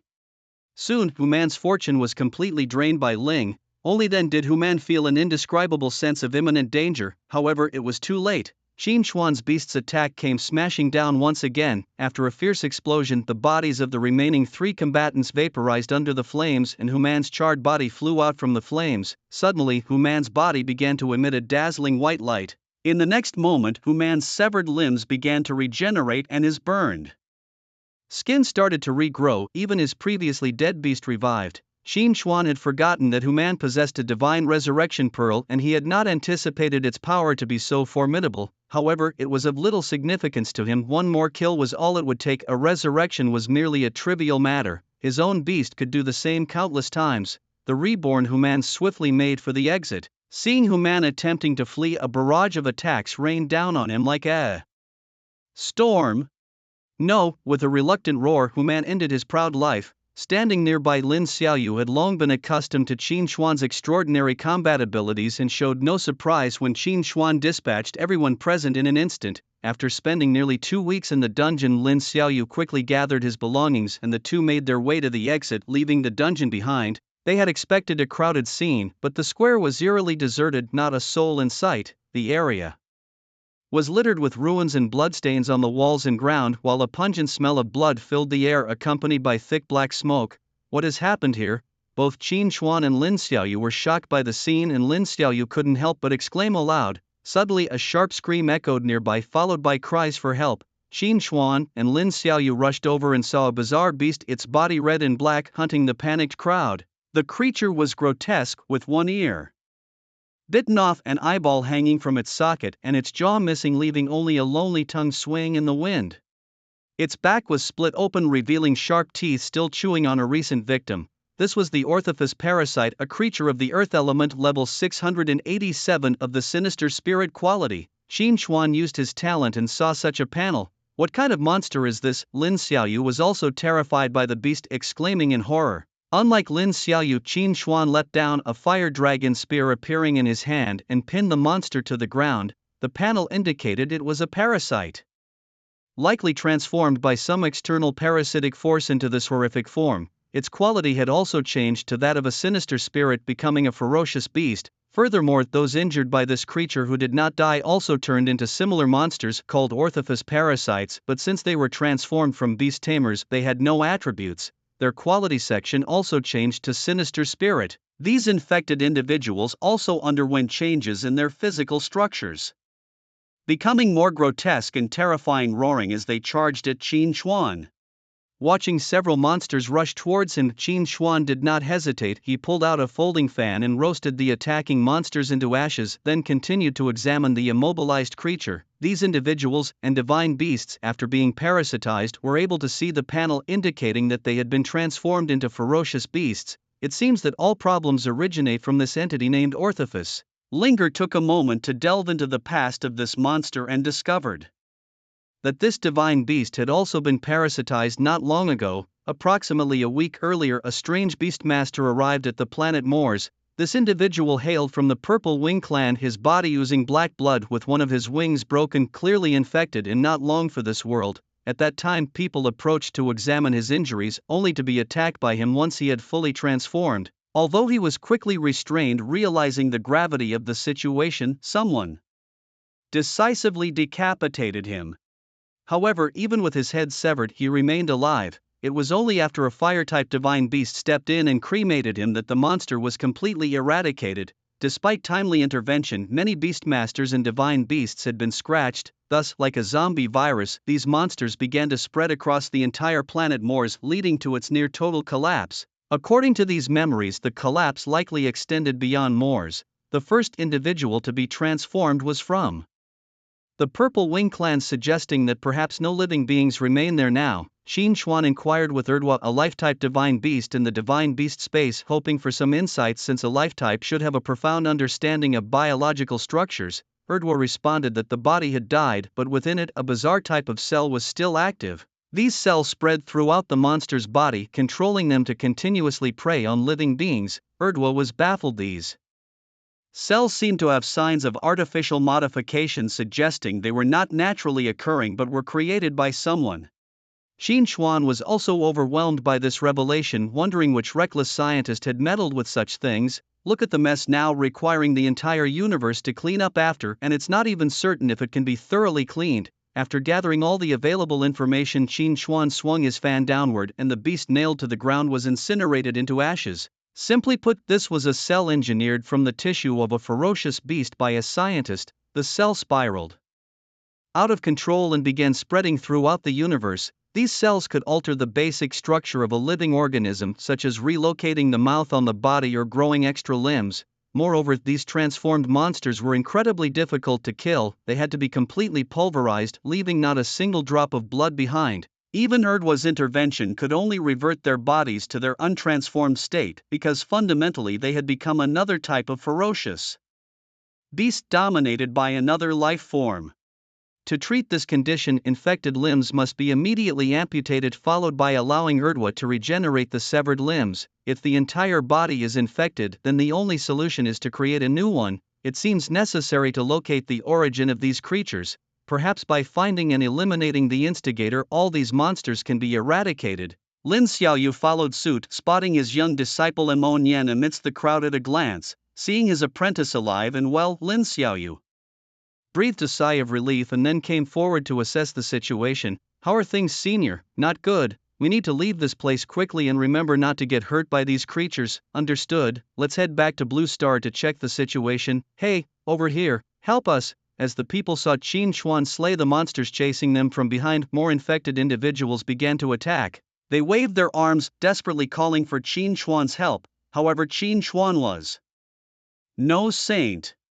Ignoring their cries, he teleported back to Blue Star with Lin Xiaoyu and Imo Nian in tow. Upon returning, they found Blue Star bustling as usual, which finally put their minds at ease. Fortunately, these creatures had not yet reached Blue Star, but it was not a long-term solution. The cells still needed to be dealt with urgently. With that thought, he asked Lin Xiaoyu to stay on Blue Star while he himself returned to space. This time he went directly to the Purple Wing Divine Clan, hovering above. It was evident the place was overrun by these monsters. Without much thought, Qin Xuan attracted the attention of the creatures below. They sprouted wings on their backs and flew towards him. Unfazed, Qin Xuan summoned all his fire attribute beasts to clear the area. Meanwhile, Qin Xuan learned from one of the monsters' experiences that the Purple Wing Divine Clan had been overrun by these creatures about 2 weeks ago following the return of a spaceship with only one woman aboard.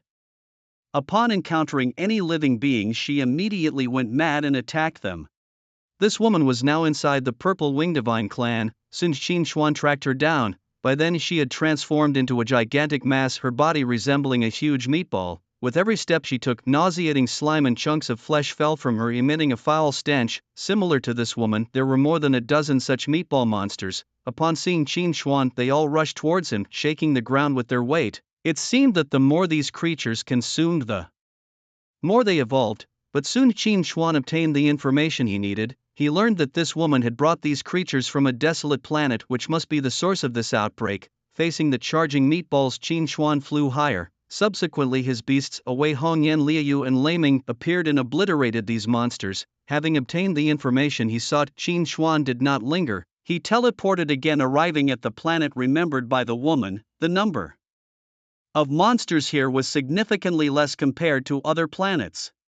Having dealt with monsters along the way, Qin Xuan finally arrived at the entrance of a cave. He dove straight in, using the Fire Phoenix Pearl to light the way ahead. Soon Qin Xuan descended into a laboratory located beneath the cave. At this moment the lab was in complete disarray. Flickering lights hung loosely and severed wires sparked intermittently. Step by step, Qin Xuan walked through this dimly lit laboratory with Wei Hongyan, Liu, and Lei Ming vigilantly surrounding him, always on guard for any monster that might launch a surprise attack. Upon opening a door, he saw traces of scorch marks inside. Qin Xuan paid no heed and continued deeper until he reached a room that held chunks of black flesh. Now this room was in utter chaos. The table was littered with haphazardly placed test tubes, their unknown solutions long since dried up. The shattered culture tanks no longer contained the black flesh, which had vanished without a trace, and the thick culture fluid that had leaked out made a squeaking noise underfoot.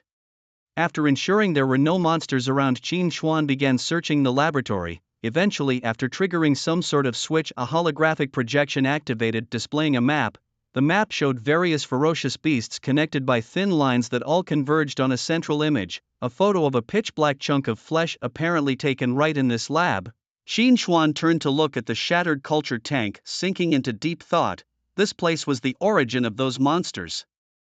So this piece of flesh must be related to something called Artifice. But now, the flesh was nowhere to be found. Whether it had been consumed by the monsters or hidden away was unknown. With no other choice, Qin Xuan resumed his search and soon found a diary in a pile of rubble. Opening it, he saw it was written in characters he couldn't understand, but thankfully, the integrated system allowed him to comprehend the text. The diary was written by a scientist who hoped to use these fierce beasts to create a universal medicine capable of curing all diseases and regenerating limbs.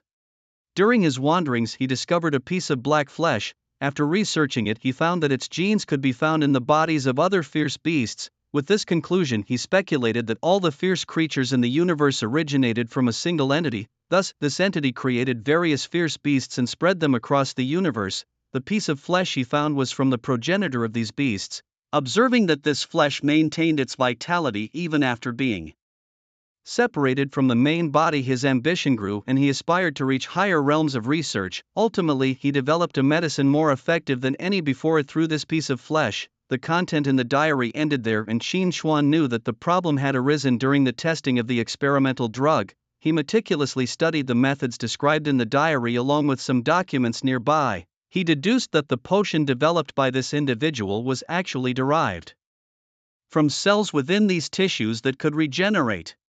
By injecting these cells into other organisms, they indeed had the effect of regenerating severed limbs. However, Qin Xuan soon thought of a problem: could the entity behind this control these cells? Since it originated from a ferocious beast, it presumably possessed some innate abilities, especially since such beasts were not to be understood by common sense. Even if these extracted cells had been rendered harmless, they were still taken from that progenitor. If the opponent could perfectly control its own cells, then everything would make sense. Now Qin Xuan needed to find something related to that piece of flesh to track down Artifice. Searching everywhere would definitely be fruitless, and Qin Xuan was not willing to expend so much effort on this. He summoned Jichen. Although reverting the entire universe's time back by 2 weeks was challenging, reversing a single planet's time by 2 weeks was still feasible. Soon, the surroundings began to revert. Shattered glass restored itself, followed by people.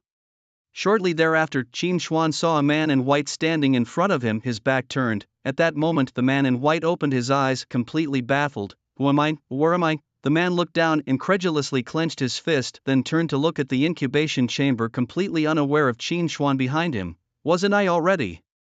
He remembered clearly that he had died. The sensation just before death was very real, not dreamlike at all. With that thought, he immediately turned to look at the dark piece of meat, as did Qin Xuan. Suddenly, the man in white heard footsteps behind him and quickly turned around. Seeing Qin Xuan staring at the dark meat, he totally ignored himself. Who are you? How did you get in here?" he exclaimed in fear. Hearing this, Qin Xuan slowly turned his head to look at the man in white.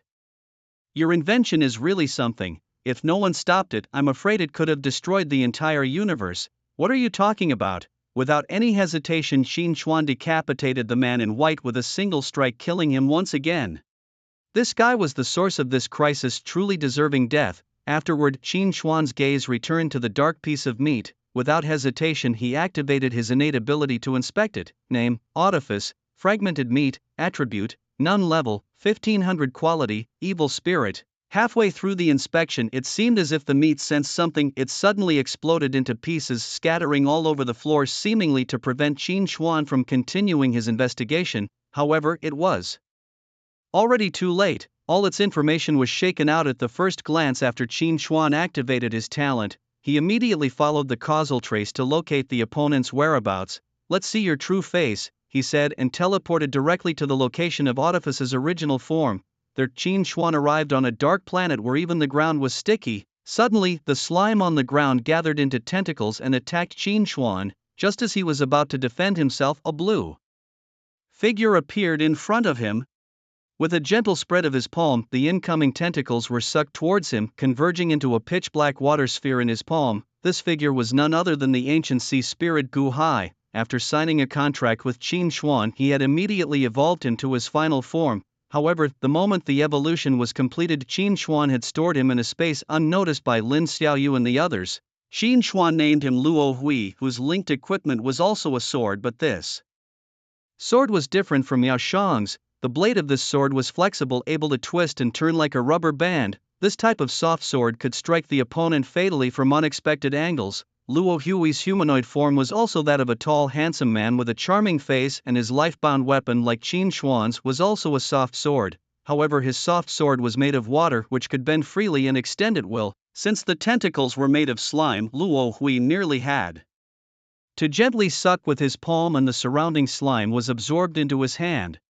After all, the slime contained a lot of water. Then, with a light flick, Luo Hui threw the gathered slime ball back, smashing it into the ground and creating a large pit. More tentacles attacked soon after, yet Luo Hui remained calm, drawing his soft sword. With a slight tremble of his hand holding the sword, the blade extended, slashing at the incoming tentacles. The swiftly moving blade encircled Qin Xuan and himself, severing all the tentacles in an instant. Qin Xuan was not idle either.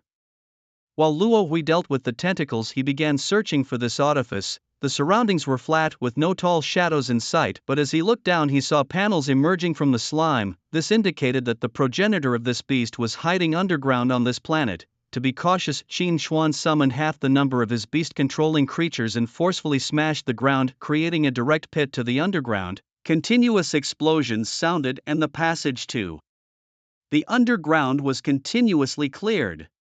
Boom boom boom. The deeper they went, the thicker the black slime became, but even so it couldn't stop Qin Xuan's advance.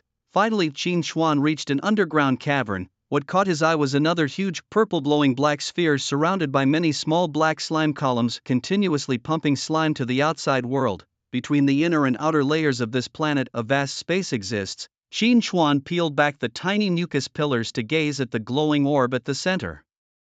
Activating his talent, name, artifice, attributes, metal, wood, water, fire, earth, light, dark, wind, thunder, ice, illusion, poison, life, undead, space-time, ancient, level, 1500, quality, evil spirit. Before Qin Xuan could marvel at the exaggerated attributes of this entity, suddenly the dark sphere emitted a piercing sound wave, sending Qin Xuan and his companions reeling backward.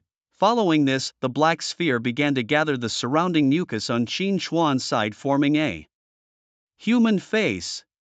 The face spoke, "Visitor, you are strong, perhaps we can cooperate." At this moment Qin Xuan was fully armed and surprisingly he heard an offer of cooperation from the other side without immediately engaging in combat. Seeing Qin Xuan not attacking, the face felt hopeful. It did not want to fight Qin Xuan, sensing a great threat from him and knowing that Qin Xuan had not yet unleashed his full power. If Qin Xuan did go all out, the face wasn't sure it could win. Being the ancestor of ferocious beasts, this was the first time it felt apprehensive about a human. A peaceful resolution would naturally be best, and seeing a chance for agreement, the face spoke again. "Do you wish to reach a realm above the supreme? Cooperate with me, and together we can rule this universe. I have found the way to achieve eternity. With your help, we can reach our goal faster. Moreover, to show my sincerity, I will ensure the safety of your species. How about it?" Qin Xuan raised his eyebrows, wondering if this creature knew about the cycle jade. "Your sincerity isn't quite enough, at least tell me what's needed for achieving eternity, maybe then I'll consider it." The face pondered for a moment, thinking that since it had no clue yet, telling Qin Xuan wouldn't hurt. "Based on my conjecture, we need to find an item, the key to our breakthrough. That's all I can tell you for now, so what do you think about cooperating?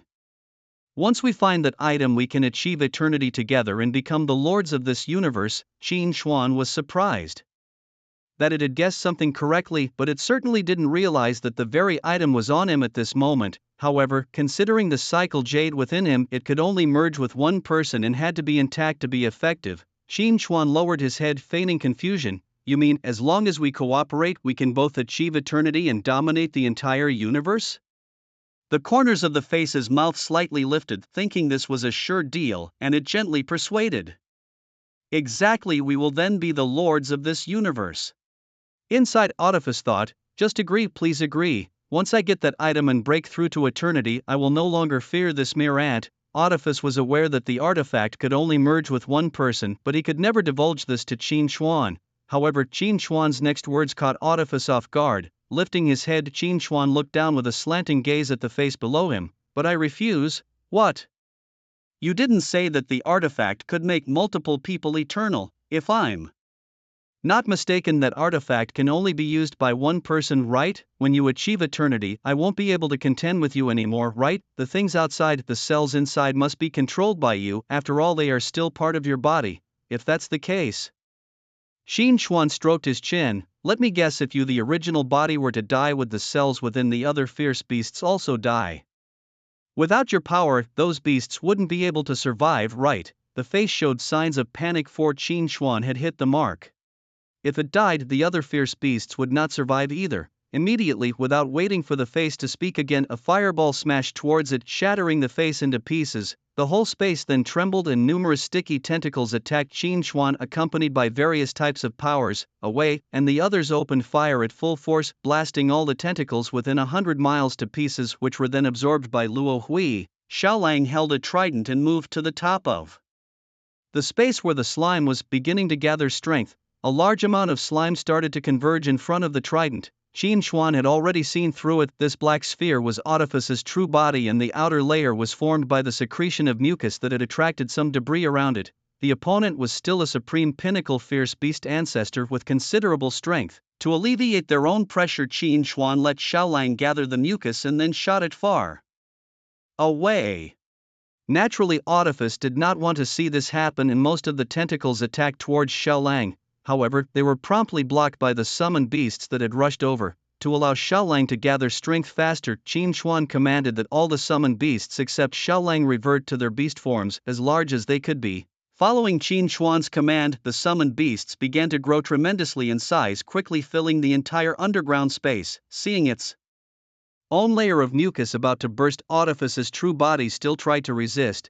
It attempted to inject its cells into the summoned beasts, pressing against it, aiming to take control of them. But Qin Xuan wouldn't allow it. Holding a starry sky pen in his hand, he directly set a prohibition: no dirty cells were to be injected into his summoned beasts, or they would die. With a tearing sound, finally the outer layer of mucus was burst open by the summoned beasts, the speed of Xiaolang gathering. The mucus visibly increased. After persisting for a while, finally in front of Xiaolang's trident a small planet-sized ball of mucus was formed. With the swing of the trident of roaring waves, the slime ball was hurled into the distance. Losing its outer layer of slime, Artifice's combat power significantly decreased. Knowing it couldn't contend with so many formidable beings, Artifice then focused its attention on Qin Xuan. To catch the thief, first catch the king. Artifice directed a mass of tentacles towards Qin Xuan. However, Qin Xuan neither dodged nor avoided. Just as the tentacles were about to touch him, he suddenly vanished. When Artifice located Qin Xuan again, it found him inexplicably standing next to his beast. As the ancestral beast with no fixed weaknesses, Artifice knew that to be killed, it had to be completely destroyed in an instant. Qin Xuan was still planning when suddenly the huge sphere underwent another change. Its surface began to bulge with tumors, and its body grew larger and larger. Eventually, Artifice transformed into a fat monster, secreting black slime from its body. Now Artifice's body had become even more massive, and although its strength had not greatly increased, the difficulty of killing it had significantly risen. At this moment, Artifice was truly enraged. If it could have its outer layer of slime to assist, it could grow even larger. However, just then the space here had been sealed off by Qin Xuan's beast. 3 spatial beasts worked together to block the space, leaving Artifice unable to break through, unable to retrieve the thrown slime ball, and unable to escape.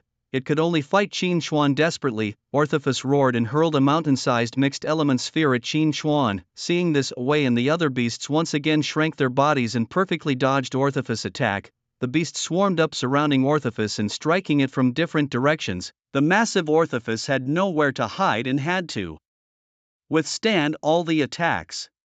"Do you think this is enough to kill me?" Artifice said as it reached out its hand towards Qin Xuan's beast. The beasts within range noticed and dodged the grab. Missing its grab, Artifice did not give up but quickly reached for another target. This time, its target was Yao Shan, who had returned to human form and was too close to Artifice to escape.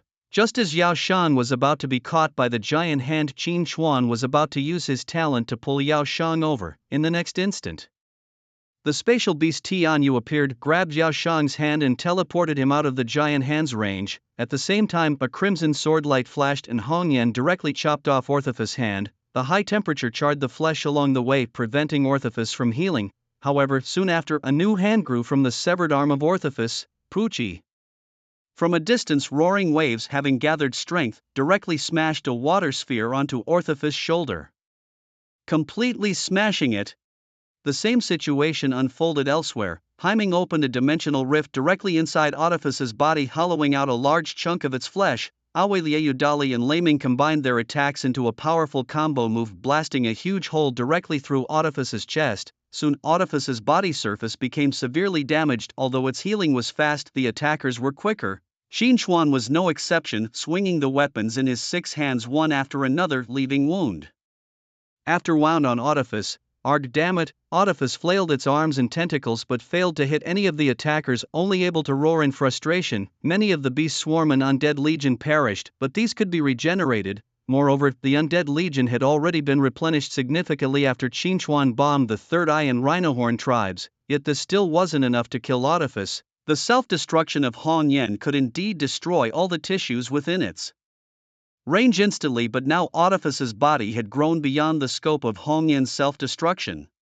However, Qin Xuan quickly thought of a breakthrough strategy. He secretly contacted Tunshin, Tianyu, Haiming and Jiming, asking them to collaboratively strengthen the spatial seal. Subsequently, a barrier formed at the edge of the sealed space, allowing Qin Xuan and his beasts to pass through effortlessly. While Artifice was blocked by the barrier, Then the spatial barrier began to shrink, continuously compressing Artifice's body. Sensing danger, Artifice tried to use the powers of space and time to escape. However, with Jichin present, as soon as Artifice released the time reversal, Jichin's acceleration of time neutralized it and the barrier continued to shrink rapidly. Do you really have to kill me? I can lead you to the artifact that will allow you to break through to eternity. Artifice exclaimed in desperation as the crushing continued, realizing that its size advantage was disappearing and soon a large-scale destructive skill could kill it. To this Qinchuan merely smiled lightly. Sorry about that, but I already have that item. Upon hearing Qinchuan's words, Artifice's mind momentarily crashed, but soon it responded. What did you just say? You found that artifact? Artifice asked in disbelief. It had been at the pinnacle of supremacy for tens of thousands of years, and ever since learning that stepping into eternity required finding an artifact, it had been ceaselessly searching. It had scattered ferocious beasts across the universe just to find that breakthrough artifact. After searching for countless millennia, the artifact now lay directly before me, yet due to my insufficient power, the opportunity to break through to the eternal realm slipped through my fingers. Why? I couldn't accept this. It was created by a hidden civilization who imprisoned a multitude of beasts together, tormenting them with curses until life was worse than death, eventually melting them into a liquid form. Despite the curse, they remained alive. These liquefied beasts were poured into an abandoned cliff to await death. However, they did not truly perish. Instead, they slowly converged, gradually forming into a spherical object. With their last bit of life, they collectively set a curse upon the entire universe. Under this curse, Orthophus was born. From the moment of its birth, Orthophus felt endless pain and hatred. These were the grievances of the tormented beasts against the world. It was also extremely hungry. Initially, it could survive on the liquefied beasts thrown off the cliff, but gradually that was no longer sufficient. Thus, it left the gorge, and driven by these grievances, it destroyed the entire civilization, devouring all its people and nearly mastering all attributes of power. Furthermore, it could continually divide, creating new ferocious beasts from the parts that had consumed other beasts. Afterward, it wandered the universe, destroying numerous civilizations and races until it reached the peak of supreme power. At this point, the spatial barriers had compressed Orthophus to almost the original size of the dark sphere, but the compression did not stop. Crunching and squelching, the sounds of bones and flesh being crushed echoed continuously. Finally, everything was within the range of the Rainbow Flame's self-destruction. At Qin Chuan's command, Rainbow Flame, covered in flames, charged towards Orthophus. With a final unwilling roar, Orthophus was completely incinerated by the flames, turning to ashes. With the death of Orthophus's main body, the fierce beasts in every corner of the universe also perished. On the planets occupied by the parasites, as the Orthophus cells inside them died, their bodies rapidly disintegrated, their flesh dissolved, eventually turning into a pool of black liquid, slowly vanishing from this world. The surviving civilizations, initially fleeing and resisting, were stunned by the scene, unsure of what new ability these monsters had evolved. But as they saw the black liquid also slowly disappearing, some ventured to investigate and found nothing amiss. Finally, they were certain that these hard-to-kill monsters had all died for some unknown reason. Seeing this, everyone collapsed on the ground, displaying smiles of having survived the ordeal. They had lived through this disaster that swept across the universe. Some cheered, while others cried. Such scenes unfolded across all civilizations invaded by the parasites of Orthophus. On Qin Chuan's side, having killed Orthophus, his own beast's power began to soar, breaking through directly to the peak of the Supreme, and it didn't stop there. The levels of all members were pushing towards 1500. As the ferocious beasts developed by Artifice all perished, having Artifice cells within them. When Qin Chuan killed Artifice, it was tantamount to annihilating all the ferocious beasts in this universe. The experience from these beasts transferred entirely to him. With this single death, Qin Chuan's progress accelerated significantly. His ability to tame beasts, which would have taken a long time to develop, was achieved instantly. Meanwhile, deep within a certain planet, a seemingly young person enveloped in countless golden glows was awakened. He slowly opened his eyes, glancing casually at the golden light swirling around, as if receiving some message. Then the young man slowly rose to his feet. Another rule breaker. I recall the last one was centuries ago. How has another appeared so soon? As the golden light buzzed, the young man frowned after listening. I need to join forces with other order keepers. Are you joking? The buzzing continued, and the young man waved dismissively. All right, just a mere ant trying to Break the rules, I can squash it easily. Elsewhere within a forbidden area, a robust man burst forth excitedly, followed by similar golden glows, only stopping after destroying a life-bearing planet. He glanced casually at the exploded planet behind him and once again displayed an excited expression. It's been a long time since I've encountered such a strong adversary, don't disappoint me. Another figure, a woman with glasses, stood before a cluster of golden light, receiving the transmission from the light. She simply pushed her glasses up her nose with a cold demeanor.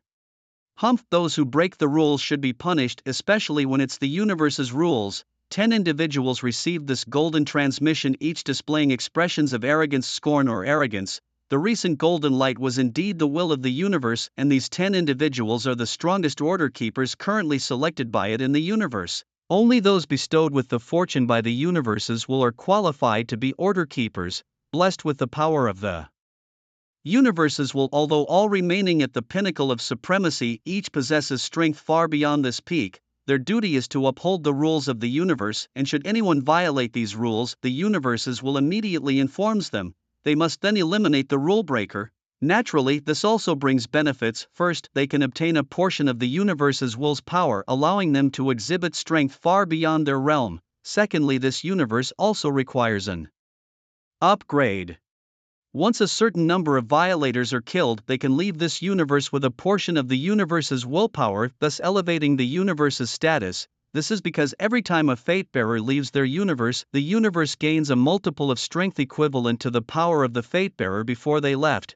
The stronger the fate-bearer prior to departure, the more nourishment the universe's will receives. However, the power bestowed by the universe's will is not inherently theirs to keep, and they cannot endure too much of it. This power needs to be slowly integrated, or it must be matched in battle with a counterpart of equal strength. The purpose of having these fate-bearers fight against the violators is to accelerate the integration of the universe's willpower within them. Their beasts are all of mythical quality at level 1500. They have encountered and contracted numerous beasts with divine potential, yet under their command these beasts can only be cultivated to mythical quality. To reach divine quality, one must have an extraordinary obsession, then channel all their power to shock their entire being, thus achieving transformation. Only then is there a slight chance of completing the transformation and becoming a divine beast, but this method is extremely painful and leaves no room for retreat. One must risk everything they have. Success means becoming divine, but failure results in utter ruin. All beasts with the potential to become divine must endure this pain. Unless they are naturally of divine quality, which is almost non-existent in this universe. They have also fought against those beasts that have broken through to the divine level, like the woman with glasses who once battled a giant ice-blue dragon. They intended to tame it, but the dragon was incredibly stubborn and eventually broke the rules, prompting the universe's will to intervene personally. They also knew of a time dragon that had achieved divine status on its own. Time-related beasts are rare, and those that break through to the divine level are even more valuable. Unfortunately, before they could reach it, it was dealt with by the universe's will. Returning to Qin Xuan's side, his beasts had all reached level 1500 and still had a lot of unused experience. Here, Qin Xuan realized that no matter how hard they tried, they couldn't advance further, as if something was blocking their level and all their experience was stuck with no progress. Qin Xuan was puzzled. His jade of reincarnation was already complete, and he felt that some shackles had been unlocked, yet he couldn't break through to eternity. Could there be a problem with some part of his process? However, before Qin Xuan could ponder further, a golden light suddenly appeared in front of him. Gradually, these golden rays converged into the shape of a small sphere. Sensing danger, Qin Xuan quickly retreated with his beasts. The moment he moved away, the spot he had been standing on was engulfed by the golden light. Qin Xuan looked solemnly at the golden sphere before him, recognizing it as the will of the universe. He knew that even now he was no match for it. Any attack at the supreme level was ineffective against the universal will. Only by advancing to the half-step eternal could he possibly inflict some damage, a fact he had learned in Ji Chen's copy world. Ya Shan, Lei Ming, Ji Chen and Ji Ming all bared their teeth at the universal will, the deep-seated hatred ingrained in their bones. Just as Qin Xuan was contemplating how to break through, suddenly 10 gates of light appeared in front of the universal will. From each gate a figure slowly emerged, most of them appearing quite young, but Qin Xuan did not believe they would be easy to deal with. Then one of the young men spoke. Hey you, yes you, do you know you've broken the rules? Qin Xuan didn't respond. Why waste words? let's just get this over with, said a proud young woman impatiently before summoning all her beasts to attack Qin Xuan. Unfazed, Qin Xuan summoned all his beasts as well. It was only a moment of confrontation before the woman was shocked to find her beasts being suppressed. Seeing this, she immediately yelled to her comrades, "Don't just stand there, help me." The other 9 order maintainers joined the fray. Suddenly Qin Xuan noticed that these people also possessed many beasts with divine potential, but it seemed they lacked the conditions to evolve them further. The battle quickly intensified as Qin Xuan threw himself into the fray. With Yu Rong possessing him, Qin Xuan charged forward, his whip entangling the rear leg of a beast in front. With a combined effort, he and Yu Rong pulled, and before the beast could react to the tremendous force at its leg, it was flung away by Qin Xuan. Soon, the other 9 people also showed shocked expressions. Qin Xuan's 20-plus beasts were holding back their over 100 enhanced beasts. They quickly realized what was happening. If they guessed right, all of this guy's beasts were of divine quality. This realization left them stunned. They had beasts with divine potential too, but the high cost of a failed breakthrough was too much for them to bear, which is why they had been hesitant to let their beasts break through. And now you're telling me that this guy has all his beasts evolved to divine. Isn't he afraid of failure? At this moment, these 10 people also understood why the Universal will had them join forces, no longer underestimating Qin Xuan. If this were a one-on-one battle, he'd definitely be crushed into nothingness. Wait, why does this person have so many controlled beasts? Suddenly, they all noticed something shocking. Qin had exactly 28 beasts under his command, along with countless undead armies. It's important to note that after reaching the mythic level, you can only add 1 contract slot every 100 levels, so even they only had 24 beasts, many of which were non-combat types. Even with talent, one could only add a maximum of 1 or 2 more, but the opponent had 4 more than themselves. Fortunately, there were 10 of them. If they dragged the battle out, they should be able to exhaust this formidable foe. They had received a promise from the cosmic will: kill Qin Xuan, and they could leave this universe directly.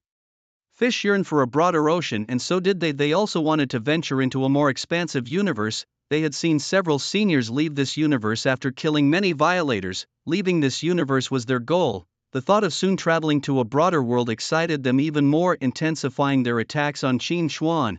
However, Qin Xuan knew their weakness, their fortune. As long as he drained their fortune, they would be no different from ordinary supreme peaks. But Ling indicated that their fortune was very dense. To absorb it completely, they needed to buy some time. Qin Xuan told it to go ahead boldly, with him and his beasts holding the front, so Ling began to absorb the fortune from these 10 people. However, they soon felt their fortune diminishing bit by bit. This was a privilege granted by the cosmic will, allowing them to clearly sense the strength of their fortune. They quickly noticed Ling's suspicious actions and directed their attacks at it, but how could Qin Xuan let them have their way?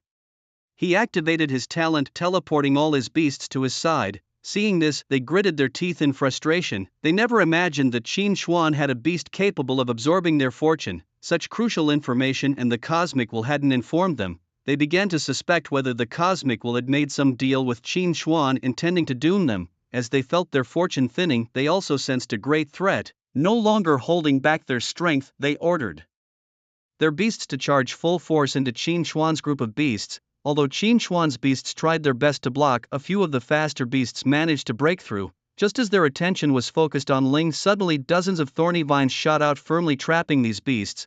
But don't forget about me. As they spoke, the vines wrapping around their bodies tightened, further embedding deeply into their flesh. With a squelching sound, Qin Xuan and Yu Rong exerted their strength, simultaneously slicing the controlled beasts into pieces. The order maintainers in the distance suddenly felt a severe pain in their heads. Clutching their skulls, they wailed continuously. This was their first time experiencing the pain of their beasts being killed. Meanwhile, the cosmic will merely watched silently from the side, showing no intention of intervening. Outside, several other controlled beasts, bombarded continuously by Qin Xuan's own beasts, met their demise. The order maintainers tried other methods to break through and resolve the situation, but whether due to a drop in their fortune or Qin Xuan's overwhelming strength, all their attempts were thwarted by Qin Xuan and his beasts. They struggled desperately against Qin Xuan, yet their fortune continued to dwindle until it vanished completely. At that moment, Master, their fortune has been completely absorbed. With this news from Ling, Qin Xuan charged toward the opposing beast masters. Without the protection of fortune, Qin Xuan was fearless. Not good, retreat quickly. The few who realized something was amiss tried to flee, but Qin Xuan gave them no chance. Activating his teleportation bracelet, he suddenly appeared right in front of them. The closest person tried to speak but was swiftly enveloped by the vines on Qin Xuan's body, forcibly torn into several pieces. His beasts, following his death, also turned into a pile of flesh. Wherever Qin Xuan went, all the order maintainers were slain. Without the protection of fortune, they were killed off incredibly quickly. After all the order maintainers were dead, Qin Xuan turned his gaze towards the cosmic will not far away. In front of the cosmic will, these 10 individuals were less significant than ants. The cluster of golden light, upon witnessing the death of the 10 order maintainers, showed no intention of attacking Qin Xuan. However, Qin Xuan did not take this as a good sign. If your opponent doesn't immediately start fighting upon seeing you, it usually means they have other plans. A barrage of attacks from the beasts, in various colors, streaked across the dark cosmos like a splendid display of fireworks.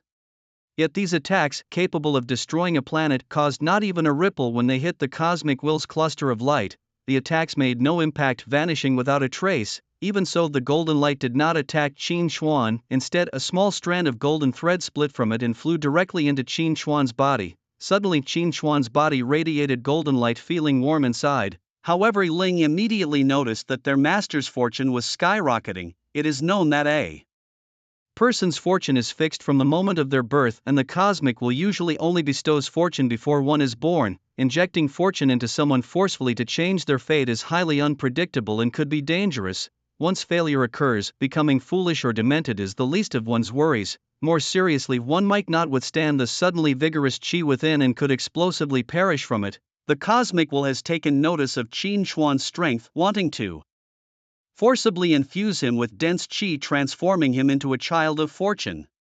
For a being as powerful as Qin Xuan, if he were to leave this universe, the feedback the cosmic will receives would be several times greater than from these 10 individuals. Even if it fails, it's no loss. Eliminating an enemy is worthwhile to it. The cosmic will, sharing the lifespan with this universe, can simply wait if Qin Xuan is gone. Sure enough, the streams of golden threads continued incessantly. Qin Xuan initially felt warmth, which gradually turned into burning heat, and soon his whole body became fiery hot. Although the beast tamers can prioritize taking damage on behalf of their beasts, Qin Xuan's face still showed pain. The qi inside him continuously assaulted his brain as if trying to burst him open, yet those strands of golden threads continued to be injected into Qin Xuan's body. Away, and other taming beasts also felt a tearing pain inside, but they did not hesitate to attack the cosmic will's incarnation of a light sphere. Only by stopping the cosmic will from continuing to inject qi into Qin Xuan could they alleviate their own internal pain. Ling also approached Qin Xuan, beginning to absorb the qi from him. However, the relentless attacks still did not shake the cosmic will in the slightest. The attacks could not harm it. Conversely, the incarnation of the cosmic will in the light sphere shot out countless thin threads rolling towards Qin Xuan's taming beasts. These threads, unlike those injecting qi into Qin Xuan, were meant to control Wei and the others. The cosmic will, of course, would not kill them, rather it would protect them while simply restraining them from struggling. Once Qin Xuan overcomes this, each of his taming beasts would become a source of strength for him. The golden threads continually chased Qin Xuan's taming beasts. Despite their efforts to dodge, they could not hold out for long. They tried to disperse the threads shooting towards them with attacks, but unexpectedly their skills directly passed through the threads without changing their trajectory. Some taming beasts tried to defend by condensing a wall of elements in front of them, but the result was the same as before.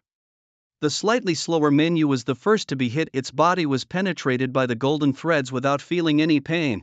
However, it could not move at all, nor could it mobilize the power within. It could only communicate through consciousness, warning the other taming beasts. Receiving the message, the taming beasts dodged even more desperately, continuously throwing skills at the cosmic will, all hoping to delay this golden light sphere. However, reality was cruel, and their attacks still couldn't inflict the slightest damage. Soon Erder and Ing Sha were also struck, unable to move an inch. Worse still, those golden threads were sweeping towards Ling as well. Once Ling was controlled, with no one to help Qin Xuan manage the fortunes, their end would be sealed. With Ling's supreme peak strength, how could it possibly contend with the cosmic will?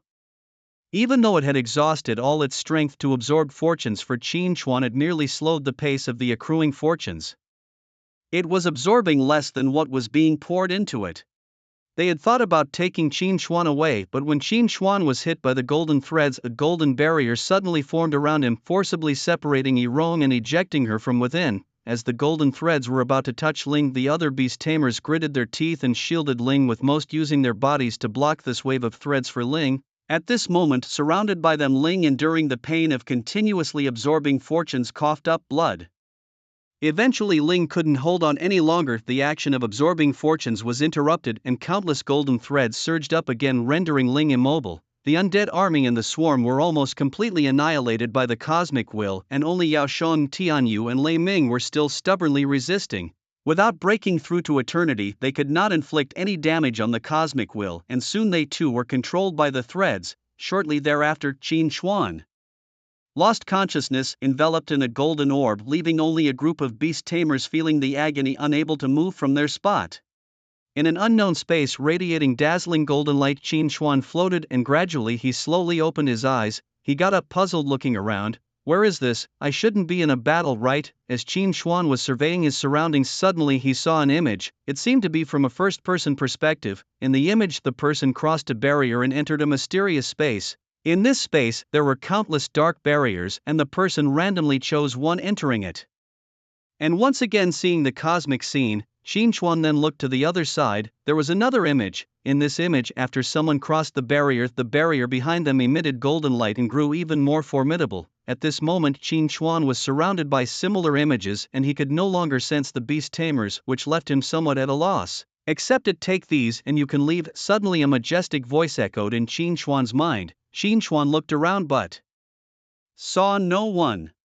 Who is it? Qin Xuan shouted, sensing movement behind him. He turned and saw a figure radiating golden light. This golden figure, now smiling inexplicably at him, said, "You now possess the qualifications to step into eternity. If you accept what I have bestowed upon you, you can leave this place." "I don't know what you're talking about, and you haven't told me who you are yet." Qin Xuan looked warily at the figure opposite him. "Me? I am the will of this universe," the figure declared. Qin Xuan frowned upon hearing this. "What do you want, and where are Aoi and the others?" he demanded. "Don't be nervous, they are fine, not a scratch on them," the figure reassured, allowing Qin Xuan to see that Aoi and the others were indeed under control but unharmed. At the same time, Qin Xuan suddenly regained his connection with them, confirming their condition was just as the figure had shown. This confirmation reassured Qin Xuan about the truth of the figure's words. Seeing that his beasts were all right, Qin Xuan sighed in relief, then turned his attention back to the figure claiming to be the will of the universe. "You've infused me with so much fortune, is it because you stand to gain something after I leave?" The golden figure opposite him nodded in response. "Correct. When you leave this universe, I will gain feedback from you, which will elevate my own status. If you survive, you won't just step into eternity, you'll also possess a strength far surpassing others at your level. At the same time, your departure will grant me a significant boost. It's a win-win situation. Moreover, as a beastmaster, your body is your beast's greatest weakness. With my power, you no longer need to fear death. Your mother planet is here, don't you wish for its betterment?" Qin Xuan ignored what the will of the universe said next. He only caught the first part. If you survive, that meant he might not survive. What if he didn't make it? Most likely he'd die. What win-win situation? It's only a win-win if he survived. If not, the only winner would be the will of the universe. What does my mother planet's well-being have to do with your status? Qin Xuan said coldly. It matters. Once my status is elevated, I can arrange more fortune in your mother planet, creating more fortune bearers. Eventually your mother planet could become the strongest in the universe, the will of the universe explained. "I think not. Given the nature of those fortune bearers, it's a miracle if they don't completely ruin the blue planet," Qin Xuan retorted dismissively. "Then tell me, what is the method to break through to eternity?" "Being bestowed with fortune, becoming an order keeper, and finally accepting my power. After leaving this universe, you naturally break through." "You know that's not what I'm asking." Is there a way even for those who aren't fortune bearers to break through eternity?" As Qin Xuan finished speaking, the will of the universe fell silent. "It seems that black figure told you quite a bit. Indeed, there is an artifact. By merging with it, one can break through eternity. Within the rules, there are always exceptions. I set the requirement that without meeting certain conditions one cannot achieve eternity. Correspondingly, there emerged an existence that could ignore this rule of mine. This object is mysterious, well hidden, completely shielding my perception. Even if it were right before me, I might not detect it. However, I don't think you possess this thing." Upon hearing this, Qin Shuan's eyelids twitched, but he said little and continued to listen to the explanation of the cosmic will. "Moreover, this thing is also completely unaffected by the destiny I bestow. Simply put, everyone, whether ordinary people or those favored by destiny, stands on the same starting line, and the probability of obtaining it is the same. So if I got this thing, wouldn't I be able to ignore your rules and break through to eternity directly?" Qin Xuan asked, only to see the other party smile. "You are too naive. Although I can't perceive that thing, I can stop anyone who doesn't meet the conditions and attempts to break through eternity." Qin Xuan thought about it, and indeed that made sense. "All right. I've said almost everything that needs to be said. Once you fully merge with these powers, you will be able to." Before the cosmic will could finish speaking, Qin Xuan suddenly experienced a change. Countless golden threads were emerging from his body, but the power within him was not diminishing but increasing, seemingly breaking through. "Huh? What's going on? What are you doing? How about that? Didn't expect it, did you? I indeed found that thing you mentioned. Isn't it surprising? I guess your next words would be, this is impossible."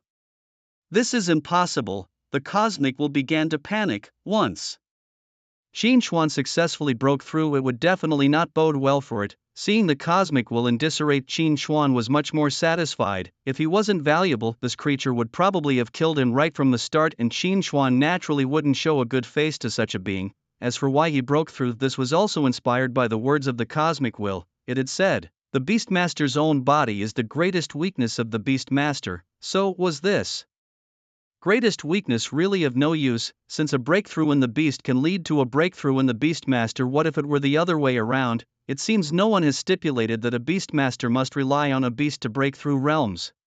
Furthermore, Qin Xuan realized the fusion with the Wheel of Reincarnation was with him, not his beast. Thus, Qin Xuan directly released all the energy within the Wheel of Reincarnation. As expected, this power immediately dispelled the destiny within his body and was still continuously breaking through. "No, you can't." The cosmic will tried to step forward to stop him. However, Qin Xuan simply slowly struck it with a palm from afar, and the cosmic will was heavily blown away. Outside, Qin Xuan was enveloped in a golden sphere, and Aowei and other beasts couldn't move. At this moment, as the golden sphere dissipated, Qin Xuan emerged unscathed and truly stepped into the realm of eternity. Aowei and the other beasts also recovered from their bound state, and at the same time, they felt their powers surge suddenly. The mere pressure they emitted seemed to have the feeling of tearing apart the universe. "Master, are you all right?" The divine beasts approached with concern, not minding the sudden surge of power within themselves. As soon as they saw Qin Xuan emerge, they gathered around him. "I'm fine, thank you for your concern." Qin Xuan reassured his divine beasts, then activated his talent to inspect their status panels. As expected, with his own breakthrough to eternity, his divine beasts had also advanced in their levels. Then his gaze turned icy as he looked towards the cosmic will. The cosmic will was still in shock from the recent powerful strike that had sent it out of the consciousness space. "Now, there's no need to fear him. Attack with all you've got," he commanded. Yes. The divine beasts launched their attack once more, and this time their strikes were effective, hitting the golden orb of light. They swarmed up and began to brutally beat it. "So you call yourself the cosmic will, huh? You seemed so tough just a moment ago. Take this flying kick from your grandpa Yao Shang." The cosmic will screamed in pain, but Qin Xuan's divine beasts did not cease their assault. After being beaten so badly just moments before, they were determined to regain their pride. Among them, Yao Shang, Lei Ming, Ji Chen and Ji Ming were particularly ruthless. Of course, Qin Xuan knew that as long as the universe existed, the cosmic will could not die. However, being immortal did not mean it couldn't have its consciousness erased.